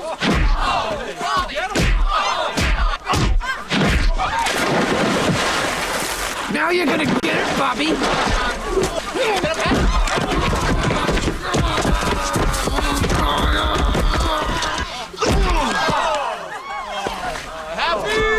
The price is wrong. I think you've had enough. No? Now you've had enough. So is that how they're going to eulogize the great Bob Barker? Yes, that's how I am. When Joe Namath passes away, you're going to play the Susie Colbert bit? I am. That's how you're going to do it? Yes. That is. Absolutely. So I was reading a story about Bob Barker, and they referred to him, first of all, an MC. He's not an MC. He's a host, and he's a game show host. He's a master of the mic. Is he between Alex Trebek and Bob Barker, and we could throw a few others in there, but mainly those two. Who's the greatest game show host of all time? You got to go Trebek, right? It depends. I got a finger for you, Trebek, and it's number one. That's amazing. I mean, Bob Barker, and he did The Price is Right starting in 1972. Amazing. Wow. Barker's beauties. I knew you'd go there. I just think of, when I think of Diane Bob Barker, it's a lifetime of supply of bumblebee tuna or turtle wax if you don't win. Wah, wah, wah. I just knew Bob Barker meant I fooled my mom long enough and coughed and faked and everything that I was home. And by right. The Price is Right came out at 9 o'clock. Jeopardy was on at night. Yeah. So I knew that if I made it to Price is Right, I was home free. That's all. That's what that meant. Let's make a deal of Amani Hall. Yeah, very good. Chuck Woolery, 2 and 2. 2 and 2. Bob Barker's number one to me. Not Wink Martindale. Who else? Who did the Newlywed Game? Oh, Bob Eubanks. Bob Eubanks. Bob Eubanks. He's got the best line of all time. I mean, he lived till 90. Now he lost Trebek much too young. And he's the Mike Murphy of game shows. No doubt. Did it from 1972? My gosh.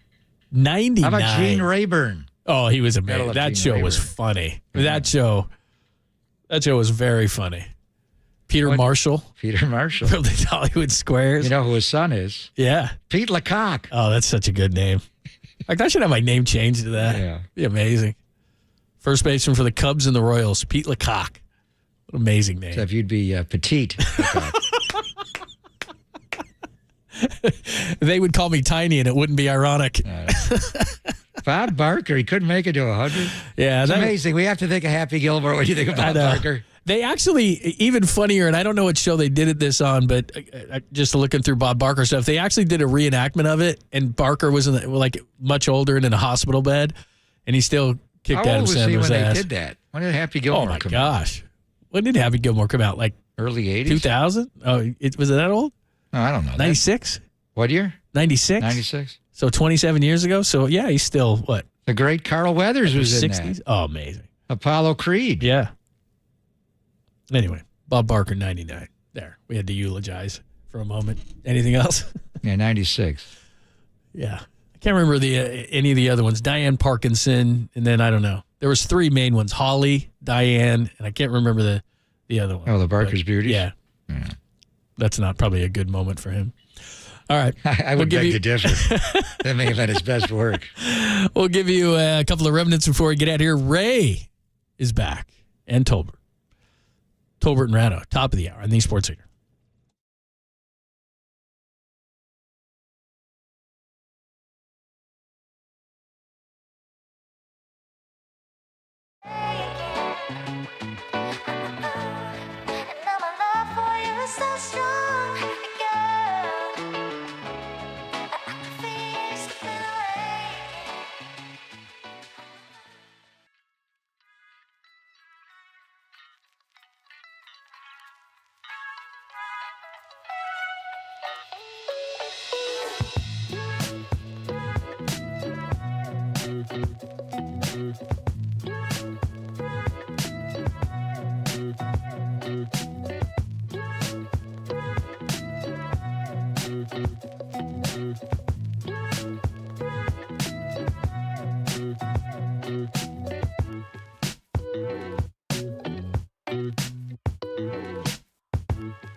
Listen to the sports leader anywhere, anytime. Download the all-new KNBR app. Now back to Papa and Lund live from the KNBR Casino Matrix Studio. Casino Matrix Progressive Jackpots are here. Where are you? Just drop in. Please play responsibly. 1-800-GAMBLER.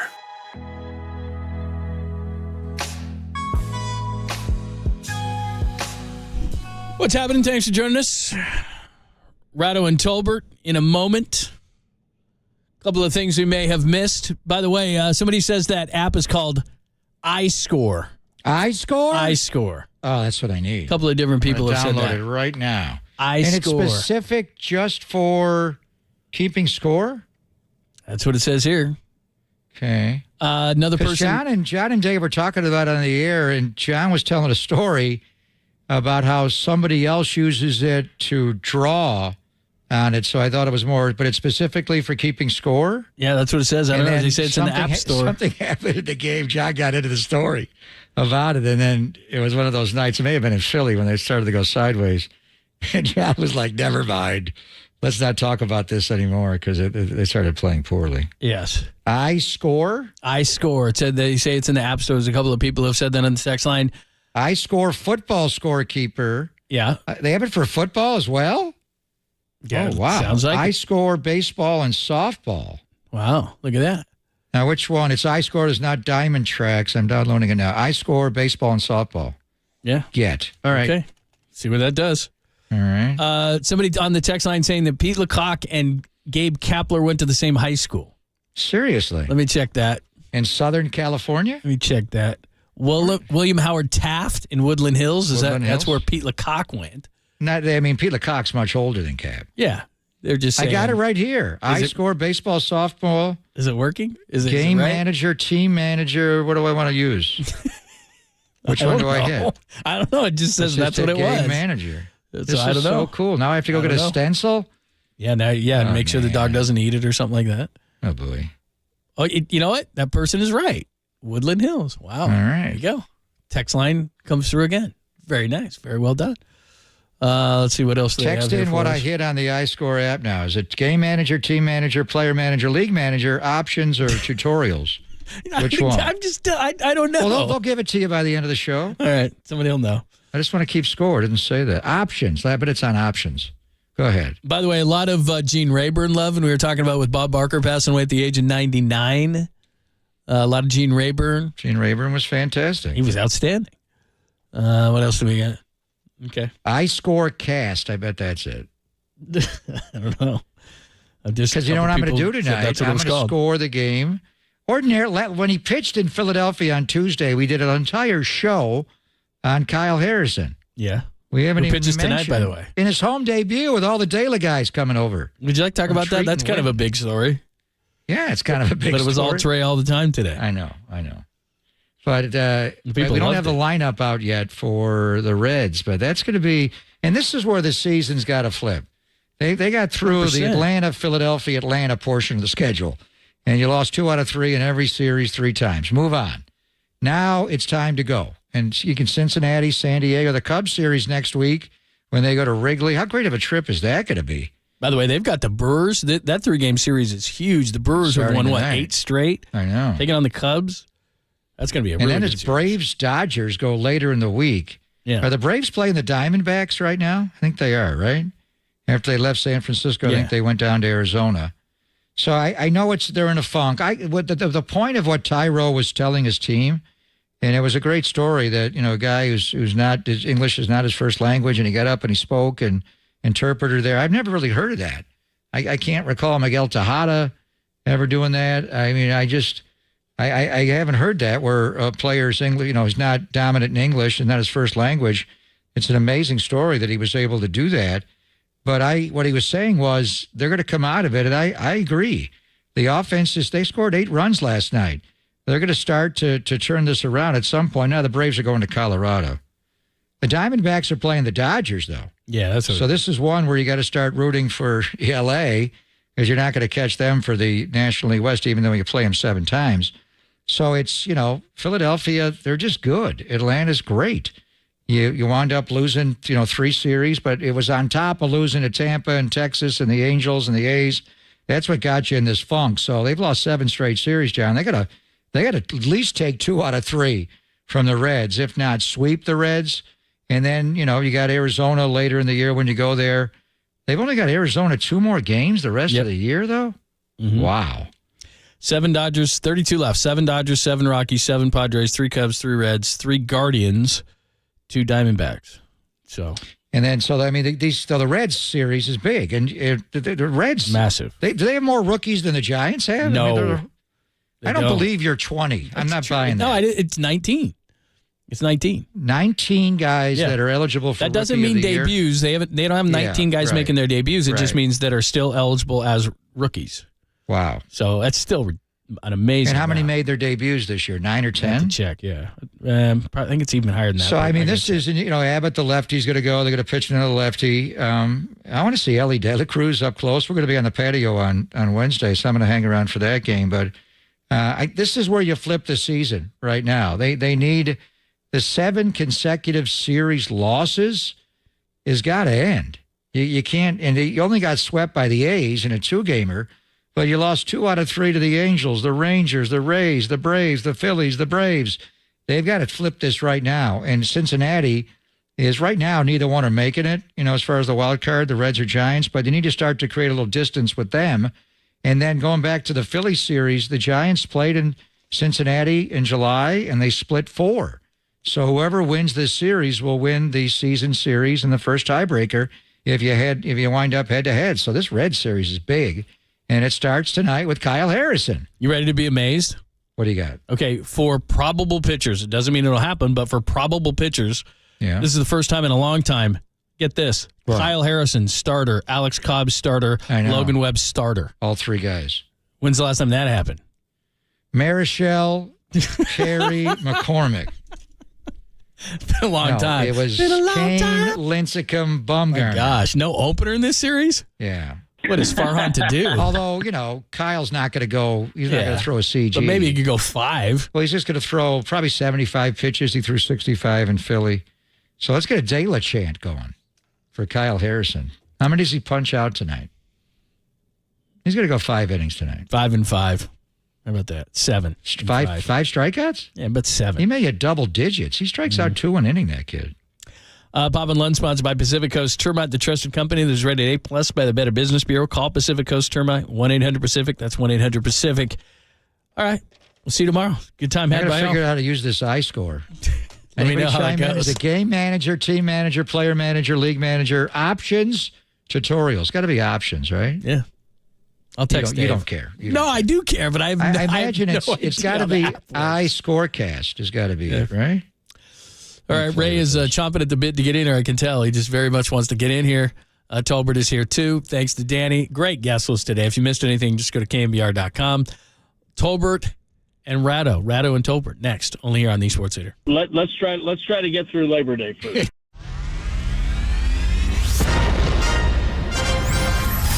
The NBA brought him to the Bay. Oh, what a move by Tolbert. Tolbert is really feeling it. While his co-host was born and raised here. Adam, that is great co-host work right there. That is amazing. You're lucky to have Adam, Tommy. Oh, absolutely. It's time for Tolbert and Copes. Let's get it on. Tom Tolbert. Yeah, thank you. Now if I could ever get some beer. And Adam Copeland. We're going to get after it today, man. Got to come with swagger. On KNBR 104.5 and 680, the Sports Leader.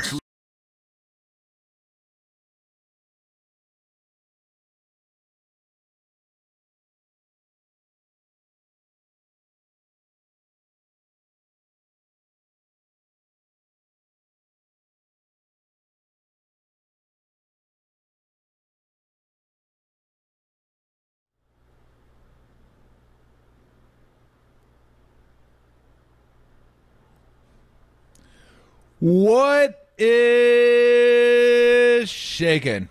Adam Copeland, Tom Tolbert. Copes is out. He'll be out all week. And my good friend Ray Ratto will be in his stead all week long. Today, we're going to be joined by Bomani Jones, HBO, I believe, Game Theory, I believe. I'll have to double check on that. Yeah, I think Game Theory got canceled. Okay, so I think how he's about got no he's got theory? another thing coming that is neither at HBO nor ESPN. So Okay, scratch HBO, scratch game theory. So, up in the air theory. How about that? Yeah. Okay, Matt Mayoko at 350. he also is not on HBO. No, he is not. He's NBC Sports Bay Area. We got that. And then Bags is not HBO either. That is The Athletic. And last I checked, you were not HBO. I have it. You do? Yeah, at home. But do you have HBO? Do you have Max? I do. Yeah. Well, that is my bride's department, but I believe we do. Yep. I think I have Max. I'm pretty sure. If I could ever log into it. Logging in's always a problem for me. Like you log into stuff and like every once in a while I'll ask you for a code, your ID, your password. Blood type. No clue. None. And then nobody else knows it either. Yeah. So it's just I just give up. I'm defeated easily these days, I think. I don't have any I'm not going to dig in anymore. There's just certain things I don't want to. I'll just go grab a beer and curl up somewhere, but I don't feel like trying to like call Walker and call, hey, Jimmy, where's the password? I really wanted to watch this movie. It's like, I don't care. I'll watch Hallmark Channel. I just put on something. Yeah, somehow I don't see that one going. I don't give a rip. Is Ty Walker Texas Ranger on? What's gonna happen when the NFL's behind a full paywall? Well, then I guess we'll be paying for it. I guess. That's gonna be a while because network television is still gonna be around. Yeah. I mean, it may go away in our lifetime, but it'll be a while. Never underestimate their ability to chase money that allows old people to watch nothing. Yeah, well, everybody wanted a la carte. They're getting what they want now. Yep. I don't know if they're exactly getting what they wanted, but well, unless what they wanted was hosed. Yes, because now it's like, well, let's put the NFL on a bunch of different channels, and you got to pay for all of them. So basically, it's like getting cable, except more. Yeah, we got you guys again. This is amazing. And when ESPN goes to that model, they're talking about $35 a month. Is that what it's going to be? That's what I saw in one of those trade stories. That probably means it's going to be $70 a month.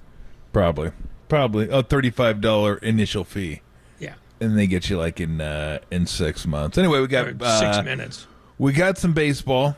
We're going to get to right now. We got some football. We got 2 weeks until football, although it's hilarious. So, I mean, it's not hilarious to them, but it's hilarious to me. Of all the things that could bother a football team, the Niners have kicking issues. I mean, there's something cruelly funny about that. It could be just me. Maybe it's not just me. I don't know. Maybe I'll take a survey next walk I go on. We got a bunch of storylines to get into throughout the course of the week as we get ready for the NFL. We still didn't dive into the Pac, well, whatever's left of the Pac-12, Pac-10, Pac-8, Pac-4. Pac-2 it looks like. Yeah, Pac-2. We'll get into that. Man, I guess wow. Stanford and Cal and SMU basically just said, how about we pay you to be in your conference? Well, and SMU for sure did that. The ACC I don't think Cal did, though, because Cal's got no money to pay. Well, they got the money they're going to get from UCLA.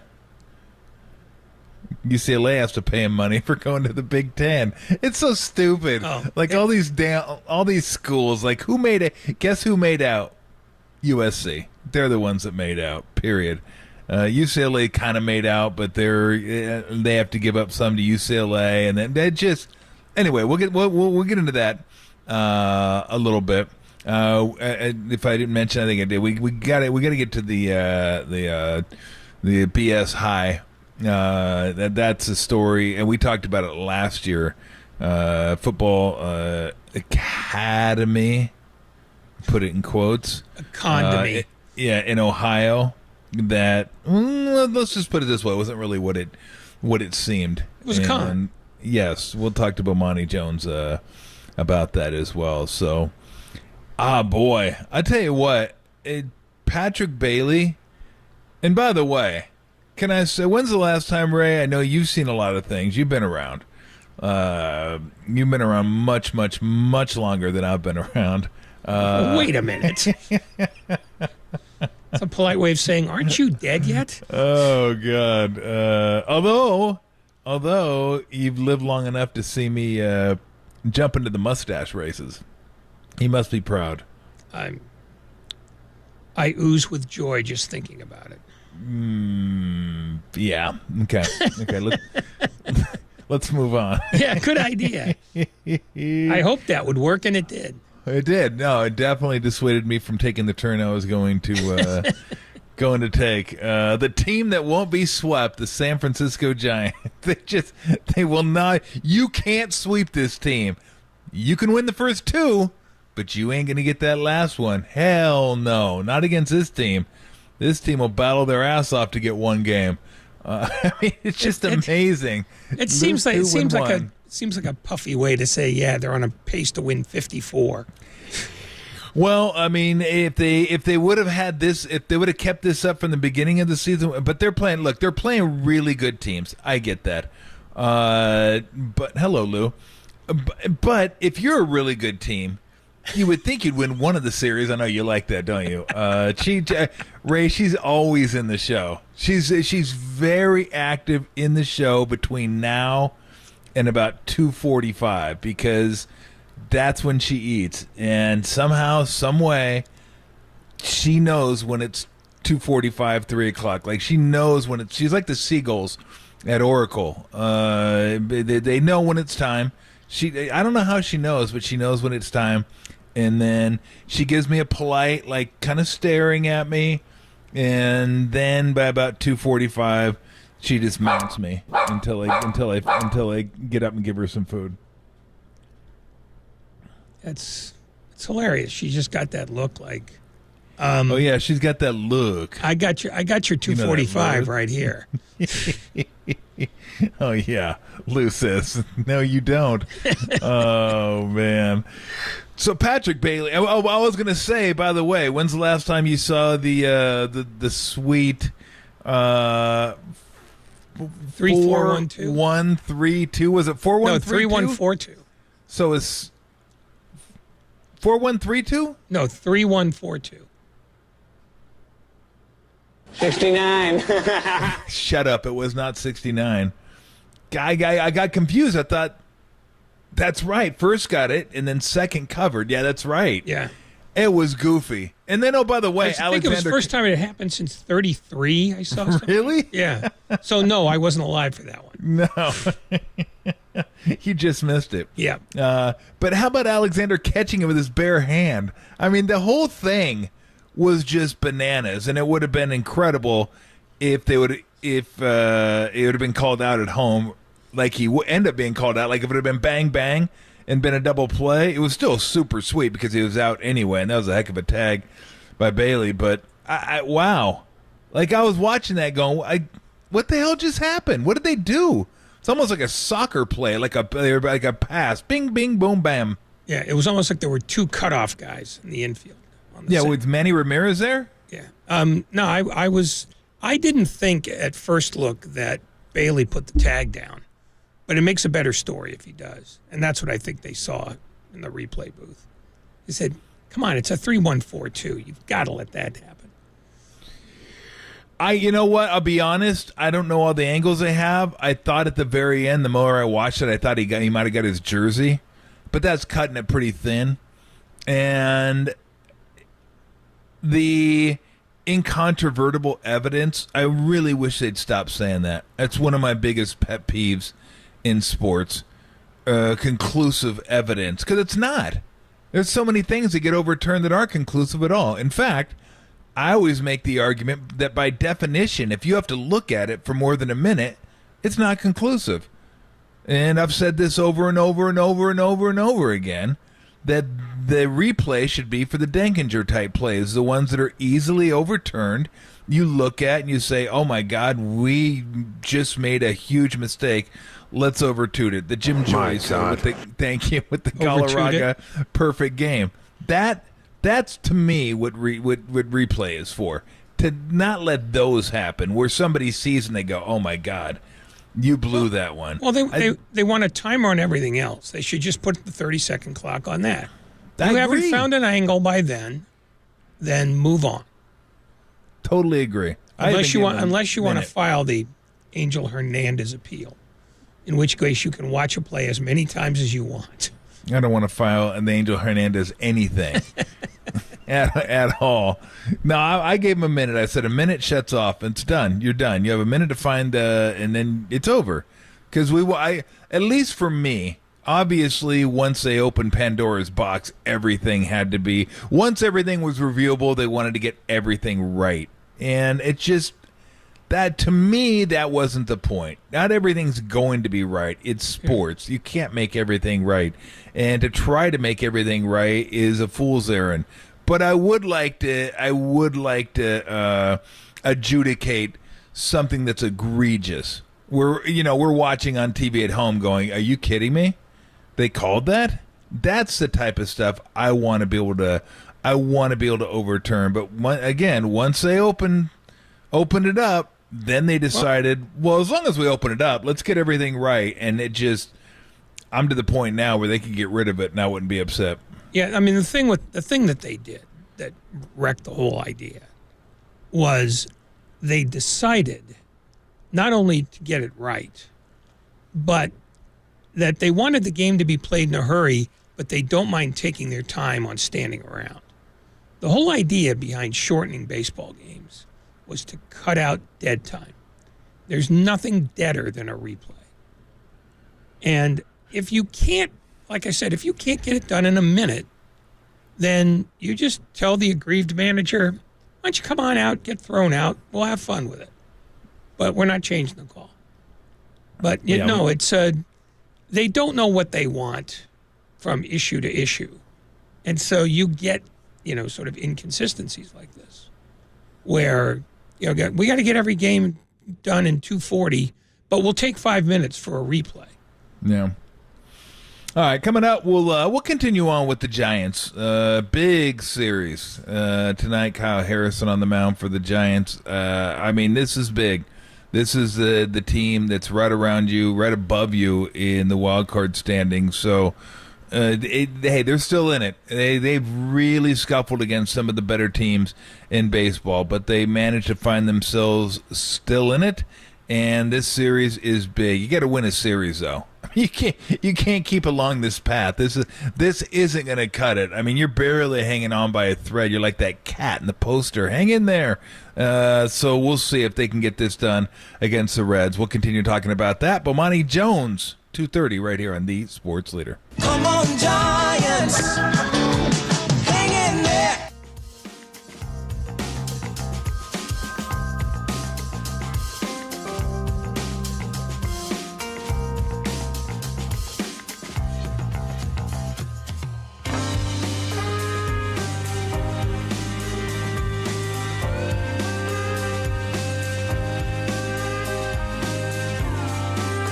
The Giants avoided a sweep to the Braves, winning last night 8-5. That story and more trending now on the all-new KNBR app.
And now, time for the Protect Your Assets with David Hollander Business and Technology Report.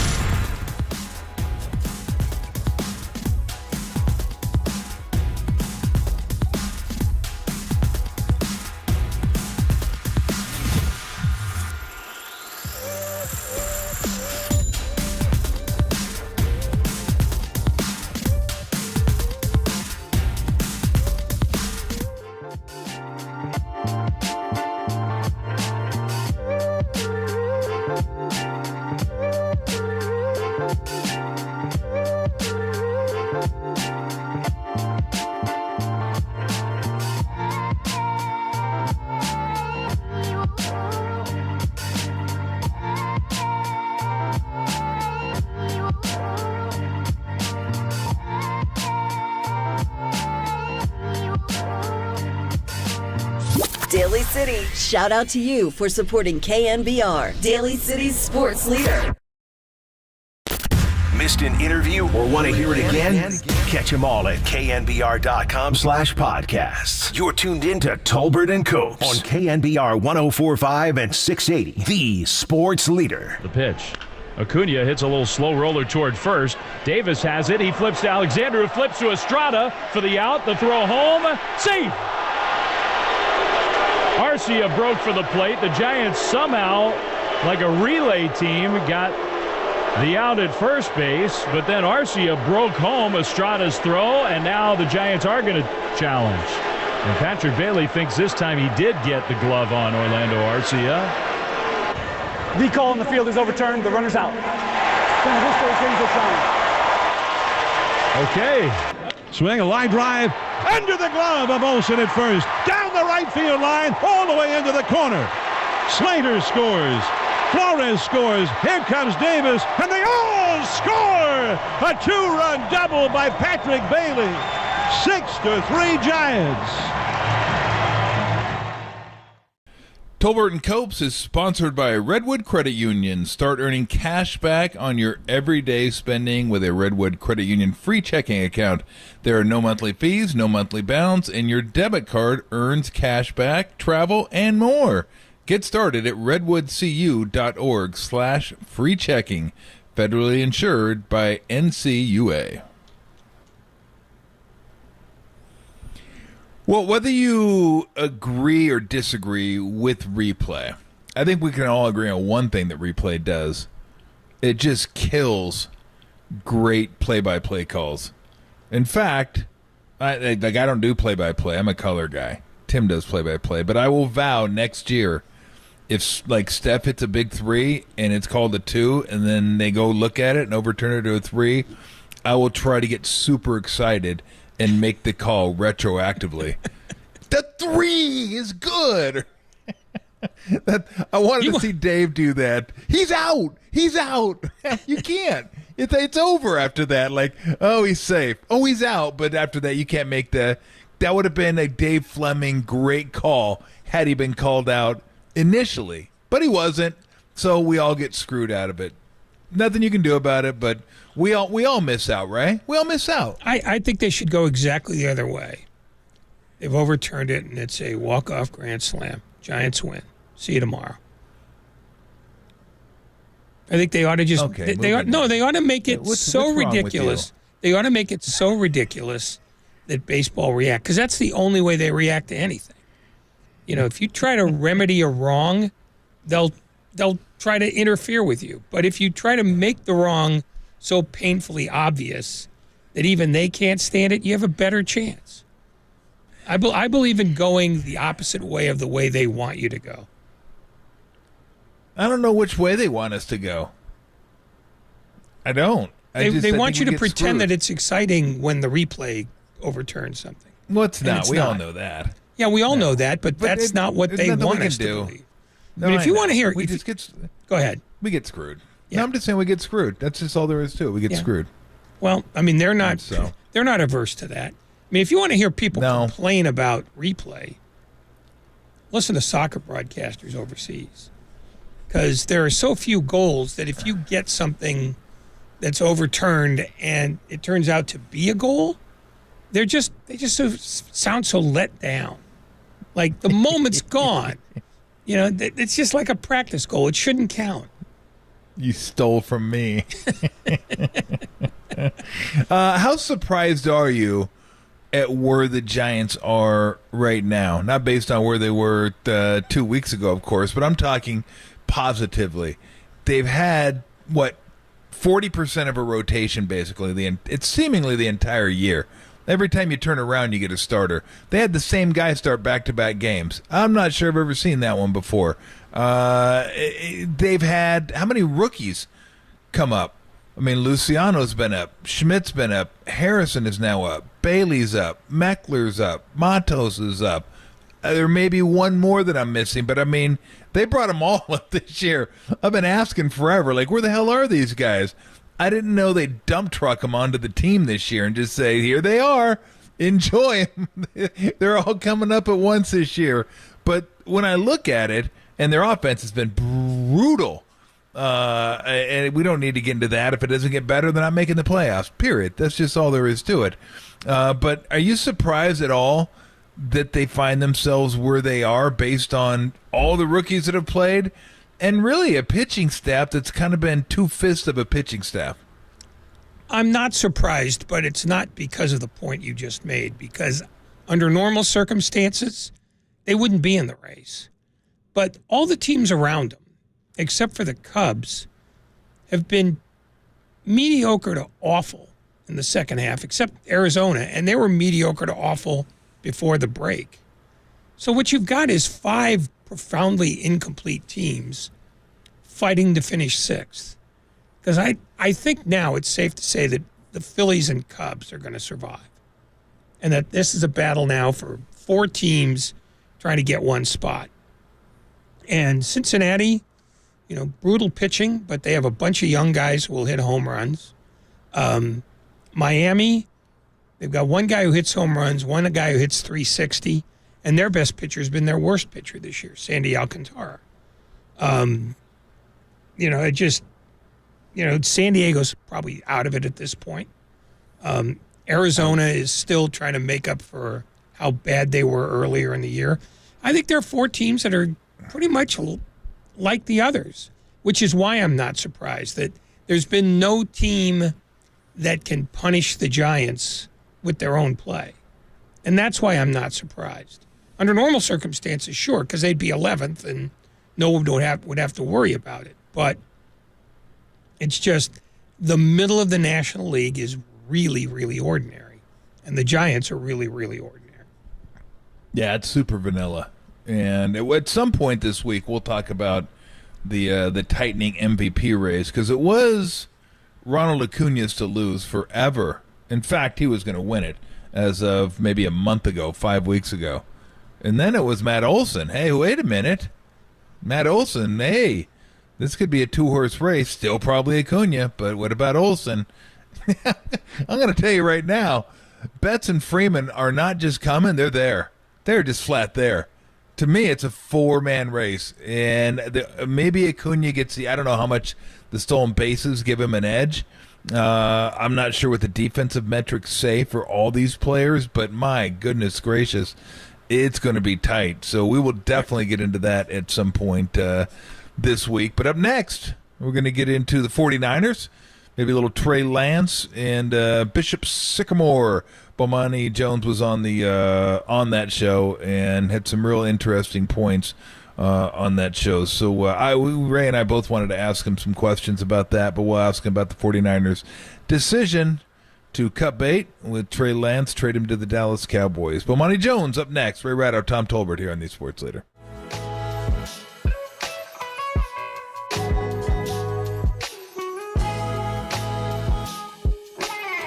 Be caller 10 to 415-896-KNBR for your chance to see your Giants take on the Cleveland Guardians. Wednesday, September 13th. First pitch, 12:45. Presented by Toyota, the MVP of MPG. With class-leading MPG and more hybrids than any other brand. Toyota, let's go places.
They're Tolbert and Copes, and they're back on The Sports Leader. Find us on Insta at KNBR on Instagram. This is KNBR 104.5 at 680.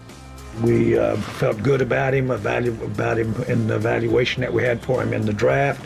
We felt good about what we've seen on tape that he's done since he's been in the NFL. And it was one that we just made the decision almost the minute we heard the name. How can he help you this year? There's a certain packages he can get on the field, things like that? Well, he will come in, and I candidly, as far as I don't want to plan on, count on, or wish for help from him this year. That was Jerry Jones talking about the newly acquired Trey Lance. The only question I have is he maturing? Anyway, we'll get to that at some point. Ray Ratto, Tom Tolbert with you. Always fun to be joined by Bomani Jones. I saw him last week when I was watching BS High and thought he had some really, really poignant things to say. So wanted to get his thoughts on that. And then the 49ers trading of Trey Lance. Bomani, how are you? Long time. Yeah, man, I'm doing all right. How about you guys? Can't complain. I mean, this guy's dragging me around, but, he'll get used to it. Says who? Fair. I don't know. Says, I don't know. Anyway, just play along. Don't be a jerk. So let me ask you about BSI, because there's certain things, Bomani, you watch and you actually want to reach through the screen and grab people and just snatch them out and then choke them if you can and then throw them back into the TV screen so you don't get arrested. This was one of those shows that I watched. I mean, it was the more you found out about this, did it appall you? Did it stun you? What feelings were stirred when you were reading about this? Because it was just like, God dang. Well, see, the thing about reading it was when it first happened, it was such a comic calamity to watch on television. Funny. Like I remember I was in Las Vegas and I look up and they're playing the game at the Hall of Fame in Canton. And so, you would assume that the team that's playing there has some measure of legitimacy. And then you looked at the score and IMG Prep is up something like 430-0. And it's like, oh, wow, wonder what's going on here. And so then we gradually find out about everything else that was going on. But until the documentary, I had no idea of just the full levels of depth of just kind of the depravity of what had gone on. So Hyper Object Industries is Adam McKay's operation, who worked with me on Game Theory on HBO. And so, I knew those guys. And they're like, I remember when they first were going for it, I said, this is only going to be as good as your con man is amazing. Because everybody was trying to jump on and get a documentary done immediately after the story hit the internet. And I was like, I'm not sure if you guys, is it really going to have what you need to make a movie just based on what we had seen? And they told me they did, and I didn't fully believe them until they're like, look, we've done the doc, but we kind of need somebody to help tie in larger concepts. So they asked me if I could come in. I said, cool. And I asked, could I see the last cut of the documentary they had? And I saw it, and I was floored by much of what you saw, basically. And I could not believe all the levels of that and everything that had gone with it. And for me, what it really came back to is we got to stop and ask ourselves how crazy it is that anybody thinks they can make this much money off of children. And not off of children like being the manager of a boy band or something like that, right? At least you're getting money relative to ticket sales and all of these things. All this stuff here is just a hustle. But as swindles go, I'm sorry, go ahead. I didn't No, go ahead, Ray. As swindles go, though, this was not just against kids, but it was comprehensive because it got after them in every possible way. And so as you're watching the documentary, what is the one that horrified you the most? And if there wasn't just one, which three? Because, like I said, he ran the table on screwing these kids. Yeah, let me think. Well, one is definitely the calling the kids out there to beat up the homeless person that tried to break into his car. That one I think is big, although that's not number one. As I think of it, number one has to be the fact that these young men are saying that they saw this man beat his woman. I think that one gets way up there. The hotel scams, are definitely way up there. The, hey, we got a school, you don't have a school. Like, yeah, I think that got us to 4. And I haven't seen the movie in a couple of months. So who knows? So I offered you 1, and you couldn't stop until you at least got to 4. That gives people a relative sign of what this is about. Yes. I have Team Mom being trainer way up there. That's right. Forgot about that one. Oh yeah. Look, I can't check your knee out, honey, but I'll hold your hand for you if you need me to. Got margins over here too. It is really unbelievable. But so where we at bigger picture, Bomani? Because there are coaches down south, the Servite, Mater Dei, Bishop not Bishop Amat, but not Bishop Gorman. That's in Vegas. Montgomery? It's no, not Bishop. I got all the bishops. I know more bishops than I really need to. But anyway, they're making like $250,000 to coach these kids. I mean, high school athletics, the big business of college athletics, we see right before our eyes with all the conferences changing. But it's been trickling down to high school, like football. We know football is king, but where does this end? Does it never end? Does it get into junior high school? I mean, it's amazing what some of these high school coaches are making, and it's obvious why these guys want to get into this hustle to do these stupid charter schools, because they think they can make money too. Yeah, no, there's some jobs that you're just not supposed to get rich doing, I would think, and like working with kids in this capacity would be one of them. The problem is, and I get where the youth level coaches get in, they're like, why are we the only ones that's supposed to be doing this for the love?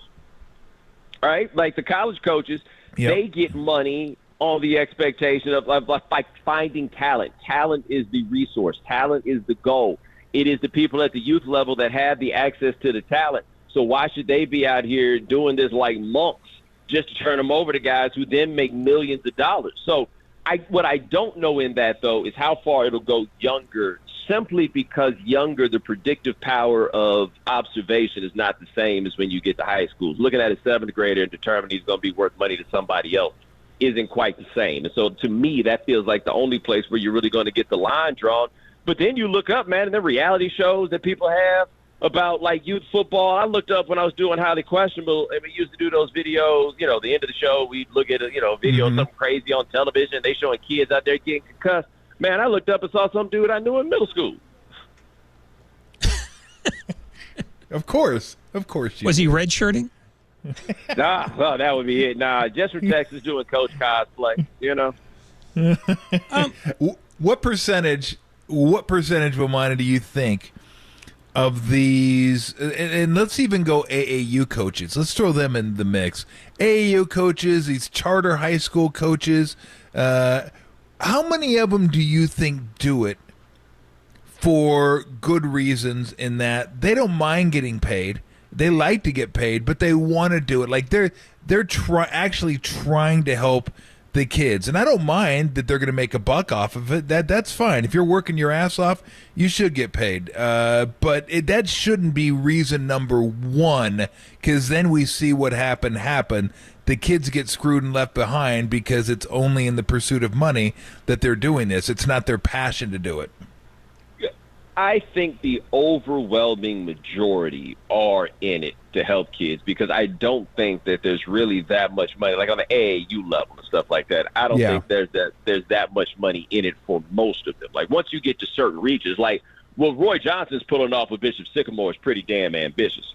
Yeah. Like not everybody else dreams that big. You know what I mean? Like they can't get themselves to the place where they can make such a thing possible. So I do think most of them really are in it to do something for somebody else. But if you aren't in it to do something for somebody else, it's really easy to turn it into another thing if you so decide. Like one thing that's very interesting, and a figure that is going to be interesting for us to look back on once we get just enough hindsight to do it right, is LeVar Ball.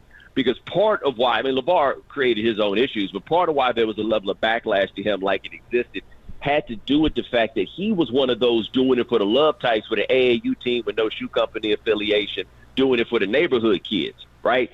The bigger machine gets a little terrified by guys like that. Like they almost become like clean cops, where the dirty ones run you off the block. What's in this in the long term for Roy Johnson, the guy who ran the con? Because he seems to be awfully proud of the con he ran. And yet I wonder how anybody will ever look at him and trust him again. It was almost like he wanted people to know what a sleazebag he was.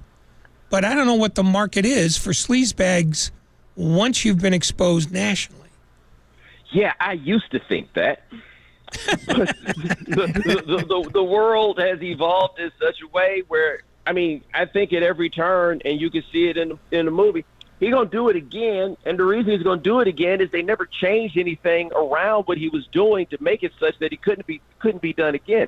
What he'll have to do to make it work is find desperate enough parents and kids who have no other chance to figure, oh, well, we'll go ahead and give this a try. Because, look, at least one of them kids, it all fell apart at the end with the paperwork, but one of them kids was able to go get a scholarship based on what he had done there. And, I mean, it was very clear from that his plan is to do this again, and the reason that he did this was for publicity so that he could be in a position to pull this off again. Now, presumably, I think he looks at it like, I will learn from some of the mistakes I made, and I'll figure out how to do it right this time. But he's in it for such ego-driven purposes that nothing's going to stop him from doing it again, because there's some hole in him that gets filled by the idea of getting this done.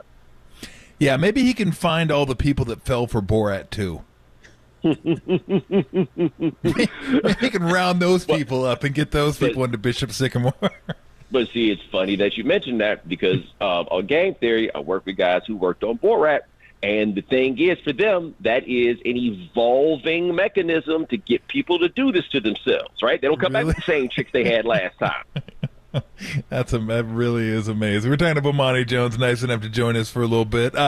Give us your thoughts on the Trey Lance era, such as it was here in the Bay, and his trade to the Cowboys. I mean, I got so many thoughts on this. I'll just start with this part. Okay. When the 49ers made the trade to get him, I have been of the belief, and I'll always be there, I thought that the trade was bad from the beginning, not because of Lance, but what didn't make sense to me was, if you are trading that much for a guy, how is he not ready to play right away? Like, why are you giving up 3 first-round picks for a project? That never made any sense to me once they did that. But then they made the decision he was going to be the starter in year 2. Okay, looked like it had a chance, but all of this is Kyle Shanahan's fault. I don't see any other way that you can view this as being anything but his fault, and I think he's getting off easy on this. You can make the argument, well, it's not that big a deal because they got Brock Purdy. Brock Purdy, the jury's still out. I think we'd have to all agree, especially with him coming off the Tommy John surgery. Let's see how it is that he ultimately works. But he may have broken Trey Lance, and I don't know the situation in which this gets right for Trey Lance, because if everyone's acknowledgement is he needs more reps, where is he supposed to get them? There's literally no place for him to get them. So he goes to the Cowboys, and they're like, well, you know, Cowboys going to see what he could give them, and he'll be Dak Prescott insurance. How? If he doesn't play? If the whole point is that he needs to play, how do you do this if he does not play? And where Kyle loses me, and what I just can't understand in this is the Sam Darnold backup thing. If you want to start Purdy, I get that. That makes sense.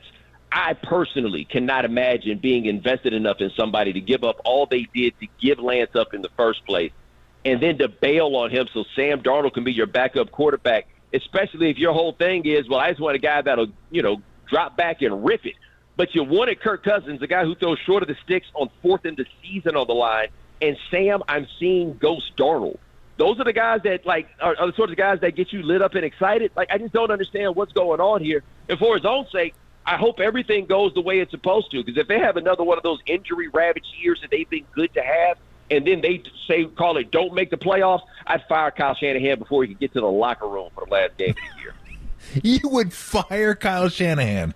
In a heartbeat. Really? Look, you're not winning a Super Bowl without an answer to your quarterback situation. And 7 years in, with plenty of opportunities to come up with these solutions, he has failed at every turn. They've just come up with it and cope with it around what was going on there. But there's no reason in the world, A, why they shouldn't have a quarterback, and B, why we still don't know what the hell the situation is with him and quarterback. So think about this. when they drafted Trey Lance, the thing that the people who know more than me about football kept saying at every turn was, this will be so great for Trey Lance because he's going to be in this offense that makes everything so easy for you if you're a quarterback for Kyle Shanahan. Now when I hear people talk about this offense, apparently it's quantum physics. It's the hardest thing in the world to figure out, and Trey Lance just never could get it right. I personally don't want a coach that I can't trust a talented quarterback with, and this is the second time a highly talented quarterback has been left with Kyle Shanahan. The first one left broken, and the second one just got traded for prices that make it seem like he got broken too. Would you fire him as the head coach or fire him as the general manager, since he really functions that way as well? Or would you fire him both? I guess general manager would probably be the right answer, but you guys tell me this because I can't get a great handle on it. Whose idea was it to take Trey Lance? Oh, it's clearly Kyle Shanahan's. Okay, because people try to sell this on me like it was John Lynch's idea. And so the reason that I lean toward the idea of fire is that if it was John Lynch's idea, if I give you a quarterback, figure it out. And he never seemed to have a real investment in figuring it out. And that's the part that makes me nervous about him if I'm, around this team and thinking about the future of it. It's like, are we going to have to deal with mediocre talents at quarterback forever? Because that's the only thing our head coach can ride out with. Because if they were look, as good as they've been and the talent they've built around and everything else, the discussions we have about the 49ers are because they're in the NFC. If they were in the AFC talking about, I think Brock Purdy could get it done, we'd all laugh them off the stage because of the level of quarterbacking they got going on over there. Would we though? I don't know if I would. I think that's the one thing that makes them interesting, Bomani, is they can do it with a quarterback that may not be an elite level quarterback because they're elite everywhere else. They got a Pro Bowler or an All Pro, not just a Pro Bowler, at every level. Hufanga, Warner, Bosa, Debo, Kittle, Williams, McCaffrey. I mean, they're so talented around him that I don't know that I'm going to ding a quarterback for being a game manager and just doing what's asked of him. I don't know what Purdy is, and I'm with you. I'm not sure how good he is, and I need another at least half a year to be able to tell me that. But to me, it's all about wins and losses. So whether Lance made it or not, they've been to 2 NFC championship games and a Super Bowl, and I got to give them credit for the draft picks around that. The quarterback, not so much, but it just as long as you keep. Now, if they start losing, I'm with you. But if they're winning at that level, I don't know there's a lot to complain about. To me, to win a Super Bowl with a game manager, and we've seen teams do it, right? Like, I don't want to pretend like nobody has ever pulled this off. You don't just need a good defense. You kind of need an all-time great defense to pull that off. Like, an exception may be Nick Foles that year, but Nick Foles, to be fair, did not play like a game manager in that postseason. But otherwise, you go look at the teams that got it done with game managers. Even if we're like a Trent Dilfer, who wasn't even a game manager, he was just bad. But even go take like a Mark Rippon, Peyton Manning in 2015. You need an all-time great defense, and I feel like that's an unfair standard. And let's see, DeMeco's not there this year. Steve Wilkes is a good defensive coordinator. Don't get me wrong. Steve Wilkes is not an all-time great defensive coordinator. Is this defense going to be the force that it was last year? As much as we talk about Shanahan and the strength of the run game, I want to say they were 10th in yards per rushing attempt last year in the league, which is good, but not like set the world on fire stuff. I mean, let's see what happens now that the league has got a little more film on Purdy to see what goes down. Let's see how they played it. He did very well in that first playoff game last year against Seattle. He threw for 300-something yards. It wasn't so great for him in the one against Dallas. So we'll see what all this looks like. I'm not saying like, hey, you got to fire Kyle Shanahan right now. I am saying, though, making the assumption that everything's going to be good this year because everything looked good enough last year, I'm not confident enough to do that. And I just find it so strange that a coach that seems to be so good on so many levels and who is an offensive guy just can't get a handle on this quarterback thing in such a way that none of us understand what he really likes. Yeah. Do you trust the notion that Tom Brady wants to be just an owner at this point? Or do you see somewhere in the background where Mark Davis looks at his quarterback situation and says, you know what, Tom, why don't you try it out one more time for us? I bet you could get him to do it. Now, it would be stupid, and I personally would not want to see somebody die on the field. But here's why I'm willing to bet that Tom Brady thinks he can do it, if nothing else. I was on the radio a few years ago, and this is when Brady was really pushing that the TB12 stuff and everything else, and how this is different and that's different about it. And, given that he does that with a guy who got caught selling fake cancer treatments, it's hard not to feel like it's a cop. So sitting there, and the phone rings for the show, and it's Trevor Price. He used to play for the Ravens and the Broncos, former Pro Bowl defensive line. And he said, look, here's the thing about Brady. It's different when you hit him. It's like when you hit Ben Roethlisberger, it's like hitting glass, and glass breaks. When you hit Tom Brady, he melts into your arms. I bring that up to say I really do think Tom Brady has figured out, or thinks he's figured out, how to beat the whole aging thing. And he's a guy at that age that you really might be able to come back out there and get it, and he's going to be a Michael Jordan type, where to this day Michael Jordan ready to play basketball against you at any turn. I don't think Tom Brady's ever not going to want to play football, and if given an ample opportunity to do something, I bet he does. Where we're going to be able to see you next, Bomani? That is a very good question. We are working out a couple things here. I have a guest starring role on a television show that's going to come out in about a month, but I can't really tell you about that until it does. But okay. I'm all good, man. We just I still have ownership of my podcast at the right time, and so it's just a matter of figuring out where we're going to sign all the paperwork and stuff like that. So I got a job. I didn't got a chance to do it yet. Well, I'm sure we'll be seeing you, and I know we can hear you, but we'll be seeing you soon. There's no doubt about that. Always appreciate you coming on the show. Always fun talk to you. Take care of yourself, and maybe we can do it again soon, my friend. No problem, man. You guys be good. Thanks, Bomani. Bomani Jones, always fun to talk to. And, yeah, I did. If you haven't seen BSI, see it. I mean, I didn't really get into the Roy Johnson character. This guy's vile, like just straight vile. Not only is he a con man, he knows he's a con man, and he knows he's a con man, and he enjoys showing you that he's a con man. I mean, it's just, when you watch him, you want to reach in and grab him and yank him out of the TV and just choke the guy. It's hard to watch. And I know probably some of it's like a WWE heel act, but some of it's genuine, and it's rough because there's kids that are suffering the consequences of this stuff. Yeah, the team mom rolling out as a trainer, that was special. ACL blown. I don't really know. How's this feel? Well, you're holding my hand. Well, I'm not a doctor. I'm a team mom. Want a Gatorade? What? Well, you don't have a doctor on the sidelines. It's football. Oh, and you played the Friday before you just played that Sunday, and you don't have a doctor on there. I mean, it's just stunning. But did you ever think that he thought these were actual players? I mean, he clearly treated them as marks. He didn't even look at them as kids.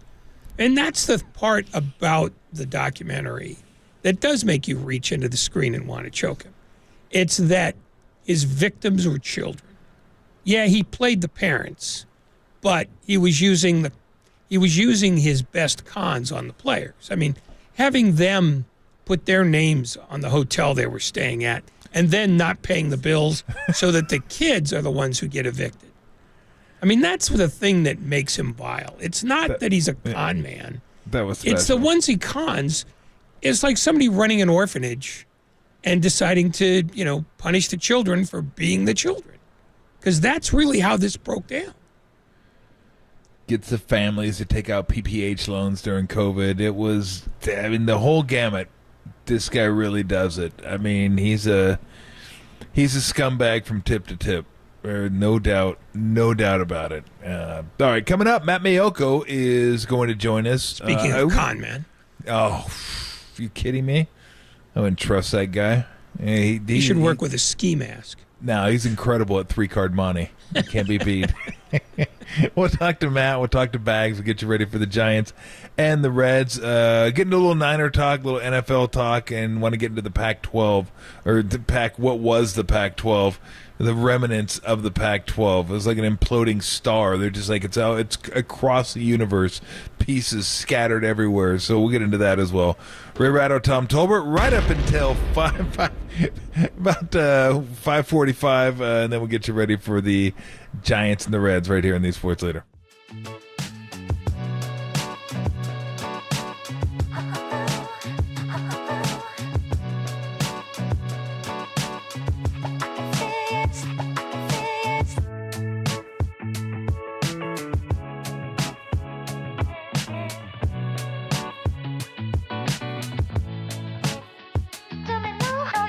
Steve Mariucci joined Papa and Lund today to react to Trey Lance being traded to the Cowboys. That podcast and more training now on the all-new KNBR app.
Catch KNBR at your crib on your Amazon Echo smart speaker. Now back to Tolbert and Copes on KNBR 104.5 and 680, the sports leader. He hadn't played a ton of football, so we knew we were taking, somewhat of a chance. But, I believe to this day, if we hadn't taken him, someone would have right behind us. I think the next pick. And so I don't think we were the only ones seeing it. He's a very talented young man.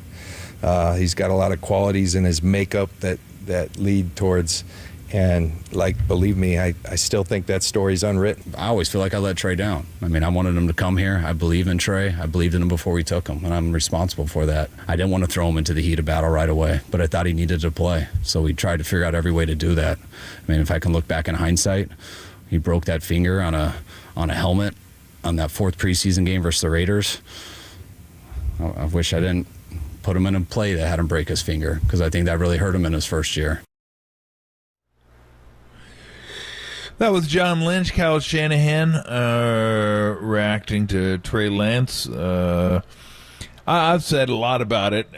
Ray, why don't you haven't got a chance to give us your thoughts on this. Then I can react to that, but I've gone over this over and over and over and over and over. I mean, just what are your thoughts on the whole saga?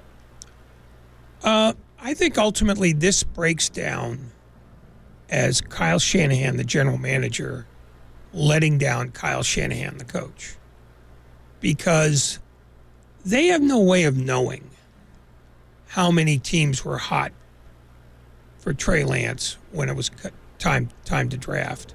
I mean, they do their due diligence, but there is no indication the way that the draft broke down that there was anybody who was clamoring for him at anywhere above 12.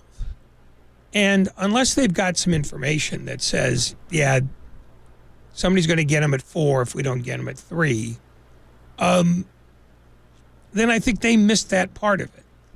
The other part that they missed was Kyle Shanahan is a guy who changes his mind fairly often when he looks at his offense. And I think he wanted his offense to be different when he fell in love with Trey Lance. And let's not get confused here. He's the one who fell in love with Trey Lance. Nobody else was going to talk him into Mac Jones or anybody else, and nobody was going to impose any other quarterback on him but the quarterback he took. And I think when he got Lance, he tried to project how NFL ready he would be. And he found out that the distance was a lot greater than he thought. And at that point, he couldn't make his offense different. He couldn't make it more dynamic. So he reverted to the thing that he does best, which is I'll build around the running back. I won't be the modified Andy Reid that I'd like to be in my dreams. I'm going to do the thing that I know I can do now. And he kept trying to make this work, but he couldn't do that while he couldn't trust Trey Lance. And he never did learn to trust him. And I think that's what happened here, is that the general manager gave him a chance to scratch an itch that he's always had. But the general manager paid a lot to do it. And Kyle Shanahan, the coach, said, well, I don't care how much you paid. I got to win today. And I don't think I can win with him yet. And so I think because they work at cross purposes sometimes, even though they're the same guy, I think he tied himself in knots. You know, he overpaid for him. He couldn't commit to him. And finally, he just tried to make the mistake go away. You telling me John Lynch does nothing? John Lynch, I think, is a sounding board. But this is Kyle Shanahan's team. You really think Kyle Shanahan has time to trade picks on draft day to move up? You think he does all that stuff that a GM does? I don't know that he does. I mean, you could be right. I don't know that for a fact. But I think in terms of ideas, I'm sorry to interrupt, but I think in terms of the grand picture, it's entirely Kyle Shanahan's. And he goes to John Lynch in this case and says, figure out a way to get me to Lance. And to do that, the most logical way to do that was to get up to 3 because they couldn't get up to 2 because the Jets said they weren't moving and the Jaguars surely weren't moving. So I think John Lynch is the guy who gets told by Kyle Shanahan, I want this to happen. You figure out the details. And I think that's what John Lynch does. Yeah, I just can't. I mean, I have no reason to believe they didn't have to get up to number 3 to get him. But then again, I know how drafts work, and I know how teams work, and I know how GMs work come draft hit. It's hard to ferret out the truth in what it was. If they didn't, then obviously that was a major blunder. But I don't know that for a fact, and it seemed to make sense to me. And I'll cliff notes this because, again, I've said it over and over. It seemed to make sense to me that because they were sitting at 12, they weren't going to get very many opportunities to get up in the top 5 in a draft without paying a massive premium. Now, they still paid a massive premium, but it would have been even more if they'd have been at 27. They wouldn't have been able to get to 2 or 3. I mean, it would cost them like 5 or 6 ones. So they rolled the dice, and they went big. They went with the guy with the most upside, the best athlete. At least they thought the best athlete. Justin Fields may very well be the best athlete. And it didn't work out. I think they knew he was going to sit year 1, play year 2. But then he broke his finger, and that set him back, and then he broke the ankle, and that was it. That was it at that point, because no one could have suspected Brock Purdy was going to do what Brock Purdy was going to do. I mean, by all accounts, he was going to come back and be the starting quarterback the following year. Could have been him and maybe battling Purdy. Garoppolo wasn't coming back again unless Garoppolo won the Super Bowl, which would have been hilarious because then he would have come back. It would have been a perfect 49er quarterback soap opera. But it just, again, I said it was Lemony Snicket's, and I continue to say that because it's just like a series of unfortunate events that just, it didn't unfold the way you hoped it unfold. Injuries, COVID, all those things that I said. It's better for the 49ers, better for him. You can't keep trying to go back and say we spent 3 firsts on a draft pick. That's over. That's done. You move on. You cut bait, and you do. And who knows how good Purdy's going to be? None of us know how good he's going to be. He was really good last year. Can he be that again this year? Don't know. Chance, but yeah, but maybe he's not. Who knows? So that's why this season's going to be fun to watch. But I don't mind the shot, though. But I don't know. I have no idea one way or the other whether they had to get to 3 or not. Because, yeah, obviously that would make a difference. Well, I think they wanted to get to 3 because Kyle Shanahan didn't want the market to tell him what quarterback he was going to draft. Mm-hmm. So I get why they moved up to 3, and I get why they spent what they spent because that's the only – I mean, everybody knew you want to get to 3 because you're in love with a quarterback, you'll pay through the nose for it. The only question that I have, and this gets back to what I said about Kyle Shanahan, the general manager, versus Kyle Shanahan, the coach, is that Kyle Shanahan, I think, in his ideal world, is a different offensive coach than the one he is now. Because I think he wants the dynamic quarterback. And Lance looked like a more dynamic quarterback than Jimmy Garoppolo was ever going to be. But when push came to shove, Kyle Shanahan, the coach, also said, I win by doing it this way, with a great defense and a great running back as my most important player on the offensive side. And that was, for a while, Deebo Samuel. It's now Christian McCaffrey. And I tend to think that that's going to be the way the rest of his career in San Francisco is. I think he's sort of come to the realization that you can't recreate Patrick Mahomes. And he's not going to stretch for a guy in college who looks like he could be the next Patrick Mahomes. I think he's going to operate with an offense that makes life simple for the quarterback rather than a quarterback who makes life simple for the offense. How many of those have worked out where you like trade up into the top 5 to get a quarterback and they pan out? You give up a ton to get them, and then they pan out being really, really good. I mean, obviously Trey Lance isn't that guy. I think Goff was, they gave up a bunch of picks to get Goff. I think Wentz, they gave a bunch of picks for. RG3, they gave up a bunch of picks for. Mahomes was 10, so he wasn't really in the top 5.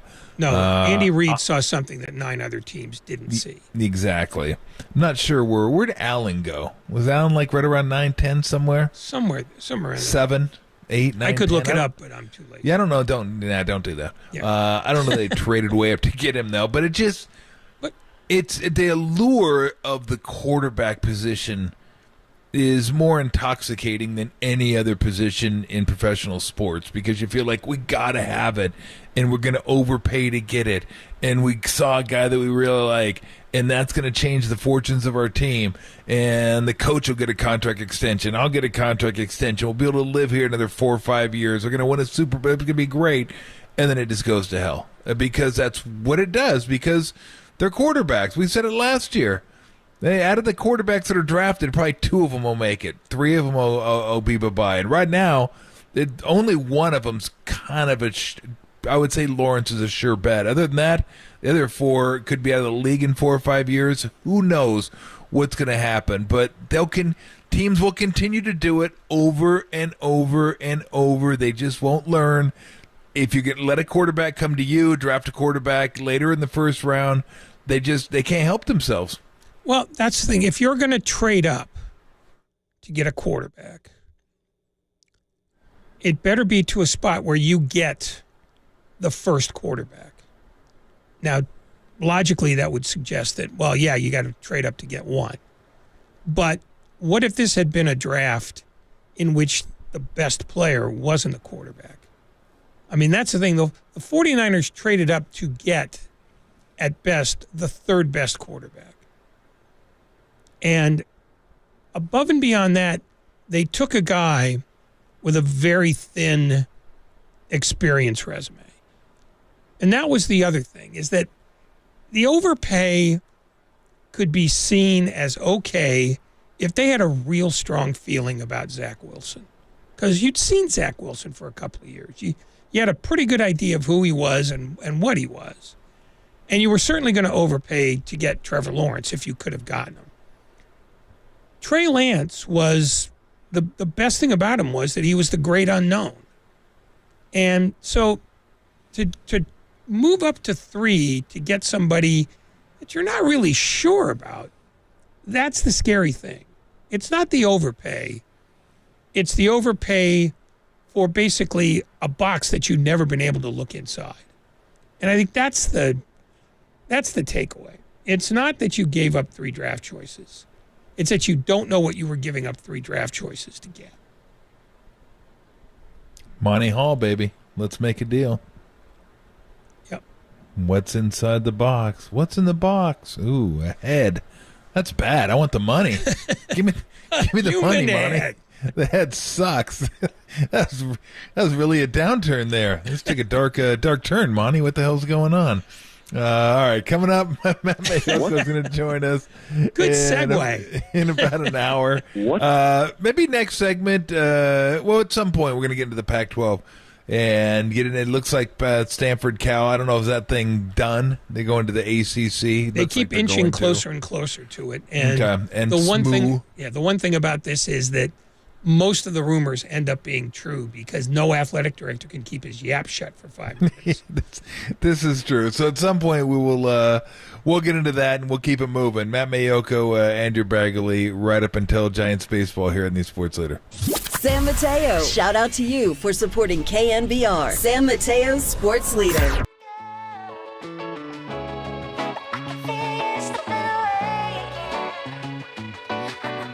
The 49ers have kicking issues as Jake Moody has a right quad strain and Zane Gonzalez has a right calf injury. Oh my. That story and more trending now on the all-new KNBR app.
Listen to the sports leader anywhere, anytime. Download the all-new KNBR app. Now, Tolbert and Copes continue live from the KNBR Casino Matrix Studio. Casino Matrix progressive jackpots are here. Where are you? Just drop in. Please play responsibly. 1-800-GAMBLER. There is real interest. To me, I would say, at this point, I would say it's probably more likely he gets traded than he stays. I mean, I think as long as the offer is good enough, I would say yes. So what does that mean? Well, Christian McCaffrey got traded for a 2 and a bunch of other picks. You know, I don't know. We'll see if they get that. I mean, it's all about market and need. And I think at that point, the 49ers were very motivated to deal for Christian McCaffrey. So that was what they were willing to pay. If Chris Ballard gets that, then I think a trade probably gets done. Tolbert and Copes is sponsored by Redwood Credit Union. Start earning cash back on your everyday spending with a Redwood Credit Union free checking account. There are no monthly fees, no monthly balance, and your debit card earns cash back, travel, and more. Get started at redwoodcu.org/free checking. Federally insured by NCUA. Ray Ratto, Tom Tolbert back with you. That was Ian Rappaport talking about Jonathan Taylor, and that just seems busted. I mean, Jonathan Taylor does not want to be back in Indy, and the running back position, as we've seen over the last few years, has gone through major upheaval. Josh Jacobs just signed a 1-year deal, but I mean, what do you make? Let me ask you about Taylor, and then what you think of the running back position, like in general, because they want to get paid more. They used to be the bell cows. They got the most money. I mean, it was a glamour position. Guess what? So was center in the NBA. Things change. The league has evolved to where the running back isn't as important as it used to be, unless you can be Christian McCaffrey, Marshall Faulk, guys like that. You can catch the ball, run the ball at a very high level. Those are the guys that are going to get paid, and still they don't get paid as much. I mean, McCaffrey gets paid a lot for a running back. He doesn't get as much as a good receiver. So that's where it is right now. I don't know that there's anything to do about it. I know they want to do something about it. But this is what it is. I mean, this is what is valuable to NFL teams right now. And the running back position is a commodity that gets used up during the rookie contract. And then once the rookie contract is over, they'll go get another rookie and use that rookie contract. So, I mean, I get where they're coming from because it's a lot like baseball, and that they have you under salary, their control for 6 years. And usually they bring you up, right? You're 23, 24 maybe when they bring you up. By the time you hit free agency, you're 30, and then teams are like, nah, I'm going to pass on a long-term deal. We'll give you a short-term deal. So they're really kneecapping you in that regard. Now, the analogy doesn't work perfectly, but it's similar. I mean, what do you think about this? Is it just – I don't know what to do about it. Like, I still think running backs are really valuable, but they're disposable. It's like, yeah, you're good. Let's use him. Boom, let's throw him away. I'm not going to pay him a lot of money. I can go get another guy cheaper and pay the other positions more money. The market in football is largely driven, it seems to me, by what's most valuable in college. And as quarterbacks became more valuable, very often through the, first of all, the Big 12 became a quarterbacks league, and that's where you found a lot of elite quarterbacks. They sort of subtly changed the way the pro game is played. And I think running backs are going to get hosed until the minute that somebody creates a new running game that can be more dynamic than the passing game. And I don't know who that's going to be, and I don't know how they're going to do it. But I think that's the only solution, because the NFL is the most cynical operation in sports, because their players are the easiest to throw away. So until somebody reinvents the notion of the running game first and then finds the running backs who can do that, I think running backs are just going to get screwed, to the point where maybe if you're an elite athlete in high school and you get recruited by somebody, you could just say, well, I'm not going to your school if you're going to make me a running back. Sorry, not going to happen. And when all of a sudden the laws of supply and demand enter into it, maybe that changes. But I think it's going to start with kids in high school who could be a running back or some other position simply refusing to be running backs. Oh, you're better off being a cornerback. You can make more money being a cornerback. Maybe. Easy. Maybe that's the solution. Find a position you're good at that doesn't require you to have the ball in your hand 30 times a game. Maybe Derek could look this up. You probably could find this out, I would imagine, when they franchise tag you. Where the running back position is in terms of franchise tags, it's got to be down the list. Well, right? I mean, it's got to be below defensive ends, quarterbacks, wide receivers, left tackles, probably cornerback. Maybe tight ends. I don't know if maybe because it's the average of the top 5, and Kelsey and Kittle will definitely drag that thing up there. But it'll be interesting because I'm sure it used to be it would have been number 1 like 30 years ago. Tim Webb thinks it's long. Amazing. I didn't think about that. Neither did anybody else. Well done, Tim. So yeah, I'd be curious to find out where that is. But do you think like this Jonathan Taylor thing seems like it's done, doesn't it? I mean, I'm not even sure if Indy really is fully behind him. Like it seems to me they're going to go full Anthony Richardson. Let's see how this works out. And we're gonna go through the bumps and the bruises, which Trey Lance probably should have been afforded that opportunity. He wasn't, because he got drafted by a really good team. That's not how things work. Things work like they're working for Bryce Young, like they're working for C.J. Stroud, like they're working for Anthony Richardson. You get drafted by teams that aren't good. They put you in there and let you play. That's kind of the natural order of things for high draft picks. Trey Lance, things got kind of turned upside down a little bit and didn't work for him. But yeah, how do you see this thing work? I just think it's probably too far gone with Jonathan Taylor. Probably too much bad blood, especially on his side. Well, I think there's too much bad blood on both sides because I think Jim Irsay can be a vengeful little twerp. Love to see it. And by the way, according to our crack-addled research staff, Yes. running backs are the lowest position in terms of are they really above only kickers and punters. Wow. So tight ends for sure, guards for sure. Wow, that is stunning. Linebackers, jeez, that is disgraceful. That's pathetic. Yeah, no, it's they've made it clear that and the biggest problem that the running backs have is that their golden years are in college. And by the time they get to the pros, maybe they're the equivalent of a 29-year-old receiver. Because in college, if you're a good running back, they'll run you 350 times a year and think nothing of it. That's why I really believe that the generation of athletes coming up now should simply say, you know what? You could take running back and stick it in your ear. I'm not going to be one. And I'll go to a school that will let me be what I want to be so that I at least have a chance to make some money. Yeah, you know what? I don't know.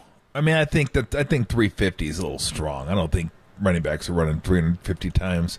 I don't think they're Blake Ezor out there running for George Perlis.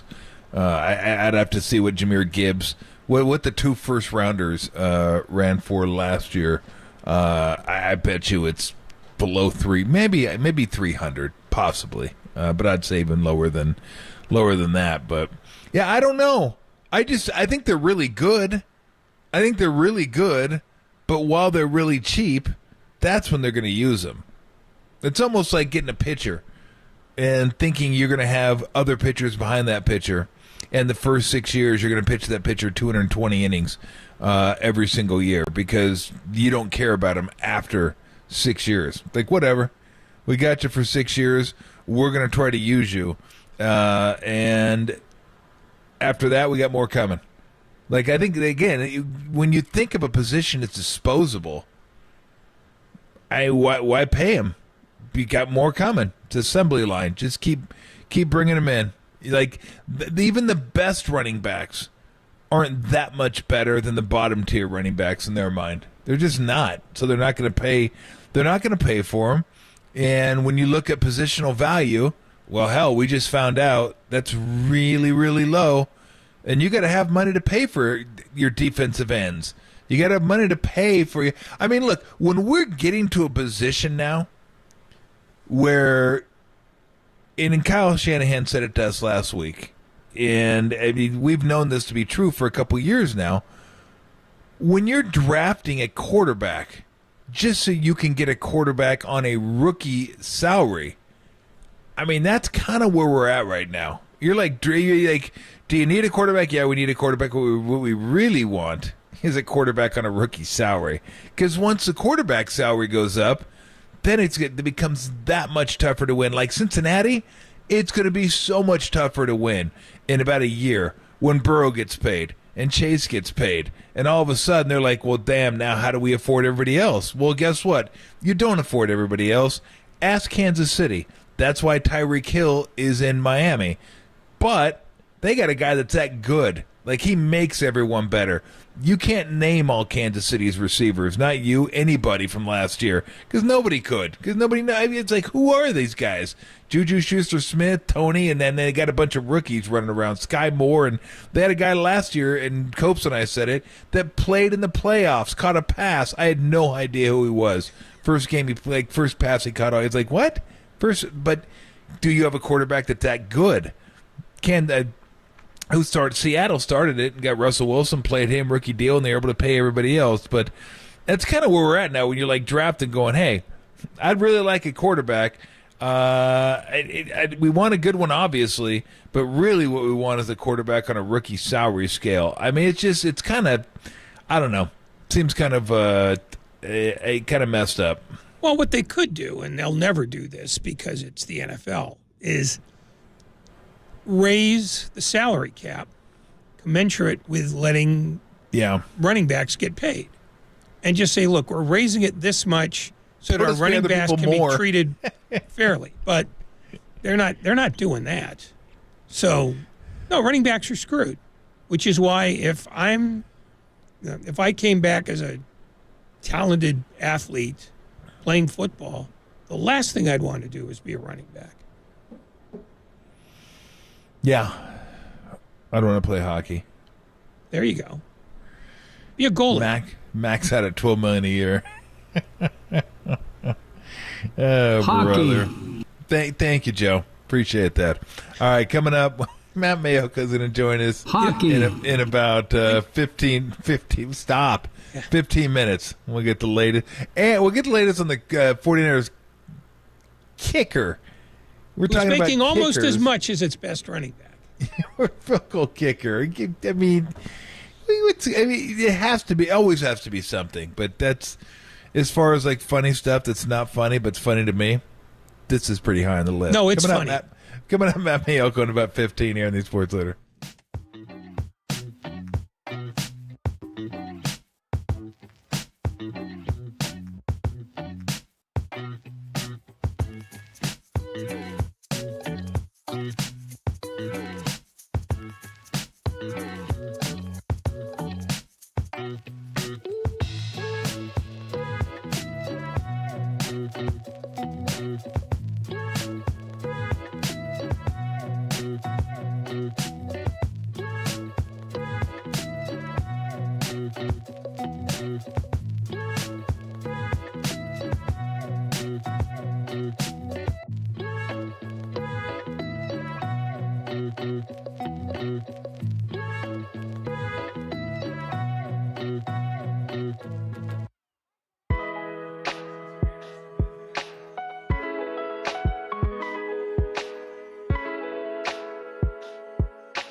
wherever you are. We're streaming 24/7 at KNBR.com. This is Tolbert and Copes. Tom Tolbert and Adam Copeland on KNBR 104.5 and 680, the sports leader. They're not there yet, and I don't get the sense they're close at all, so I don't get the sense anything is imminent. And I know this probably doesn't make anyone feel better, but, like, there still is a lot of time. I mean, Bosa, I'm sure, keeps himself in unbelievable shape. So even if he shows up 5 days from now, like, I'm sure he'll be ready for the season. He's going to make a lot of money. I feel very confident that if he signs a deal, he's going to be the highest paid edge rusher in the NFL. It's just, how high does he get? Does he get Aaron Donald? Does he get highest paid non-QB? Like, what does he get? And I think that's more of the question than, like, are the 49ers going to pay him? Like, their offer is substantial. And there's been, I know, kind of back and forth. It's going to make a lot of money. It's really just a question of how high and when, Nick Bosa and his agent go, all right, like, this is proper. Ian Rappaport again talking about the Nick Bosa contract. I think it's going to come in, and forget about the money. Whether he makes more than Aaron Donald, it's going to be about the percentage of the salary cap. Like, whatever percentage of the salary cap Aaron Donald signed for, Bosa should sign probably for right around that, if not just a tick lower. Because I think Donald's still the best defensive player in the NFL. Bosa's not too far behind, but Donald's just on another level. I mean, he's incredible. So I'd be curious to find out what the holdup is. Is it about money? Is it about structure? Chris Jones, defensive tackle for the Chiefs, hasn't signed either. Be curious to see what he's trying to get. So I still expect Bosa to be there. Like, my guess is anywhere between Friday and Tuesday, to 2:30 Pacific time. That would be my guess if I had to put it in there, if there's going to be a lottery of some sort. But I don't know if there's much to say about it. They're not as good without him. I mean, he's obviously the key to that defense, and they have a lot of really good players. He ties them all in, and if he's not there, that just becomes – it was a tough game anyway to win in Pittsburgh. It just becomes a lot tougher game to win. Yeah, at some point, and I know the NFL is loath to ever do this, there are just some things you pay for. And he's one of those things.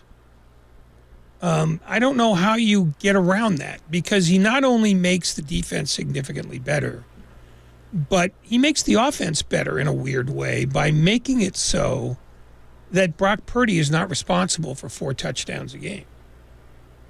I mean, they could score 24 and win comfortably with that defense in most weeks. And that's the difference.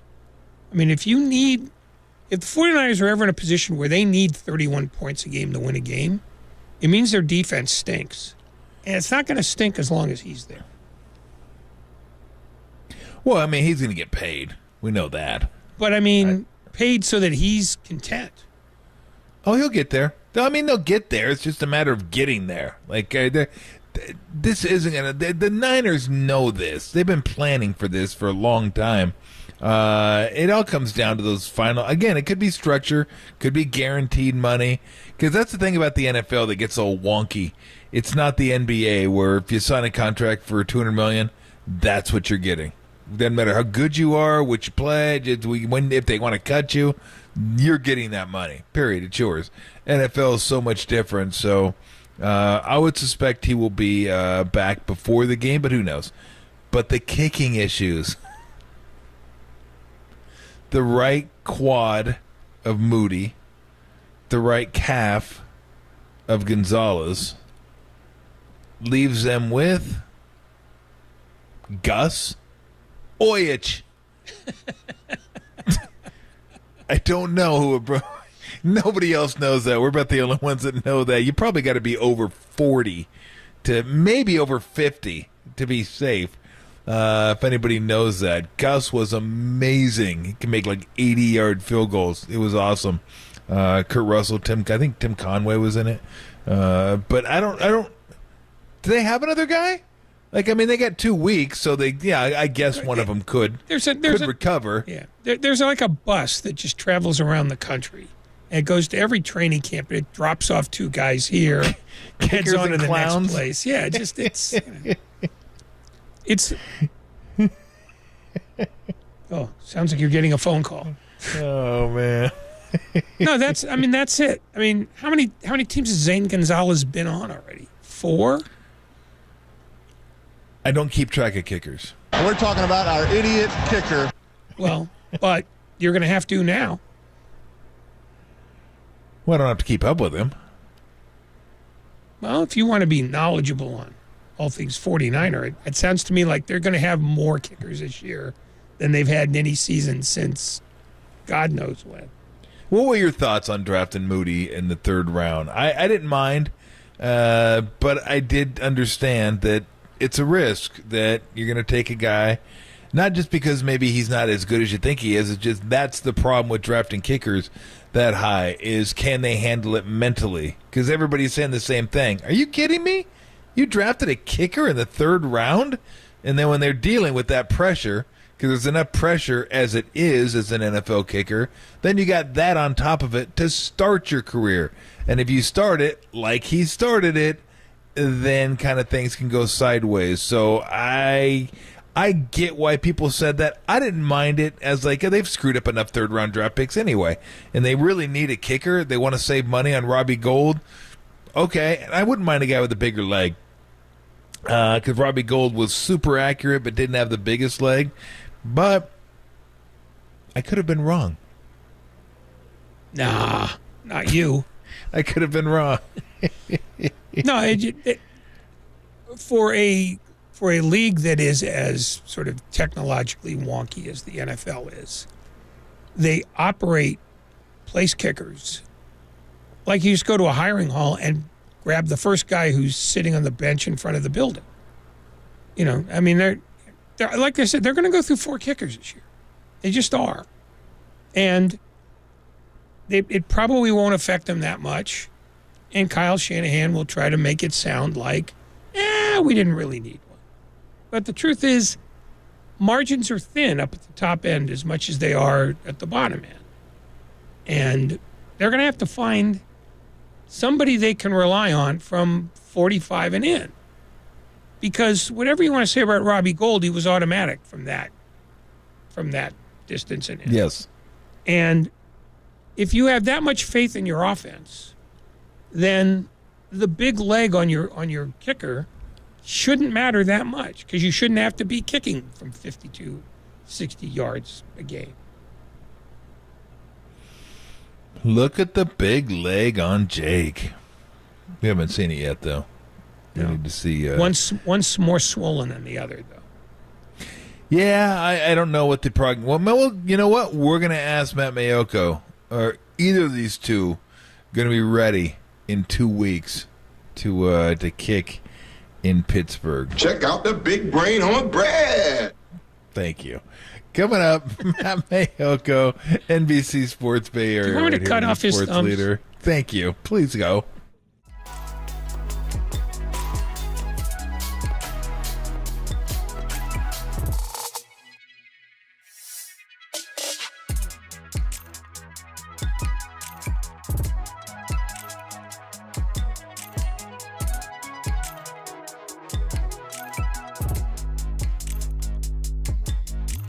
Papa and Lund, we're joined by Dante Whitner to get his reaction to the 49ers trading Trey Lance to the Dallas Cowboys. That podcast and more trading now on the all-new KNBR app. Man, he's...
the guy's not at press conferences, on the sideline, or in the locker room, he's with us on KNBR. Here's NBC Sports Bay Area's Matt Mayoko bringing the latest Niner news to Tolbert and Copes. Sponsored by UCSF Health, redefining health. On the Sports Leader. Ray Ratto, Tom Tolbert with you. Copes is going to be out all week. He'll be back next Monday, so enjoy your vacation time. It is that time of week we talk to our good friend Matt Mayoko, NBC Sports Bay Area, find out what's going on with the 49ers. What's up, Matt? Nothing too much. You got a guest there, huh? You got a sidekick? Yeah, I think you know him. I think I do. I Hello, don't. Raymond. Hi, Mom. How are you? Can I expect you over for dinner tonight, Raymond? Yeah. Okay. What is for dinner tonight? Goulash. I'll pass. Okay. I don't know. Is it appropriate if somebody invites you over to dinner to ask them what they're having? It's appropriate if it's him. There was one time, and boy, this caused quite a stir in my family. A friend invited me over for poker night, and I said, "Oh, when is it?" Okay, and I said, "Who's going to be there?" And the guy ticked off a few names. I said, "Yeah, I won't be able to make that one." And so, I think that's absolutely allowable. My wife heard this, and she goes, "That is the rudest thing I've ever heard. Like, you waited until you found out who was coming?" And I go, "Why would I want to subject myself to that? I will take the bullet on that one. I don't care if I look bad, but that's much better than spending 4 hours with that guy." So, yes. And the weird thing was, it was his dad. That's awesome. Rude, but awesome. Very, absolutely. Very good. Yeah, I'll fully admit it. Yeah, was that in the Bay Area? I mean, if you want to name the It person, was. that'd be great. Yeah, no, I'm not going to name the No, person, okay. but, All right, let's haven't get to a seen the little. person in several years. Let's get to some 49er football. Well, what the hell? Let's start with kickers. Seems to be fun. One has a right quad injury, Moody. The other has a right calf injury, Gonzalez.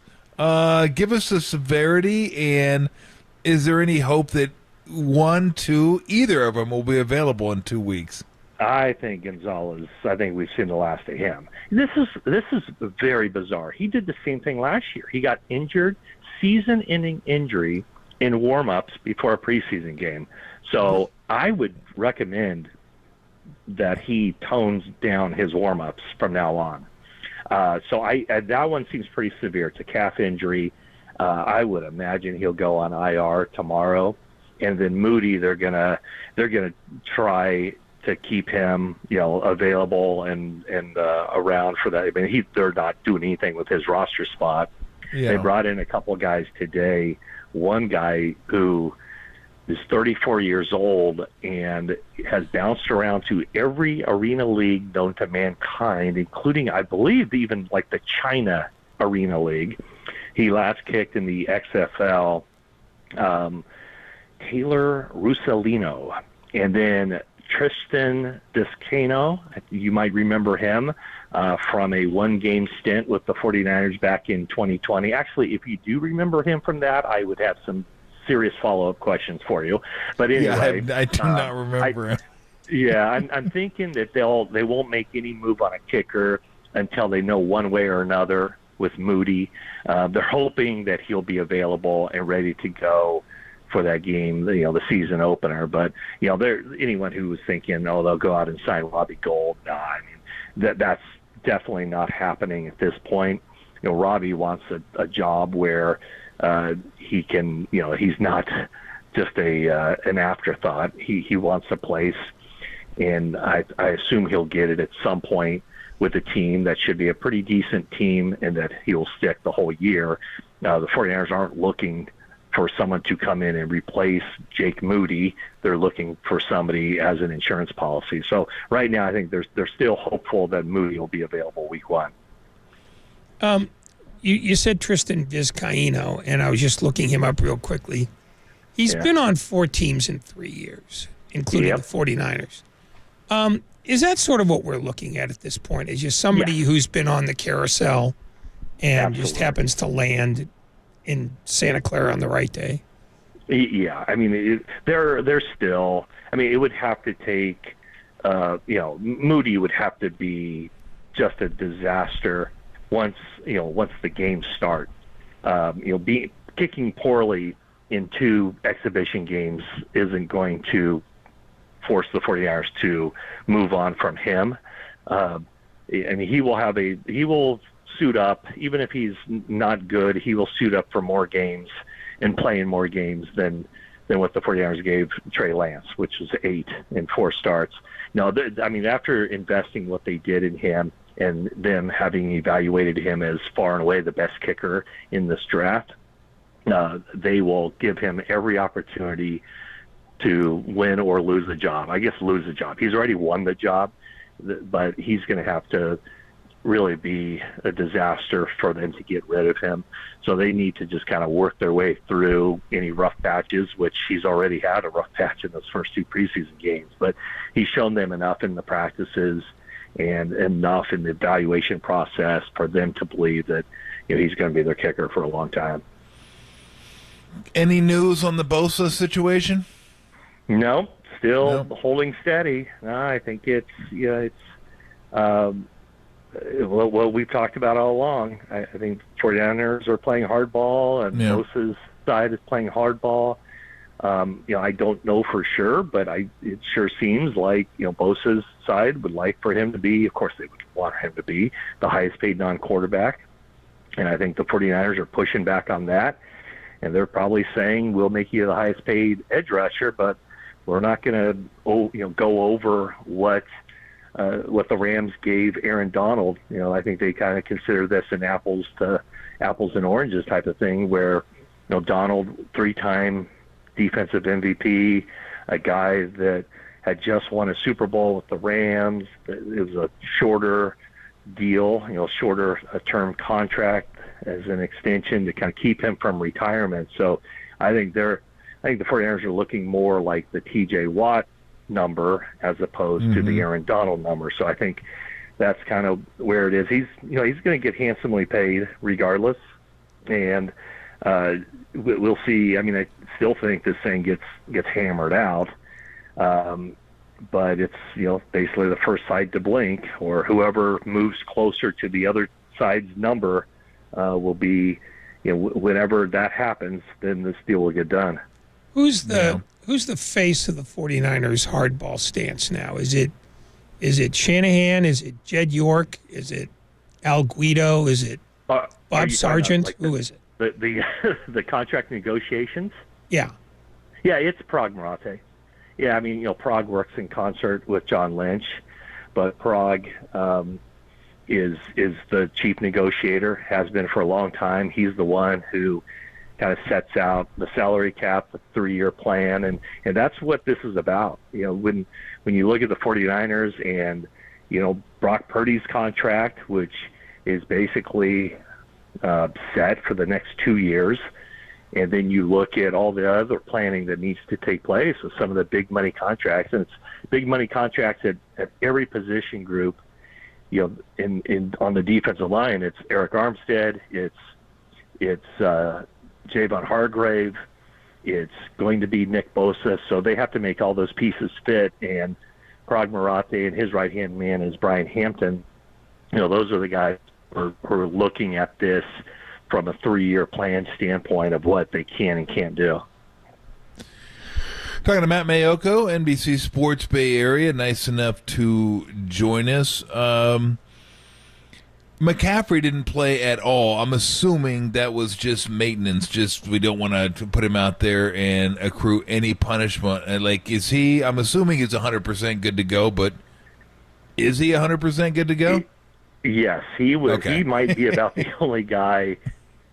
He's one of the few guys that had no issues, nothing going on as far as nothing negative going on with his physical being this summer. So I think everybody realizes the importance of him in this offense. And so they took one look at him in practice and it's like, okay, this guy's ready day one. He practiced. It was kind of fun to watch him practice even in the off season. Like obviously when he came in midseason, we had never seen him practice, and we're not able to watch practices once the season starts. But the off-season program and training camp, he's 100 miles an hour all the time. So, that's one guy I think that they don't have any concerns about. When you get out, well, I guess I'll ask this question first because it's the one that's sort of itching at the back of my head. Do you think there is any part of Kyle Shanahan who is surprised by the national reaction to the Lance deal? Or do you think he knew what this was going to be going in and did it anyway just because he doesn't really have to worry about it?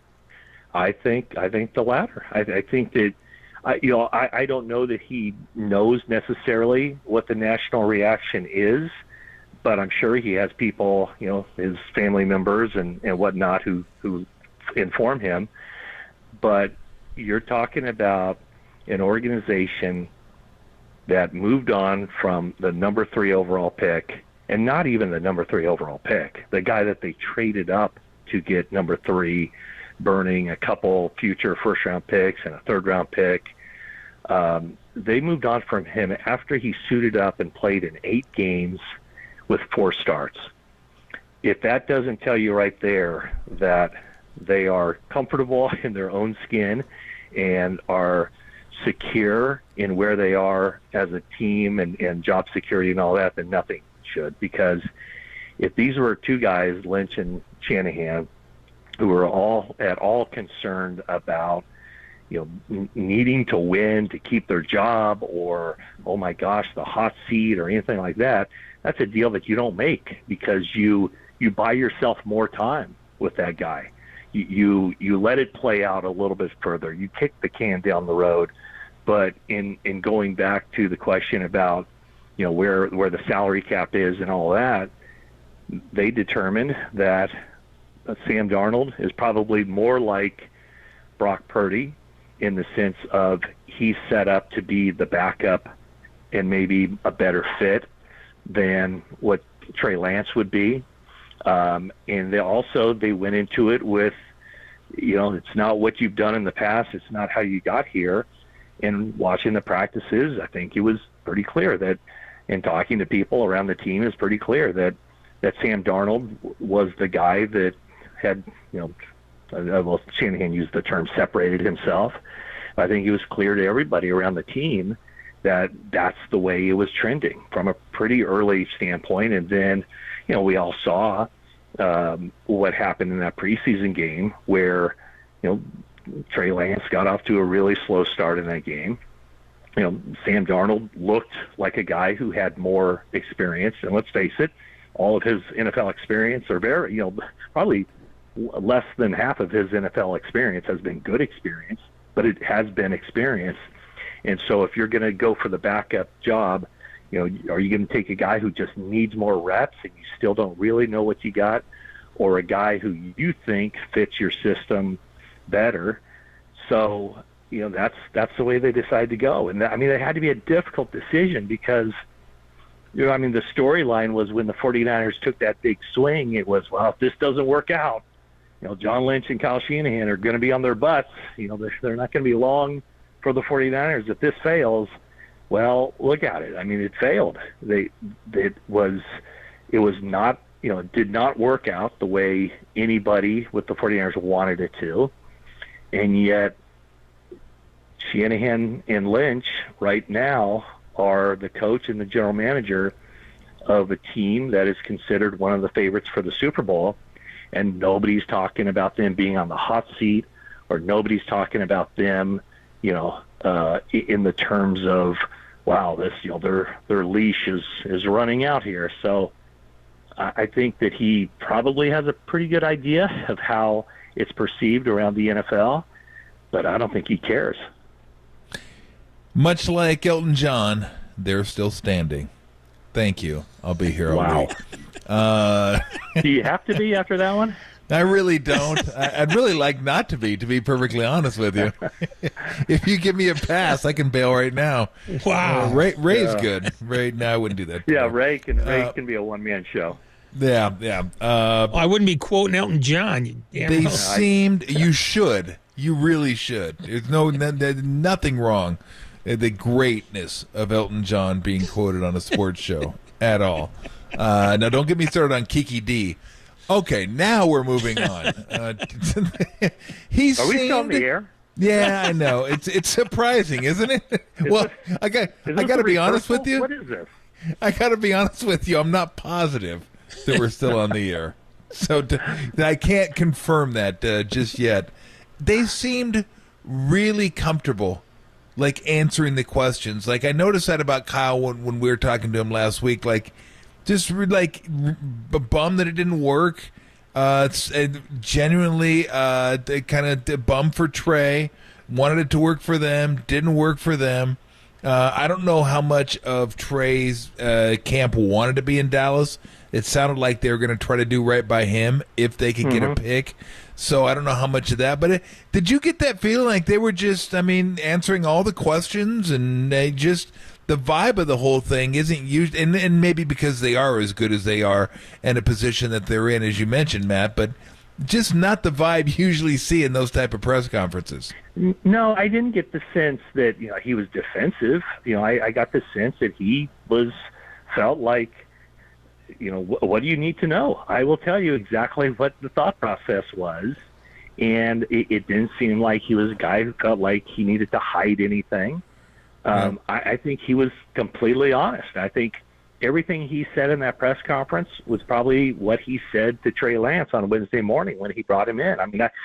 I know that he went to bed Wednesday night feeling like, I need to tell him. He needs to know this. And I think he had a difficult time Wednesday night because it's like, okay, he knows he's going to be the backup, or at least he has a very good sense of it. Kyle at that point knew that, or not the backup, he was going to be the number 3. Kyle knew that. I think Kyle felt like other players on the team knew that.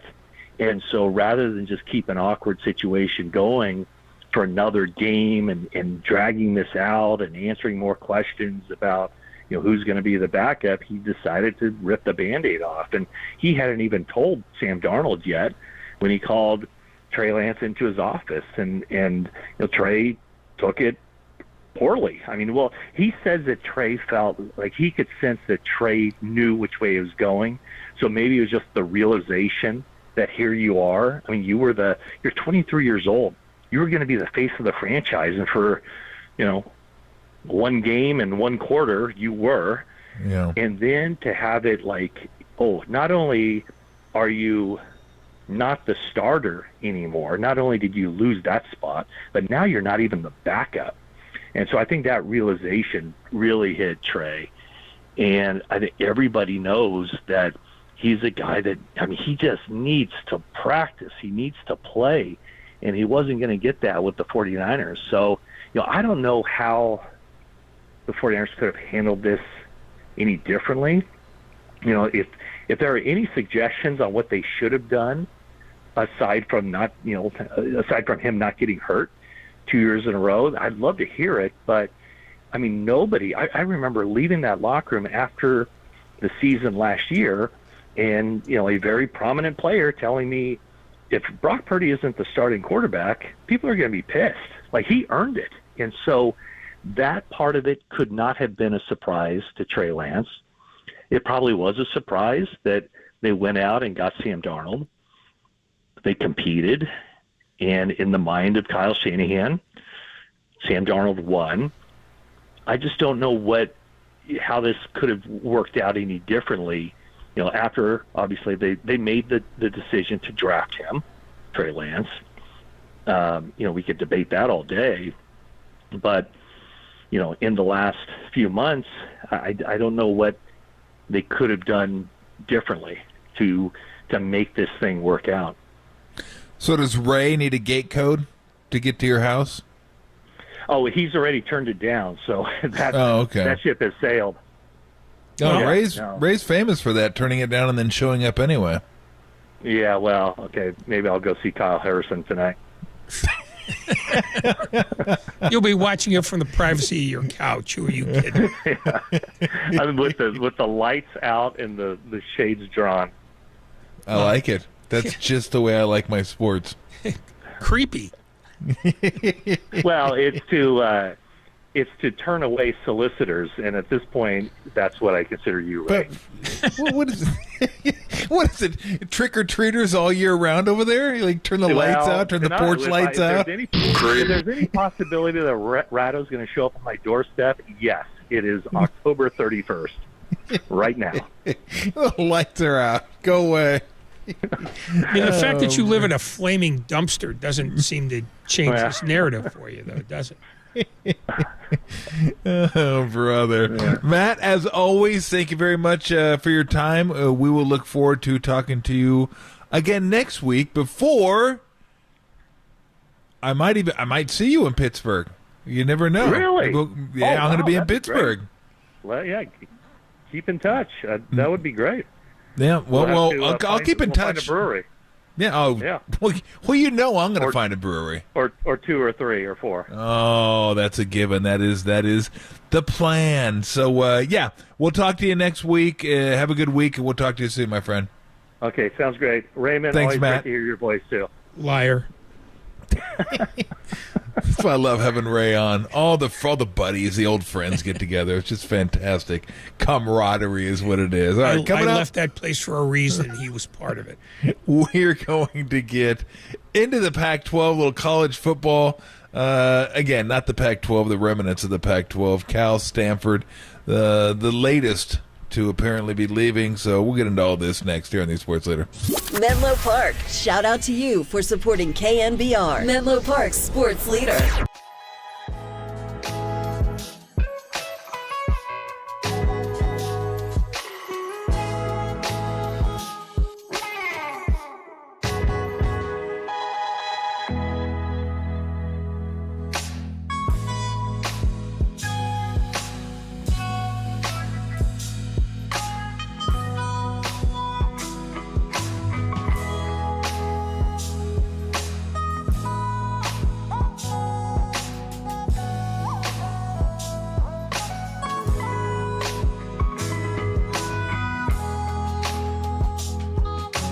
The Giants avoided a sweep to the Braves, winning last night 8-5. That story and more trending now on the all-new KNBR app.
Back to Tom Tolbert and Adam Copeland. Tolbert and Copes. Download the KNBR app and listen anywhere, anytime. We are KNBR 104.5 and 680, the sports leader. The feeling from talking to sources in and around this story today is that there is some momentum for Cal, Stanford, and SMU to join the ACC, perhaps within the next week. Again, like everything in college sports, Christine, it comes down to money. And there were some meetings yesterday, some meetings today, and there'll be more meetings later this week, presidents, ADs in the ACC, where they discuss different financial models. Cal, Stanford would come in at a reduced percentage share of ACC revenue. SMU has essentially decided to forego broadcast revenue for 7 years. So this would create a pot of money, and what's being determined right now is how that pot would be divided. Tolbert and Copes is sponsored by Redwood Credit Union. Start earning cash back on your everyday spending with a Redwood Credit Union free checking account. There are no monthly fees, no monthly balance, and your debit card earns cash back, travel, and more. Get started at redwoodcu.org/free checking. Federally insured by NCUA. That was Pete Thamel, or Thamel. Thamel. Yeah, that was a tough one. Donna's going to call him Petey Pete. Yeah, that's what he's known as. Yeah, he'll appreciate that. Yeah, he looks like he has a great sense of humor. I shouldn't say that. He might have a great sense of humor. He just looks like he doesn't. But anyway, let's move on. The report that SMU, Cal, and Stanford are heading to the ACC, with Cal and Stanford taking a reduced share, and SMU just saying, could we just join? We don't need any money. We're good to go. We're good. I guess that's what having deep pockets will do for you for 7 years. But Cal and Stanford, reports are they will take a 25% share to start off with. It will keep rising until it gets to 100%. Apparently, it's going to average out to be 50% over the 13 years, because it doesn't end. The grant of rights doesn't end until 2036. I mean, this is a long haul right here for the whoever signed this thing. But everybody's just clinging. I mean, it's lifeboats now.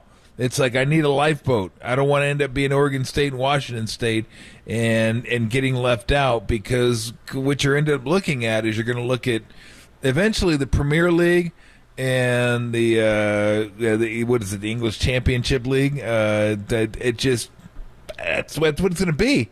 So you're just trying to figure out a way to stay involved in the Power Five, even if you have to take less than the other schools. I mean, you look at what Oregon and Washington took.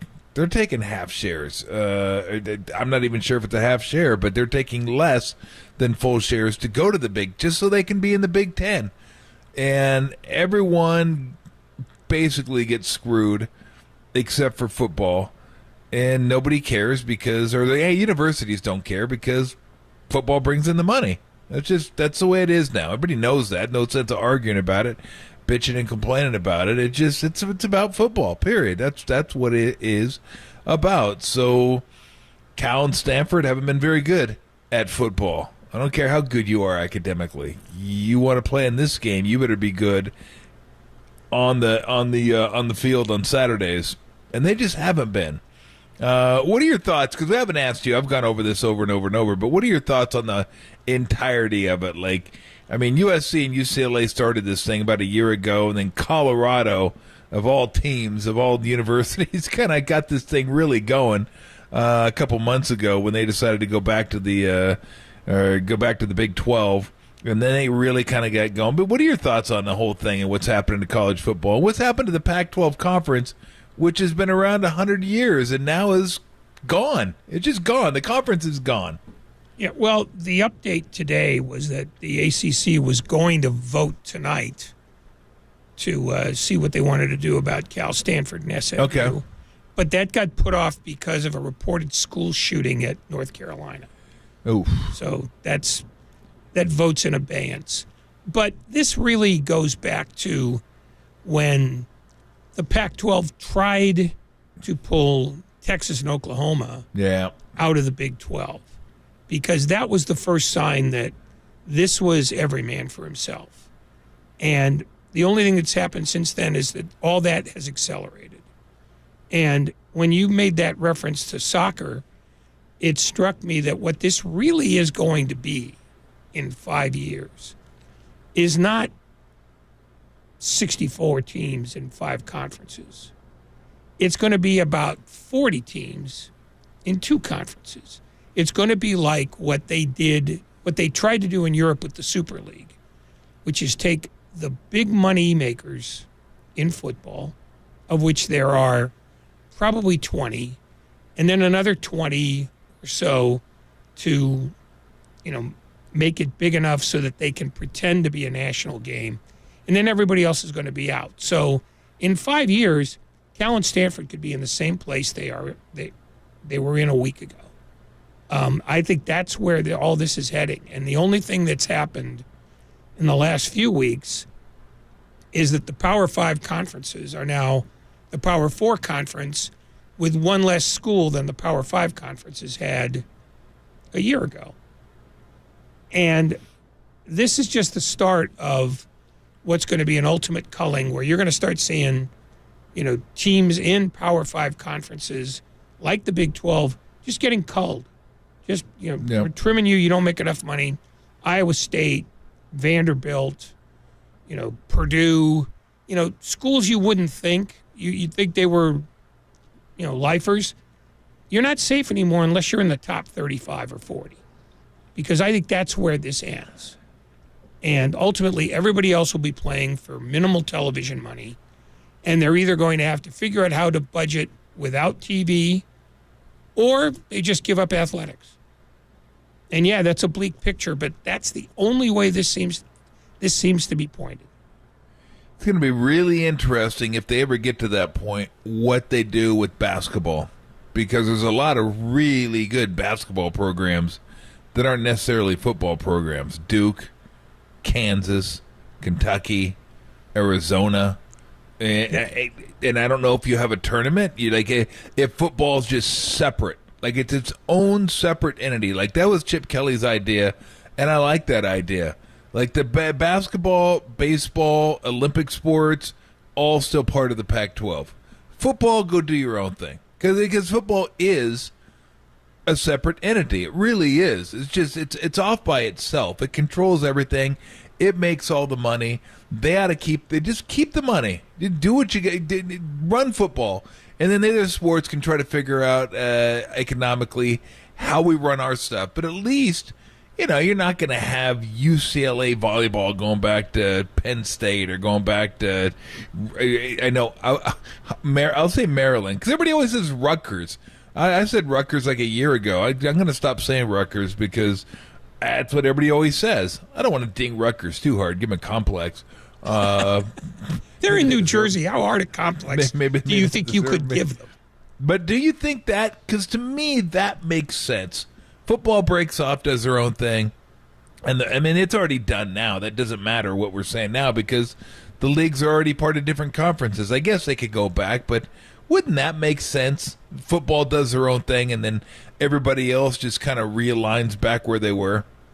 Well, I guess that would work if not for the fact that football takes so much of the money that I don't know who would run what would essentially be the NC2A tournament without the NC2A.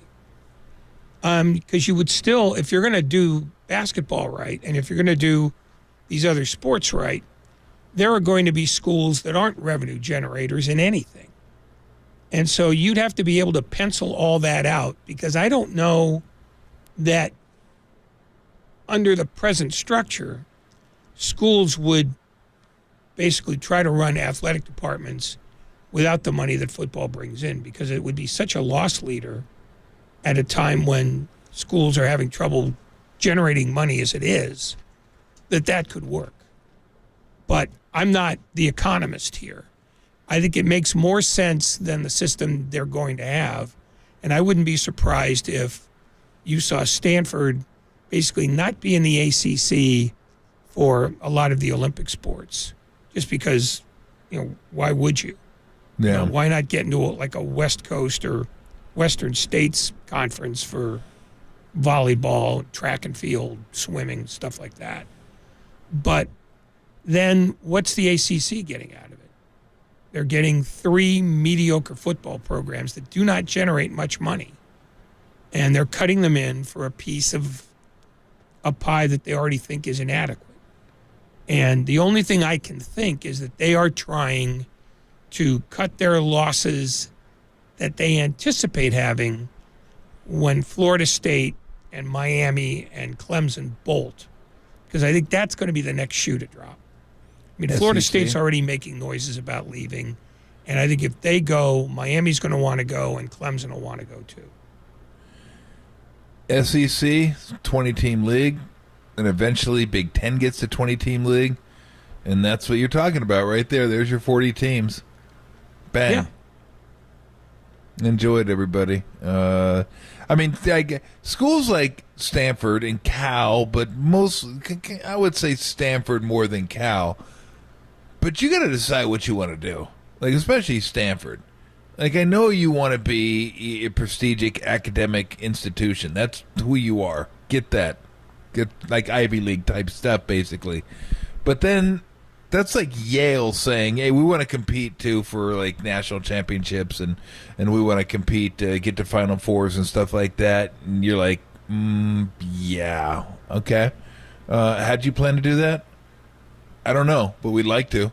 I mean, Stanford once had that, and it wasn't that long ago. It's amazing to me that they were able to do that. Now, this was before NIL, and this was before the transfer portal and all that stuff. So that did not do them any favors whatsoever. But it still was a miracle they were able to do what they were able to do with what they had. Now, it wasn't like they were poor. They have more money than they're ever going to be able to spend. But as far as like football, they had a certain type of player that wanted to go to Stanford. They recognized that, and they recruited that player, and that player came when Harbaugh turned the program around, and they became really, really good. And David Shaw continued it on for a while, but it's still pretty I'm always impressed thinking of the job they did, because this is kind of what they should be. They really shouldn't be able to compete with these other schools. And now, I don't know that they're going to be able to compete with other schools with NIL and transfer. I don't know that they're going to be able to compete with them at all. So I don't really know where that leaves them, right? To me, it doesn't leave them in a position to be able to compete like they did as little as 6-7 years ago. Well, and let's be honest here. This is not about being able to compete in football. This is about getting television money, because that's what athletic directors are now. They cut deals with TV companies or streaming services. And Stanford is not yet ready to kick in the football program. But they will. I mean, at some point, they'll be ushered out. Cal will be ushered out. They'll end up outside the power the way Oregon State and Washington State are today. I mean, their day, all they did was delay the day of reckoning. But the day of reckoning is coming for it. And it's coming for schools in the Big Ten and the SEC that don't generate tons of money, because this is no longer about an academic profile at all. And it's no longer about other sports. It's about, do the networks want to put your football games on their air or on their stream? And if they do, you get to stay. And if they don't, you don't. But I'm guessing they don't want to put Stanford on. No, they don't. They've made that clear. Or Cal. Yeah, and they've definitely made it clear there. And they don't want to put SMU on either, because just being in the Dallas market doesn't matter. It's not the market. I mean, the Bay Area is a big television market, but nobody has been clamoring for Cal or Stanford. No. Even when Stanford was good, they just didn't care a lot of interest. So that's ultimately what this is about. They're going to get to 40, and they're going to get to 40 by, picking and choosing from, the ACC and whatever the Big 12 has still to offer. And it's going to be 2 conferences. It's going to be 40 teams, and that's it. Yep. And I know everybody that went to Cal and Stanford is saying, well, yeah, what about Arizona? Nobody wants to see them either. Nobody wants to see Arizona football. That's the problem. And truthfully, nobody nationally really was that compelled by Washington. And even USC, which has fallen on hard times up until last year, nobody was really watching them either. You know, I mean, college football is very much a southeastern corner of the country establishment and a middle of the country / Rust Belt environment. That's where college football is.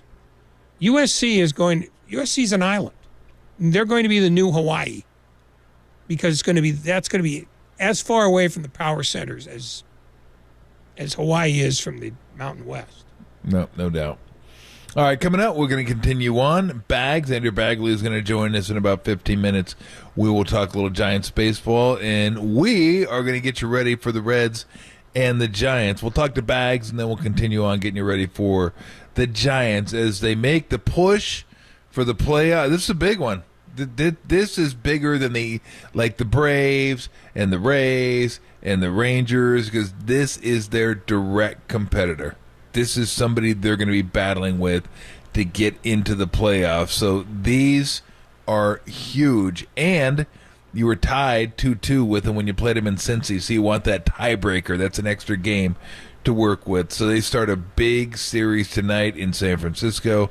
Bags will help us get ready for it, and then we'll help you get ready for it as we lead you right up until pregame right here on the Sports Leader.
Listen to the sports leader anywhere, anytime. Download the all-new KNBR app. Now, Tolbert and Copes continue live from the KNBR Casino Matrix Studio. Casino Matrix progressive jackpots are here. Where are you? Just drop in. Please play responsibly. 1-800-GAMBLER. Here's the 2-2 pitch. There's a long drive to left field, and forget about this one. Hello, Berkeley. A spectacular home run. 2/3 of the way up into the left field bleachers. It passed the wall to the left of the 354 marker. What a shot by Casey Schmidt. 2-0 Giants.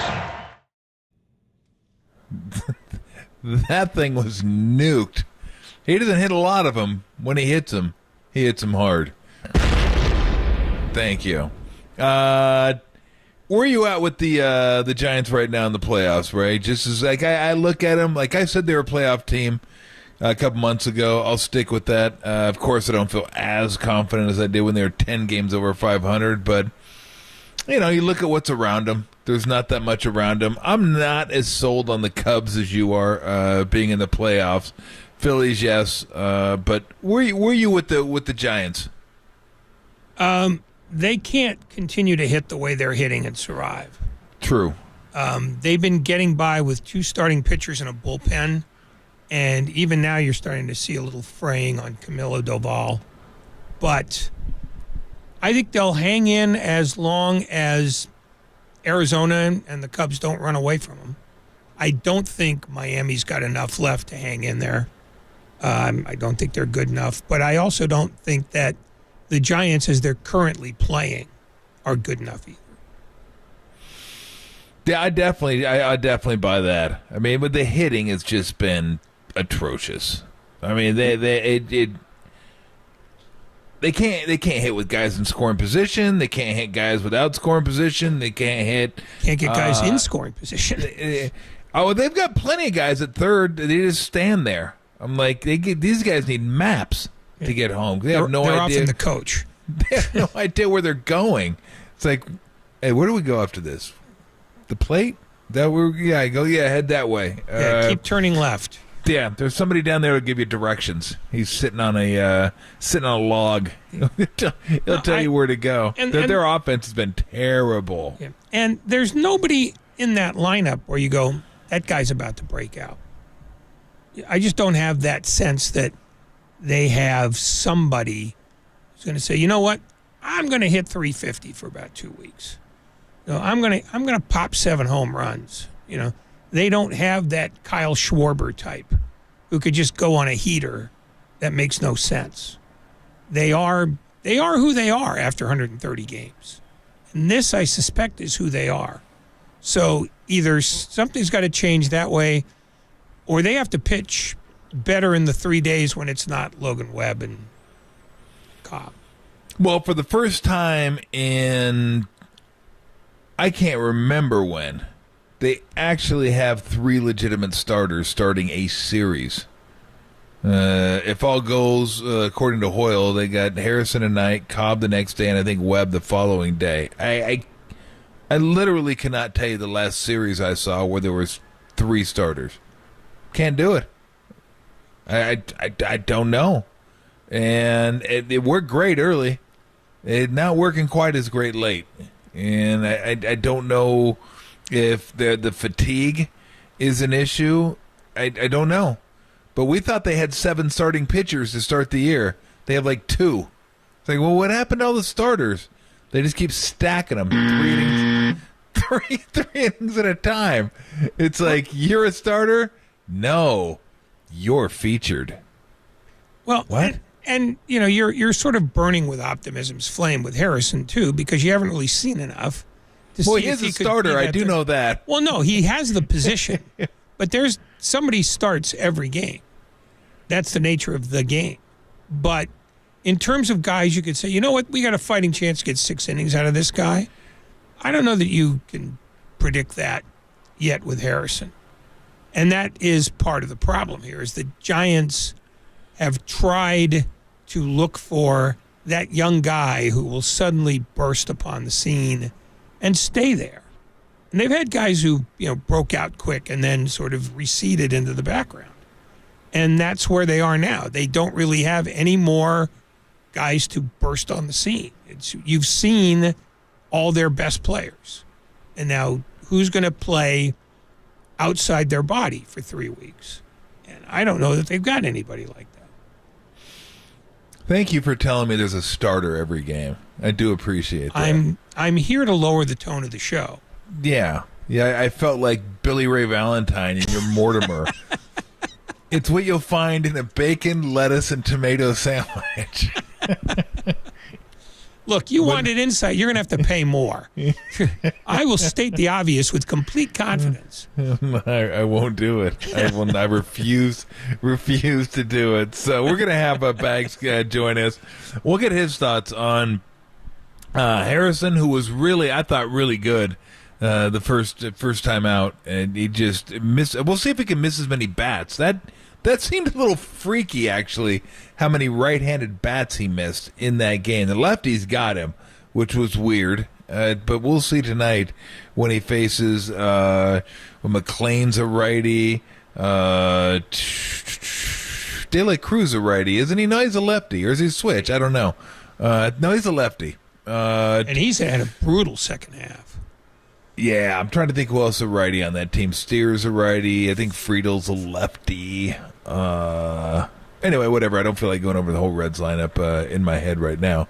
But, yeah, no, that's fine. I'll look it up. It'll take me 2 seconds. I've seen enough Reds baseball that I should know should know most of this. But, no, he'll be starting tonight. How long he goes, who knows? 3 innings, 4 innings, maybe 5 innings. Don't know, but tonight's the night that we make history. Tonight's the night. No, we don't. Bryce Harper just absolutely nuked one. Anyway, I don't know why I told him Senzel's a right-hander. Steer's a right-hander. Tyler Stevenson, who's had a surprisingly good year for the catchers, is right-handed. So they've got really just Benson and Friedel are left-handers, and De La Cruz is a switch hitter. Okay. So it was a righty and a lefty, yeah. That's kind of what I thought. God, Bryce Harper has great hair. I don't know why I always say that when I see Bryce Harper, but he does. He has great hair.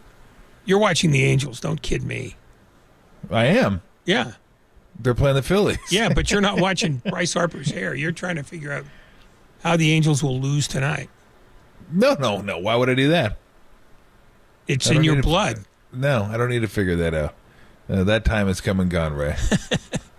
Should have come and gone a long time ago. That time has come and gone. All right, coming up, Andrew Bagley will join us next on the Sports Leader.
The bases are bigger, but our bags stays the same. Andrew Baggerly covers the Giants for The Athletic, and he's on with Tolbert and Copes. Now, on KNBR 104.5 FM and 680 AM, the sports leader. Ray Ratto, Tom Tolbert with you. Copes is out this week. He will be back next week. And it's time to talk to Bags. Andrew Baggerly of The Athletic. Get our little Giants fix. They get ready for, again, the biggest series of the year against the Cincinnati Reds. What's up, Bags? How are you? Good. How about that that Harlem Globetrotter double play yesterday? Yeah, we weren't sure if that was a flea flicker or a lateral or what. I talked to Scott Alexander about it today because we weren't able to catch up with him yesterday. And he said, yeah, he's running over to the bag and he realizes he's got no chance. And then all of a sudden, Tyro kind of has this Derek Jeter moment, and he's like, "What is he doing there? Well, I better flip it to him." And then not only did Tyro have the presence of mind to be there, which weird because the infield was in all four spots, so that's why he was able to get there. And then he sees the runner going home, and I think they've officially figured out that at least through 1961, so we're talking like 6 decades, that is the only double play that's ever been scored. I guess what would that be? 3-1-4-2. That's the only one. So yep. And if you have Powerball, then you're doing pretty well. Yeah, I thought I saw somewhere where it happened once in 1933, but that was before there was money, so it doesn't really count. Yeah, Arnold Rothstein was in charge of that. Yeah, exactly. That I believe. Yes. Is there a point where a Giants fan can look at this team and say, boy, if they only catch fire, they'll be fine? What about this team suggests to you that they're actually capable of that after 130 games? Well, I mean, they've got two starting pitchers. They've got an offense that's been about the worst in baseball for 2 months, and at some point you are who you are, and you're thinking, gosh, this team is just not very good. And then they play, a bunch of really, really good teams in a row, Rangers, Rays, Braves, Phillies, Braves again, and they lost every one of those series, but they didn't get swept in any of them, and a lot of them could have swung the other way. They lost 2 of 3 in each of those. You know how a season goes. You keep losing 2 of 3, and you're out of contention before you know it. But, I think that the biggest challenge for them was that all those teams they just played were not only really good first-place teams or wildcard leading teams, but they're also some of the best offensive teams in baseball. And, Patrick Bailey's 3-run double aside, this is an offense that's just been tried to jab its way and contend with the team on the other side. And that's just really hard to do and win a series, because even if your pitching is really good, the Braves are going to put 8-9 runs on you once or twice in a series. The Phillies will do the same thing, the Rays, the Rangers. So they're through that part of the schedule at least. They went 5-10, probably could have been worse. And yeah, they kind of showed you that, they're not the creme de la creme of the league, but this is really where they got to play well, and they got to win series. And it starts with the Reds because they're 2-2 against them, and the winner of this series is going to have the tiebreaker. And a head-to-head tiebreaker is, if these two teams finish with identical records for the third wild card, it's that head-to-head tiebreaker that's going to decide who goes to the playoffs and who doesn't. So, this is a really, really important series. And you could say the same for the Cubs. They've got them coming up. And then they can, maybe put the Padres out of their misery too. They've got an opportunity to do that. And they're 6-5 against the Diamondbacks with 2 more games to play against them. So a lot of these tiebreakers are going to be settled here in the coming weeks. And so it's going to be a pretty crucial part of the schedule for them to win series. All family business will be settled, or maybe not. They're fortunate in that way, Bags, that they get 8 games against teams that are right around them, like a half game above them, a game above them in the wild card standings. And sometimes you don't get that opportunity to play those teams, and you're just relying on other teams. But they're going to get a chance to I don't want to say determine their own fate, so to speak. There's way too many games left to say that, but they're going to get a chance to catch those teams playing them head to head, and I think that's fortunate. Yeah, I mean, you could say that that's the other reason why going 5-10 wasn't really disastrous against those other teams because aside from the Phillies, the Giants weren't competing with any of them for a playoff spot. I mean, the Braves are going to win the division going away. The other teams are in the American League. The Phillies look like they're going to be the wild card number 1 team. That's the way it's trending. But the games coming up are really against the teams that they are competing with, and so yeah, you definitely can say it's in their hands. They got Kyle Harrison going today. They've got Cobb and Webb after that. They think they're going to get Mike Yastrzemski and Mitch Haniger back in this series. They think that they're going to get AJ Pollock back maybe in another week or two, and still have hopes that John Brebbia is going to be back soon. So they are still getting pieces back. And the other thing is, some of the right-handed hitters are getting a little bit hot. Austin Slater all of a sudden has turned it up, and they're facing a run of lefties. So that may work to their advantage because they definitely are swinging it a little bit better from the right side now. You'd made a point of saying how the Giants went through this recent stretch facing a lot of really good offensive teams. But Cincinnati is also a very good offensive team. In fact, they're almost entirely offense. And so are the Cubs. Should fans